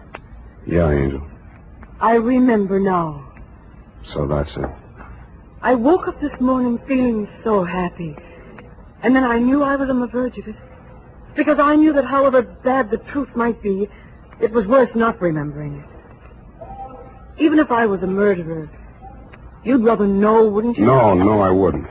Why? I thought I knew you so well. Darling, are you angry? Yeah. But at me? Yes, you. The first time I came here, I tried to give you fair warning. You should have figured the score when I told you I was a private detective. You'd even read the stories where in the end the detective doesn't have any choice but to turn in the beautiful dame, no matter what his personal feelings are. Maybe you didn't think they were true to life, or maybe you thought I was an exception to the rule because you are. Well, I'm not. Truth is, I was hired to get a confession out of you any way I could, and I think in the back of your mind you've known it all along. You want to have your confession, and eat it, too. You probably learned as a child that it's smarter to tell all and be patted on the back than to be found out and get spanked. How can you be so smug and so self-satisfied and so... Whatever made me think I was in love with you? Just because you looked a little like someone who I... Zoya was right. Only you thought you were kidding yourself, too. Zoya called it transference. I call it baloney. Goodbye. You come back here. You can't just leave like...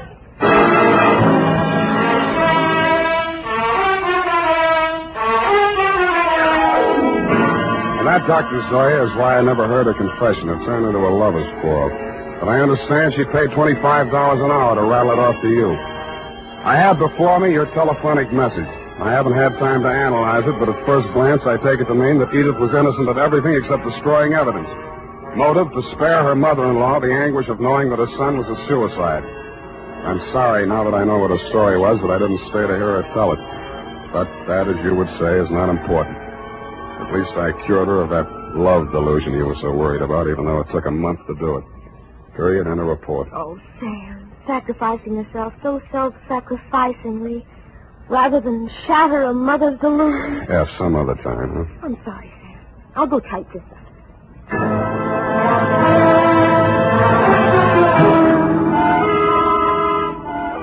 Well, here it is, Sam. Sam! Where did you go? Sam Spade Detective Agency. It's space, sweetheart. Sam, where did you go? I'm downstairs in the bar. Sam, there's so much noise on the line, I can't... I'm drowning my sorrows. Well, you don't need to shout. Oh, hold the line a minute. Yes? May I help you? Oh. No, I'm sorry. I was hoping I might find Mr. Spade in. Hello? Would you like to leave a message? Oh, tell him Edith Hamilton called. Oh. Ooh! F, are you still on the phone? Ooh. Oh, pardon me. Yes, dear? What happened? Are you taking it back? Nothing at all. One moment, please. Miss Hamilton, I have him on the line. He's downstairs in the bar. And if you'll hurry, you can just catch him, I'm sure. Oh, downstairs. Well, I will hurry. Thank you. You're welcome. Sam, are you still on the line? What's the matter with you? Nothing. Just go ahead and drown your sorrows. But don't get loaded. Good night, Sam. Well, good night, sweetheart. I'm going to take piano lessons.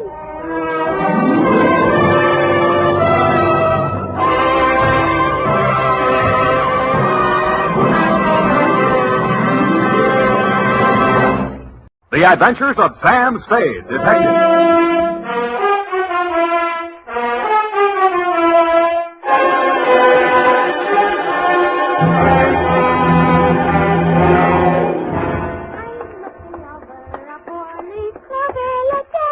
Very funny.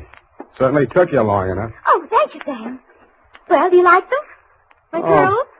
Yeah, I guess so. It's your own hair, I trust. Oh, yes, Sam. When it's brushed out, you'll never know anything happened.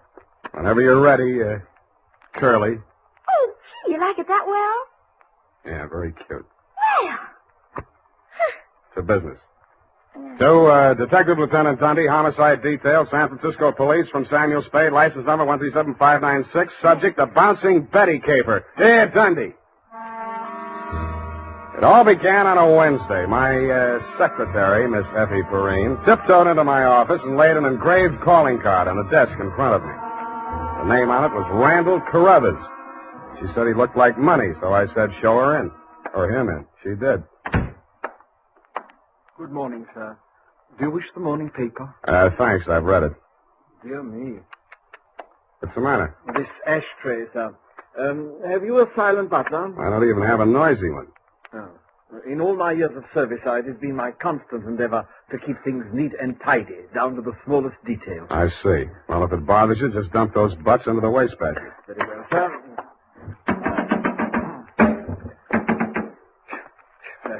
If you will pardon the presumption, sir, you could use a well-trained servant in this establishment. Waste paper baskets clean and empty at all times, never allow refuse to accumulate. That's not refuse, that's this month's bills. So I noticed, sir. I also noticed that you have not opened them. From this I conclude that your services are immediately available. Yeah, and I conclude that in spite of your glad rags and fancy handle, you are somebody's butler. Oh, that is correct, sir. I am first butler in the household of Dr. Mark McGraw. First. Bleakcliff is the name of the estate. It's near the village of Squid Beach, some 50 miles in a southerly direction on the Pacific coast. You know, I think I'm going to like you as a client, Mr. Carruthers. I mean, it's refreshing to get a few accurate facts without, shall we say, priming the pump. Thank you, sir. You're welcome. To continue, not counting the staff, there reside at Bleakcliff 3 persons. Dr. McGraw, master of the house since the death of his wife, his stepson, Mr. Anthony McGraw, of whom more later, and Mr. Anthony's sister, Miss Cathy. It is on her behalf that I've come to you, sir. What is her problem, Mr. Carruthers? The correct form of address is Carruthers, sir, not Mr. Carruthers. Check. Yes, thank you, sir. Now, as to Miss Cathy's problem, sir, someone is attempting to murder her. Specifically, she has upon several occasions been shot at from ambush. Twice she has awakened in the night to feel the hands of an assailant closing about her throat. And only yesterday, she narrowly escaped death when her motor car went out of control owing to some blackguard tampering with the steering mechanism. And upon numerous other occasions... That's enough. You have convinced me that she indeed has a problem. What do the local police think? No one has been to the police, sir. Why not? It's a delicate situation, sir. Miss Cathy's brother, Mr. Tony, is undergoing treatment for nervous disorders. Mm-hmm. The family did not wish to place him in an institution, and since Dr. McGraw, his stepfather, is a psychiatrist, he is allowed to remain at home. I see. He's flipped. Huh? Where do I fit in, Carruthers? Well, sir, if a reputable gentleman such as yourself were to come to Bleakcliff and witness these persistent attempts upon that girl's life, perhaps they could be forced to put the boy away where he belongs. It's possible.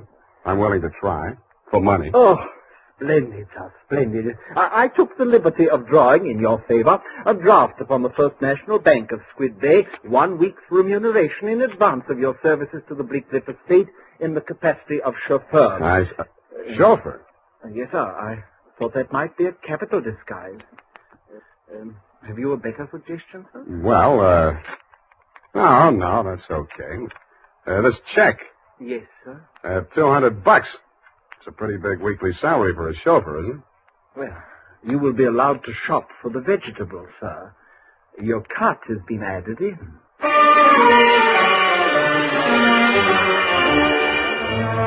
I told them I didn't know one vegetable from another, that I was a lousy driver, and in more time than it takes to tell, I was installed at Bleakcliff in a room above the garage and told to wait there until summoned. I put on my pearl gray uniform with the brass buttons and leather puttees, looked in the mirror, and decided I had missed my calling, but not by much. Nothing happened for nearly an hour, and then I got my first buzz. Yeah, I mean, garage. Lift the car quickly. The main entrance. Keep your motor running. I want him locked in the living room when he's breaking out. Okay. Yes, miss.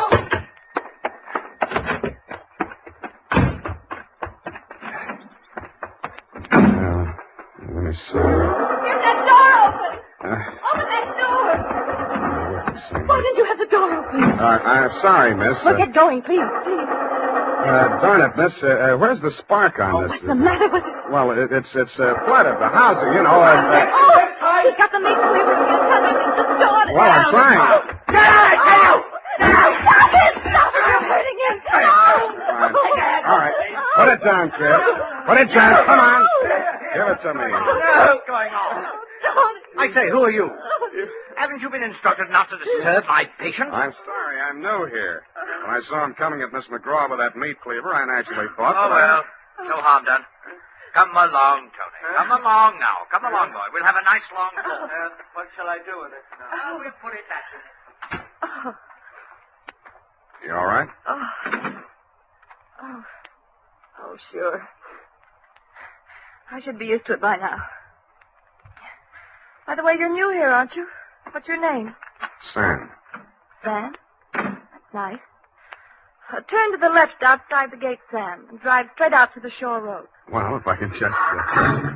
Hey, I just turned that little key. Look, Ma, I'm driving.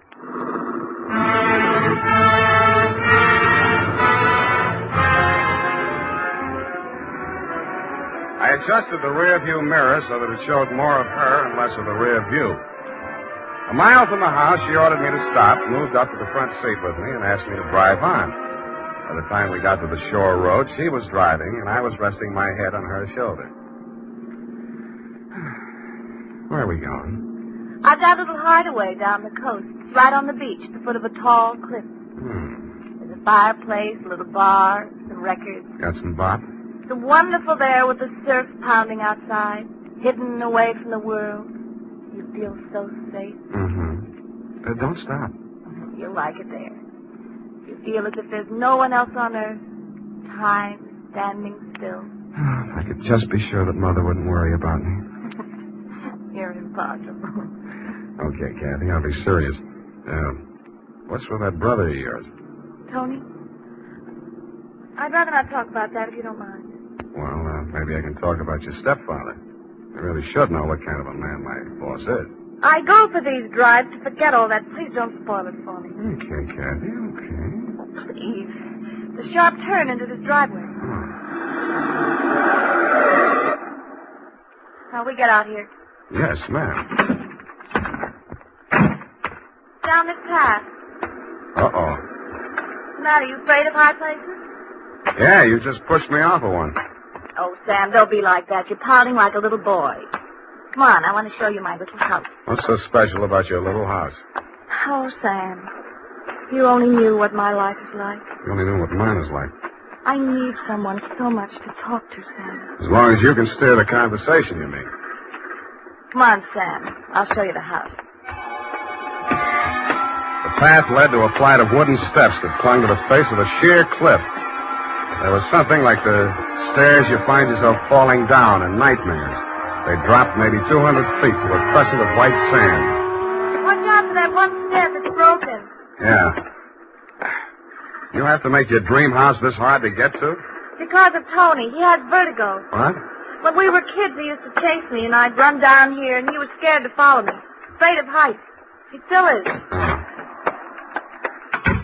Well, you light us a fire, Sam. The wood's there in the box. I'll go make us a drink. Fire? Who needs a fire? I'm hot. What'd you do before you took up driving? Oh, I was a private eye for a while. Oh, how exciting. Nah, it's a sour racket. Tell me about it. Nah. Let's talk about you. Here's your drink. Thanks. Well, what do you want to know about me? Oh, me? Come here.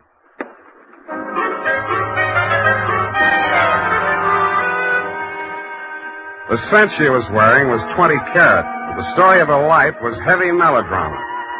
It seemed that Dr. McGraw, a handsome fortune hunter, was a folly of her mother's middle years, that she had come to her senses shortly before she died and cut him out of her will. But that was not the end of it. When Kathy's brother had been faced with the alternative of entering an institution or remaining at home under his stepfather's care, she had begged the doctor to remain in spite of his warnings that her brother might take a notion to kill her. But, get this, Dundee, it's real deep. In spite of visible evidence to the contrary, she was convinced that her brother was not out to kill her, but that the doctor was. I couldn't sell myself on that part of the yarn, but she looked so awfully pretty while she was telling. And suddenly she didn't look so pretty. An expression of terror was on her face. Get down! I rolled her onto the floor and kicked the lamp out. By the glow of the embers in the fireplace, I could still see the gleam of the gun barrel shoved in through the broken window. I hoped he couldn't see so much. I knocked over a chair to give him something to shoot at. I was already halfway up the face of the cliff in those rickety wooden stairs. At the top, he turned and looked back. Who was it? It was Mark, wasn't it? The doctor? You know better than that. It was Tony. Thought you told me he was afraid of heights, couldn't come down those stairs. He never did before. Don't you believe me? Yeah, Kathy. I may wind up believing the rest of your story.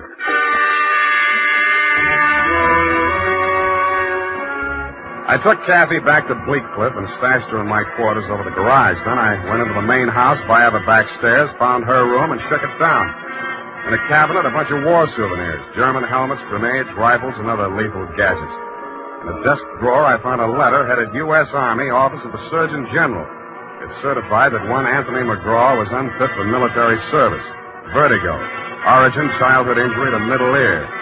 Downstairs in the library, I found a shelf of medical books. Vertigo. Vertigo was almost incurable, and there was certainly no quick cure. But some patients had lost their symptoms temporarily under hypnotism. Then it said, see narcosynthesis. I did.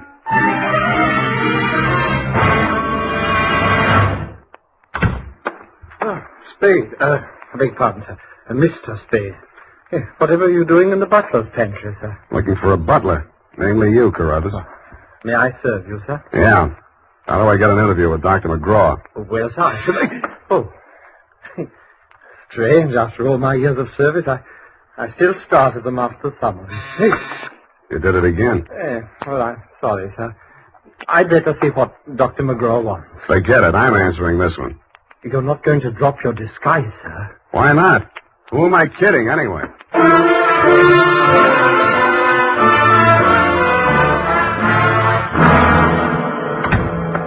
You rang, Dr. McGraw? Oh, I didn't ring for you. I rang for Carruthers. I ordered him to tidy up my office while I was at dinner. And look at it. Looks neat as a pin to me, Doctor. Oh, yes, sure new here. Chauffeur, eh? I'm only wearing his uniform. Here's my card. Oh, detective, eh? That's right, Doctor, and this one's just about ready to wrap up. Well, you interest me. Go on. I will.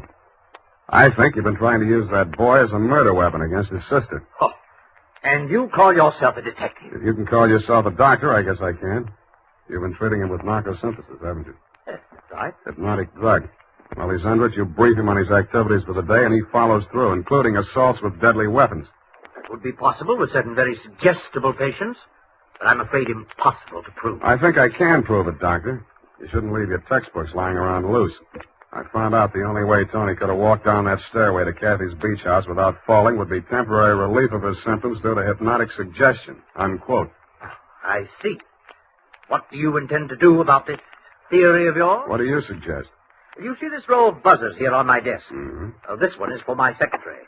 This is to summon Carruthers, and when I press this buzzer, two of the most hideous plug uglies you've ever seen will rush into this office, beat you to a pulp, and dump you outside the front gate. That's what I think of your theory. Buzz away, Doctor. I think I like them better than I do you. As you wish.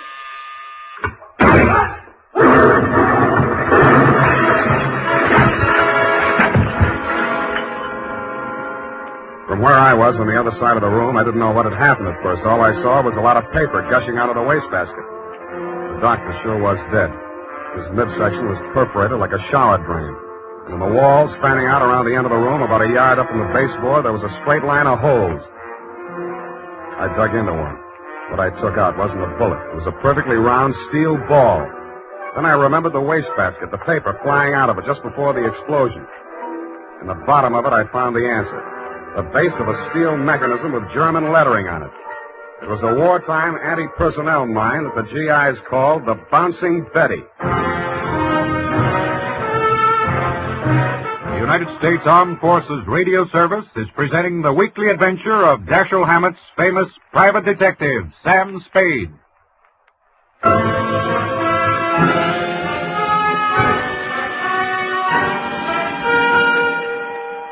I didn't wait for the Squid Beach law to arrive. Who could? I went straight back to San Francisco. You, Lieutenant Dundee, were waiting at my office. Morning, Sam. Hello, Dundee. About that McGraw killing, Sam. The chief down at Skid Beach has asked us to cooperate with the department down there at Skid Beach. Squid Beach, Dundee. Squid, that's right. They say you caught a bus at Skid Beach. Squid. That's right. There's a quarter of two in the company of a young woman answering the description of the McGraw girl. They say that, do they? They say they got a statement from that butler, Carruthers. Yeah, well, it's open and shut anyway. The butler hired you, the girl is wanted, and you're hiding her out. Why? Why not? Well, it's established that the girl hated the deceased and bickered with him constantly. The doctor and the boy were pals. That girl's guilty as... You've been able to place her in the murder room? Well, no, but here's an item. She worked with an Army ordnance during the war in research. Subject, I made a note of that. Enemy landmines, anti-personnel. One of the reports she helped put out was on the Bouncing Betty. Yeah? Definitely. Okay. Hey, what are you doing, Sam?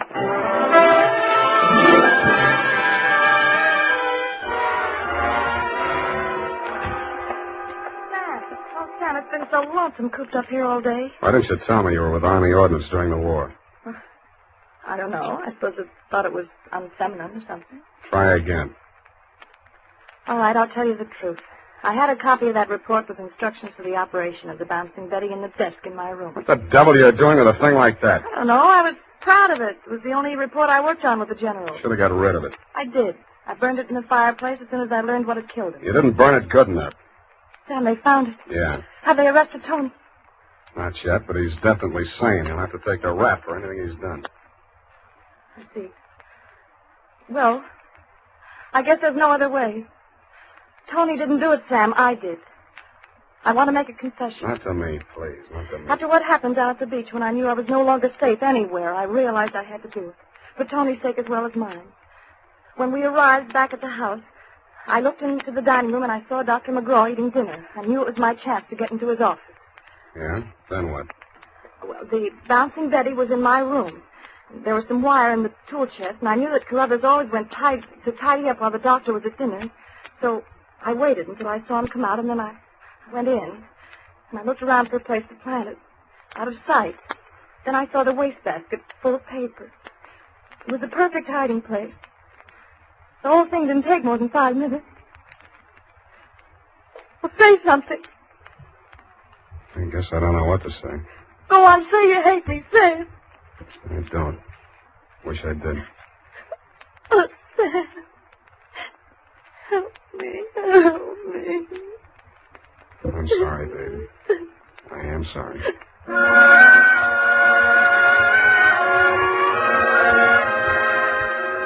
I don't know how long we sat there. I held her in my arms until she cried herself out, then we just looked at each other. I knew if I put it off another minute, I wouldn't call you at all, Dundee. So, with my arms still around her, I reached for the phone. Homicide. Lieutenant Dundee, this is Sam Spade. Lieutenant Dundee. Hello. Hello. Give me that. Lieutenant, this is Catherine McGraw. I wish to make a full confession in the murder of my stepmother. I walked out while she was still talking to you, Dundee. I knew she'd wait for you, and I didn't want to be there when you took her away. As I walked over to my office, everything she'd said kept coming back to me. I could see her sneaking into her brother's room and getting her contraption out of the cabinet. I could see her hiding behind the door until Carruthers came out after tidying up McGraw's office, dumping ashtrays, emptying wastebaskets. And that's as far as I got. I went back to my office to wait. And sure enough, 20 minutes after the papers hit the streets with Kathy's confession, the door opened and he came in. Well, sir, I believe it's turning a bit raw out of doors. Gardner was saying only this morning that we should order out some shrouds for the Satiglos to see after. Am I discommoding you, sir? No, Carruthers, I've been waiting for you. With your permission, sir, the ashtray. Just dump it in the wastebasket. I am gratified to note that your secretary has been looking after things and has emptied your waste paper basket. This is right and proper. Quite. Yes, sir. And, speaking of waste paper baskets... Allow me, Carruthers. You have come to apprise me of your part in the death of the late Dr. McGraw. Am I in error? You've already divined my purpose, sir. Yes, it was I who placed that infernal machine. In the wastebasket, Carruthers, yes, I know. It struck me as a bit of poetic justice that the buzzer, which that dreadful man used as a symbol of his despotism, should be the instrument of his own destruction. I'm sorry, Carruthers. I'll do all I can. No need, sir. No need. I'm aware that there is no final justification for taking the law into one's own hands. Every man is entitled to trial by jury of his peers. But where, Mr. Spade, where could be found 12 good men and true who would allow themselves to be called the peer of that monster, Dr. McGraw?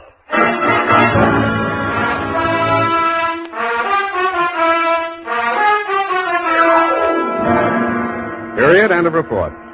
Sam! There must be some mistake. Mistake, Effie? Mistake? No? Well, the butler can't be guilty. That's old-fashioned. He was an old-fashioned butler, sweetheart. Where today can you get help like that? Somebody who empties the ashtrays, keeps the waste paper baskets clean, tidies up around the place. Well, I'd be only too happy to do the same for you, Sam. I know you would, doll. But considering what happened to Mr. Carruthers' employer, Effie, you mustn't allow your mind to dwell on such matters. It's wicked. Sam! Who emptied an ashtray in that wastebasket that I just finished cleaning out? Pay it no heed, sweetheart. I'll buy you a silent butler. I'll go type that up.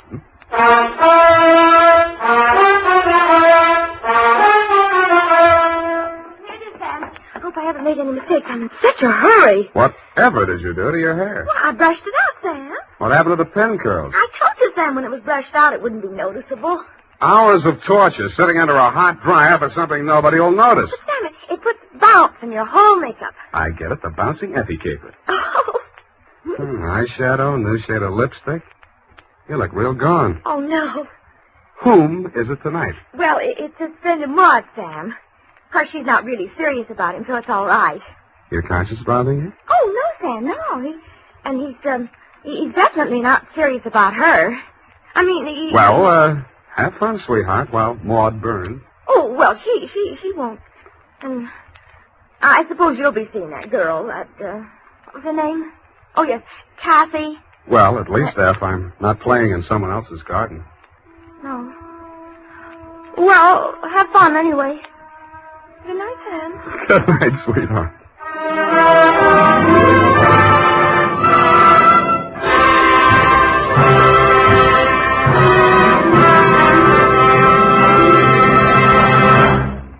The Adventures of Sam Spade, Detective.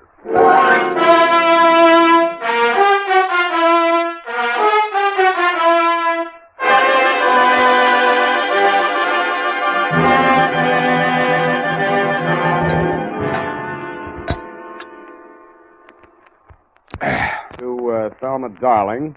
Last name, Sam. Roger. Thelma Roger. Darling!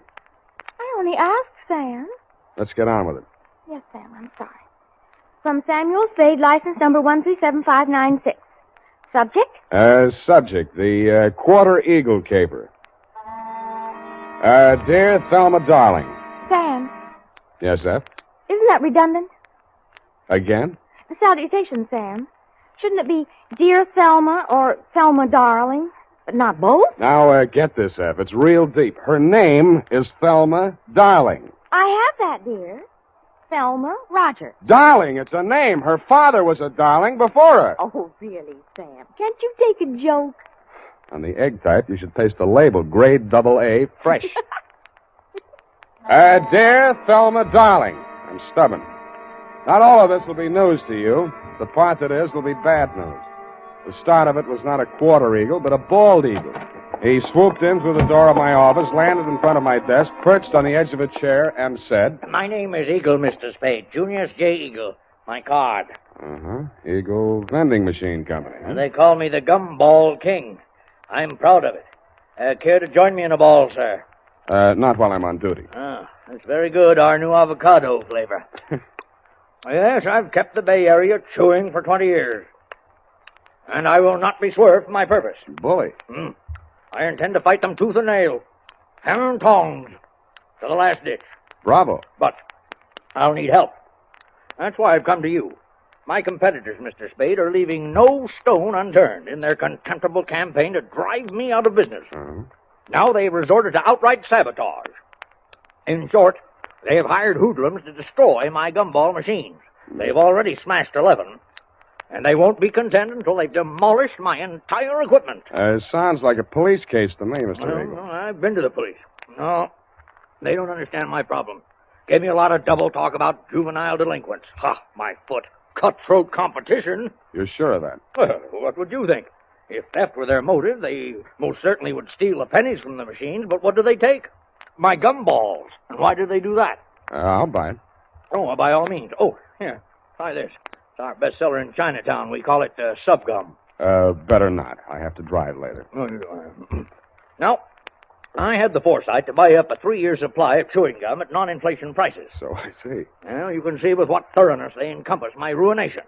They are not only smashing my machines, they're making off with my gum. And you want me to try and stop them? No, I do not. No. I want you to catch them in the act and find out who is paying them. Well, okay, Mr. Eagle. I'll see what I can do. Good.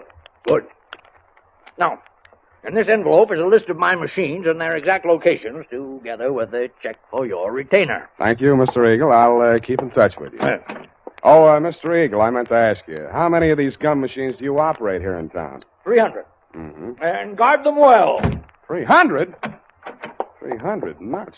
300 nuts, Sam? No, 300 gums. Gumball machines. Sam, Hmm? isn't it wonderful you took this job? I mean, because of my penny card. Hmm? I'm sorry if I wasn't listening. My penny card, Sam. My new one, that is. I've already completed my Lincoln series, and now I'm collecting Indian heads. Scalps?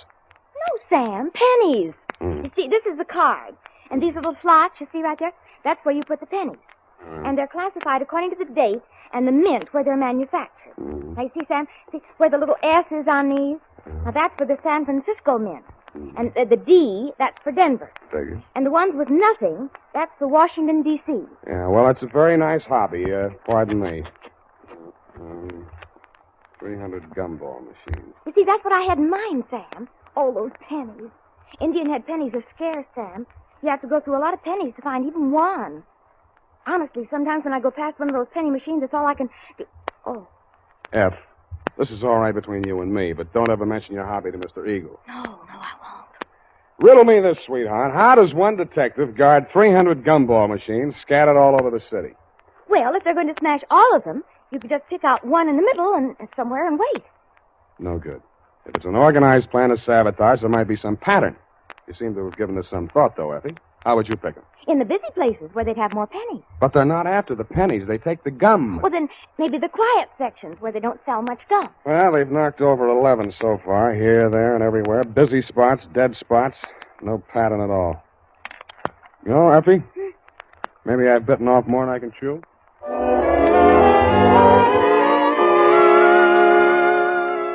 I wasn't sold on Mr. Eagle's theory that the caper was organized sabotage, but I decided to test it out anyway.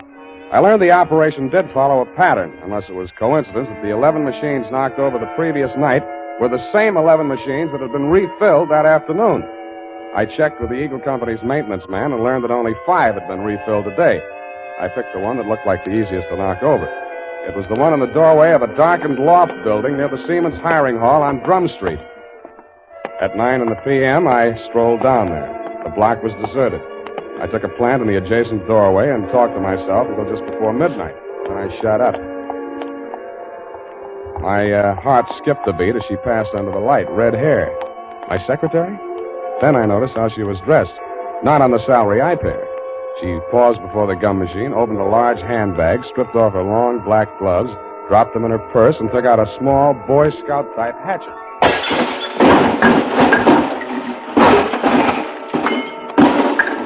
She went at it with the enthusiasm of Carrie Nation busting up a saloon. I edged around the doorway as she bent over the mess of pennies and gumballs at her feet. When she reached out her hand, I took one more step, and that was all. She was up on her feet, facing me, and I saw that hatchet sailing through the air straight at me. Hey!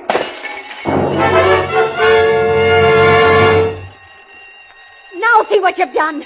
Yeah, I'm sorry. I won't let it happen again, I hope. Well, don't just stand there. Let's get out of here. That noise, it'll bring the police down on us. Yeah, you're right. No, not that way. The alley. And that's how I met you, Thelma, darling. Pausing only to pick up an Indian head penny for luck, I escorted you through the alley to Washington, up Washington to Salon, jogged through Front Street, and followed that to Market, where we entered the Happy Hour Bar and Grill by way of the kitchen. You proceeded unfalteringly to the darkest booth. We sat down and caught our breath. You ordered a pirate's dream. By the way, I did get that recipe. Lime juice, grenadine, passion fruit, a sprig of mint, and 6 jiggers of rum. After 2 swallows, I heard myself saying, Hey, now aren't you ashamed of yourself? But, Sam, why should I be? After what I've been through, I think I deserve a drink. I didn't mean that. I meant throwing that hatchet at me. I thought you were Merle. Who's Merle? Why, he works for Mr. Chiselhurst. Yeah, that figures. Now tell me who Mr. Chiselhurst is. Not who he works for, just who he is. He was acting as my agent for the sale of the pearl. Well, Natch. Look, please, don't make me say what pearl. It's called the Black Pearl of Galila Bay. My brother brought it back from the South Pacific when he was in the war. Oh, yes. When he went to prison, he gave it to me to keep for him. Uh-huh. So you decided to sell it? I had no choice. I needed the money desperately to finance his appeal. It comes up next week. Mm-hmm. If I don't get that pearl back, I don't know what I'll do. You've got to help me. What makes you think it's in a gumball machine? Mr. Chiselhurst took the pearl to show to a man named Junius Eagle, and that's when it disappeared. Mr. Eagle decided not to buy. And when Mr. Chiselhurst returned to the hotel... Eagle had found the pearl and substituted a ball of blackjack gum. Then what? Mr. Chiselhurst had Merle follow him. Nothing happened the first 2 days. But day before yesterday, he followed him to his warehouse and saw him drop a single ball of gum into a barrel of them that was waiting to be loaded onto a truck. The pearl must have been hidden in it. Why else would he do a thing like that? Uh-huh. He would put a valuable pearl in a machine where anybody could buy it for a penny. I suppose it'd be safe for a few days. I don't know how these machines work. Well, now you know why I had to break those machines. Nuh-uh. You don't believe me? Mm-mm. Well, what are you going to do? Check the psycho wards and find out which one you escaped from.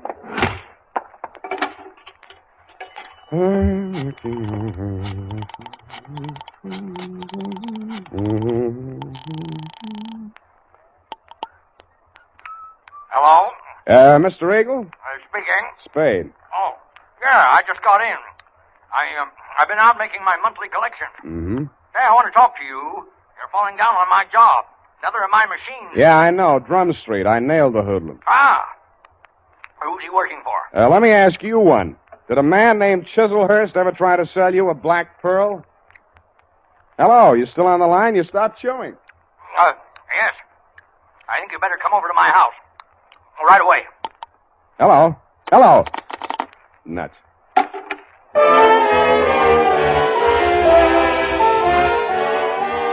When I came out of the phone booth, I wasn't surprised to find that you had flown the coop, darling, if I may call you by your last name. But I was surprised at what I found at my client's house.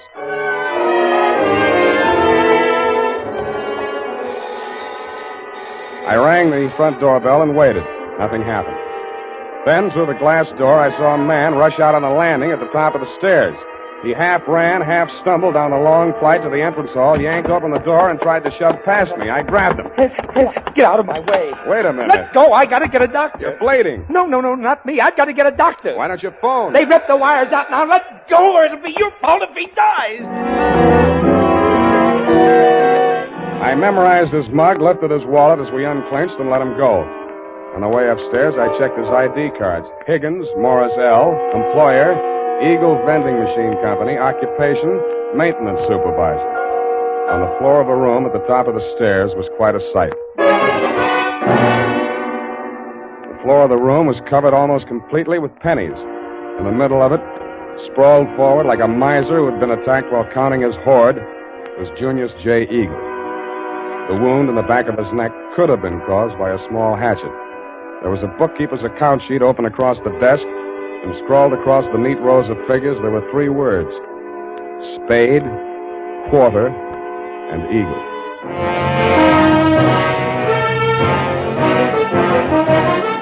The United States Armed Forces Radio Service is presenting the weekly adventure of Dashiell Hammett's famous private detective, Sam Spade.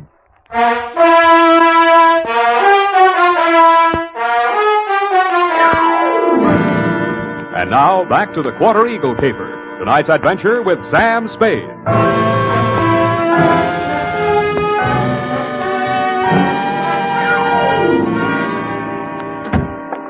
That you, Higgins? Yeah. Save yourself the trip upstairs. There's nothing you can do for him. Oh, dead, huh? Yeah. Well, I guess he won't need that doctor I called. We can use one anyway. Did you tell the doc Eagle had been stabbed? Yeah, sure I did. Yeah, well, that means the law will come with him or ahead of him. But I don't get it.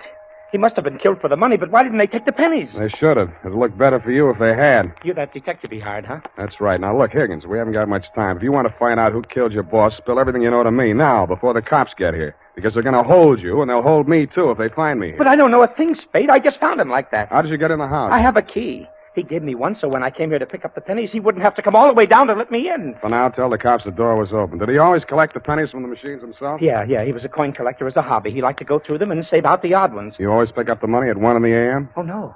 No, he called me tonight a little past midnight, and he asked me to come right over. Hey, look, you got to believe that. I do. He said the same thing to me. What do you know about a man named Chiselhurst? Hey, wait a minute.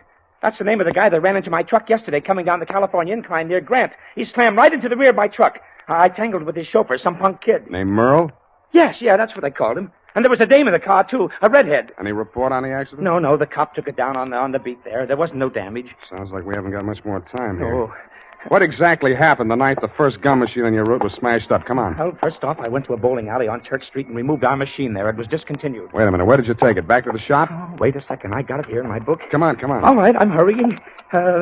Here it is, 11864. Mm-hmm. No, I exchanged it for an out of order down on Drum Street. Did you leave the pennies in it? Oh, sure. They only get collected once a month. How much gum was in it? About half full. I didn't refill it until today. Yeah. What's your system on the refill operation? Well, I carry about 4 extra machines in the truck. When I go to fill a machine, I take one of the extras already filled out of the truck and trade for the empty. Yeah. Then I fill the empty one in the truck, and that saves me from carrying the bag around. Now, is there anything else I can tell you? Yeah. Huh? Does Quarter Eagle mean anything to you? No. Okay, now where's the back door?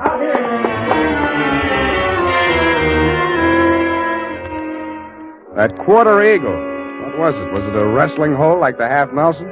I thought of asking Effie, but I was afraid she'd know. I was sure that if I could find Chiselhurst, I could get all the answers at once. That collision between his car and the rear end of Higgins' truck was a good lead in more ways than one. It meant that at least part of your story, darling, was true. But you neglected to tell me that you, Chiselhurst, and Merle had been tailing Higgins' appointed rounds of the gumball machine. I checked the police report on the accident. The car was registered in Great Britain. The report said transient, no local address, and so to bed. I dreamed it was next Thanksgiving, and I was eating a roasted Quarter Eagle. Then it turned into crow.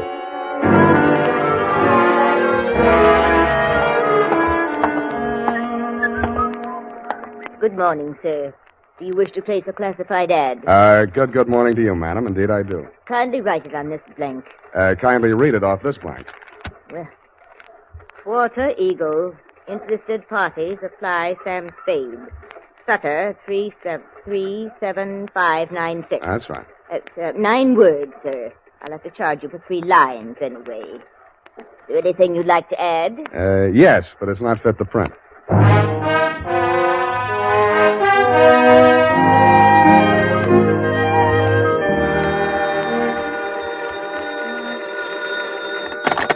Barney's Beanery.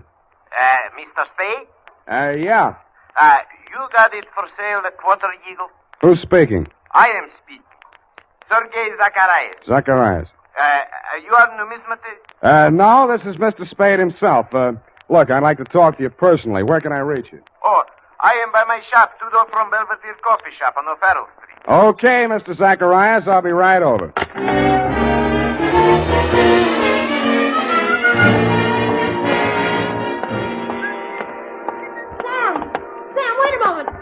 Talk to you. Why didn't you do more talking last night? My client might be alive if you had. Oh, it's terrible. But how could I have known? You knew about the Quarter Eagle. Why did you spin that yarn about the pearl? How did you find out about it? Dead men sometimes do tell tales. Surely you don't think that I had anything to do with that. He was only hacked to death with a hatchet like the one you threw at me. That makes you look fine. All right, I killed him, if that'll make you listen to me. Sam, don't go into that shop. Please, it's a a new trap. suit. You don't know that man Zacharias. He's the cause of all our troubles. You mean he sold you that hatchet? Sam, please! Quit clawing me. Let go. I won't allow you to go in there. I won't. Wait a minute. What's going on here? What's the occasion of the squabble? Oh, well, no, it's Mr. Spade. Yeah, Clancy, this dame here just tried to pick my pocket. Ah, pickpocket, is it? Glory be, and such a pretty one, too. Never mind that, Clancy. Just have it locked up. I'll be down later to preferred charges.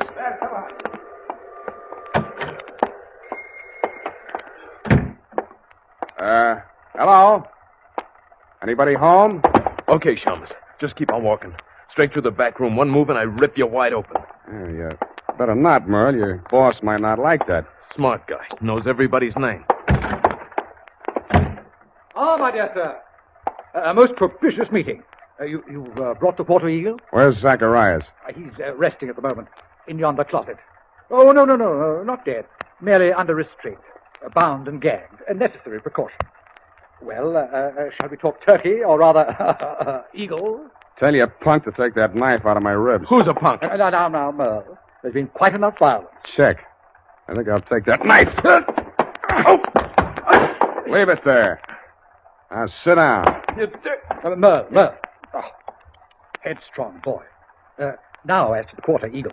I'm willing to pay a reasonable reward for its recovery. But first I must tell you that Miss Darling, for whom I'm acting as agent for the sale of the coin, is indeed the legal owner, despite anything Mr. Zacharias may have told you to the contrary. What would you say to $500? I would say no dice. 1,000? I would say I'm still listening. Sir, you seem to exaggerate the value of that tiny gold piece. It was worth one human life to somebody. That sounds like more than $1,000 to me. You may find the market valuation of that particular mintage of the Quarter Eagle in my coin catalog. $10,000. But, sir, that valuation is based upon the mistaken belief that there were only 2 in existence. It was while rummaging in her grandmother's attic that Miss Darling came upon a third. When she brought it to me, I could scarcely credit it. It was matter of official record that 2 specimens had been stamped out when the die broke. And then it came to me. There must have been a third. Namely, the coin which was in that rude stamping press when the die broke. Closer examination of the Quarter Eagle, now in your possession, revealed certain markings. Yeah. Some defective feathers in the war bonnet on the obverse. And a cleavage in the numeral 4 of the date, 1841. Yeah, all right. So how much is it worth? Well, as I say, the price last paid was $10,000. I think we may safely assume it would bring several times that amount in today's market.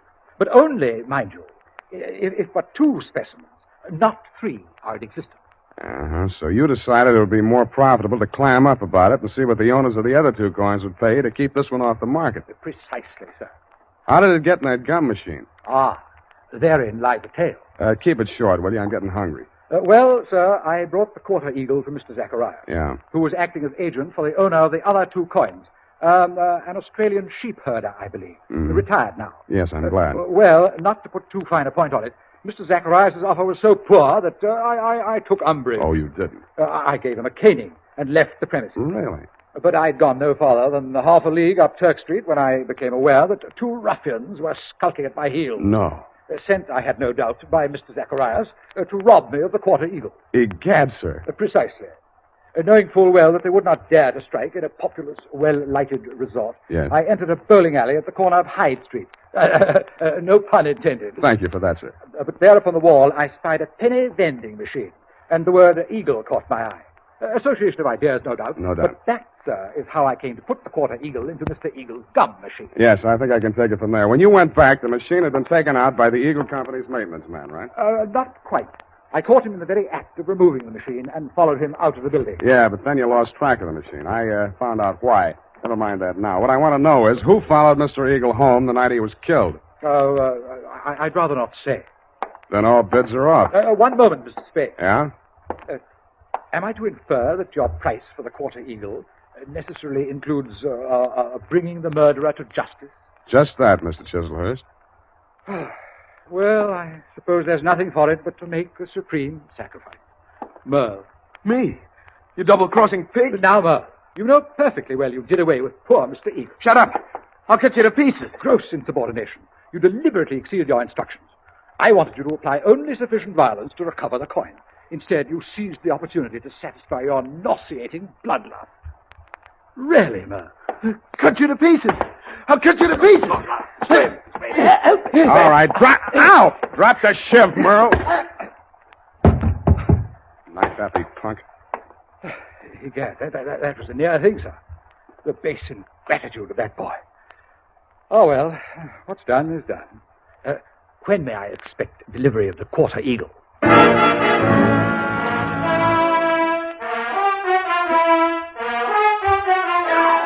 I didn't answer him. To cover my embarrassment, I gagged him, manacled him to Merle, and delivered the package marked one murderer, one accessory to the dumbfounded minions of the law. And that, Thelma, darling, I regret to inform you, is still the crop. After I'd sprung you from the pokey, I got hold of Higgins, and we went through every coin out of every Eagle gumball machine in the city of San Francisco. It couldn't happen, but it did. Your Quarter Eagle is, shall we say, no place. Period. End of report. Sam, I'm disappointed in you. Well, so am I, sweetheart.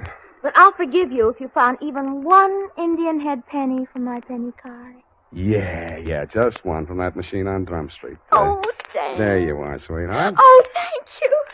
And it's an old one. And no older than I feel. Go type that up.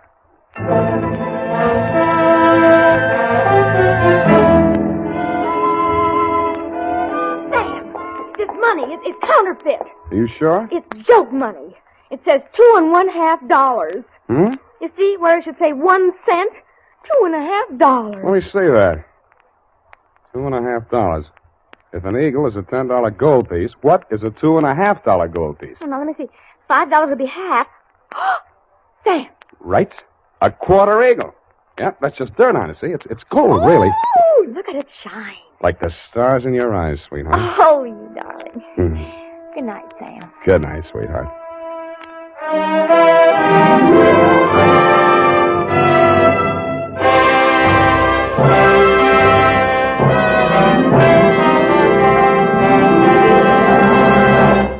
The Adventures of Sam Spade, Detective.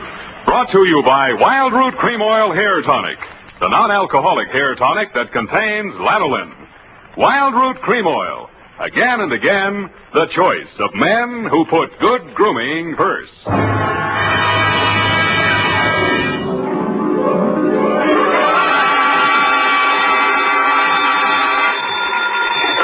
Sam Spade Detective Agency. Hey, it's me, Sammy the Spade. Sam, it's not true, is it? Every word of it. What? That you've been consorting with unsavory characters? Well, she was a savory enough girl, Effie, although a crook. Well, according to the paper, she's practically a murderess. Not to mention that she's dancing the Roomba with you. That's a lie. There's a picture of you. Virginia Vale, gangland glamour girl, caught at the Club Iberia in barefoot Roomba with private eye. It was not a Roomba, it was a bambuco. Oh, Sam, not over the phone. I can't stop it. Stay where you are. I'll be right down to dictate my report on the Lawless capers.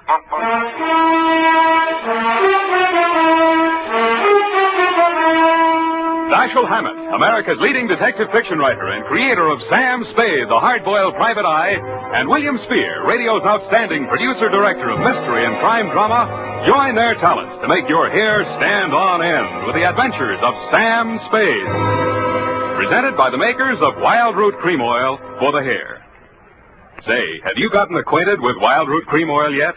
Tell you what, mister, if you haven't, even if you don't use any hair tonic at all, why not ask at your drug or toilet goods counter tonight or tomorrow for the brand new 25-cent Get Acquainted bottle of Wild Root Cream Oil. You'll like the way Wild Root Cream Oil grooms your hair neatly and naturally, relieves dryness, and removes loose dandruff. You never dreamed one hair tonic could do so much. So give it a try. Get the generous new 25-cent bottle of Wild Root Cream Oil. Again and again, the choice of men who put good grooming first. And now, with Howard Duff starring as Spade, Wild Root brings to the air the greatest private detective of them all, in the Adventures of Sam Spade.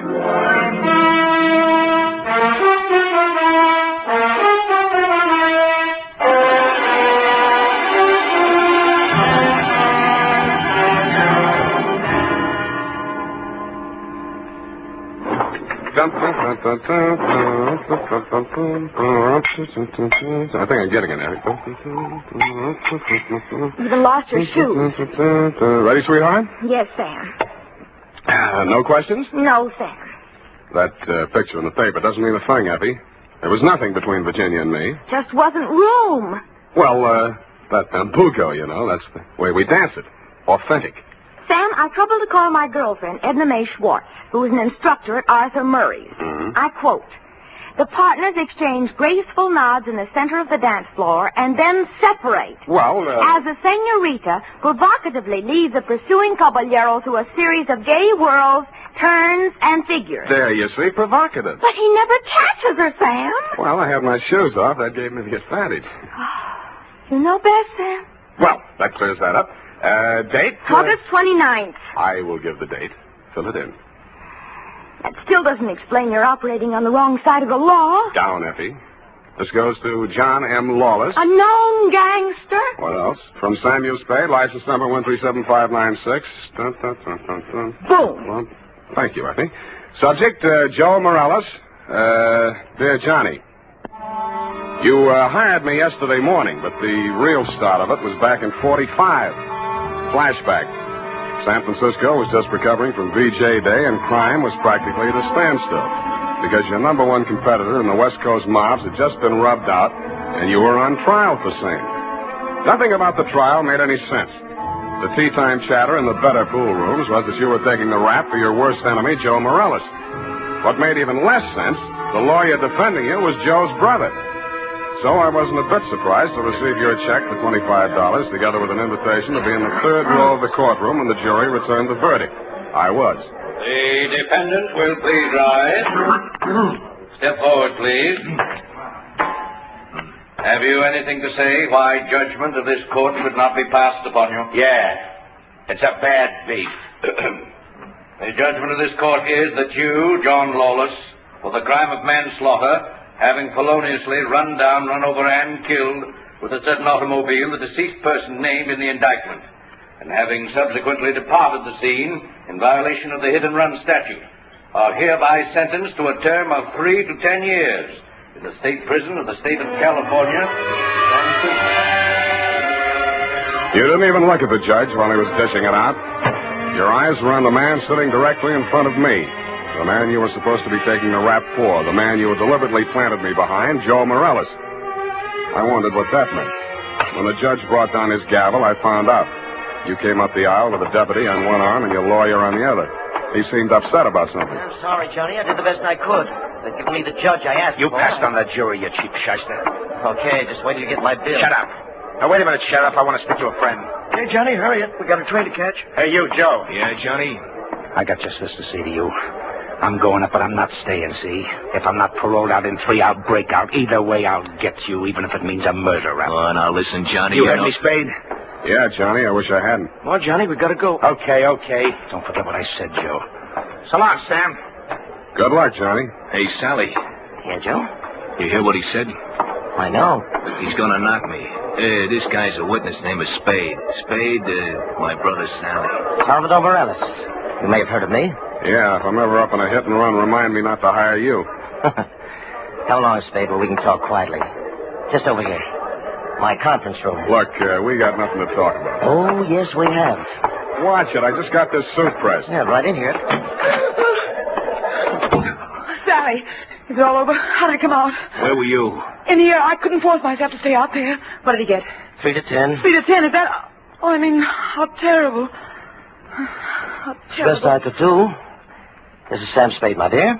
It's Virginia Vale, Johnny Lawless's fiancée. The San Quentin widow. Well, how's tricks, Virginia? Why did they bring you here? Maybe they know. He's a witness. Witness? To a threat Johnny made against my brother's life. My own client. What's funny? Ask your brother. That threat would even get you a writ against him to keep the peace. What do you mean, Sam? Sweetheart, threats don't mean anything in law unless they're backed up by some action. Even if he told you the when, the where, and the how, it wouldn't be worth anything until you're dead. But it would be worth something then? Sure, it shows premeditation. And if he knew he was overheard, you'd be forced to testify if anything happened to Joe. Hey, beautiful. What are you trying to do to me? Well, I mean, he'd think twice before he tried anything. You'd be safe, Joe. Well, honey, I didn't know you cared. About you, I don't. I just wouldn't want Johnny to do anything foolish.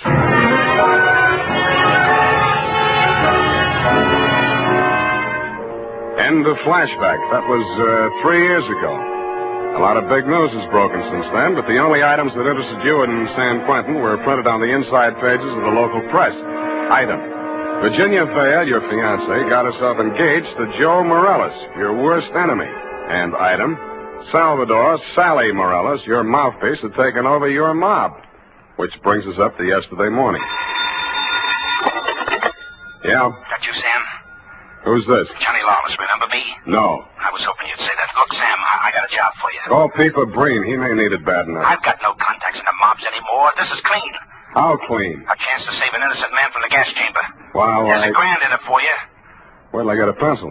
Now, what was the address? The Alma Arms on Pine Street near Jones. Yeah? Buzz me 3 times. 1 long, 2 short. And make sure there's no one on your tail. Got it. I was not tailed. I found your name on the bell panels, buzzed 1 long and 2 short, and the automatic lock clicked me in. You were waiting 1 flight up in the open door of your apartment. You didn't say anything, just made sure it was me, motioned me inside, locked the door, and led me back to a bedroom. Well, there it is, Sam. Mm-hmm. Joe Morales. Dead about 3 hours, I'd say. 4 slugs, chest, shoulder, and head. Looks like amateur work, a professional aims for the belly, or did you mean it to look like an amateur job? Would I be sap enough to drop him in my own apartment? Besides, he's my lawyer's brother, and I might need Sally again. Why did you call me? Well, you heard what I said to Joe after the trial. Who told you that, Virginia? Yeah, but she didn't have to. Didn't I ask you to sit there? Oh, that's one thing that worries me. Look, let's go in the other room, huh? I feel like a drink. Well, here's my pitch, Sam. I checked out of San Quentin yesterday morning. I didn't have a mark against me. The warden himself put my case before the parole board. He called me the ideal prisoner. Shall we dance? Okay, Sam, okay, but a man can change a lot in 3 years. So can a woman. Virginia met me at the gate and we drove into the city. We didn't have a thing to say to each other. The way I felt by the time the ride was over, Joe could have her and welcome. I had other plans. Such as? Well, the parole board was getting me a job with a mining firm, a surveyor. I took a course up at Quentin. You seriously expect me to swallow this line of guff? Listen, you don't get fat making a living on the mace. Take half of these guys you hear telling the world what wonders they are at puffing boxes, knocking over joints, and the rest of the lays. Yeah, not half of them make 3 meals a day at it. Then what chance has a guy without a regular racket? And, brother, that's me. I'll buy that for now. Let's talk about that dead body. All right. Well, I called Joe on the phone this morning, see, and I told him to meet me here at 3 this afternoon. I wanted to tell him, forget about what I said about how I was going to get him. Not that I wanted to write off that rap I took for him. But if he was scared, he might come gunning for me. I might have to break parole to defend myself. About Virginia, like I told you, we got nothing to talk about. Yeah, it was beautiful while it lasted. So he was due here at 3, huh? Huh? Yeah. I was held up. As a matter of fact, I was with my lawyer at the time. Sally? Yeah, I phoned the building and told the superintendent to let Joe in, and then I got here about 4:15. But I didn't find him till just before 6 when I called you, Sam. How come? Well, I just didn't look in the bedroom. I figured he got tired waiting and left, you know. Mm-hmm. Well, look, Johnny, assuming your story is true, and if it isn't, you ought to be ashamed of yourself. Who do you think did it?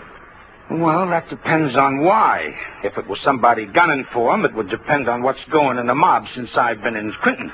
You know more about that than I do. If it was somebody trying to frame me... What do you mean, trying? Hey, wait a minute. I got a phone homicide. You must have known that when you called me. Yeah, that's why I ripped the wires out. That's cute. That's very cute. Oh, that makes you look real good. Look, Sam, look. I'm not asking you to do anything extracurricular. Sure, you have to yell cop, but you'll do it over a pay station downstairs. And by the time anybody can get back up here, that stiff will be out. It will. Well, how's that going to be done? I got a friend in the undertaking business. Met him up at Quinton. He just installed a new crematorium. You should have called him first. I did, but I can call him off. You're stir-happy. Look, Sam, look, how about it, huh? So the cops come in tonight, tomorrow. Who cares? Not Joe, the weather he'll keep. What do you say, Sam? What do you say? I say you're probably bluffing, that you got no way of getting rid of the stiff, but on the outside chance that you might not be bluffing, I'll swing along with you for a couple of hours. If I don't turn up anything by then, the deal is off. Okay, that's fair enough. Yeah, but this isn't... Hey! Sorry, I gotta do it.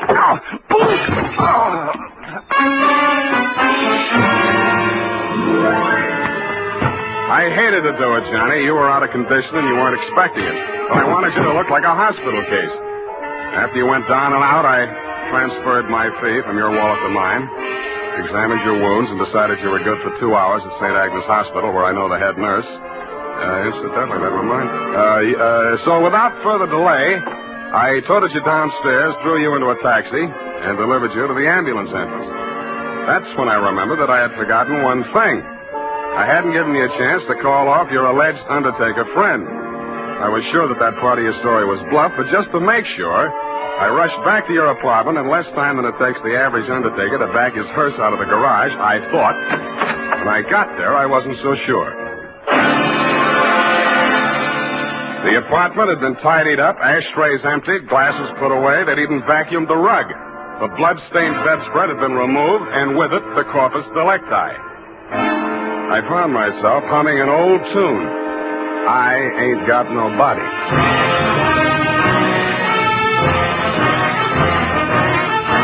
The makers of Wild Root Cream Oil are presenting the weekly Sunday adventure of Dashiell Hammett's famous private detective, Sam Spade.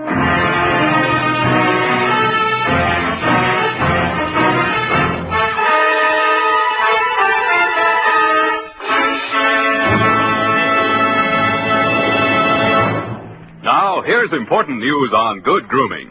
If you want the well-groomed look that helps you get ahead, socially and on the job, listen.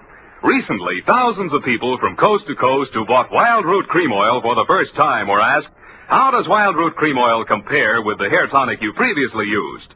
The results were amazing. Better than 4 out of 5 who replied said they preferred Wild Root Cream Oil. Remember, non-alcoholic Wild Root Cream Oil contains lanolin. It grooms the hair naturally, relieves dryness, and removes loose, ugly dandruff. So if you want your hair to be more attractive than ever before, get the generous new 25-cent size of Wild Root Cream Oil, America's leading hair tonic, on sale at all drug and toilet goods counters. It's also available in larger economy bottles and a handy new tube. Get Wild Root Cream Oil. Again and again, the choice of men who put good grooming first.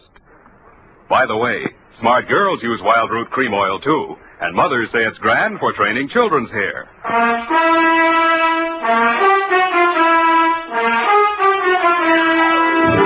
And now, back to the Lawless caper. Tonight's adventure with Sam Spade.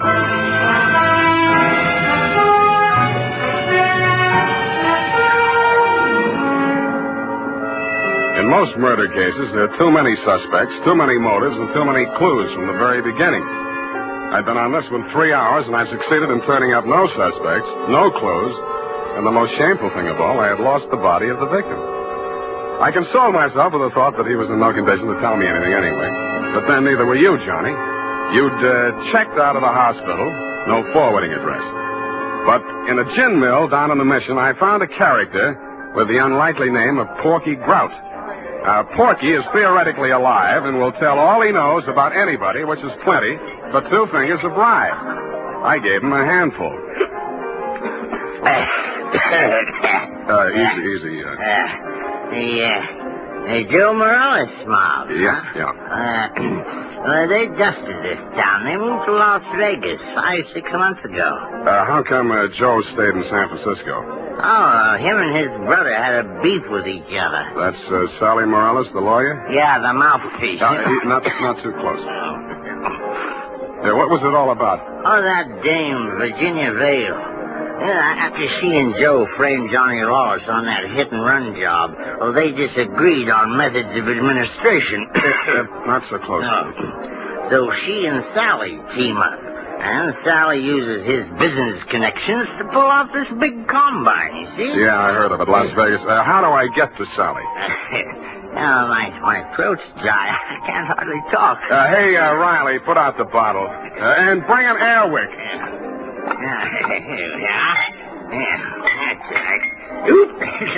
Easy, I'll help you. Great, huh? Great stuff. Not too close. Now, when do you want to get to it? Tonight? Right now. Let me see now. The dame don't dance to nothing but rumba music, and she don't drink nothing but imported French champagne. Yeah. Furthermore, she don't go nowhere where she don't get her picture taken. And he don't dare take a drink in a place that pays him protection. Well, this being after hours, there's only approximately one place they could be at. That's the Iberia out on Van Ness. Thank you and good night, Porky Grout. If your friends won't tell you, I will. What? Please don't bother to answer.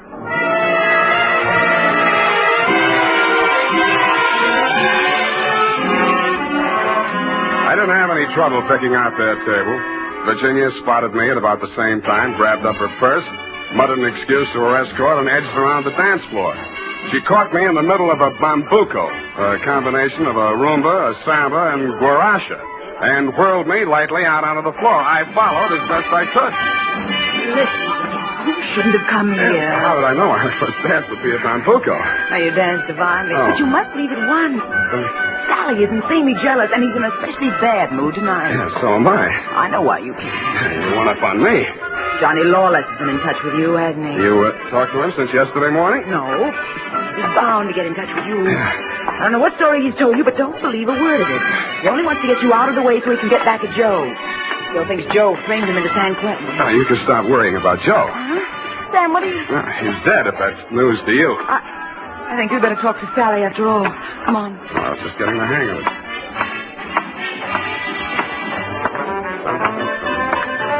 Well, my dear, so you've met another old friend. Hello, Sally. Hello. Sit down, Spade. Thanks. Sally. Huh? Sam says Joe is dead. Joe? Murdered? Yeah. Well, it was bound to happen. I wanted him to get out of town before Johnny Lawless came back. Johnny says he was with you when it happened. Juries don't go for alibis, Spade. Best defense I could give him would be that I defend him despite the fact he's accused of killing my own brother. But look here. As his attorney, I have the right to know what he retained you for. To find out who did kill Joe. That's what he said. Have you found out? Not yet. Any leads? Not many. Now, what's the difficulty? The corpse. Somebody swiped it. You can't mean that. I can, and I do. Well, that doesn't make sense. Unless Johnny arranged it himself. But he couldn't have. No contacts. Of course, he might have disposed of it without help. It's been done, you know. Not tonight. I'm his alibi there. I don't believe it. You're just telling that story to see how we'll react. That's why I'm telling it, but it's not a story. It's the McCoy. Sally, what can it mean? If Johnny didn't do it, then somebody must have done it to frame him. And if they did that, they wouldn't turn around and get rid of the evidence, would they? What? Well, the whole thing is wild. You know, there might have been two people who thought they were a team, but one of them was really working against the other and for Johnny. Well, that's absurd, isn't it, Sally? Is it, my dear? He's trying to play us off against each other. Don't fall for it, Sally. I had nothing to do with any of it. You've got to believe that. Yes, I was sure of you when Johnny was out of the way. You wanted him out of the way, you admit it. You're still in love with him, aren't you? Oh, aren't you? Alice, you're hurting me. Hurting? I'll help the DA write his brief. He'll go to Tehachapi for body snatching. Go ahead. I can't wait to get on the stand. The things I'll tell about you, how you let Johnny go up on that hit and run when you knew it was my idea and I was in the car with Joe. You will. Not a jury in the country would blame me for protecting my own brother. Protecting him? You were framing him even then. So you could have me for yourself. Oh, I'll have you in a gas chamber if you keep insisting. Your own brother. Squeeze out of that one if you can. How about the body? Love of woman surpasses brotherly love. I can see the jury now, eating it up. Victim of a designing woman caught in the toilet. Nuts. I don't care whether either of you is guilty or both or neither or whatever. If I get that body back tonight, I'll let the cops worry about it. If I don't, I'll confess to everything myself and name all three of you as accomplices. All right, Spade. You say your only concern is that body? Right. Here's $500. Another $500 when you find it, huh? Does that convince you? Well, it helps. Here, my diamonds. Take them all. No, keep the diamonds, Virginia. If Sally gets sent up first, you'll need them for your defense. Think it over, kids. I'm calling the cops right now.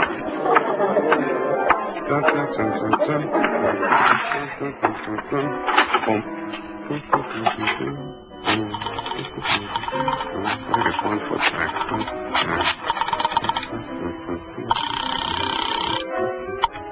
Homicide, Lieutenant Garrett. Roy, Sam Spade. Where's Dundee? Oh, he's asleep. Sam, I've been trying to reach you.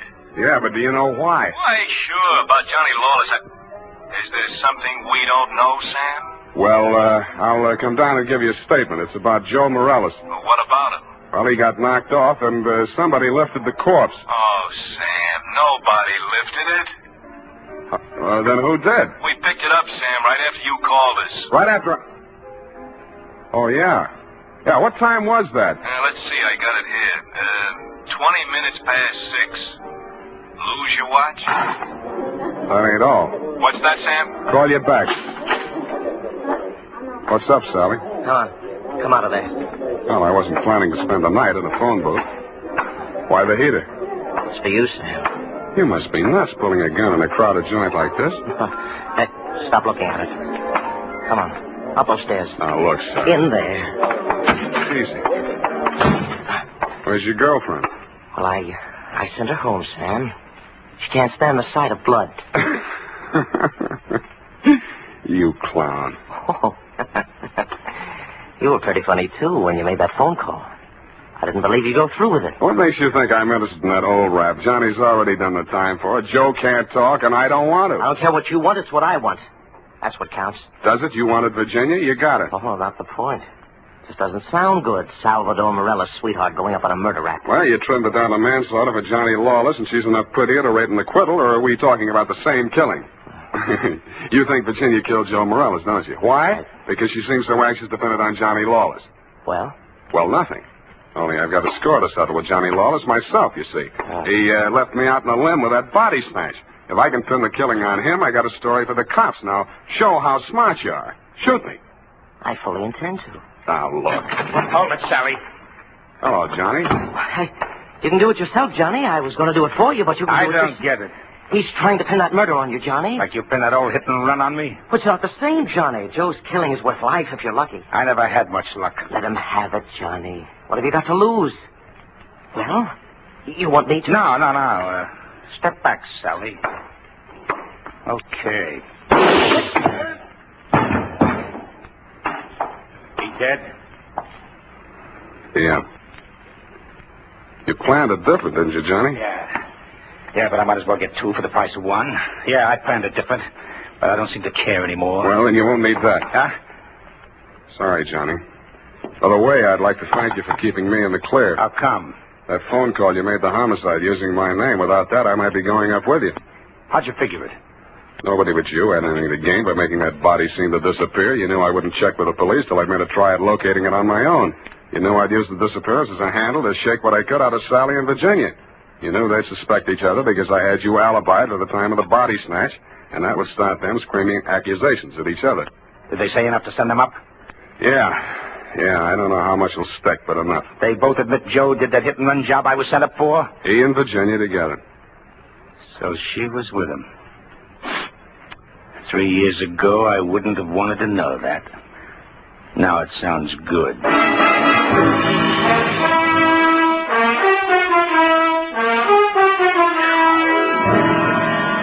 I didn't think it really sounded good to you. I was sorry to hear it myself, and after all, I'd only danced the bambuco with the mouse. I'm sorry things turned out the way they did. It's a little late to be making with the advice, but, well, you know, the best laid plans of mice and men gang after Glade. What? And as you say, what chance has a man got without a regular racket? Period. End of report. Well, heavens to Betsy. Oh. How can you be so sympathetic with a girl who did all those terrible things? Oh, I know, F, I know. It's a silly dance, but she looked cute while she was doing it. I don't mean the dance. You mean the best laid plans? What does that mean, Sam? That gang after Glade? I'll give you a hint, sweetheart. It's something you never need worry about. No.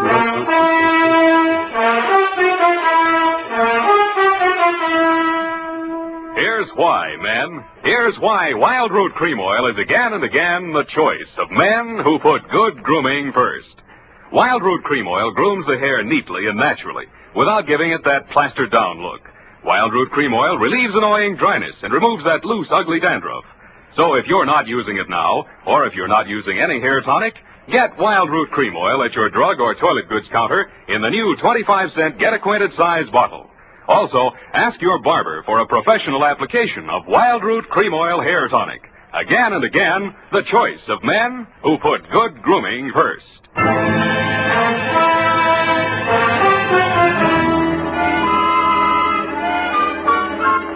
here it is, Sam. My, terribly confusing.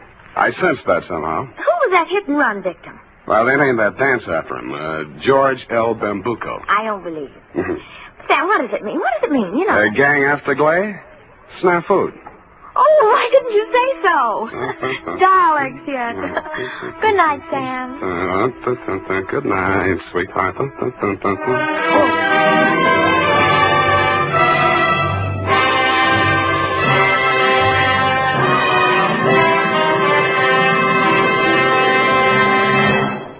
The Adventures of Sam Spade, Detective.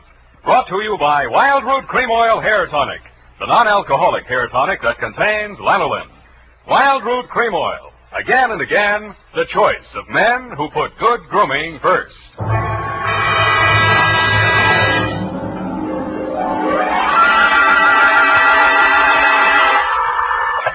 Sam Spade Detective Agency. This is Mad Scientific Detective number 137596. Sam, no matter what anyone says, I'll stand by you. You're nothing of the sort. Not scientific? Of course not. You're two-fisted. Well, thanks, Effie, and that ain't all, Effie. I was actually mistaken for a convolutional melancholiac. Oh, Sam, are you all right now? Wrong diagnosis, Angel. It turned out to be melancholia catatonica. Oh, you poor darling. What is that? Well, it's a thing where you lie motionless and silent with fixed eyes and indifference to surroundings. Unquote. Sam, what happened to you? What hospital are you in? Can I bring you anything? No, Effie, I am now at large. Pull down the blinds, check the corridors for men in little white coats, and set a bottle in the window if the coast is clear. Oh. I'll be right down to dictate my report on the Mad Scientist caper.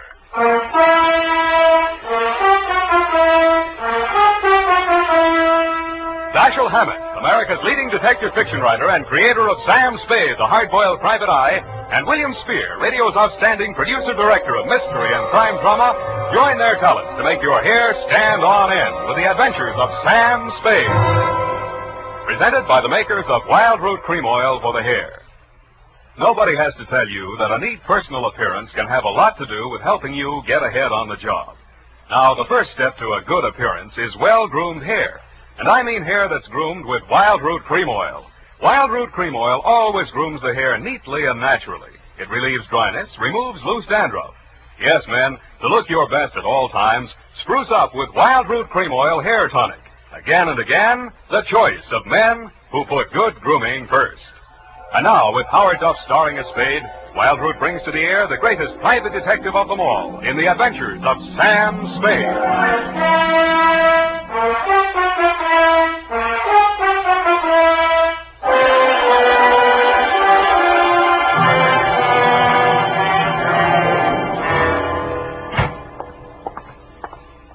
Effie! Come in, Sam. The coast is clear. Where are you? Why is it so dark in here? Well, I had to put the lights out. The blind stuck. I couldn't get it down. The heat's off, Effie. Let there be light. Oh, I'm so glad. Let me look at you. Don't look at me like that and stop whispering. Oh, Sam. Don't you get me all upset like that just for a joke. It's no joke, sweetheart. You really sick? Yeah, just sick of some of the types I made in this business. Oh, Date July 25, 1948, to Detective Lieutenant Dundee, Homicide Detail, San Francisco Police, from Samuel Spade, license number 137596. Subject, the Mad Scientist Caper. I worry so. Dear Dundee, he looked like a mad scientist, and that's exactly what he was. His eyes had a wild gleam in them, his hair was a wild tangle, and he was wearing a wild assortment of clothing that looked as if they'd been slept in shifts. He leaned across the desk at me and said, They have stolen my secret formula. They had? Gee, that's too bad. Oh, you think I'm crazy? I don't know yet, I just met you. My name is Raymond Fox. Does that mean anything to you? Raymond Fox, yeah, I think it does, but I don't quite remember what. I invented the helioscope. Helioscope? No, that wasn't it. I also synthesized hydroxylamophotochronaton. That was it. Yes, but unfortunately, production costs were prohibitive. But you didn't let that discourage you. Oh, no, indeed. You see, after a brief illness, I was back in my laboratory, perfecting my greatest contribution to science. What may prove to be the greatest contribution of science to humanity. I call it penetron. Penetron? That is what they have stolen. The secret formula for penetron. Penetron, huh? Now, what exactly is penetron, Mr. Fox, and who are they? Well, penetron is a plastic with a molecular structure which repels atomic radiation more efficiently than lead, yet weighs less than aluminium. Oh, that. Do you realize the significance of this? Well, And imagine a motor no larger than a cigar box, with a power potential that even I don't believe. But they do. Who's they? Grierson Enterprises. Now, how do I know this? When I applied to the patent office to protect my discovery, I received this letter. Here, come on, read it for yourself. Commissioner of Patents, Washington, D.C. Dear Mr. Fox, your application for patent on formula designated under the trade name penetron is hereby rejected. You see. Both formula and trade name, together with descriptive material identical to yours, have been registered by Mr. Albert Grierson, Grierson Enterprises, San Francisco. Very truly yours, George Sherman, Acting Deputy Assistant Commissioner. Yeah. You see? Yes. You don't need a detective, Mr. Fox. What you need is a good patent lawyer. Lawyer? I have one. A legal ball of fire named Roscoe Manning. You know this scoundrel? Yeah? He's got an okay reputation. And I am paying for it. $3,000 in retainers. And now he tells me he can do nothing. Insufficient evidence, he says. What is this outfit, Grierson Enterprises? Yeah, a snare in a delusion, with rented furniture, unscientific ventilation, and dirty work at the switchboard. Mm-hmm. How did they get hold of your formula? Well, it must have been while I was ill. They came and took it away. Out of your laboratory? Oh, well, what did it matter where? I've got to start someplace. Start with the man. I promise you he's a crook. If he steals from me, he's stolen from others. If we can prove that, then I have a case. Well, I can't promise you anything, Mr. Fox, but I'll see what I can do. Will $100 be enough for your retainer? Too much. 25 now, and the balance if I can do anything for you.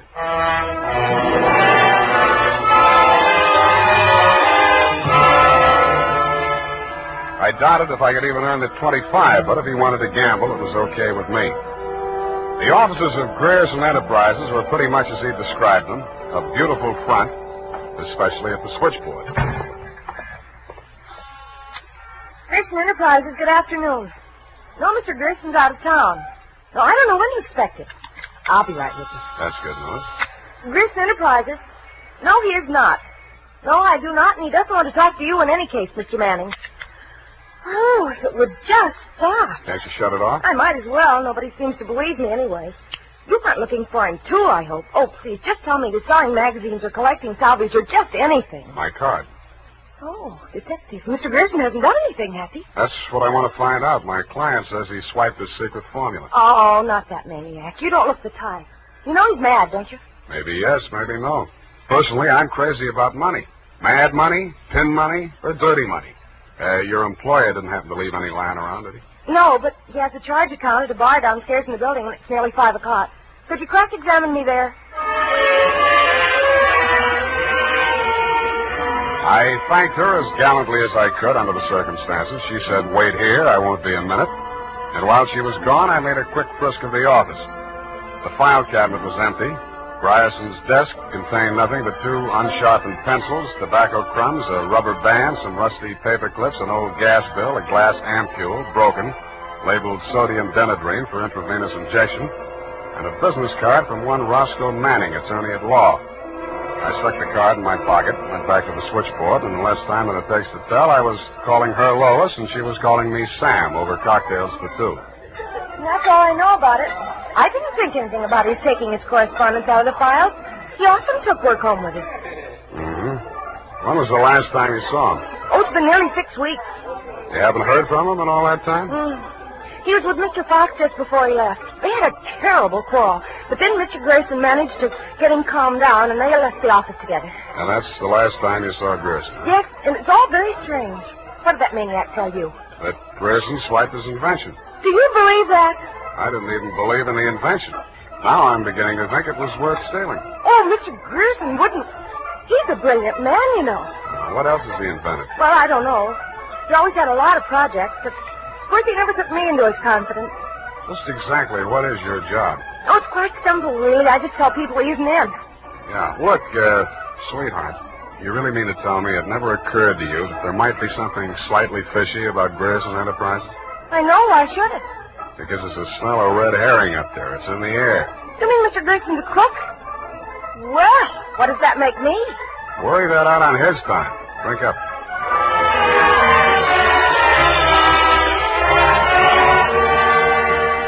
She looked as if she were telling the truth. But with women, especially blue-eyed women, that doesn't always mean anything. If she had anything more to tell, she obviously wasn't ready yet to tell it. I asked her to come up and listen to my Herb Jeffries records. She said my apartment needed a woman's touch. I handed her a broom. She hit me on the head with it and left. And so to bed. Up the Times and phoned my client. He wasn't in. Then I phoned a guy I know who sometimes knows about things and asked him what sodium denadrine was. He said it was a sedative and or truth serum, a mental-type drug. I wondered what Grierson had been using it for during office hours. I also wondered what else he'd been spending money for. I phoned another guy who knows about other things, and he called me back with the name of Grierson's bank, Golden Gate Trust. An hour later, to my surprise, I actually had something to go on. Because in the past 6 weeks, checks totaling $50,000 had been deposited to Grierson's account, all drawn on the Citrus Exchange Bank of San Anselmo, and all bearing the signature of one Carl Birdwell, M.D. He wasn't hard to find. It was a big place in the outskirts, and the sign on the gate said, Mary F. Hotchkiss Hospital for the Mentally Deranged. Dr. Birdwell's cottage was one of 5 without bars on the windows. He was spraying his roses. So that cystectomy of Dr. Kober's, how are those convulsions? Coordination all right? Can't complain. Got the use of your fingers back? Good. Pick up those shears. I want all those ragged edges. Cut off the hedges. Well, why don't you hire a gardener? Or did those checks to Grierson use up all your ready cash? Eh? Oh, I thought you were the cystectomy. Good Lord, you're that convolutional melancholiac. You're not allowed out on the grounds. Guard! Guard! Now, wait a minute, Doctor. This one acting up. Take him back. I sent for the cystectomy. This is the wrong man. You're crazy. Come on. Let go of me. I'm not a patient here. I'm a detective. Yeah, and I'm Sherlock Holmes. Come on, now, back to the violent war. Come on, lay off. I got an office in San Francisco. I can prove it. 137596. Okay, Dr. Wharton, but come on, come on.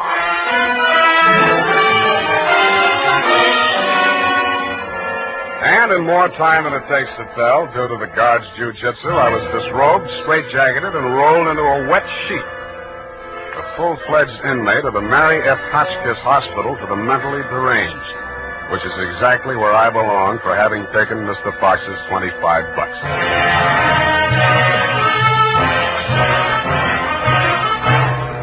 The makers of Wild Root Cream Oil are presenting the weekly Sunday adventure of Dashiell Hammett's famous private detective, Sam Spade.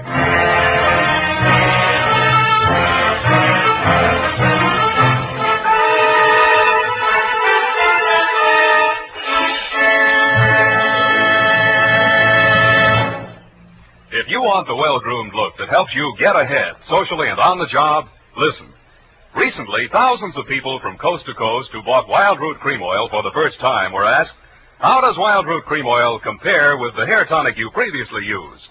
Better than 4 out of 5 who replied said they preferred Wild Root Cream Oil. And no wonder. Wild Root Cream Oil grooms the hair neatly and naturally, relieves annoying dryness, and removes loose dandruff. What's more, non-alcoholic Wild Root Cream Oil is the only leading hair tonic that contains soothing lanolin. So ask for Wild Root Cream Oil Hair Tonic. Again and again, the choice of men who put good grooming first. By the way, smart girls use Wild Root Cream Oil too, and mothers say it's grand for training children's hair.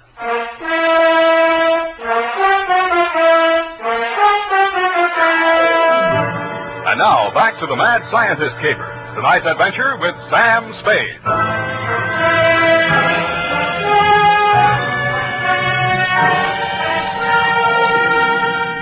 I have been shot, stabbed, slashed, pistol whipped, and sapped into unconsciousness. But until you have spent a night rolled up in a wet sheet, Dundee, you don't know what punishment is. You feel hot and cold at the same time, too miserable to sleep, too exhausted to stay awake. And after 4 hours of it, you just give up and join the crazies pushing up the daisies. There's only one thing I can say in favor of the Mary F. Hotchkiss Hospital for the mentally deranged. They get the patients up early. By 6:30 in the a.m., I have been rolled out of the sheet. By 6:45, I had thawed out enough to be taken out of the straitjacket by an orderly. I was glad to be out of it because it was very heavy, and that gave me an idea. I picked it up and swung it. In less time than it takes to tell, I was in the orderly's uniform, out of the violent wing, and shuffling up the walk through Dr. Birdwell's rose garden and through his cottage door. Good morning, Dr. Birdwell. Good Lord, who let you in here? What do you want? I was trying to tell you yesterday when I was so rudely interrupted. Hey? Oh, yes, the detective. Did you say Grierson sent you? I didn't say that. I'm afraid you'll have to be absolutely specific or I can't help you. All right. My client is an inventor who claims that Mr. Grierson stole a formula from him, got a patent on it, and stands to profit to the tune of about $1 million. The last two items check. I don't know whether Grierson's a crook or not. He's into you for $50,000, so you might know. This inventor. Pale eyes, contracted pupils, big mop of hair. That's a fair description. Fox. Raymond Fox. He's a patient, escaped from this hospital. That man, Mr. Spade, is a homicidal maniac. If you'll jog your memory, you may recall the case. Sacramento, 1935. Wait a minute. Chemistry professor, lab explosion? That's the case. Two of his colleagues, whom he irrationally suspected of stealing the formula for the explosive he used to blow them up. You sure they didn't? The man was adjudged hopelessly insane. He must be returned to us. He may murder Grierson, he may murder you, but he will commit a murder if he remains at large. Perhaps more than one murder. You must help us, Spade. Like you, Doctor, I can't help unless you're absolutely specific about a couple of things. Your connection with Grierson, for instance. I invested in Grierson's firm. Uh-huh. How did Fox meet Grierson? He was allowed a certain degree of freedom here during his rational periods. I guessed that he went through my papers or overheard one of my conversations with Mr. Grierson. Mm-hmm. Do you know he retained a lawyer? Huh? Manning, smart patent lawyer. You must think Fox has a case. Oh, surely not. Grierson thinks so, too. You've talked to Grierson? No, but I've examined his bank statements. The bank allowed that? I told him I was Grierson's attorney. The point is, Grierson is broke. Why? Because he's paid out every penny you gave him to the order of Roscoe Manning, attorney at law. And you know what I think, Doctor? Yes? I think Raymond Fox is crazy like a fox. And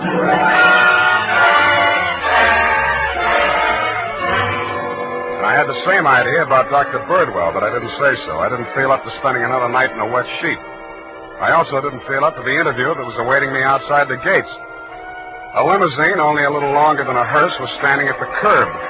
A round pink head with a gray Homburg on it bobbed out at me from the driver's seat and said, Mr. Spade? Yeah? Roscoe Manning. How'd you do? About $49,975 less than you've done in the caper so far. The law is a lucrative profession, my boy. Get in. I'll drive you back to town. No charge? Yeah, I'll even give you some free advice, sans retainer. Well, sir, you are an elusive chap. I've had the devil's own time catching up with you. How did you? I won't ask why. And I am not without resources. Now, as to our mutual client, Mr. Fox, obviously you've learned a good deal about him. Dr. Birdwell says he's cuckoo, and it's only a toss-up which one of us is going to blow up first. Just about what you'd expect from a medical man. If you'd listened to as much conflicting medical testimony in court as I have, you'd take them all with a grain of salt. Or should I say soda mint? Or sodium denadrine? That's a mysterious remark. I was just trying it on for size. It didn't fit. Well, sir, here is my proposition. As to Fox's sanity, it's of no importance. He has money, and I think he has a case. We can always get a doctor to say he's back in his right mind. Where do I fit into your scheme? You just keep looking for Grierson. And watch that secretary of his. I don't trust her. Anything else? Oh, I almost forgot. Here's $500, and here's your ticket to Chicago.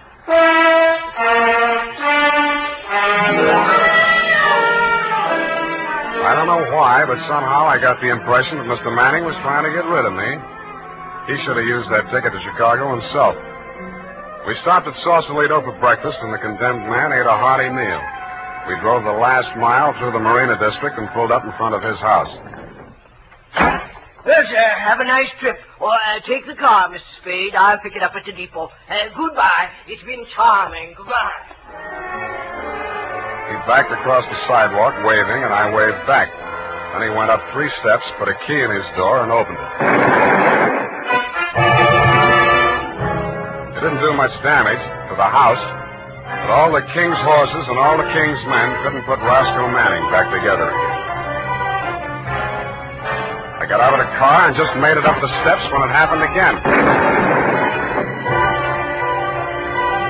I hated the look, but I did. Where the limousine had been parked with me in it was a smoking heap of scrap metal. I then headed for the nearest phone booth and, pausing only to inspect it for mines and booby traps, dialed the number of Grierson Enterprises.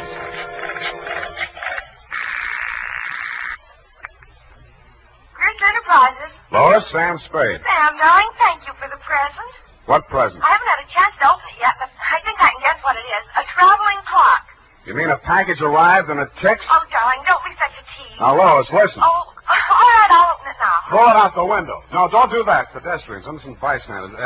Have you got a metal wastebasket there? I think so, yes. Well, fill it up with water and throw the package into it. And ruin my lovely clock? It is not a lovely clock. It's a lovely booby trap. Oh, go on. I'm serious. Manning just got one of them, and what's left of him is on the way to the morgue. Oh, I think I'm going to faint.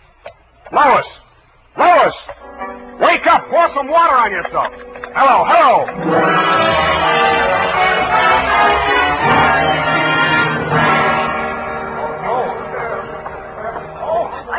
Let me through here. Come on, let me through. Lois. Lois. Oh, you're okay. Glad of that. All right, she's all right now, you people. Come on, get out of here. She's all right. Come on, get up. You're not hurt. What happened? It exploded in the water. At least you had sense enough to do what I told you to. Oh, this is a new dress. Now look at it. It looks fine. Here, put this coat around you. I don't think that was a very funny joke, Sam. Neither do I. Now, try and forget your clothes for a minute. And try and answer a few questions for me. There isn't much time. Sam, what is it? I want you to be very sure of this, Lois. Try and remember accurately. How many people has Grierson seen since he opened this office? Well, not very many. Which are the ever in? It's strange. Now that I think of it, I can only remember 2. Mr. Manning and that mad scientist man, Mr. Fox. Yeah, did you hear any of the conversation between Grierson and Fox? He just screamed at Mr. Grierson about how his invention had been stolen from him. Then it sounded as if they scuffled, and all of a sudden Mr. Fox calmed down. Mm-hmm. When he came out, his eyes looked funny, as if he'd been hypnotized. Yeah. What does Grierson look like? Oh, he must have been quite handsome at one time. He's sort of like Gregory Peck with a mustache, only fatter and balder and older. Mm-hmm. I wouldn't have put it exactly like that, but I can see what you mean. But you've never seen him. Don't make book on it, but I think I have.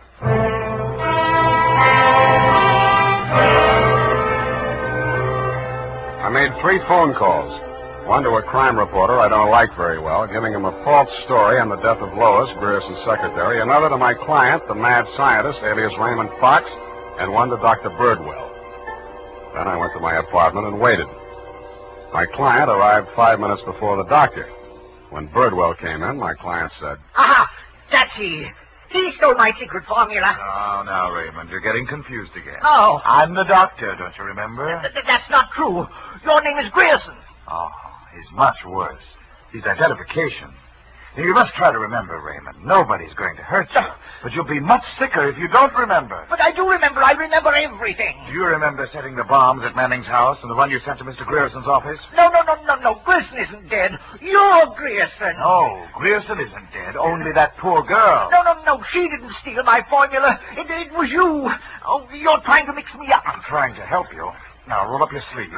I'll give you something to quiet your nerves, and we'll go back to the hospital. Put it away, Doctor. You've helped them enough. Huh? Now, look here. This man is my patient. He needs medical attention. I won't argue with you, but I think you'd better get it from some other doctor. Right now, he's making more sense than you are. Just keep on the way you're going, Spade, and I'll have you back in that wet sheet. I did it once, and I can do it again. Sit down. You got delusions of grandeur. Stop shaking, Raymond. I said you're making more sense than he is, and I can prove it. You think you're very astute, don't you? No, I'm stupid, but I'm lucky. I should have tumbled the whole caper when I found that you'd invested 50,000 smackers in Grierson Enterprises. When I found out that Raymond was an escaped patient, I should have tumbled to what that Denadrine file was doing in Grierson's desk.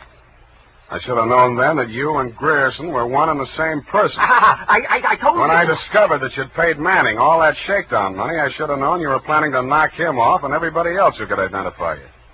But it didn't work out that way. I got out of the car before it blew up. Dumb luck. And you can identify me as Grierson? I don't have to. Oh, God. Surely you're not counting on Raymond's sanity to that extent.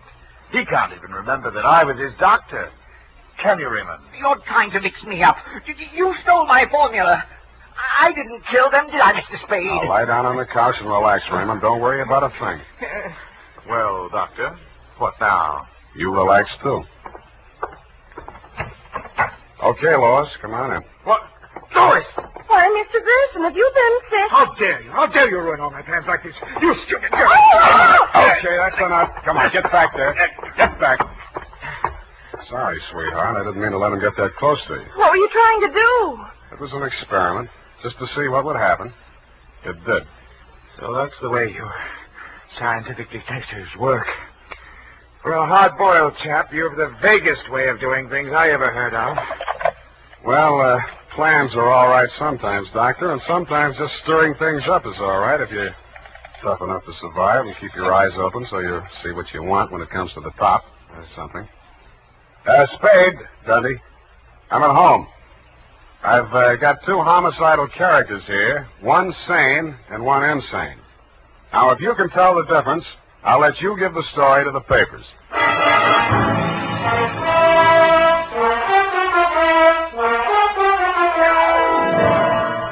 And that, Lieutenant D, is the crop. You picked the wrong one. Figures. It's as simple as this.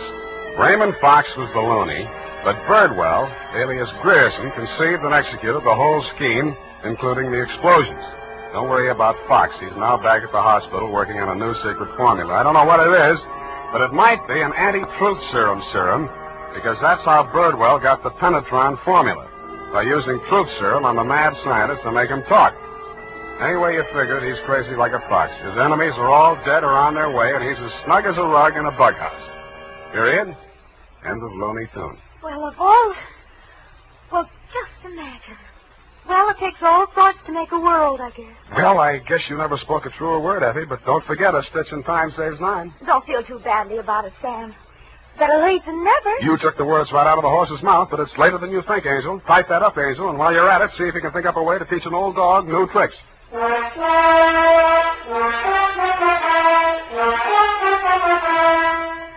Say, mister, if you haven't tried Wild Root Cream Oil Hair Tonic, why not get it tonight or first thing tomorrow? You'll be glad you did, for Wild Root Cream Oil grooms your hair neatly and naturally without giving it that plastered-down look.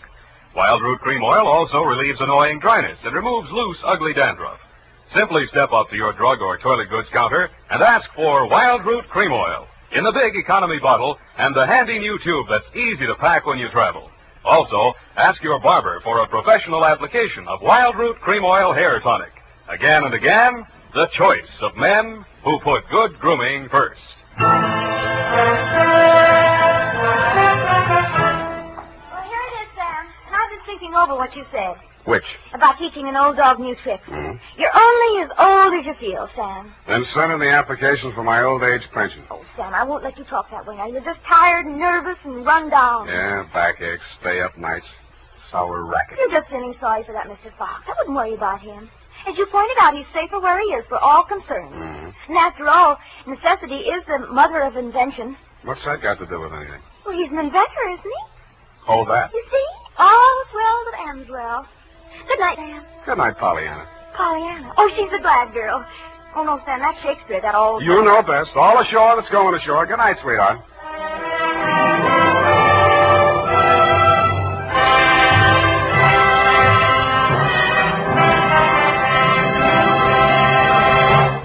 The Adventures of Sam Spade, Detective.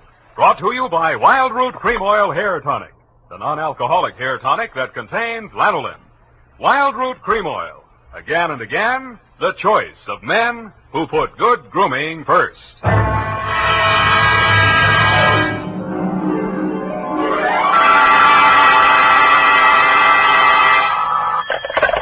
Spade Detective Agency. Bernadine, anything wrong? You sound almost human. It's not Bernadine, Sam. It's me, Effie. F. But I'll tell Bernadine about your compliment. How are things?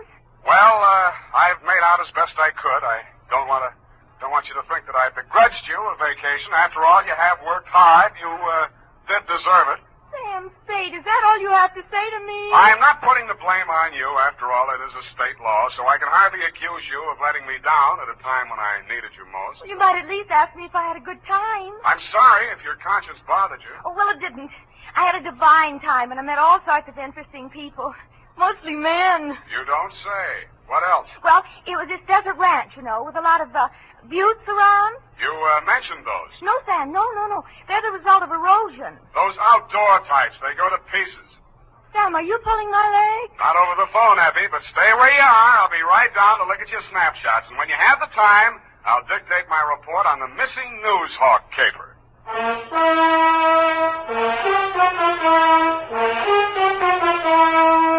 Dashiell Hammett, America's leading detective fiction writer and creator of Sam Spade, the hard-boiled private eye, and William Spear, radio's outstanding producer-director of mystery and crime drama, join their talents to make your hair stand on end with the adventures of Sam Spade. Presented by the makers of Wild Root Cream Oil for the hair. Wild Root Cream Oil. That's the famous name to remember, men, next time you buy hair tonic. And look what Wild Root Cream Oil does for you. It grooms your hair neatly and naturally. Wild Root Cream Oil also relieves dryness and removes loose, ugly dandruff. Yes, men, Wild Root Cream Oil is your shortcut to really handsome hair. So be smart. First chance you get Wild Root Cream Oil Hair Tonic. Again and again, the choice of men who put good grooming first. And now, with Howard Duff starring as Spade, Wild Root brings to the air the greatest private detective of them all, in the adventures of Sam Spade.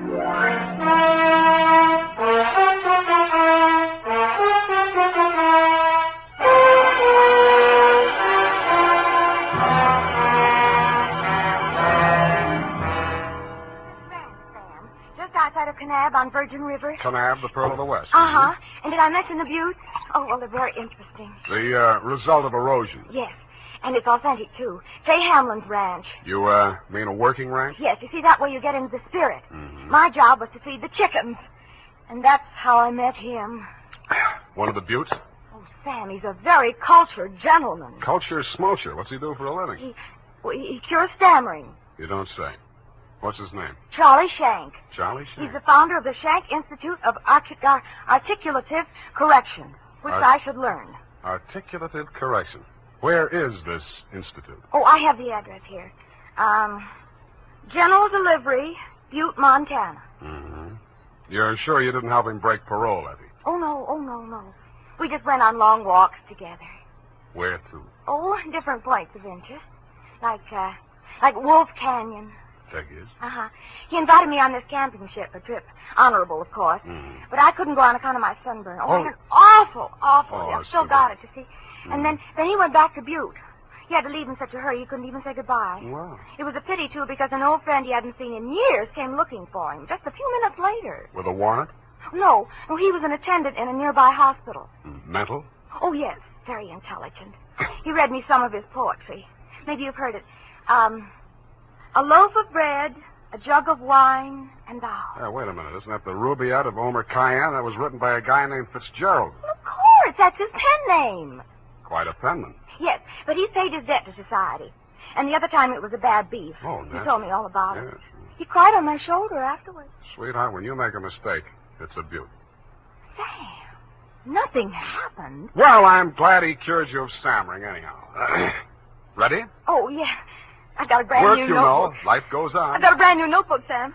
I'll just turn over a new leaf. Not a bad idea, dear. Date, July 18 to Mr. Alex M. Youngblood. Try that again. Mr. Alex M. Youngblood, P.O., Box 317, San Francisco, from Samuel Spade, license number 127-596. Dear Mr. Youngblood, I need a vacation myself. You need Charlie Shanks. I'm tired, Sam. Fortunately, until I met you, my only experience with any of the men and women who make your newspaper run had been with one of your corner newsboys who shortchanged me 2 times within as many days. I have not read your rag since. But your name looked imposing, and so did the $300 check upon which you had written it.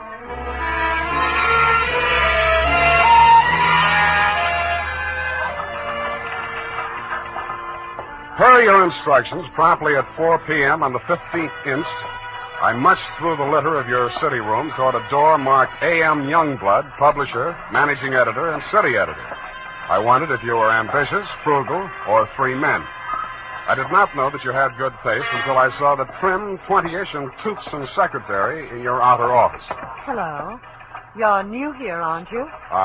Well, I'm not exactly here. I'm just here to see Mr. Youngblood. Oh. The name is Spade. Samuel Spade? Sam, except for my most intimate friend.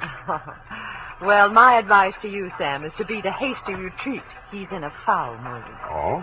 Why? Is he blind or older than he feels? I refer, of course, to your spectacular charm, Miss, if I may call you Miss. Please, this is neither the time nor the place.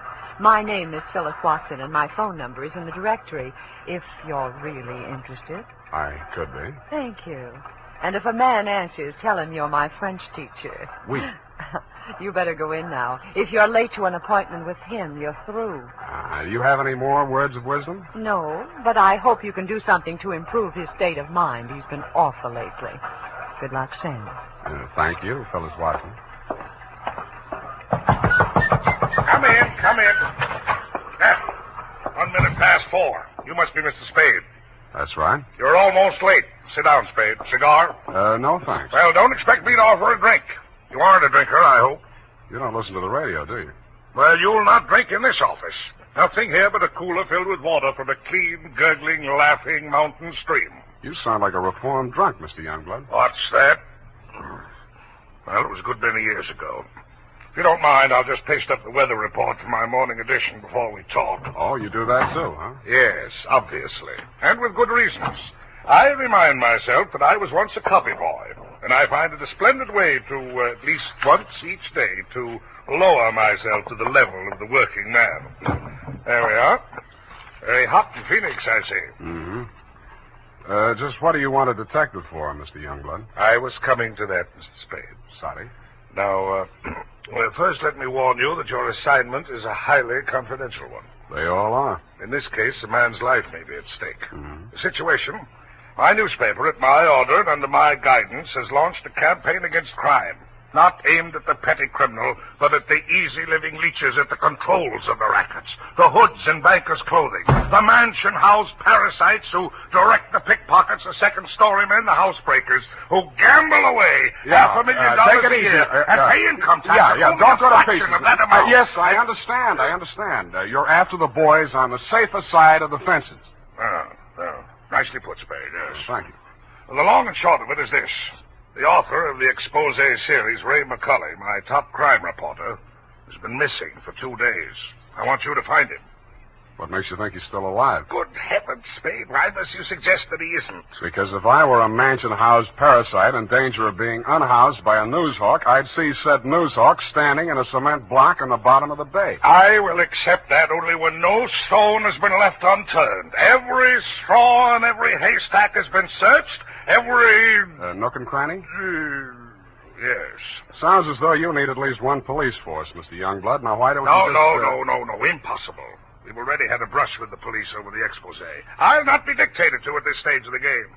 I started this investigation, I'll finish it alone. Well, it's a pretty big order, Mr. Youngblood, but times are tough. I'll see what I can do. Good. I hereby turn over to you all the resources and power of this, my newspaper. When one of my reporters is in trouble or danger, sir, I will spend every penny of my fortune, if necessary, to deliver aid and succor to his side.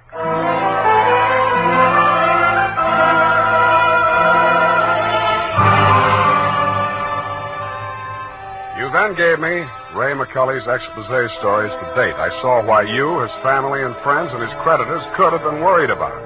They were hot. One followed a stolen car from the time of the heist through the alteration of the body color, tire brands, license number, motor serial number to the time it was shoved onto a used car lot. They named names all the way through. And another did the same to the firm of Otter, Badger, and Mole, furriers, and alleged manufacturers of coats from clouted pelts. Ray McCully had dropped out of sight right after that story had been published. So I left your office hoping that I'd reach the address of Otter, Badger, and Mole before closing time. I did. The plushy showroom was occupied by a dozen attractive fur-bearing models, female, but wax. The live models, male, were wearing padded shoulders, pointed shoes, and coats tailored for underarm artillery. They would have looked more natural at Madame Tussaud's waxworks, Bertram the burglar section. Hey, what'll that be? Something for the little woman? Where do I find Mr. Otter? You the law? Leo sent me.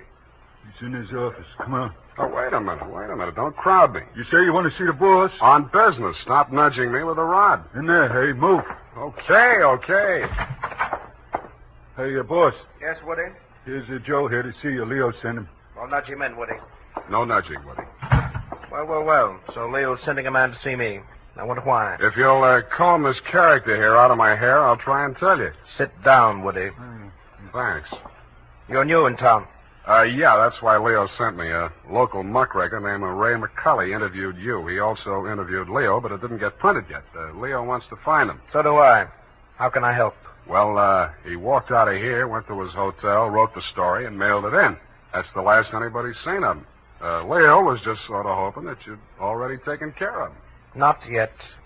That's all I wanted to know. Thanks. Just a moment. Yeah? Leo's sending you out alone? Why not? That's a tough boy, that McCully. He's got plenty of protection. That's what you need. What kind of protection? Go along with him, Woody. Who, me? You're Woody, aren't you? Now, look, Mr. Otter, I don't want to look a gift horse in the mouth, but the way I see it, this is a lone wolf type caper. Hey, what's the matter, hey? You think I'm too good for you? Well, Woody, I wouldn't say that. Good, it's settled then. Take care of him, Woody, and don't mix it up with any of Leo's boys. If he's out to get that rat McCully, he's our friend.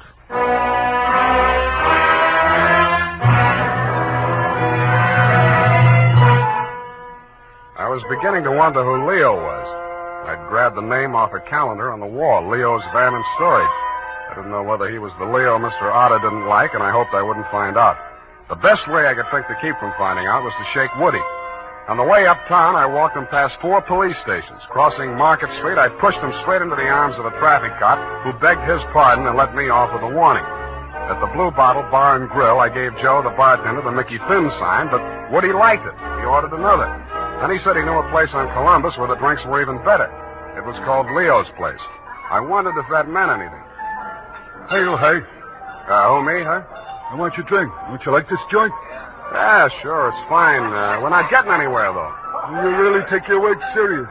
Me, when I go gun for somebody, I go where I'm least likely to succeed. You live longer. Yeah. Woody, what do you know about this guy, McCully? You hear the boss. He says he's a rat. Yeah, but he said he's got plenty of protection. Who's furnishing it? Well, you see, there's a... Boy, oh, boy. Look at what just walked in. I looked. What I saw was not disappointing. She was wearing a skin-tight black satin with a plunging neckline and a new look only in places where it didn't matter. But she still looked enough like your secretary, Phyllis Watson, to be out of place in Leo's place. She didn't stay there long. She made a beeline through the kitchen to the rear exit. I made a beeline right after her. Woody was breathing down my neck as I started up the rickety outside stairway at the back of the building. I stopped the landing and turned around to face him. See you later, Woody. I didn't wait to see if he made it all the way to the bottom of the stairs. I was more interested in what was going on at the top. A door had opened, and Phyllis stepped inside. The man who let her in looked like Ray McCully. Who are you? The name is Spade. I don't know that name. Your boss hired me to find you. Private Dick. Yeah. Can I talk to you for a minute? Sure. Put your hands behind your neck and walk up slow. Okay. All right. Go inside. Oh, what's the matter? You're not acting glad to see me. This is the guy, fellas. Yes.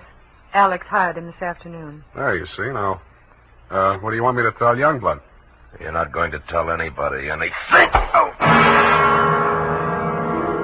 It caught me right behind the ear. The last thing I saw was that plunging neckline as Phyllis rushed forward. I didn't know whether she was rushing to my rescue or to get in a few licks of her own. 5 seconds later, I didn't care. As the design of the linoleum slammed up at me, I had just time to wonder why, of all the people who were looking for Ray McCully, I had to find him. Then I was out. Boing. Maced for my pains.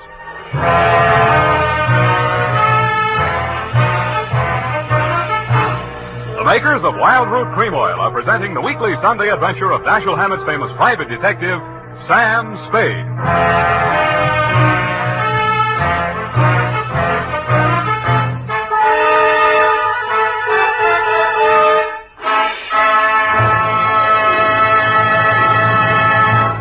If you want the well-groomed look that helps you get ahead, socially and on the job, listen. Recently, thousands of people from coast to coast who bought Wild Root Cream Oil for the first time were asked dryness and removes loose dandruff. What's more, non-alcoholic Wild Root Cream Oil is the only leading hair tonic that contains soothing lanolin. So ask for Wild Root Cream Oil Hair Tonic. Again and again, the choice of men who put good grooming first. By the way, smart girls use Wild Root Cream Oil, too. And mothers say it's grand for training children's hair.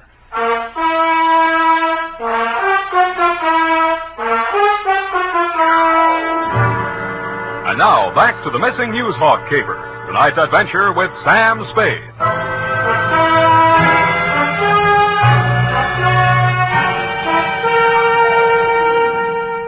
I was lying on the floor in a room with nothing in it but a sink, an army cot, a square of dirty linoleum, and a body. I staggered to my feet, ran some cold water over my head, and took a closer look. It was Ray McCully. He was a very dead crusading reporter. He'd been stabbed clean through with a long-bladed kitchen knife. It set on the handle, property of Leo's place. I went through his pockets. In his wallet, a press card, a police card, union card, and 10 genuine, crisp, new $1,000 bills. That gave me a line on the killer. He was crazy. So was I. I left it on him, too. Folded up in his vest pocket, I found 2 newspaper clippings, one from the Chronicle and one from your paper. Both weather reports for the same date. It was very hot in Phoenix, according to both papers. But according to your weather report, the temperature in Needles, California was 135 degrees. That needled me. So did the slip of paper I found on his shoe. The number 9 and a date had been stamped on it with a rubber stamp. The date was the same as that of the weather reports. I turned it over. It said Ruthie's Booth, Manson Bowling Alley.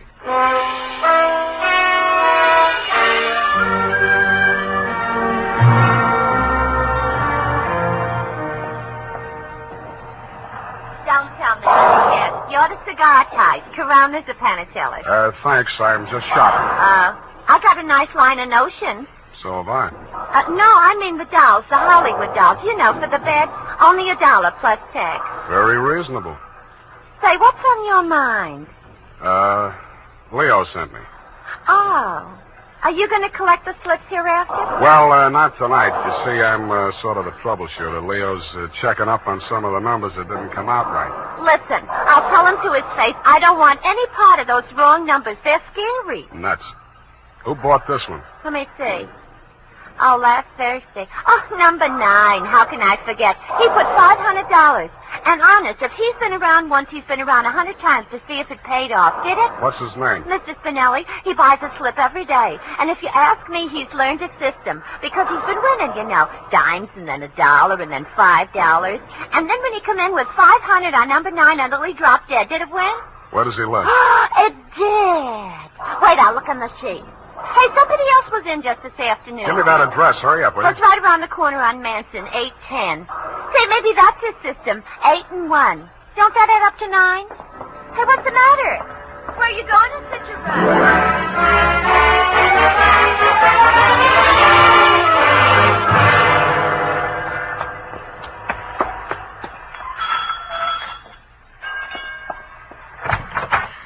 Please, come back later. Tomorrow. Next week. Are you Mrs. Spinelli? Yes, please. I had so much trouble. Is your husband home? Oh, my poor man. They take him away. He's dead. Oh, I'm sorry. How did it happen? Who are you? I'm a detective. Maybe I can help you. May I come in? All right. Come on.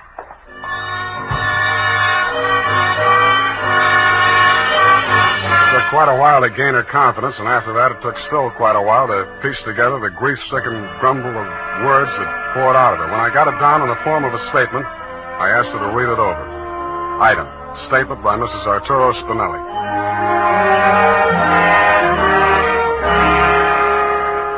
All the time he played those numbers. I told him they're just a bunch of gangsters. They don't let you win. Then he met this man McCulley, a writer for the newspaper. My husband says this man shows him how to win. He wins and wins. Then he goes to the bank and takes out all our savings. I begged for him not to do it. But no, he was greedy. And this McCulley poisoned his mind. Sure, he won. He brought the money home in his hand. $10,000. I don't want it. I'm scared. I took it while he was sleeping with wine and gave it to the men. I tell him all I want is the 500. He tried to tell me we do good. We help catch the big gangsters. I say we don't want to do so good we get murdered in our bed. So he says, okay. But if I change mine, here is address. I don't change my mind. Because already my husband, he is dead. At home. Stabbed. No, I don't change my mind.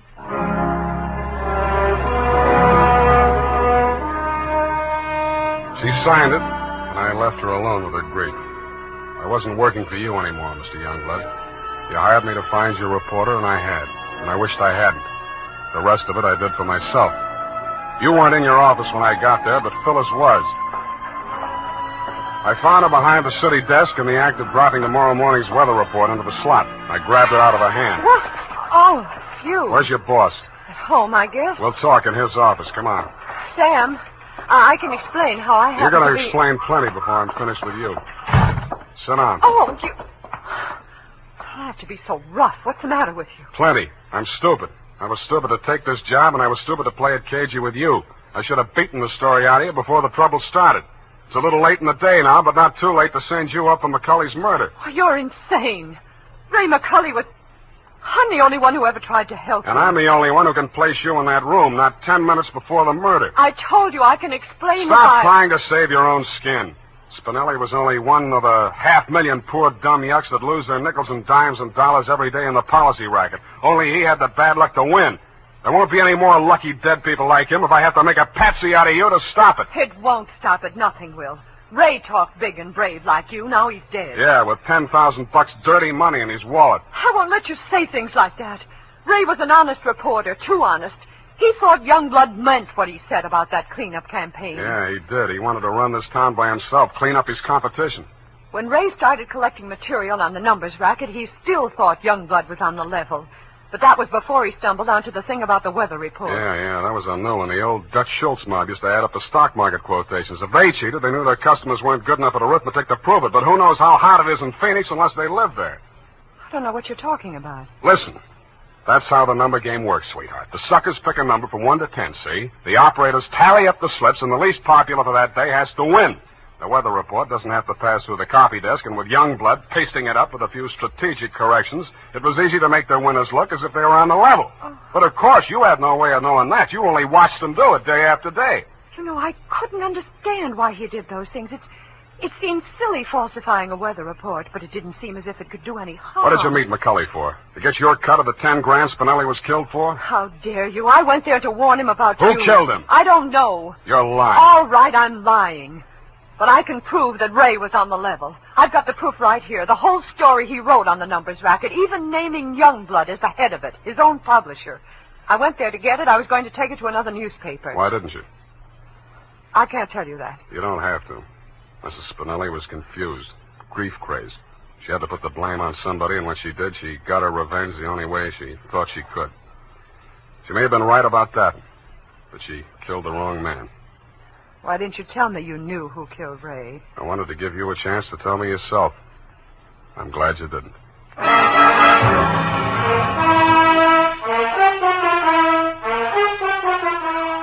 And that, Mr. Youngblood, is the crop. I'm sure you appreciate the fact that I gave the double scoop to your paper. Like Mrs. Spinelli, I have my own ideas of vengeance. Besides, it may up your circulation a little, and you can certainly use a little extra money for your defense. By the way, who's Leo? Period, end of report. But, Sam. Yes, Evie. I thought Mrs. Spinelli killed Ray McCully. The vacation helped. You were absolutely correct. Mrs. Spinelli killed Mr. McCully, if you'll pardon the expression. But why did she kill her husband? I was wrong. The vacation didn't help.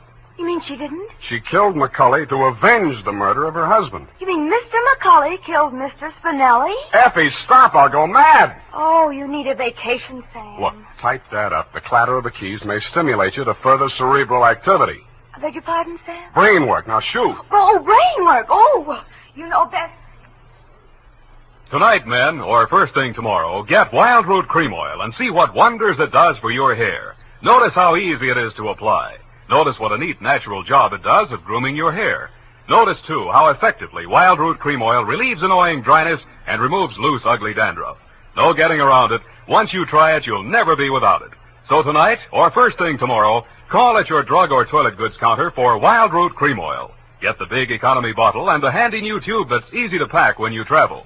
Also, ask your barber for a professional application of Wild Root Cream Oil Hair Tonic. Again and again, the choice of men who put good grooming first. Well, here it is, Sam. And you were absolutely right. The typing cleared my mind. It's all clear now except for one thing. Well, let's clear that up right away. Why did Mrs. Spinelli kill her husband? She did not kill her husband. Oh, I'm sorry. I meant, why did Mr. McCully kill Mr. Spinelli? Kelly did not kill Spinelli. Who's Kelly? McCully. McCully's real name was Kelly? Now, let's start all over again. Disregard everything we said up until now. Make your mind a complete blank. All right, Sam. In the first place, McCully did not kill Spinelli. That's what I said. It was his wife, wasn't it? Now, wasn't it, Sam? Oh, stop teasing me. Hey, why do you look at me like that? Effie, Mr. Spinelli was killed by one of the policy racket hoods to get back the 10 grand he won on the numbers game. Then how did the money get into Kelly's pocket? McCully's. Why do you insist on using his alias, Sam? Effie, that was a tip of the tongue. I mean, look, Mrs. Spinelli took it to him because she was afraid her husband might be killed for Then it. why didn't they take the money when they killed him? Because Mrs. Spinelli had already taken it. Then she did kill him. Go home, Effie! All right, Sam. I'm sorry I'm so irritable to you, but I thought it... Well, it's been so long since I've been here, you know, Sam. Angel, you're just tired. Vacations have a habit of doing that to you. After a week or two in the office, you'll be all rested up again. I'll take it easy. You act as though you thought my mind were affected. Come here. Sam, now don't. My sunburn. Yeah. Oh, it hurts.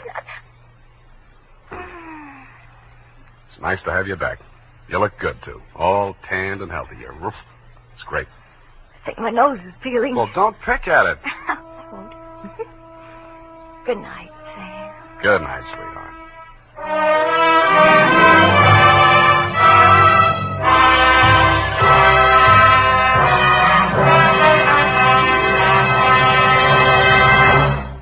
Adventures of Sam Spade, Detective. Brought to you by Wild Root Cream Oil Hair Tonic, the non-alcoholic hair tonic that contains lanolin. Wild Root Cream Oil. Again and again, the choice of men who put good grooming first.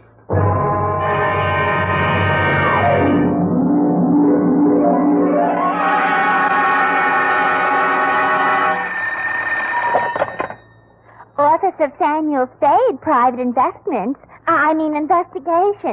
Good morning. Evening. Effie? Miss Perrine is on a vacation. Perhaps I may be of assistance, no doubt. I don't know. To whom am I speaking to? I am sorry. I cannot divulge that information to an entire stranger. May I take a message? Look, Miss Whoever you are, I don't want to discommode you, but I am sorry, but I will have to ask you in no certain terms to resist from this line you are handing me. I am not the type secretary. Forget it. I'll just call Miss Perrine long distance and dictate my report over the phone. Oh, my servant daughter, how utterly gouch of me, Mr. Spade. Oh, I'm Bernadine, Effie's relief. I mean yours. I could use some. Oh, shall I send out for some medicine? Yeah. The phone number's on the wall behind the water cooler. Tell them the 100 proof bonded and hang the expense. I'll be right down to dictate my report on the bail bond caper.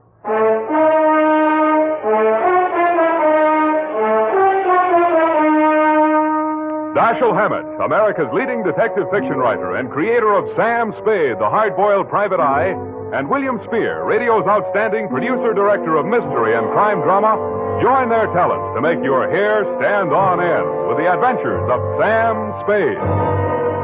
Presented by the makers of Wild Root Cream Oil for the hair.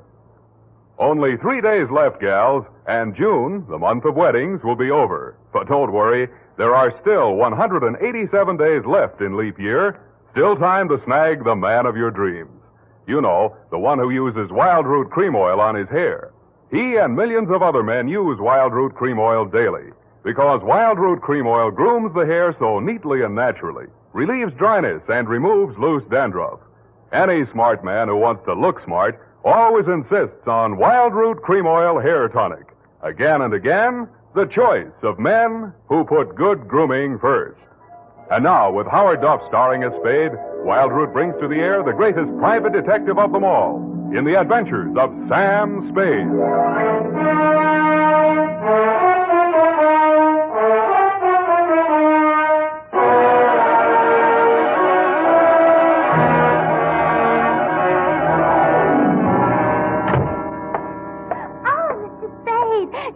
Mr. Spade, you just gotta be. Yes, but why? It was fate.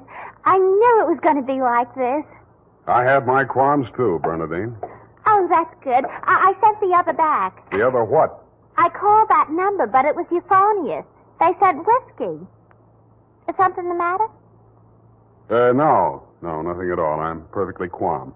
Well, I'm glad. My previous employer was very nervous, which is why I just happened to be tentatively at large when Effie reproached me about being a relief to her. Figures.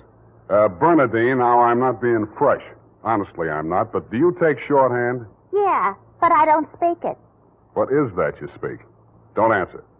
Ready? Rodney. I mean Roger. Date. I'll have to ask my mother. Down, Bernadine. Date, June 27, 1948, to Miss Effie Perrine, care of Perry's Lodge, Kanab, the Pearl of the West, Utah. What? Oh, wrong letter. I'll get to that later. Date, June 27, 1948, to Leo M. Scarlett, care of Leaf Branch, Root, Knox and Wood, attorneys at law, 333 Pine Street, San Francisco, from Samuel Spade, license number 137596. Subject, the bail bond caper. Dear Leo, I'm sorry things turned out the way they did, Leo, and I'd like you to know how I got into it. It wasn't for the reward. I don't take rewards. I'm not in love with your wife, no matter what she says, and I wasn't sore at you about anything. I was just sitting in my office, minding my own business, when the door opened, and Vivian walked in. She looked every bit as beautiful as she did when she lived under me in Ma Tuttle's boarding house in 41. In fact, I didn't recognize her until she slithered out of her mink. Hello, Sam. Surprised to see me? Yeah, but I'm trying not to show it. What's on your mind? Is that all you've got to say to me, Sam? Well, you're here on business, aren't you? All right, I don't blame you. It all happened pretty sudden, Leo and me. I should have written or phoned you, I suppose, but somehow... Forget it, Vivian. Now, what do you need a detective for? You, thinking of divorce already? Oh, please don't, Sam. If it was a mistake, I'm the one who has to live with it, and I made up my mind when I married Leo. This time it's for keeps. No matter what. Mm-hmm. What's the what? He's in trouble, Sam. Well, that's nothing new. Well, this time I don't think it's his fault. When Leo went legit, he meant it. What's he say he's doing now? He's a bail bond broker. Judging from your new look, I'd say he's a success. Sam, a man called him on the phone today. I answered. He said his name was Holiday, but I recognized his voice. It was an old friend of Leo's, Charlie Rosenfoy. Charlie, huh? When did he get out? A couple weeks back. He was paroled. I don't know what he said over the phone, but Leo looked scared and sick. I don't wonder. The word around town was that Charlie took the rap for Leo. And I don't know anything about that. All I know is Leo's on the level now, and Charlie never will be. He did plenty on his own during that time he served. Well, I won't argue that, but from where I sit, it looks like Leo better start wearing a gun again. He has. That's what I'm so frantic about, Sam. You hear any of the conversation from Leo's end? He didn't say much. But I did hear him say, "All right, 10 tonight. I'll meet you there." That wasn't very smart of him. I know, but that's the way he is. It might be only for a payoff. I thought of that, too. But Leo hasn't got that kind of money. He's been dropping a lot at the racetracks lately. And even if he had it, he's not the type to pay blackmail. I don't like it. Why should I stick my neck out? Why did you have to come to me anyway? 'Cause I trust you, Sam. I know you were jealous of Leo. I was? Sam, if we ever meant anything... If you meant half the things you said to me when we... Stop it. That's blackmail. Oh, I feel so lost and alone. I don't know where to turn. Okay. I'll see what I can do. Oh, Sam. I'll make it up to you somehow. You see if I don't. Sure you will. And tell Leo to stop dropping his money at Tan Ferran. This is going to cost them plenty.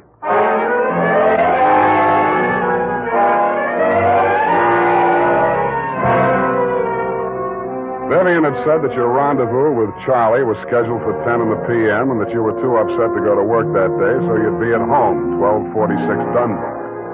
I took a plant in your apartment building from a sleepy lagoon-type cocktail bar across the street called, you guessed it, the Sweet Leilani. Your wife joined me, and after a while, we got around to talking. At least she did. I bet you can't guess what I'm thinking about. Huh? Listen, Sam.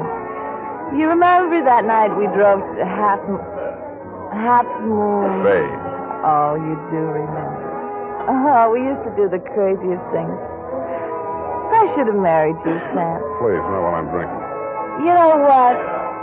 The trouble with crooks, they have to work day and night. Yeah. Hey, you're not listening. No, but everybody else in the place is. Let's talk about you, Sam. Did I ever tell you how I met Leo? No, and please don't. And then he opened a bucket shop. You know what a bucket shop is? Yeah. It's stockbroker. Brokerage. Yeah, that's right. Only it's crooked.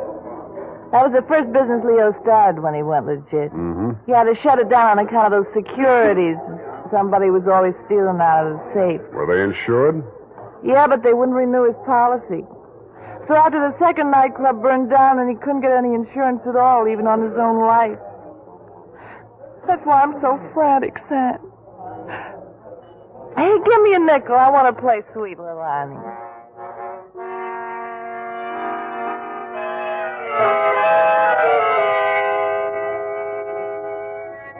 50 nickels, and 2 hours later, Sweet Leilani broke under the strain, so we had Princess Papuli to leave, and that gave out, and we're starting on the Hawaiian war chant when she disappeared through a door marked Wahine, Hawaiian for powder room, and never came back.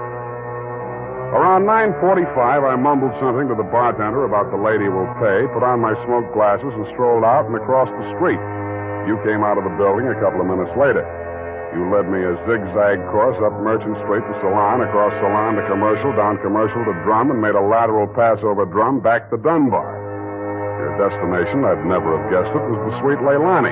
Happily, they were not playing Sweet Leilani. It was very, very quiet.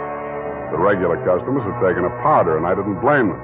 In the new crop at the bar, I counted 10 broken noses, at least 5 broken paroles, assorted knife scars, and 4 pairs of cauliflower ears, and 1 maverick. You slid into a booth at the end of the bar, took the gun out of your shoulder holster, and laid it down on the table in front of you. I walked over, turned it around so it was pointing at the jukebox instead of me, and sat down. Some other time, Spade. Some other time I drink with you. I'm waiting for a friend. Why the gun? You selling it to him? Maybe I give it to him. Go on, you drink at the bar. It's kind of crowded. Looks like Charlie Rosenfoy's old mob. Who are they gunning for? You or Charlie? Why don't you ask them? What are you drinking, Leo? I was with that bottle all day. Got a bad taste. Do me a favor, Spade. There's a bar 2 doors down the street. Go drink there. There's my friend coming in the door. Any friend of yours is a friend of mine, Leo. Look, Spade. Hello, Leo. What's the matter? You bring a bodyguard to meet your old friend Charlie? This shamus threw his weight in here. I didn't ask him. I don't need him. Huh. That sounds like the old Leo Scarlatti I used to... The name is Scarlet. Oh, pardon me. I've been on the rock for so long, it's hard to catch up on all the changes. There's been a war, Charlie. Anyone tipped you to it yet? You got a smart bodyguard, Leo. Let's talk. Let's go somewhere else and talk. I like it here. Okay, we start. How come you tipped the mob we were coming here? You promised you wouldn't. Like the shamus, they got to drink somewhere. All right. Say what's in your mind, and I'll go. Yeah, and if you don't mind, I think I'll do my drinking at the bar.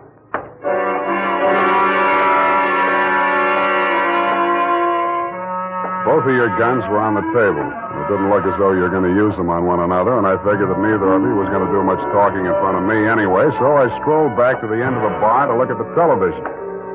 The 10 o'clock news roundup was on, and the ticker tape that was moving across the screen said ... in Atlantic City today, period.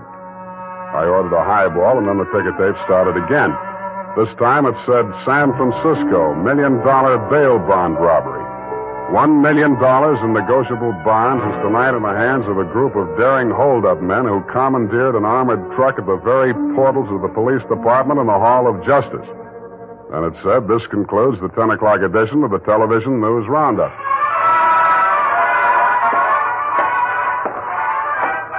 I had a slight hunch that if the television boys had had their cameras on the big bail bond robbery, that at least some of the characters would have been played by at least some of the bad actors that were foregathered in the Sweet Leilani. In fact, what you and Charlie were saying and doing when I walked back to your booth was almost too much to the point. You let me see the bulky portfolio Charlie shoved across the table at you. It looked like a carrying case for bonds, bank messenger type. But it was sealed with wax blobs bearing the imprint of the Great Seal of the state of California. I was impressed. Where'd you get this? You can read about it in the papers, and if I was you, I'd get this out of sight before them papers hit the street.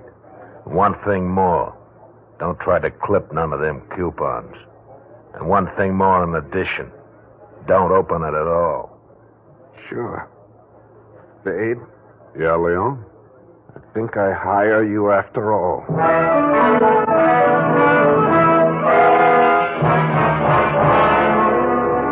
I took the job, and you handed me the portfolio.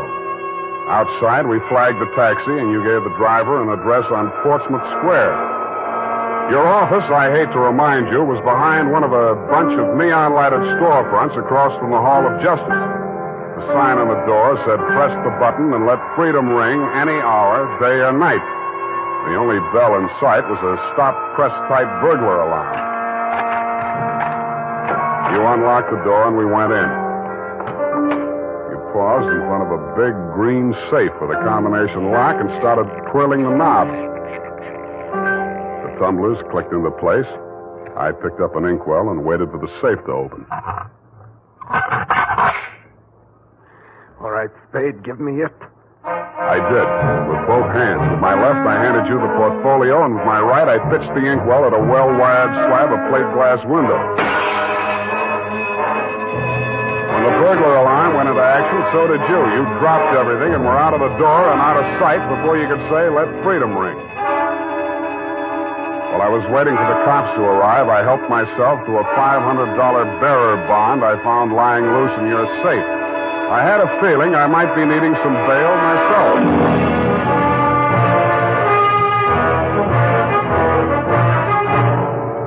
The makers of Wild Root Cream Oil are presenting the weekly Sunday adventure of Dashiell Hammett's famous private detective, Sam Spade.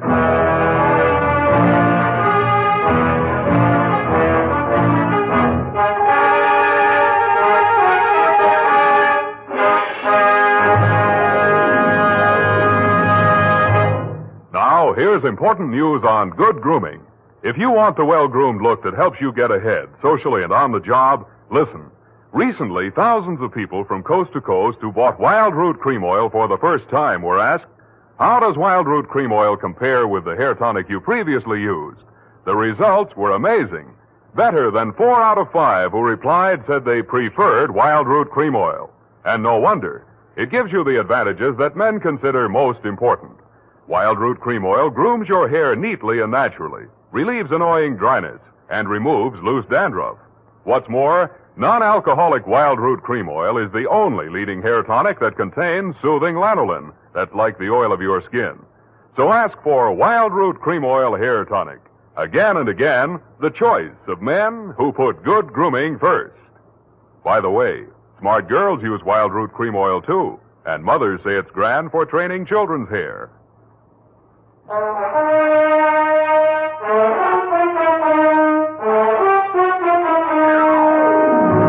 And now, back to the bail bond caper. Tonight's adventure with Sam Spade.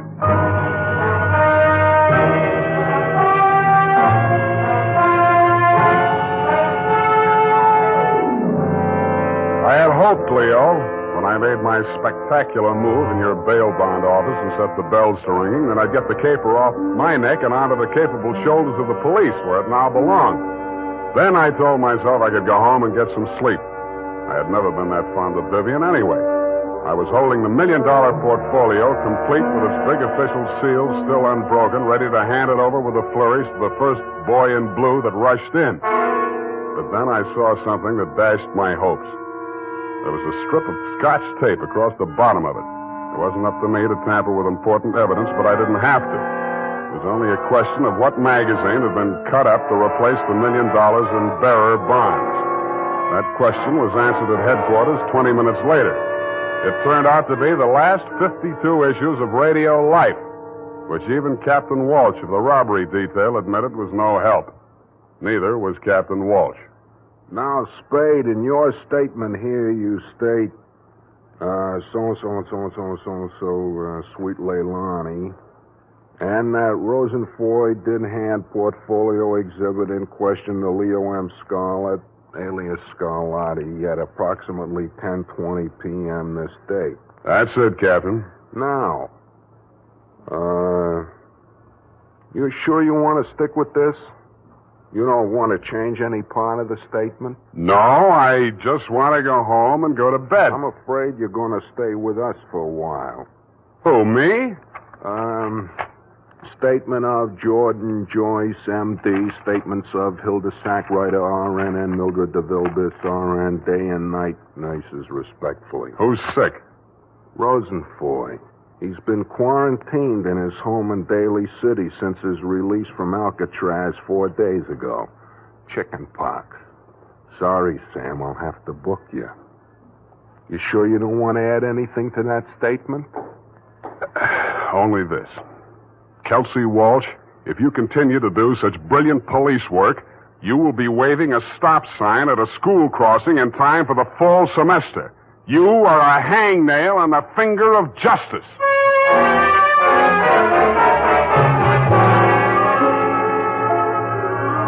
I thought I had been courteous and cooperative, but even so, it was the middle of the afternoon by the time they set my bail. $1,500. That made it light. But I hadn't had time to hang the curtains in my cell when I got even worse news. My bail had been posted by who? Vivian, a banana peel, and the steps of progress. She met me outside. Well, aren't you going to thank me? What for? Getting me in jail or getting me out? Getting you out, of course. It was all the money I had in all the world. Leo's money was impounded, you know. But, Sam, when I thought of what you and I once meant to each other, and maybe we still... Yeah. Well, you'll get your money back. I'm not really guilty. Oh, I know that. What else do you know? I guess it's safe to talk. Leo phoned me today. Where is he? He wouldn't say. Some pay station. He kept putting in nickels. Sam, you've got to talk to him. You've got to convince him it's best to give himself up. Now you're beginning to make sense, sweetheart. But how can I get to talk to him? I've arranged it. He's to meet us at the Club Leilani. You know, where we had our reunion yesterday. That place on Dunbar? Yeah. Oh, that's great. A crowded saloon less than a block from the police department. Besides, the place has lousy memories for me. By the way, did you ever get out of the ladies' room? If you don't mind, I'd rather talk about something else. Okay, let's talk about how do we bring this big secret meeting off in a crowded cafe. Is Leo coming in a false beard? You really think I'm stupid, don't you? I didn't say so. Well, it so happens that the place is closed on Tuesday. See that sign in the window? Closed, Tuesday. Mm-hmm. Now, how do we break in? I was counting on you. You're a detective. Can't you use a glass key or something? Did you say that bail bond you bought for me was all the money you had in the world? That's the truth. Then get ready to forfeit it. It's a risk I've got to take. You've got to take. Sam, please, if we ever meant anything... Yeah, I know. Half Moon Bay. But sometimes I wish we hadn't been childhood sweethearts. Wait here. I'll case the alley.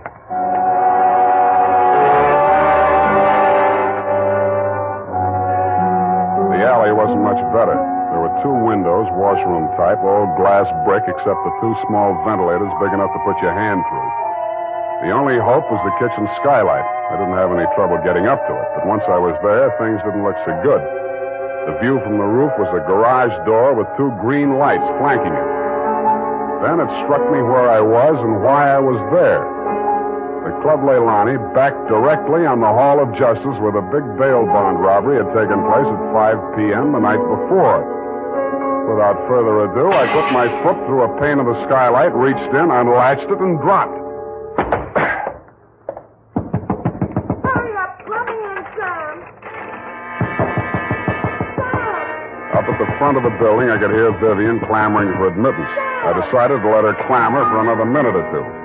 It isn't a thing I often do, but I walked resolutely into the ladies' powder room. It was very well equipped. It had furniture, a telephone, and more clues than I needed. The magazines were there, the razor blades were there, the Scotch tape was there. There was even a scraping of red sealing wax on the steel frame of the window slot. But best of all is what I found in the paper towel dispenser. I lifted it out and moved it next door to the men's washroom. Then I let her in. What kept you so long? You'll spoil everything. I was afraid you'd... Here comes your husband. Oh. Come on, let me in. What happened, Leo? You're early. Any objections? I just got itchy, that's all. How are you, baby? Don't, Leo. I'm so nervous. Straining. What are we going to do, baby? What's Spade going to do for us? Tell him, Sam. I'll leave you two alone to talk it out. I'll freshen up a little. Haven't had my face on all day. Poor kid. Well, Spade, let's have it. Yeah, she's right, Leo. I can do a lot for you. But you've got to do something for me. Spade, this is level. I never saw those bonds. I know that. Then what are you after? The truth. It's the only thing that can save you, and if you take this rap, I take it too. I'm in clear up to my neck. Okay. Charlie Rosenfoy came around to Vivian and made her this proposition. He was going to pull this bail bond job and plant the goods on me to get even for the rap he thought he'd taken for me. Vivian pretended to play along with him, only she got hold of the package long enough to take the bonds out and put the old magazines in instead. Yeah. The idea was the mob would think Charlie had double-crossed them, taken the goods for himself, and delivered a phony packet to their banker, which was supposed to be me. Sure. Only you had to get smart and set off that burglar alarm. Now I'm getting the squeeze on all sides. The mob, the law, Charlie are all gunning for me at once. Don't worry about the mob and the law, and don't worry too much about Charlie. What are you driving at? That'll be him now. Who tipped him I was here? Get back in the corner. It's dark in here. He'll never see you. I'll take care of him. All right. Hello, Charlie. Oh. Come on in. Good boy, Spade. Get his gun. You're my friend. Sure, I'm your friend. Come here. Yeah, sure, Spade. Pleasant dreams, fellas. Now I act. Hey, Charlie! No, Leo!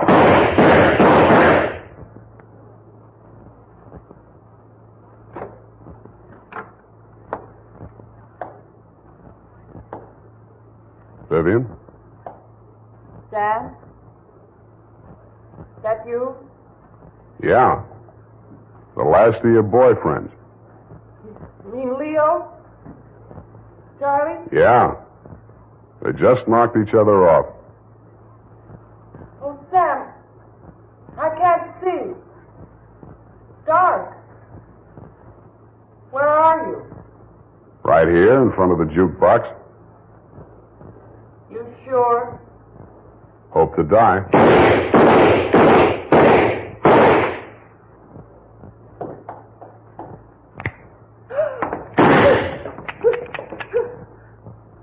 Drop it, Vivian. It's empty. Sam,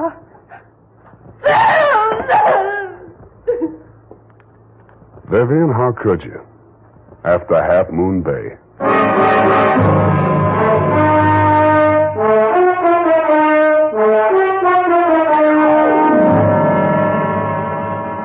I'm sorry I had to knock you boys out, Leo, but better lumps than bullet holes, eh? After she started wrapping up the caper, it wasn't too hard to figure what she was up to, providing you could keep her smoke out of your eyes. She told Charlie how to operate on you and told you how to operate on Charlie. $1 million for her and 2 dead gangsters lying on the floor of an empty joint where they'd shot it out. The secret of the missing bonds would have to be written off by the police as having died with either one of whichever of you ever had them. Period. End of something. Pardon me, Mr. Spade. I know you're tired, and if you're too brushed, please feel free to allude the whole matter, but... Yes, okay, let's do that. Thank you. Effie said that you were always glad to qualify any little points that she didn't understand. She said that, did she? Yeah, But she also said that quite accidentally that you sometimes leave things out that should be left in. Bernadine, times are very bad. They're cutting salaries everywhere.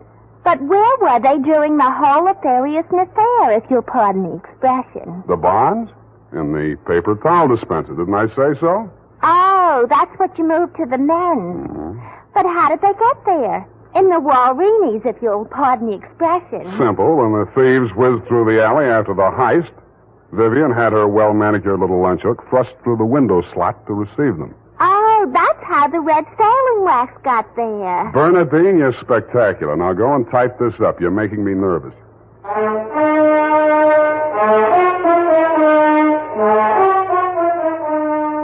You know what they say about people who like mysteries? Once a mystery fan, always a mystery fan. And that goes for hair tonics, too. Once a Wild Root Cream Oil fan, always a Wild Root Cream Oil fan. Just try it and you'll see what I mean. Wild Root Cream Oil grooms the hair neatly and naturally, relieves annoying dryness, and removes loose, ugly dandruff. So tonight, or first thing tomorrow, step up to your drug or toilet goods counter and ask for Wild Root Cream Oil. Get the big economy bottle and the handy new tube that's easy to pack when you travel. Also, ask your barber for a professional application of Wild Root Cream Oil Hair Tonic. Again and again, the choice of men who put good grooming first. Well, here it is, Mr. Spade. I hope it's not too erroneous. Oh, I'm sure it's quite offensive. Don't you mean inoffensive, Mr. Spade? Have it your way. I don't want to sound imprudent, Mr. Spade, but I must say that your conduct through the whole thing was very brave and outrageous. Don't you mean courageous? Now I've got you doing it. You're going to be just like Mr. Cummel. Your previous employer, no doubt. Yeah, poor man. You know, he finally became completely erasable. They had to take him away. What were his symptoms? Well, when he ordered the puppy biscuits, I thought he was just being concentric. But after a while, he wouldn't answer to anything but Rover. I had to sprinkle his flea powder in the morning, you know? And then he had his little tricks. He always wants you to show off, sitting up and rolling over.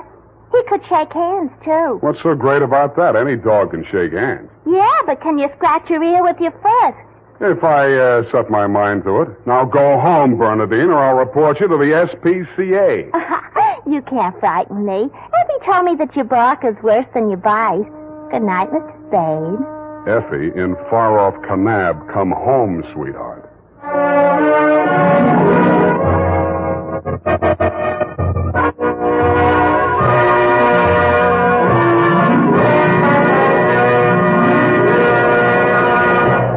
The Adventures of Sam Spade, Detective. Brought to you by Wild Root Cream Oil Hair Tonic, the non-alcoholic hair tonic that contains lanolin.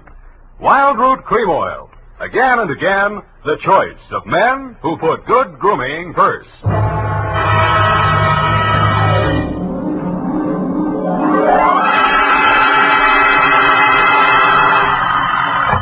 Sam Spade Detective Agency. It's me, sweetheart. Risen from not one, but 2 deathbeds. Oh, Sam, I bet not. You wouldn't take that lying down. Oh, Effie, you made a joke. Well, you did first, Sam. I did not. Oh, you mean you actually Now, don't pin me down. Anyway, I was present at 2 dying declarations. Would you believe, Effie, that a man could say something that wasn't true at a time like that? Oh, no.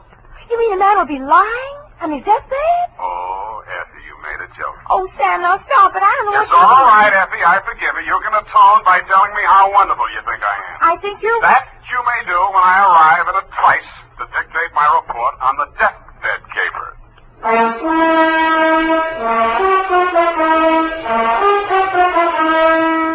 Dashiell Hammett, America's leading detective fiction writer and creator of Sam Spade, the hard-boiled private eye, and William Spear, radio's outstanding producer-director of mystery and crime drama, join their talents to make your hair stand on end with the Adventures of Sam Spade. Presented by the makers of Wild Root Cream Oil for the hair. Tell me, mister, how many times a day do you have to comb your hair? Not many, I'll bet, if you groom it right first thing every morning with Wild Root Cream Oil. For this famous hair tonic grooms your hair neatly and naturally and helps it to stay that way throughout the day. Wild Root Cream Oil also relieves dryness and removes loose dandruff. With Wild Root Cream Oil, you don't have to keep combing your hair every 2 minutes. That is, unless your gal can't resist running her hands through it. Get Wild Root Cream Oil Hair Tonic. Again and again, the choice of men who put good grooming first. And now, with Howard Duff starring as Spade, Wild Root brings to the air the greatest private detective of them all in the Adventures of Sam Spade.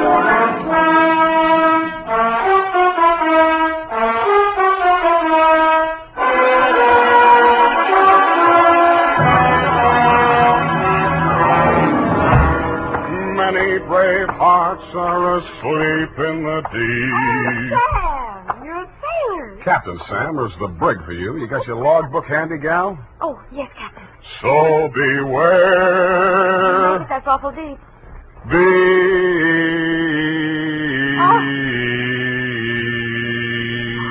Date June 20th, 1948. Where? I have no shame. To Marin County Sheriff's Office, San Rafael, California. Attention, Deputy Woodington from Samuel Spade, license number 137-596. Subject, the deathbed caper. Dear Bill, the dawn came up like thunder out of Chinatown across the bay. In San Francisco, all we could see was fog. But on your side, it must have lifted briefly because somebody named Dan Starbuck managed to find his way to a phone booth, call me, and ask me to meet him at the 3rd Street Pier in Sausalito.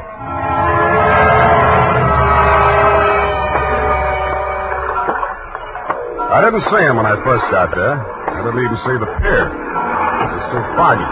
But in the glow of the neon lights in front of the Viking saloon, I saw a man who seemed to be waiting for someone. He was a big guy with a good face, but plenty of worry on it. Mr. Spade? Yeah, Mr. Starbuck. Dan Starbuck. Come on down to the end of the pier. I'll explain as we go along. We gotta hurry. You act hot. You wanted for something? What? Not yet. What's the caper?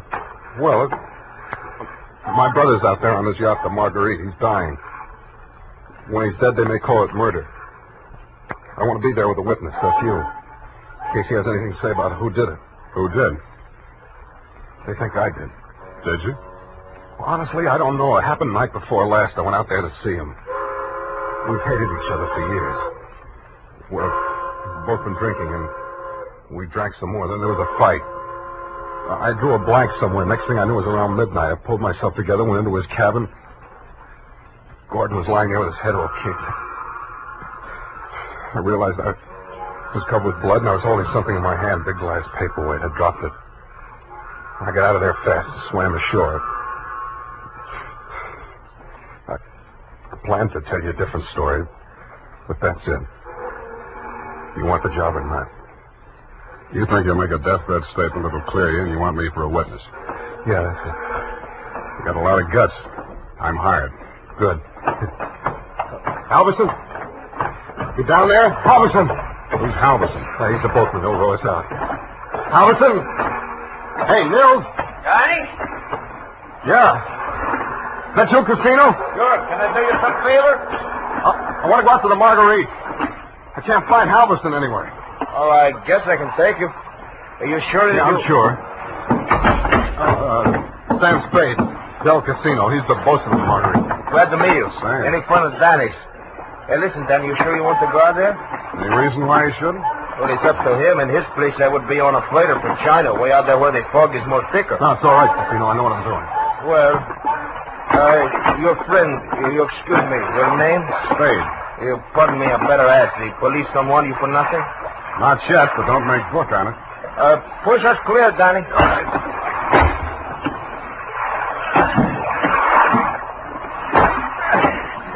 This fog is closing in, but I can still see the lights from the Marguerite. I wish we don't find her.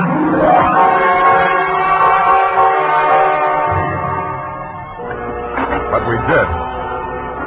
She was wearing clam diggers, an off-the-shoulder T-shirt, and was leaning against the rail as the dinghy pulled past the police launch and nestled in under the ladder of the yacht. Del?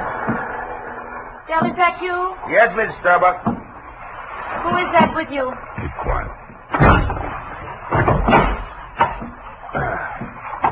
Del. Well, what are they saying ashore about... Oh, I thought you... You're Mrs. Starbuck? Yes? I'm Sam Spade. I'm from San Francisco. I'm a detective. Your brother-in-law's in the boat. You captured him? He wants to come aboard.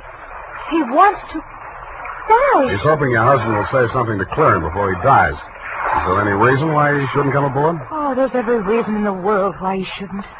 The police are in there with my husband right now. Yeah? The doctor says there's a possibility that he may regain consciousness long enough to make a dying declaration. Mm-hmm. If he's face to face with Dan, there's no telling what he'll say. I wish Dan wouldn't. My husband is dying. Dan? Yeah. What's he say? I don't know, but I think you'd better come aboard.